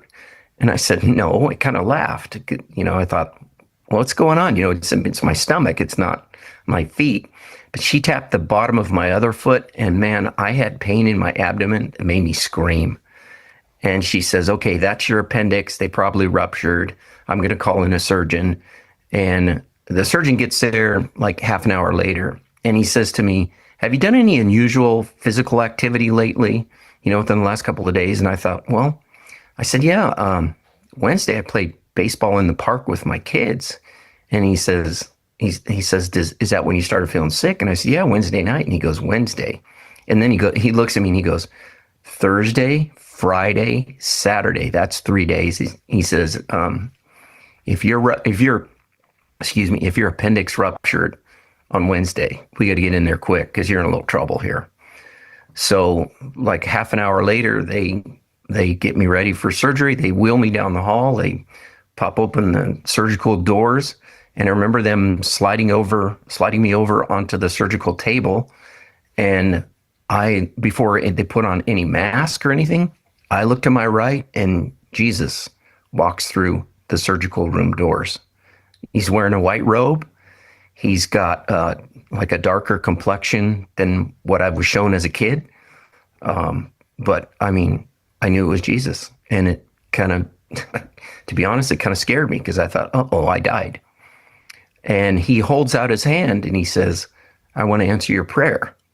And this is just like a physical person. It wasn't, you know, he wasn't floating. He wasn't a ghost. It was a physical person. And I kind of look around like where'd everybody else go? It just, everything else just kind of turned into this like sparkly fog. There was no more room. But I was still laying on the surgical table in my hospital gown. And so one of the things that I figured out later, I'll just throw this in there because it always comes up later. He says, I want to answer your prayer. It took me about like 4 or 5 days to remember this. But as a kid, I used to pray to God to show me heaven, because when I was 5 years old, my grandfather passed away, and I remember being at his funeral, and the preacher is saying, you know, your grandpa's in heaven now. There's no more pain. There's no tears. There's no suffering. There's only joy and happiness. And I remember thinking, wow, you know, as a kid, I'm starting to learn about God and all these things. And I remember thinking, God, could you show me that place, show me heaven? It sounds like a really cool place. I want to see it. And that became like this nightly prayer of mine for the next probably 10 years. I would ask God, show me heaven. And so here it is 40 years later, Jesus shows up and he says, I want to answer your prayer. I just want to take a moment to thank you so much for watching the show. To show my gratitude, I have decided to continue offering my one-on-one sessions for almost 75% off through the month of January. So if you've been wanting to book a session, now is the time. You can choose between a 25-minute or 45-minute energy healing session, or you can book a custom session and we can tailor the session to fit your needs. Click here for the link. Thank you so much for the support. Now back to the show. I would ask God, show me heaven. And so here it is 40 years later, Jesus shows up and he says, I want to answer your prayer. So after thinking, you know, like what happens if I take his hand? Am I gone? I mean, am I dead? But I ended up taking his hand. And as soon as I did, we were standing on a hill on this beautiful green grass, and everything in front of me is like completely white, like blinding white. I can't see the hand in front of my face, but I'm standing there holding the hand of Jesus. And all of a sudden the white gets pulled across like somebody's opening a curtain. Like it just kind of goes like this, like right to left, like somebody pulls a curtain and the white opens up. And now I'm looking at this beautiful scenery. There's the hill that I'm looking at, and the grass that I'm standing on kind of gives way to these. We're going to let you see beyond the curtain, boy. We's going to show you beyond the curtain, boy. We're going to show you some holograms. We're going to mind fuck you really good. You're going to get what you wanted. You got to meet Jesus and see heaven. It's a really cool place. You get to see fake heaven, and you're going to believe all of it. And if you ran into a King Stephen, you'd get angry and say, no way, I saw Jesus. You saw Jesus, and he was good, and he was God. And that's why this place you're in is so fucking good, right? Oh, you don't want to look at what actually goes on here. You want to be a zombie for life, oblivious to this place. You just want to stay in your little bubble. Like the wedding was so nice and this and that. You don't want to look at what's going on in this realm to see how evil it is. You want to love the Lord. You want to swallow Jesus. Swallow Jesus. These like pastel, beautiful, tiny little flowers, and they look like they're swaying in the wind, but like there's no wind. So they were like dancing. And at the bottom of that hill, there's this huge city, like a mile across. It was cities in heaven. Cities in heaven. It's huge. There's a great big golden dome in the middle. There's other golden domes, and there's a lot of like white like steeples that are sticking through this fog. So that white that was in front of me is now settled on this city. So all I can see is rooftops. So I can't really see streets or, people or anything like that. All I can see is these rooftops. And then on the other side of that city, there's another mountain, this great big mountain that goes off into the distance, and it's covered in these pine trees. And the pine trees are this beautiful green. They're perfectly shaped. There's great big ones. There's some smaller ones, but they have these like lacy little pine needles on them. They weren't regular pine needles. They're really pretty. And then above that is the sky, and it's the most beautiful sunset I've ever seen, but there's no sun. And so it starts off, red and yellow and oranges, and it gives way to this like purplish blue, and there's some like soft clouds up there. It was just the most gorgeous thing I've ever seen. And now, as I'm looking at this scenery, all of a sudden these, like this big giant, it almost looked like a pearl, appears off in the distance, like kind of to my right. And it's this shimmering white circle. And it starts sending out these, they look like fluorescent tubes, like fluorescent light tubes, like what you put in your shop or your kitchen, but they're about 2 feet long, and they're a little bit fatter than regular fluorescent light tubes. And they're kind of shimmering too. They have this beautiful light. And they come, like first they started coming towards me, and then they started going across the valley, over the buildings. And one of them hit the tip of one of these trees, and it was like it had a diamond on it, because that light beam burst into all these tiny little light beams, like hundreds of little light beams, almost like a firework when it goes off. So, but it was all this bright shimmering white against that beautiful sky. And pretty soon more and more of them start doing this. And there's like hundreds of them just popping in the sky. And I look back where they were coming from, and Jesus says to me, "It's the glory of the Lord." And man, when he said that, like I was just overcome with emotion. And I got weak in my knees, and I fell to my knees. I couldn't even stand looking at that. And as soon as my knees hit the ground, they shocked me and they brought me back. So now instead of this beautiful scenery, I've got this doctor leaning over me with this mask, and he says, "Do you know your name?" And I answered him, but at first I just answered him in my head. I said, "Mike." And he looks at me again and he says, "Do you know your name?"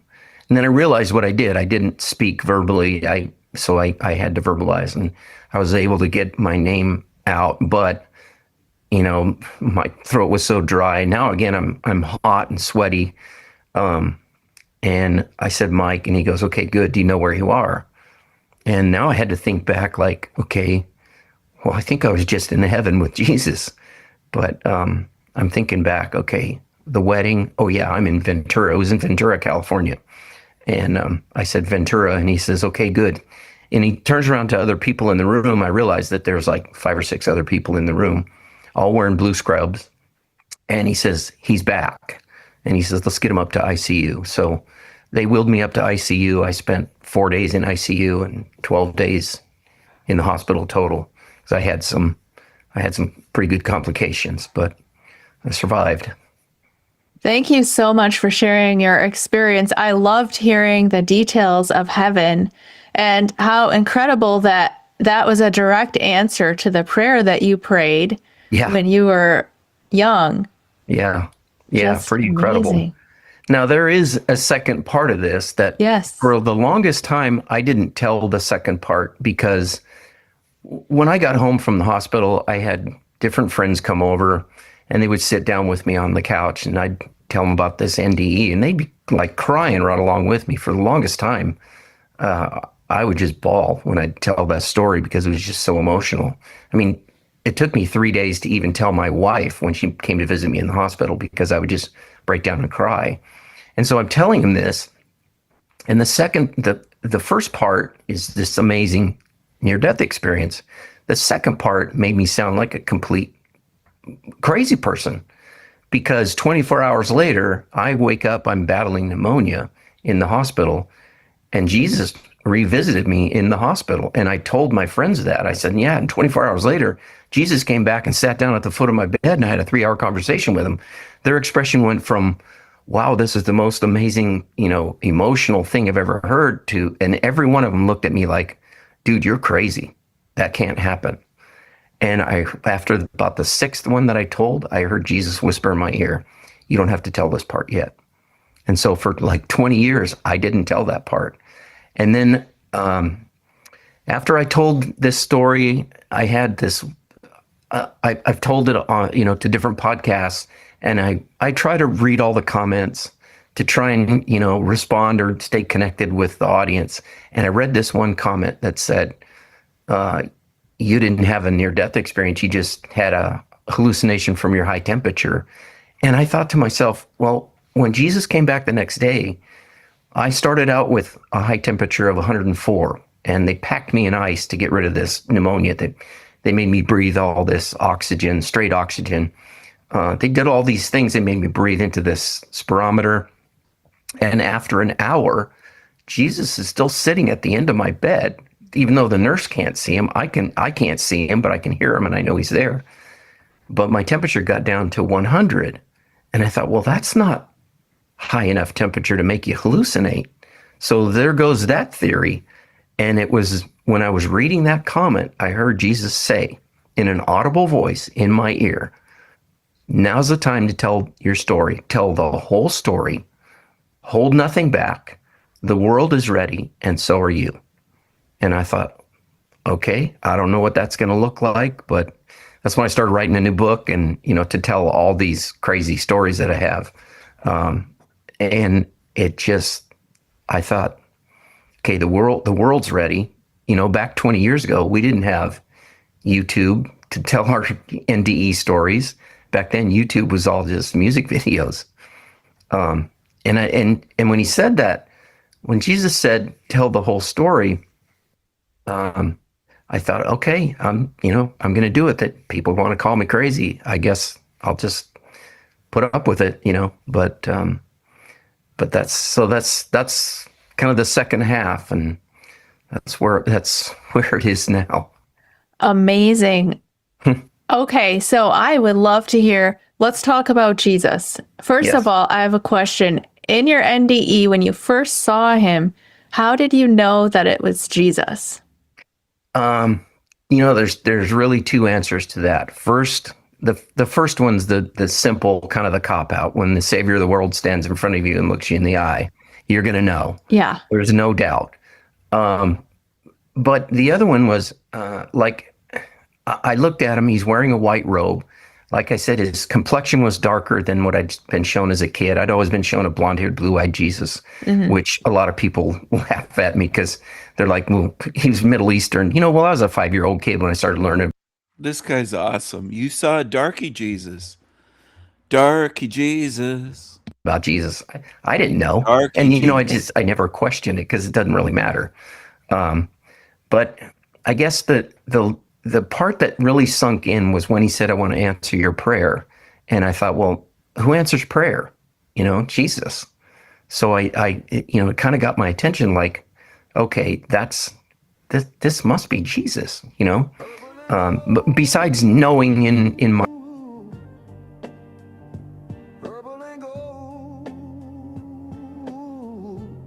We love our purple and gold, yeah. Black Jesus rules. I be turning watermelons into wine.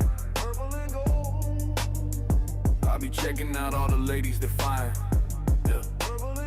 Yeah. Black Jesus on the block. I be strutting around solid as a rock. I don't just be walking on water. I be walking on watermelons. My bitches. I am Black Jesus. Black Jesus. Black Jesus. Black Jesus. Purple and gold. Yeah. I'm the black savior, y'all. I be standing tall. Tougher than Harlem. I be fixing to harm someone. You best believe me, don't you be trying. No bullshit, hear me? Purple and gold. Black Jesus rules. Purple and gold. Yeah. I'm a thug, I'm a gangster. I will turn your whole world upside down, make you a puppet wankster. Purple and gold. Hey. Black Jesus. I be sexy. You hear me? Bitches wanna be near me. Made it. Purple and hand on my knee. Black Jesus. Purple and gold. Yeah. Black Jesus, I be sexy. Purple and gold. You hear me? Bitches wanna be near me. Hand on my knee. Black Jesus. Purple and gold. My bling bling is off the heavenly charts. Dumb ding-a-ling with Keisha and Ling Ling. All the ladies be wanting me. Black Jesus, know how to seduce like art. I be pulling in bitches left, right, and center. I'm the man, the savior, the redeemer. The forever and ever. Black Jesus.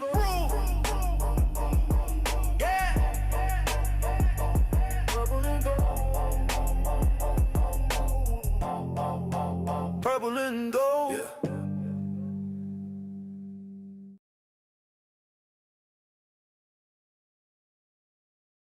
My heart and in my soul, and knowing that this has to be Jesus. But I looked at him, and I guess the answer is I just knew. Mm-hmm. There's no doubt. Yeah, beautiful. And when his eyes looked into my eyes, I've always said he looked into my soul. So it was instant. I knew it was Jesus. That's amazing. That my soul, and so it kind of got my attention. Like, okay, this must be Jesus. But besides knowing in my heart and in my soul, and knowing that this has to be Jesus. But I looked at him, and I guess the answer is I just knew. Mm-hmm. There's no doubt. Yeah, beautiful. And when his eyes looked into my eyes, I've always said he looked into my soul. So it was instant. I knew it was Jesus. That's amazing that almost everybody who sees Jesus does talk about his eyes. Yeah, they were beautiful, greenish blue, more green than blue, very dark. And like I said, his complexion was dark. His hair. Listen to this guy, greenish blue. Yet others report that Jesus has brown eyes. Huh.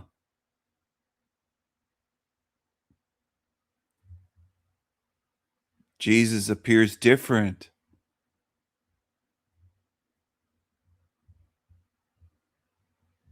Hair was dark, a little bit wavy, down a little past his shoulder. Complexion was dark.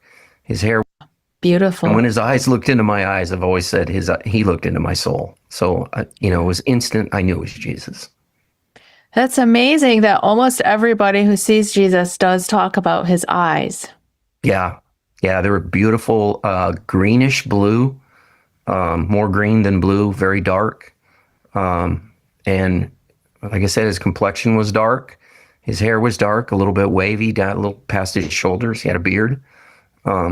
But it was just, and he just radiated love. Mm-hmm. As soon as you see him, you just know that he's the big brother I never had. He's, the father, the friend, everything you want. Thank you for sharing. Sure. Did he say anything to you in your NDE or give you any messages? The message came later. The only things that he said were, I want to answer your prayer, and it's the glory of the Lord during the NDE. Afterwards, he sat down and this kind of confuses people too a little bit, because I had a 3-hour conversation with him. He walked in at 2:00 in the morning. That's when I woke up and called for the nurses, and they all came in, and like I said, they packed me in ice and did all their stuff. And then one nurse sat back down, and the rest of them left. But I knew that Jesus sat down. There was this holy presence that entered the room, and it was just like it blew me away. I remember when my mother's mother passed away, she died at home, and my mom was with her. And Mom used to always say, when your grandmother went to heaven, a holy presence entered the room and took your mother to heaven. And I used to always say, Mom, what do you mean a holy presence? What, kind of explain that to me. And she would just say, Mike, that's the only way I can explain it to you, is a holy presence entered the room. I don't know how else I can explain it. And so when Jesus walked in, that just popped right back into my head, and I knew exactly what she meant because I could feel it. So what confuses people a little bit is a 3-hour conversation. You think, wow, you can cover a lot of ground in 3 hours, right? He must have said a lot. But when Jesus speaks to me, and I've heard his voice audibly probably another like 20 times since the NDE.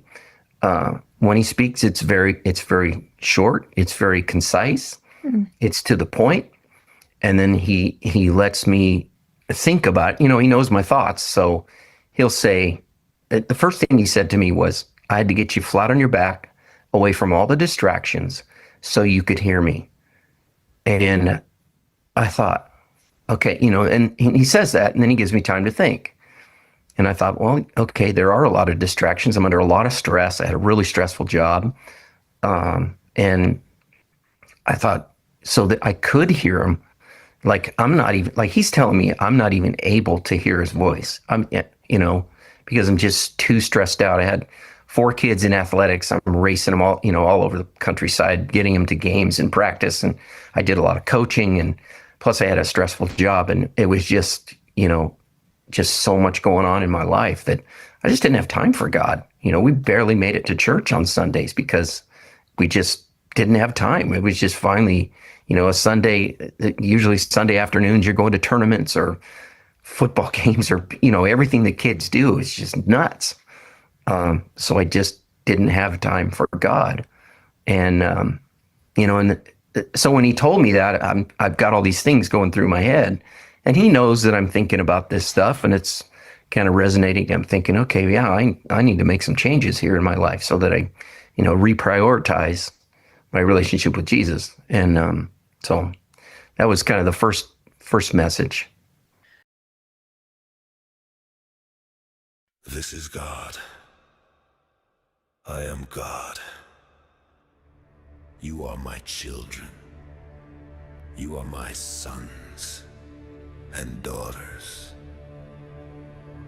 I am your God, the Father.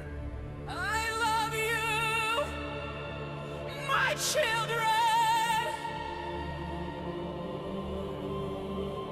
I gave you life. Be thankful for every breath. I breathed life into you. I love you. And I heard you too.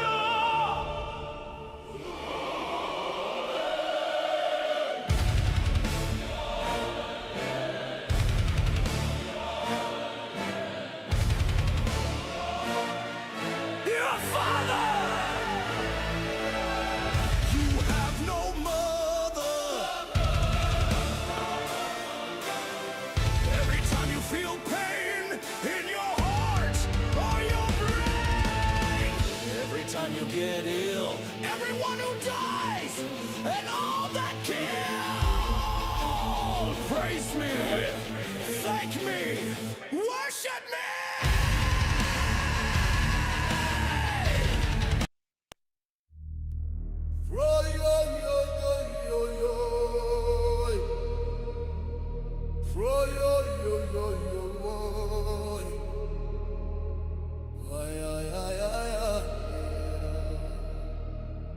From the moment we arrive here in Hell Realm, they hang us upside down and spank us in a cold hospital room like a ritual, introducing us here with pain, date of birth with an all caps, given legal name. They cut the cord and put drops in our eyes. Blood and guts burst screams. The circle of life. The circle of life. Nothing here is natural. In hell realm. Nothing here is for learning. In hell realm. For good spirits this is hell. And demons should roast here, eternally burning. Burn! Demons!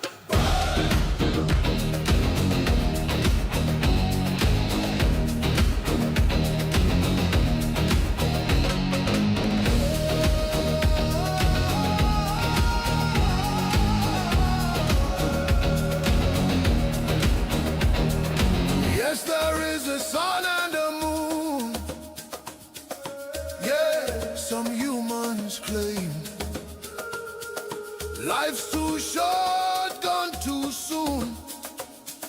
Yes, there's wind and rain. Mountains and streams, there's a sky with clouds and trails and cults for the insane.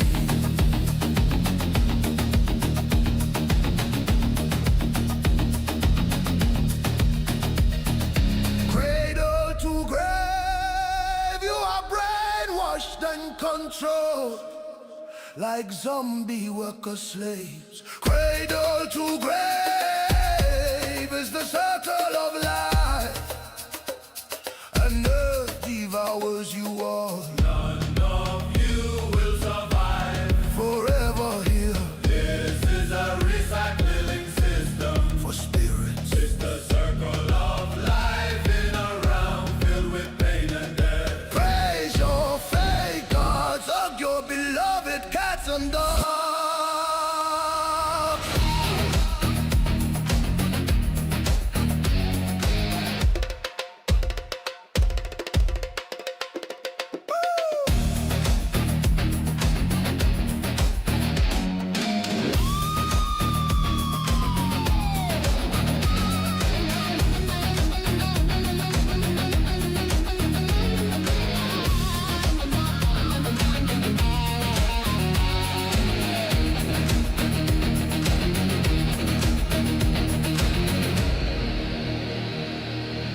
Nothing here is natural. In hell realm. Nothing here is for learning. In hell realm. For good spirits this is hell. And demons should roast here, eternally burning. Burn! Demons! Burn!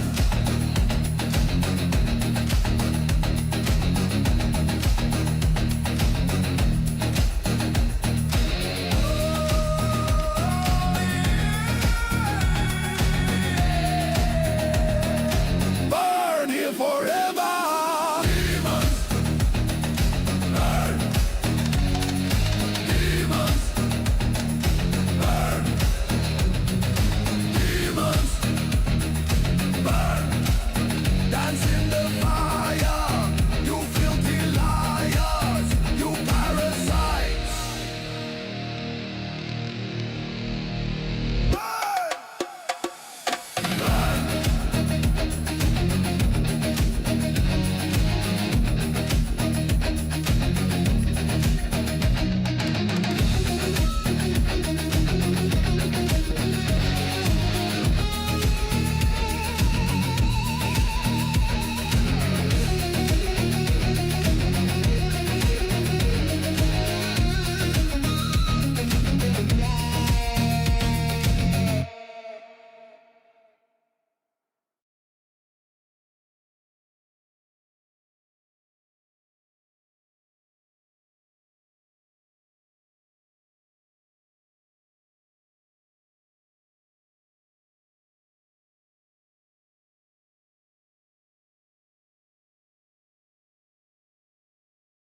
It's really interesting that he said to you that he had to get you flat on your back so you could hear him kind of giving the idea that he was trying to speak to you, but you couldn't hear him. And I think that's the case for so many of us, because one of the most common questions that I get from people is, how can I hear from God? Why can't I hear from God?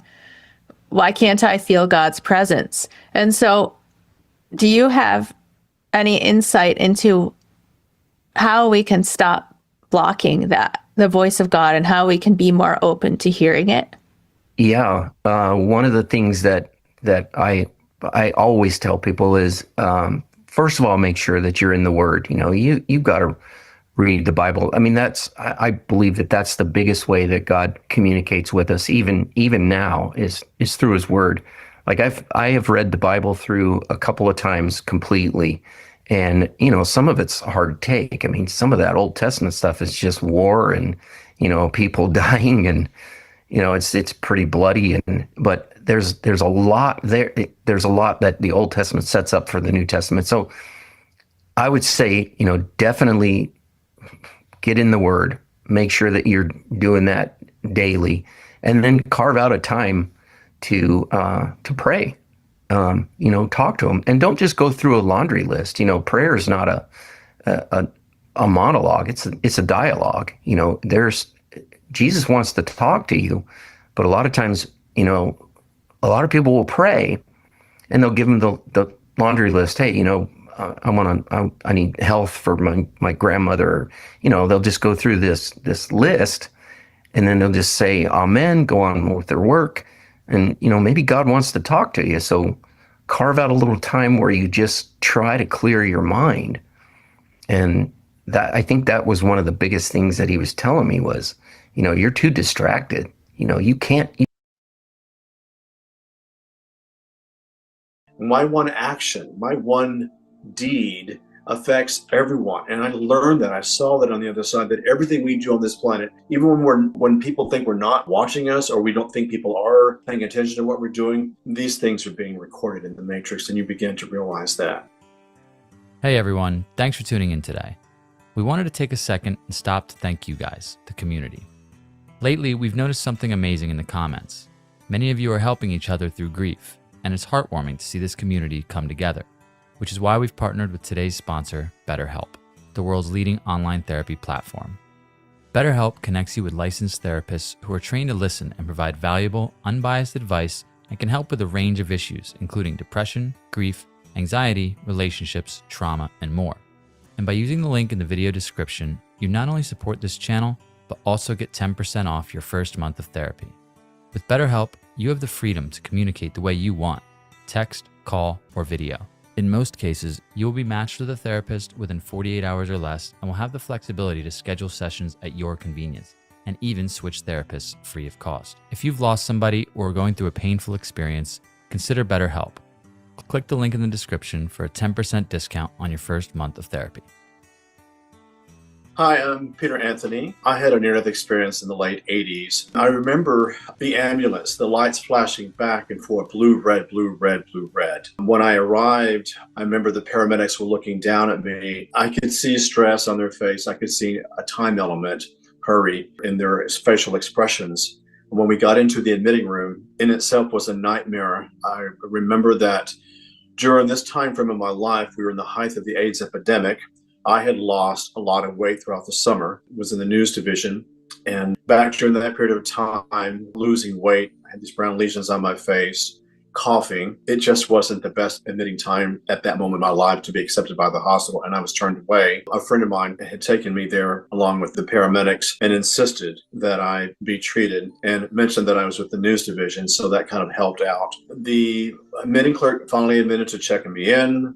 An intern suited up like I was radioactive and put me on a gurney. Here I am bleeding, not knowing that I had at the time a perforated viscus, not knowing at the time that I had tuberculosis, and not knowing that I had Crohn's disease. So as I am being wheeled towards the ER, I looked up and I remember reaching for the intern, and I was in excruciating pain. The lower left side of my body, my abdomen, was in excruciating pain. It was so unbearable. Anyway, I was trying to speak to him, find out what was going on, and he looked at me with panic on his face. He was suited up. The only thing I could see was his eyes and perspiration on his brow. And he pushed me in a corner and left me there. I couldn't tell you how long I was there. It was quite some time until someone from the exit area where I was pushed by the garage, was a nurse, Nurse Sullivan was her name that night, became my savior. As she approached me again, she saw me, blood on the gurney, coughing, lesions on my face. There had been so much hype on the AIDS epidemic back in the late 80s. So you just assumed that I had AIDS. And I convinced this nurse to get me to the ER. And she did begrudgingly, but she did it. And I remember going into room 11. It was cubicle 11, just curtains. And she pushed me in there with my bloody clothes, coughing. She was talking to, at that time, the anesthesiologist and some of the nurses and medical staff on duty. And I remember distinctively, I heard her name being called. Sullivan, you've exposed us to the AIDS virus. What have you done? Anyway, she opens up the curtain. She's having a heated conversation with one of the doctors. And she said, we're nurses, we're doctors. We need to take care of this patient. She opened up the curtain. She grabbed my clothes and she said, you know, I'm going to take these clothes off. And she took some of my clothes off, went back to wherever she was going, I believe, to grab me a gown. She undressed me. She cleaned me. She mopped the floor. And this is important because back during the AIDS epidemic, you know, no one knew how AIDS was transmitted. We didn't know if it was airborne. We didn't know if it was blood transmitted. We knew nothing. All we knew is that people were dying of the AIDS virus. And I was there in the ER. According to them, exposing them. She put me on my side, washed me. She grabbed the gurney with me on it. At this stage of the drama, I'm in and out of consciousness. I remember as we're going into the OR, I could see the doctors and the nurses, the anesthesiologists going into the space of hurry, hurry, hurry. The panic on their faces was intense. I knew at that moment that something grave was going to happen to me.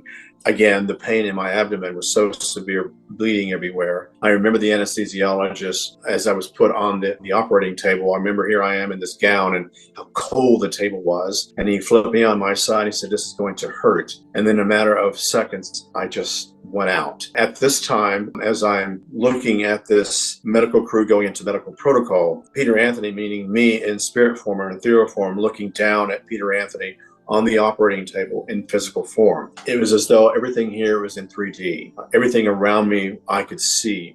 Their name tags, the mask on their faces, the clock, the cart table, everything. And I remember looking down, hovering over my physical body, and I could feel as though something had attached itself to my solar plexus, as though I was being pulled. And as I, meaning in the ethereal form, looking down at Peter in physical form, over here I could see a spinning tunnel. I call it the bullseye. And again, how this works or how it happens, the connection from me in spirit form to the connection in physical form became one, and I'm being pulled into or towards this tunnel. Before me at this tunnel, I began to see people that I recognize from this particular lifetime. I could see my sister who had passed. I could see relatives that had passed, neighbors, even my school teacher, my third grade school teacher. And I could feel this welcome, this surrender, as though they were saying, come on in. This is your new place, your new home. Come with us. There wasn't any logical mind of who are you, what are you doing here, I thought you died. There was no judgment attached to what was going on. There was no illogic. It just felt like I should accept this, and I did gracefully. I remember going into this tunnel, and as I'm spinning into this tunnel, I think the first thing that I noticed, these mathematical codes to this day as a numerologist, some of these are complex quantum physics. I call them angel codes, the 222, the 333, the 444, the 999, all these codes spinning before me as sound and color around me. Color I can't describe, certainly the sounds I can't describe, the whole combination of sound frequency, the math frequency, and downloading and understanding each code. It's though I was on some level psychically connecting to everything on the planet. My sense of wisdom just expanded beyond consciousness, as though I did a crash course on world history. The mind of Einstein, the mind of Darwin, the mind of your school teachers, the mind of the priest that I had gone to Catholic school. All these, I guess what I refer to as the collective intelligence, was being downloaded into my consciousness from a matter of 0 to 60 and getting it. and understanding it. And as I'm going through this tunnel, I'm allowing myself to accept what is going on. Besides seeing the colors, besides seeing the mathematical symbols spinning around me, as I said, I downloaded consciousness. So I began to understand that everything that happens to us on this planet, from the moment that we're born into the moment that we die, it's almost as though every moment of our life is recorded. Every second, every moment thing matters. Every breath matters. What we do matters. And as I'm going through this tunnel, I began to understand that there is no judgment. There is no black. There is no white. There is no gay. There is no straight. There is no Muslim. There is no Christian. There is only, when you're spinning through this tunnel, there is the essence of spirit. It is a soul energy. And within that soul energy is this thing called love and compassion and kindness. And I am understanding at this time, this sense of peace that I'm experiencing is what really matters. There is no judgment to it. You don't go to a logical state and say, why am I here in this tunnel? And you just accept it. You understand it. I remember when I got into I don't say the end of the tunnel, because it wasn't like you go through the tunnel and there's an end to the tunnel, but I ended up in a tree.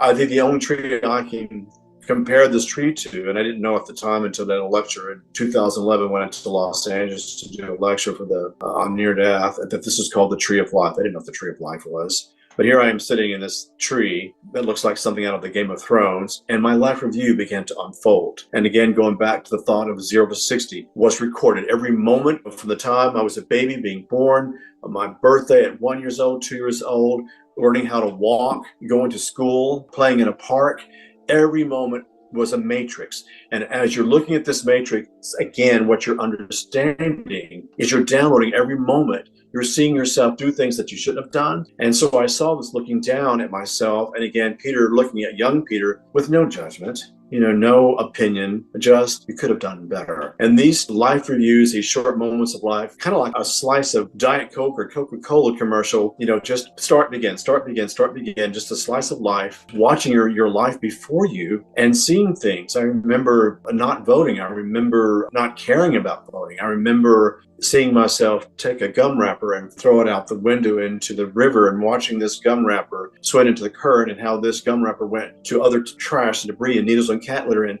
fast food bags and needles all coming together as one as it's going down the river to the lakes to the ocean. My one action, my one deed affects everyone. And I learned that. I saw that on the other side, that everything we do on this planet, even when people think we're not watching us, or we don't think people are paying attention to what we're doing, these things are being recorded in the matrix, and you begin to realize that. And as my life review continued on, I saw moments that it's not that I was ashamed of, or certainly not proud of. Again, as you're here looking down at Peter, I guess the thing that mattered to me was you could have done better, Peter. And as I experienced each moment, and there's so many different moments, we could spend hours talking about life review, but as I began to see these moments, it's as though you could have done better, Peter. This channel's called The Other Side, NDE. They love to use the one-eye symbolism in almost every video they do. They love it. You could have done better, Peter. Get back down there. Peter, you could have done better. Get back down onto Earth, bitch. You better get back down there and start doing better, boy. Get back down there. To realize that. And as my life review continued on, I saw moments that it's not that I was ashamed of, or certainly not proud of. Again, as you're here looking down at Peter, I guess the thing that mattered to me was you could have done better, Peter. And as I experienced each moment, and there's so many different moments, we could spend hours talking about life review, but as I began to see these moments, it's as though I was clearing out in my conscious or my subconscious these things I call human error that really didn't serve purpose. And as I'm watching this and understanding and accepting and downloading, I remember it's not like I had to forgive myself, but that's kind of how it felt. As though I was saying, you know what, Peter, this is what you did. You own it, you accept it, don't do it again. And I'm listening to my thoughts as though I'm with headsets on, with no other sound, but just hearing the sound before me. And so I remember as I watched this live review with an ascended master next to me, and I've had so many people contact me, that must have been Jesus, or it must have been an angel. I can't say to this day that it was you with an ascended master next to me. And so I remember as I watched this live review with an ascended master next to me, and I've had so many people contact me, that must have been Jesus, or it must have been an angel. I can't say to this day that it was Jesus. I can't say that it was an angel. What I can say is that it was some sort of enlightened being that was more advanced than anything on earth I had ever experienced. And again, not questioning who he was, because it was a male form, but I just remember the radiant light that was streaming from this physical being. And it's not like I saw myself, because I didn't, but I could see this person looking out into the stratosphere of my live review, and you're watching all this. And for me, it was a loving experience. It was a humbling experience. It was an insightful experience. It was an awakening experience. And I remember as I left this live review and left the tree, I remember I was in a galaxy of stars and seeing all kinds of fragment around me. And I do remember that before me, it's almost as though I was looking into the sun, but it wasn't the sun. It was just this gold matter. And I began to understand and digest that we are no more than the rock, that we are no more than the trees, we're no more than the cat and the dogs and the dolphin and all these areas on the planet, the grass, the beach, the mountains, the sky, the rivers. We are all connected as one. That was downloaded into my consciousness. We're nothing more than carbon matter. When it's our time to go, we go back to Earth. And I also began to see that we experience lifetime after lifetime after lifetime. This thing called karma is not about a punishing cycle. What you did in this lifetime, you come back and you're punished for it. There was none of that. It's what you didn't do in your last lifetime or lifetimes before. You come back and you get a chance to just do it all over again until you complete. And I think for me, that old saying, karma repeats itself until a lesson is learned. That's what I got. I go into this whole area of looking down at our earth, seeing war and nation. I'm seeing, again, greedy people doing things they shouldn't be doing. I'm seeing leaders all around the world making decisions that basically destroyed mankind. Whether it was the forest, whether it was war, it seemed like the people that were making decisions were doing it in the sake of profit. And it just did not set well for me. And throughout the many years I've talked about this, and so many people criticized me and said, oh, you're talking about spiritual identity, spiritual politics. And that's not what it was all. I wrote this book back in the 90s when none of this was even that relative at the time. And so I remember looking at all this going, it just did not set into this thing called love and compassion. And many of us who've had near-death experiences know when we go through this tunnel, know that we had a life review. The only thing that really matters is, where did you shine? Where did you help? Who did you help? Did you donate here? Did you help this old lady at the park, when she fell down? Take care of someone when you needed to. Did you avoid? Did you not speak up? I think this whole thing of shoulda, coulda, and woulda was a part of my understanding. What should I do? Could I have done better? Would I have done better? What matters is that moment, that very moment of where you are, that moment matters. And I really try my very best to be kind to people to this day. There are a lot of people who don't believe in near-death experiences. There's a lot of people that have criticized me for coming forward with this near-death experience. And I have to confess to you that, I was very private with this. When I came back, I spoke to the doctors and nurses, gleefully, happily about what happened to me. And I learned very quickly that people didn't want to hear any of this. So as I'm looking down at myself and looking down at our planet, I think the reality for me, the moment that really made a difference was that I saw pharmaceutical companies making drugs that benefited their profit lines, and yet these drugs they created or were making to cure one disease created 3 more. And I remember that reality for me was paramount. I think for me, seeing the damages of war and looking down at each country and what we experience all around the planet, and seeing, sons going off to war and the hurt that it caused the families, and the wounds of war just ricocheted throughout my consciousness. And so I think, looking down at all this, I remember seeing the pollution on the planet. And, I could see the shores. I could see where we were going in terms of our future. I could see myself no longer stuttering. I could see myself writing books. I could see myself traveling. I could see myself talking about my near-death experience. And the voice said to me, do you want to go back? And looking at all this, do you want to go back? And I said, yes. And I remember the moment I hit my physical body. The moment I hit my physical body was impact. I can't describe it. It's not that I was going back into the tunnel and back to the operating room, but it's as though I was, floating out of the galaxy from the stars and the planets. And I just remember it happened at light speed, feeling more than seeing, but feeling my soul being sucked down like a vacuum cleaner into my physical body.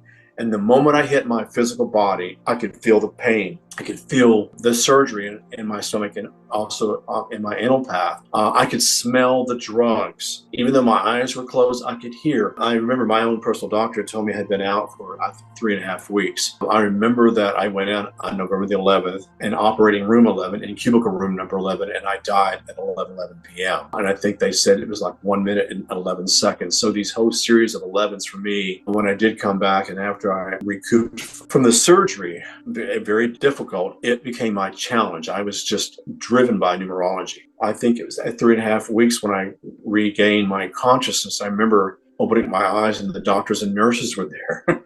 And I just, here I am, I saw God, I saw numbers, I saw the planet, what we're doing. I couldn't stop talking. And I remember the nurses and doctors were looking at me as though I was crazy.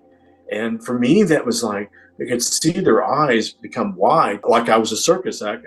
But there was a nurse who kind of stood in the background and listened, but she didn't judge. I could hear their opinions. I remember this one nurse said, "Oh my God, he's a nutcase." And this became the struggle of my life. I remember it's like the months I spent in the hospital and the people that stopped showing up, the doctors who wouldn't listen to me. I remember I had to get myself off these medications. I was on morphine, prednisone.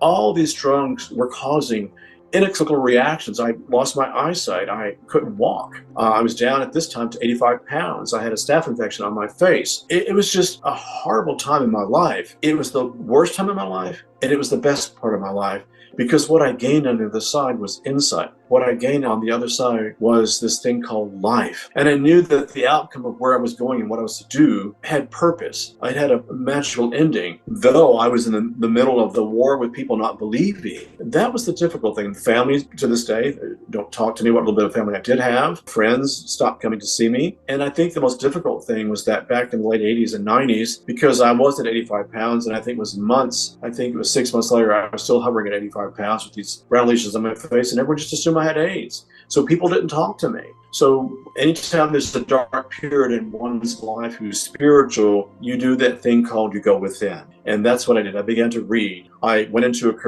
back to a career in the news division that didn't particularly shine. I couldn't talk about this. And it wasn't until someone, when I was getting my hair cut, a woman came up to me, and I don't know how she knew, but she said, "You died, didn't you? And you came back." What she saw in me was, I think in my life at that time, was a miracle. And it opened me up. And I shared my story, and she shared her story. She went in to have some cosmetic surgery, and she clinically died on the table. And I told her about my procedure and how I clinically died. We were like two lost souls that found each other at the other ends of the planet. Both of us completely opposite ends of the spectrum.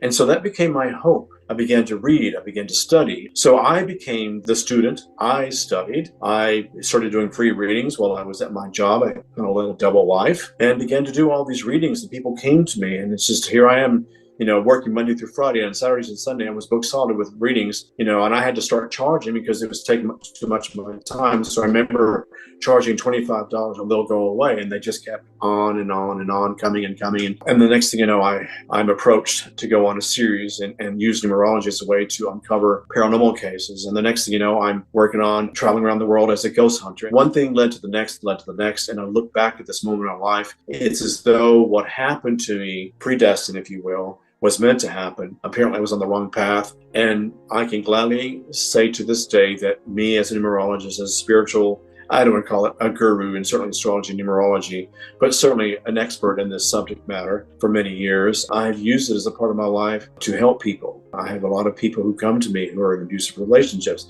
I have a lot of people who come to me who are in relationships with their family that's rather tormented. And so I have an amazing client base. I am still a paranormal investigator. And all this, looking back at this moment in my life, it's though the worst nightmare of my life became the miracle of my life. It's as though I walked through the darkest shadows of despair and ended up in a rainbow of light and possibility. And I think for your audience is that no matter what you go through, no matter what you experience, no matter how many unhappy experiences you have, whether it's your job, your relationship, your neighbor, not making enough money, what I learned on the other side is to use my thoughts correctly, to keep an open mind. I think as we're going towards an area of so much judgment, judgment, right versus left and extreme versus liberal. That doesn't really matter. What matters is, where are you today? How are you showing up today? Where are you showing love? Have you helped this person? Are you being kind? What I learned on the other side is we're given a choice. And the choice for us today is, where am I? What am I doing? And if this is something that's not working out, what do I do?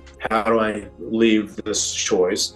And especially when the choice isn't working out, you just don't quit your job. You basically find something. I always say, love what you do until what you love comes along, and it presents itself. And it will always present itself. And sometimes if it doesn't present itself right off the bat, it will present itself. So just keep going. Don't give up. You're talking to someone who lost his eyesight. You're talking to someone who was given 3 months to live. You're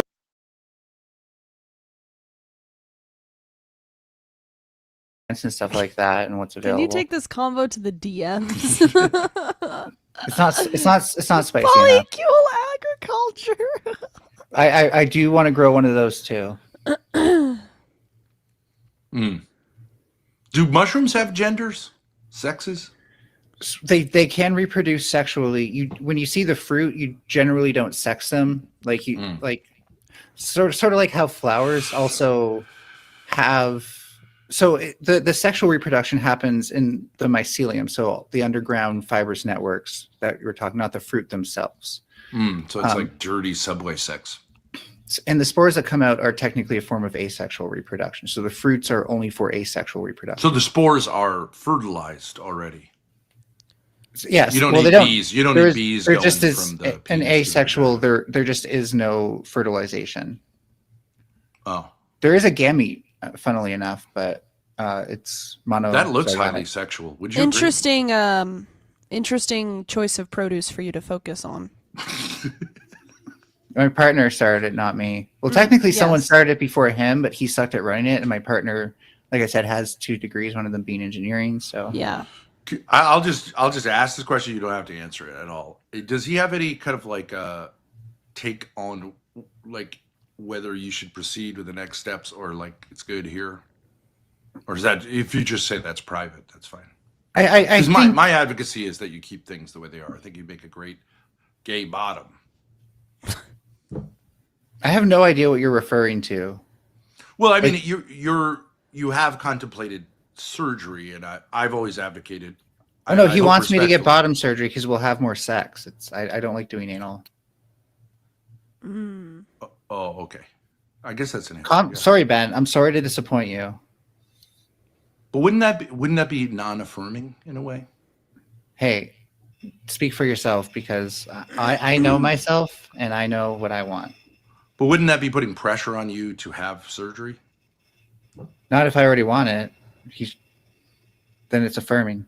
But well, let's say you and I were together, and I was saying I really don't want you to do that because I think it's great the way you are. I love you just the way you are. In the words of Billy Joel, I love you just the way you are. Ooh, yeah, then I'd probably be honest with you that but that's a problem with consent, because of course, no, I'd just be straight to your face that whatever's going on is only short term, and this won't last because I want somebody who's okay with me having my bottom surgery. But you haven't had your bottom surgery. Sure. So you're in some sense in the middle of these. So whether you had someone like me who was saying like, I love you just the way you are, or someone who is saying, I love you just the way you will be, I would say, all things being equal, that my case would be stronger. And I do say that. I do love you just the way you are. I think that you were assigned, what you were assigned at birth is an assignment you should fully embrace as a gay bottom. Good for you. And I do love you in that sense. I don't think it's sexual, but it is sexual. You're very brave for having that opinion, Ben. I think you're very attractive. See, I have encouraged you to cam up, and I think you have dysmorphia, which you would agree. Actually, no, I just don't have my cam up right now. But you would agree you have dysmorphia, the mental illness. Less so recently, actually, because I'm just kind of in stoner mode right now, where I'm not even taking care of myself much. So it's just like I don't really care how I look because I probably look like shit. But it's not really dysmorphia. You don't think you have gender dysmorphia? Well, the dysmorphia goes away once the hormones help kick in. I have some about my like bottom parts, but that's more when I like get dressed to go out and stuff. Like not right now. Yeah, okay, but what I'm saying is to the extent that you see your body parts, you don't like them. I like, but it used to be a like lot worse. Like my face would trigger it and stuff, and it doesn't anymore. Yeah, that's great. Yeah, I hope I've been part of that process because I think you're No. quite attractive. No. As you are. I don't think you need. I mean, I don't saying this just because but I think clavicular has body dysmorphia, and he doesn't have any sexual. Sorry, I thought you were saying gender dysphoria. Do you keep thinking those are the same thing, or are you just Dysmorphia and dysphoria, yeah. Yeah, right. Help me out with that. Body dysmorphia is like seeing yourself as fatter than you are, but still the same gender. Gender dysmorphia is seeing yourself as a different gender. Well, dysphoria is different than dysmorphia. Yeah, dysphoria is a feeling of intense discomfort stemming from the gender. They both cause intense discomfort, but people will actually see themselves as something they're not. I have experienced gender dysphoria in the sense that I believe that my being male has caused me incredible pain and suffering, so that I've considered surgery so that I can get out of the pain and suffering that it's caused me. But I think it's different in that I don't see any problem with it. It's actually others seem to think that my having genitals locks them into something with me that I. That's just really unreasonable, though, because like if you became a woman, first of all, it's a very difficult process to go through transitioning, and then even if you became a woman who wasn't treated like a trans woman, you totally passed. Everyone treated you as a cis woman. It's kind of harder to be a woman than it is a man. Well, legally, it's a lot easier to be a trans woman in court because then you're a protected class. That's what true. I'm talking King, about. That doesn't mean you get away with stuff. King, thank you for the $2. Okay, please rub your hives to distract us from this. You got it, baby. I think you I'm getting all rashy. misunderstand what protected class means. Well, it's illegal. So it just means the court can't use hate speech or discriminate against me for being trans. That's all it means. Well, so I could have gone to the women's prison. That's not just. But what does it have to do with what I said? Far better than the men's prison. It's not, by the way. Well, to me, it would have been Presley asks an interesting question. If you lose your wiener and you don't enjoy butt stuff, aren't you sort of doomed? No, because then I'll have a hole that people can stick their wiener into. But that's really What about more your of an mouth? open wound. What about your mouth? Actually, the tissue that grows in place of all the incisions that are made is healed epithelial tissue. It's the same as your skin growing back. They also This is the part I can't. They do the procedure to minimize scar tissue. No, I understand that, but that's why you have to dilate it, because otherwise it will close up, because it is a wound that wants to heal. That does not mean it's not healed. It means that the cells can stretch and that the cells will shrink unless it's dilated. It's basically like if I put a hole in my thigh so somebody could stick their dick in it, they could graft skin from the rest of my thigh into the hole, but it would want to close up because there's not supposed to be a hole in my thigh. Except there isn't already tissue that can be feminized in your thigh that will start to simulate the same tissue that is in a vagina. Doesn't mean it's one-to-one, but once it's feminized by estrogen, it will start to become closer to the same tissue that you see in a vagina. I think the idea is that there are analogous parts. It's closer to a vagina than it is a penis at that point. Yeah. What happens to the balls? They get removed entirely. It's an oreectomy. Would you keep them? No. If my partner asked, because he said he wanted to like dissect them and look at them under a microscope, I'd consider it, but that's about it. What if you wanted to eat them? No. But if you gave them to him, couldn't he cook them up? He could do it. He could technically do whatever he wants with them, but if he asked me for something that seems reasonable, that if I were in his position, I might want to do, because I'm also kind of curious in that sense, then sure. Would you have a taste? No. Oh. Just like, Ben, why don't you do like the Panelverse internet fear factor bullshit? Just make a show like that. Because it sounds like you're into that stuff. Internet fear factor.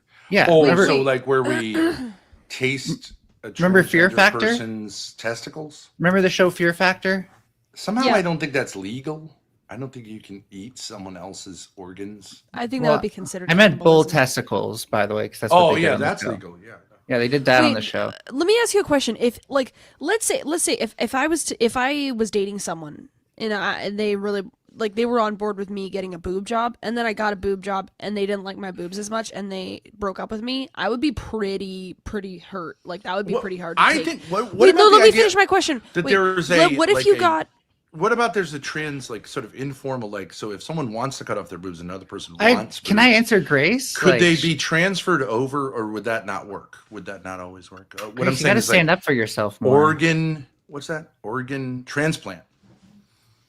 Sorry, Grace, what were you saying? I don't think you can just give your boobs to someone else. They'd have to. Balls can't connect No. to someone who wants balls. Well, you could do it with a heart. Why can't you do it with balls? Because it's What like was that? it's like it's your it's your DNA in the They won't- balls. Like I they don't won't- think they I don't won't- think it would transfer over. What's the word? They won't. There's just no. The problem is that the vessels are so tiny that it's really hard to connect them, and then the tissue outside, if you suture it, isn't. They'll reject the organ. It's very likely to reject. You can't grow.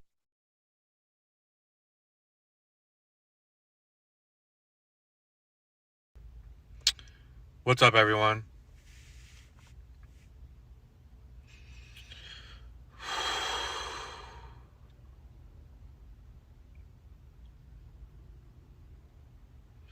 I want to speak on human.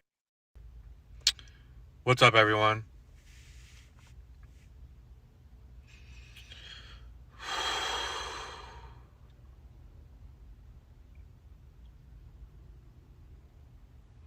I want to speak on humility.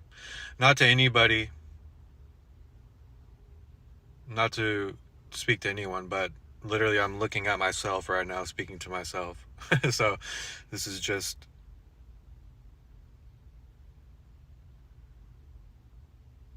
for me. You know what I mean? Yeah, that's right. So humility, people, like this is where all the power lies as this clearing is happening and continues to happen. And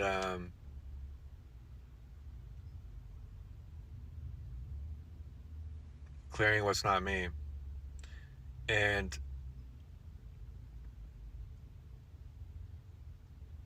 I was a very, and I'm not saying I'm not at all anymore. It still happens, and I still catch it, and I still have it a little bit at least. And I'm not trying to measure it right now. I don't want to do that, but I was a very, very insecure being my whole entire life. Like until basically like recently, to be honest. Very insecure. I was more worried about and concerned about what other people thought, or what are they gonna think, or if I go in here, they're gonna think that, it was like this. And what's interesting is like I'm more concerned about what they think. Meanwhile, their thoughts aren't them anyways. So I was literally more worried about the mind of people than anything. And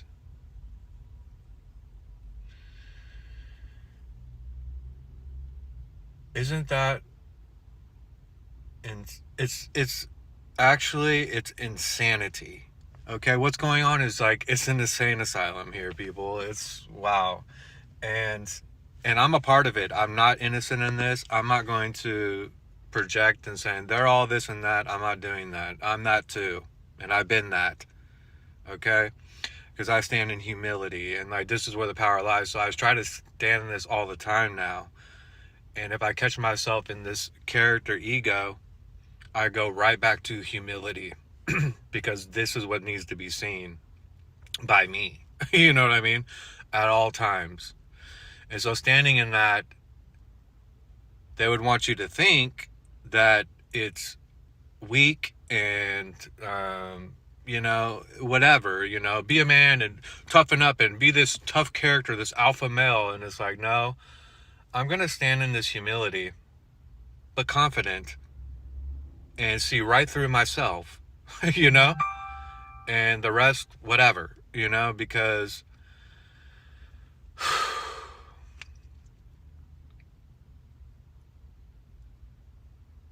so I was very insecure in every way you can imagine. I mean, and like, let's be vulnerable and honest here, okay?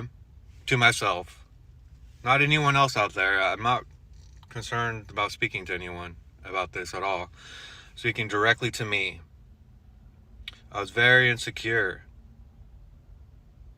where I would even always wear a long sleeve shirt because I was insecure about my body. Now I don't have that anymore. And, I started going to the gym every day, and like my body improved drastically and built up my confidence. And even looking at that, it's like, wow, I had to do this to be not insecure about my body and be content and secure in myself.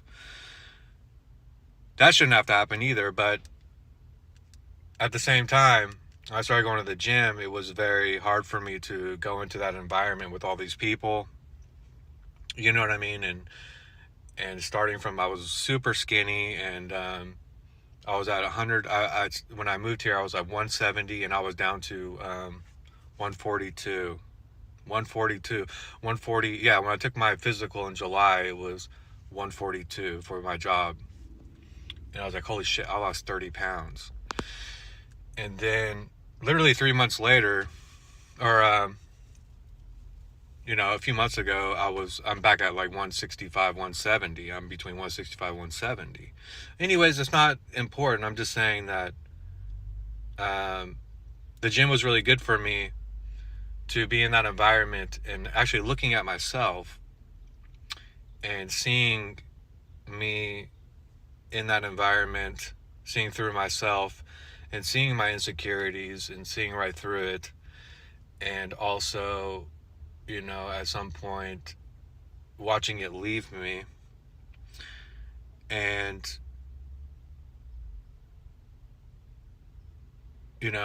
so anyway, so if you see me on YouTube back in the days, I was always wearing a long sleeve shirt everywhere. Even in the summertime, a lot of times, I'm not joking, I would wear a long, because I was insecure about my body. Or, like I had this, it was just, I was, in reality, let's put it in other words, I was hiding. It was me hiding and not just shining, not caring what anyone thinks or feels, and not letting the mind think anything about it, or they think this, they think that. And you go into a room and then this, or a place, and like insecurities flood in, and feelings and thoughts, and it's like it's really what's in the room is the energy in the room that I'm feeling. It's truly not me at all. None of that was ever me. None of the insecurities, none of the thoughts, any of it was ever me, And what put me in that state to be insecure and to not really care about my body as much and just like kind of let things go. And, all of that was never me. So it was like, it was all this character that I adopted and consented to and let fled through me and infest my infest, is that the word? Diseased my energy, my true raw energy. And so after all this time, up until now or whatever, in this last year, it just kind of flooded. It just became I'm so integrated and so deep and merged with me that it's been a insane massacre within to, it's been an absolute massacre, you know, like every day within me of what's not me and seeing right through it. And again, most wouldn't dare do this. And the insecurity, it's different ways. It's not just, oh, I'm skinny and I'm insecure about my body, you know what I mean? And all these people, they're all whatever around me, and they're like, oh, it's also them too. That's what I realized at the gym too. It was very eye-opening. It was like, even these guys all buffed out and stuff, like, they're very insecure too. It doesn't matter what spectrum you're on. They're all insecure, and they're all in an insecurity program. They're in security.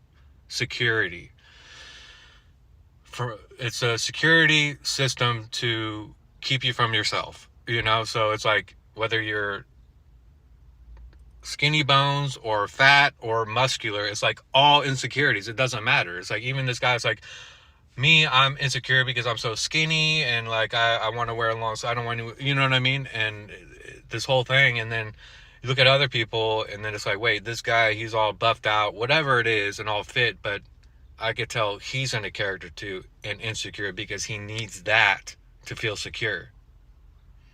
And so then I looked at myself and saying, okay, look what I've done to my body. Now I'm gonna whatever, you know. And it's like, wait, it's like, but I never needed to do this to not be insecure. It wasn't me the entire time. I just needed to let all that go and know that's not me. So it's very interesting. Isn't it, people?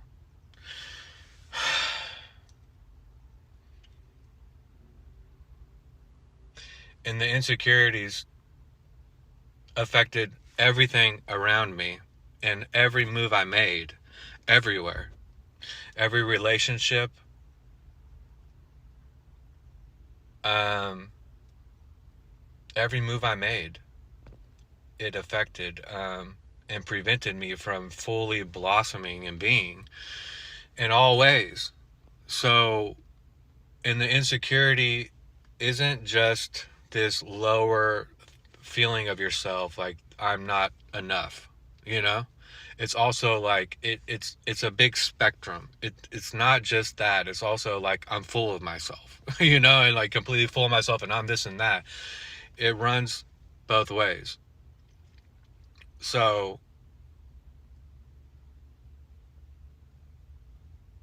it's just been a massacre, people.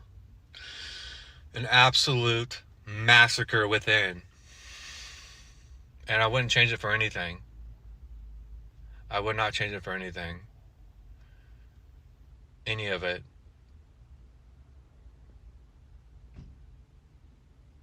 And so, although there's still much more to do, there's still much more insecurities to see right through, and to continue to see right through my damn self. Not the matrix out there. I see right through it, and I've always seen through it. You know, since I was a child. I saw right through the matrix. I knew all along something is not right. Like, this is not it. You know, like, and so seeing through that that's on the background. It's like all the focus is here. You know? It's all here. In this massacre that needs to go down on a constant basis to fully return in this body where it's just me. And to be honest, I've never really met on this level of really returning and clearing out. I've not only met, but maybe one or two people in my entire life that's on this,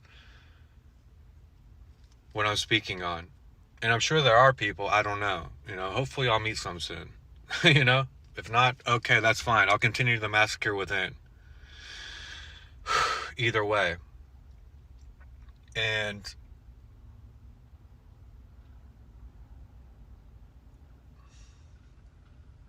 so, I caught myself last night. I was kind of like falling into the thoughts and the insecurities and the worries and, visions of things happening and not happening. And late last night, and I stopped it, right? And or I was seeing it, not just like in it, and it's like I'm that, like where it has this hold on you. And I was just like kind of watching it, and I had this separation, and I observed it. I was like, wait a minute, let me look deep into this. let me massacre this moment.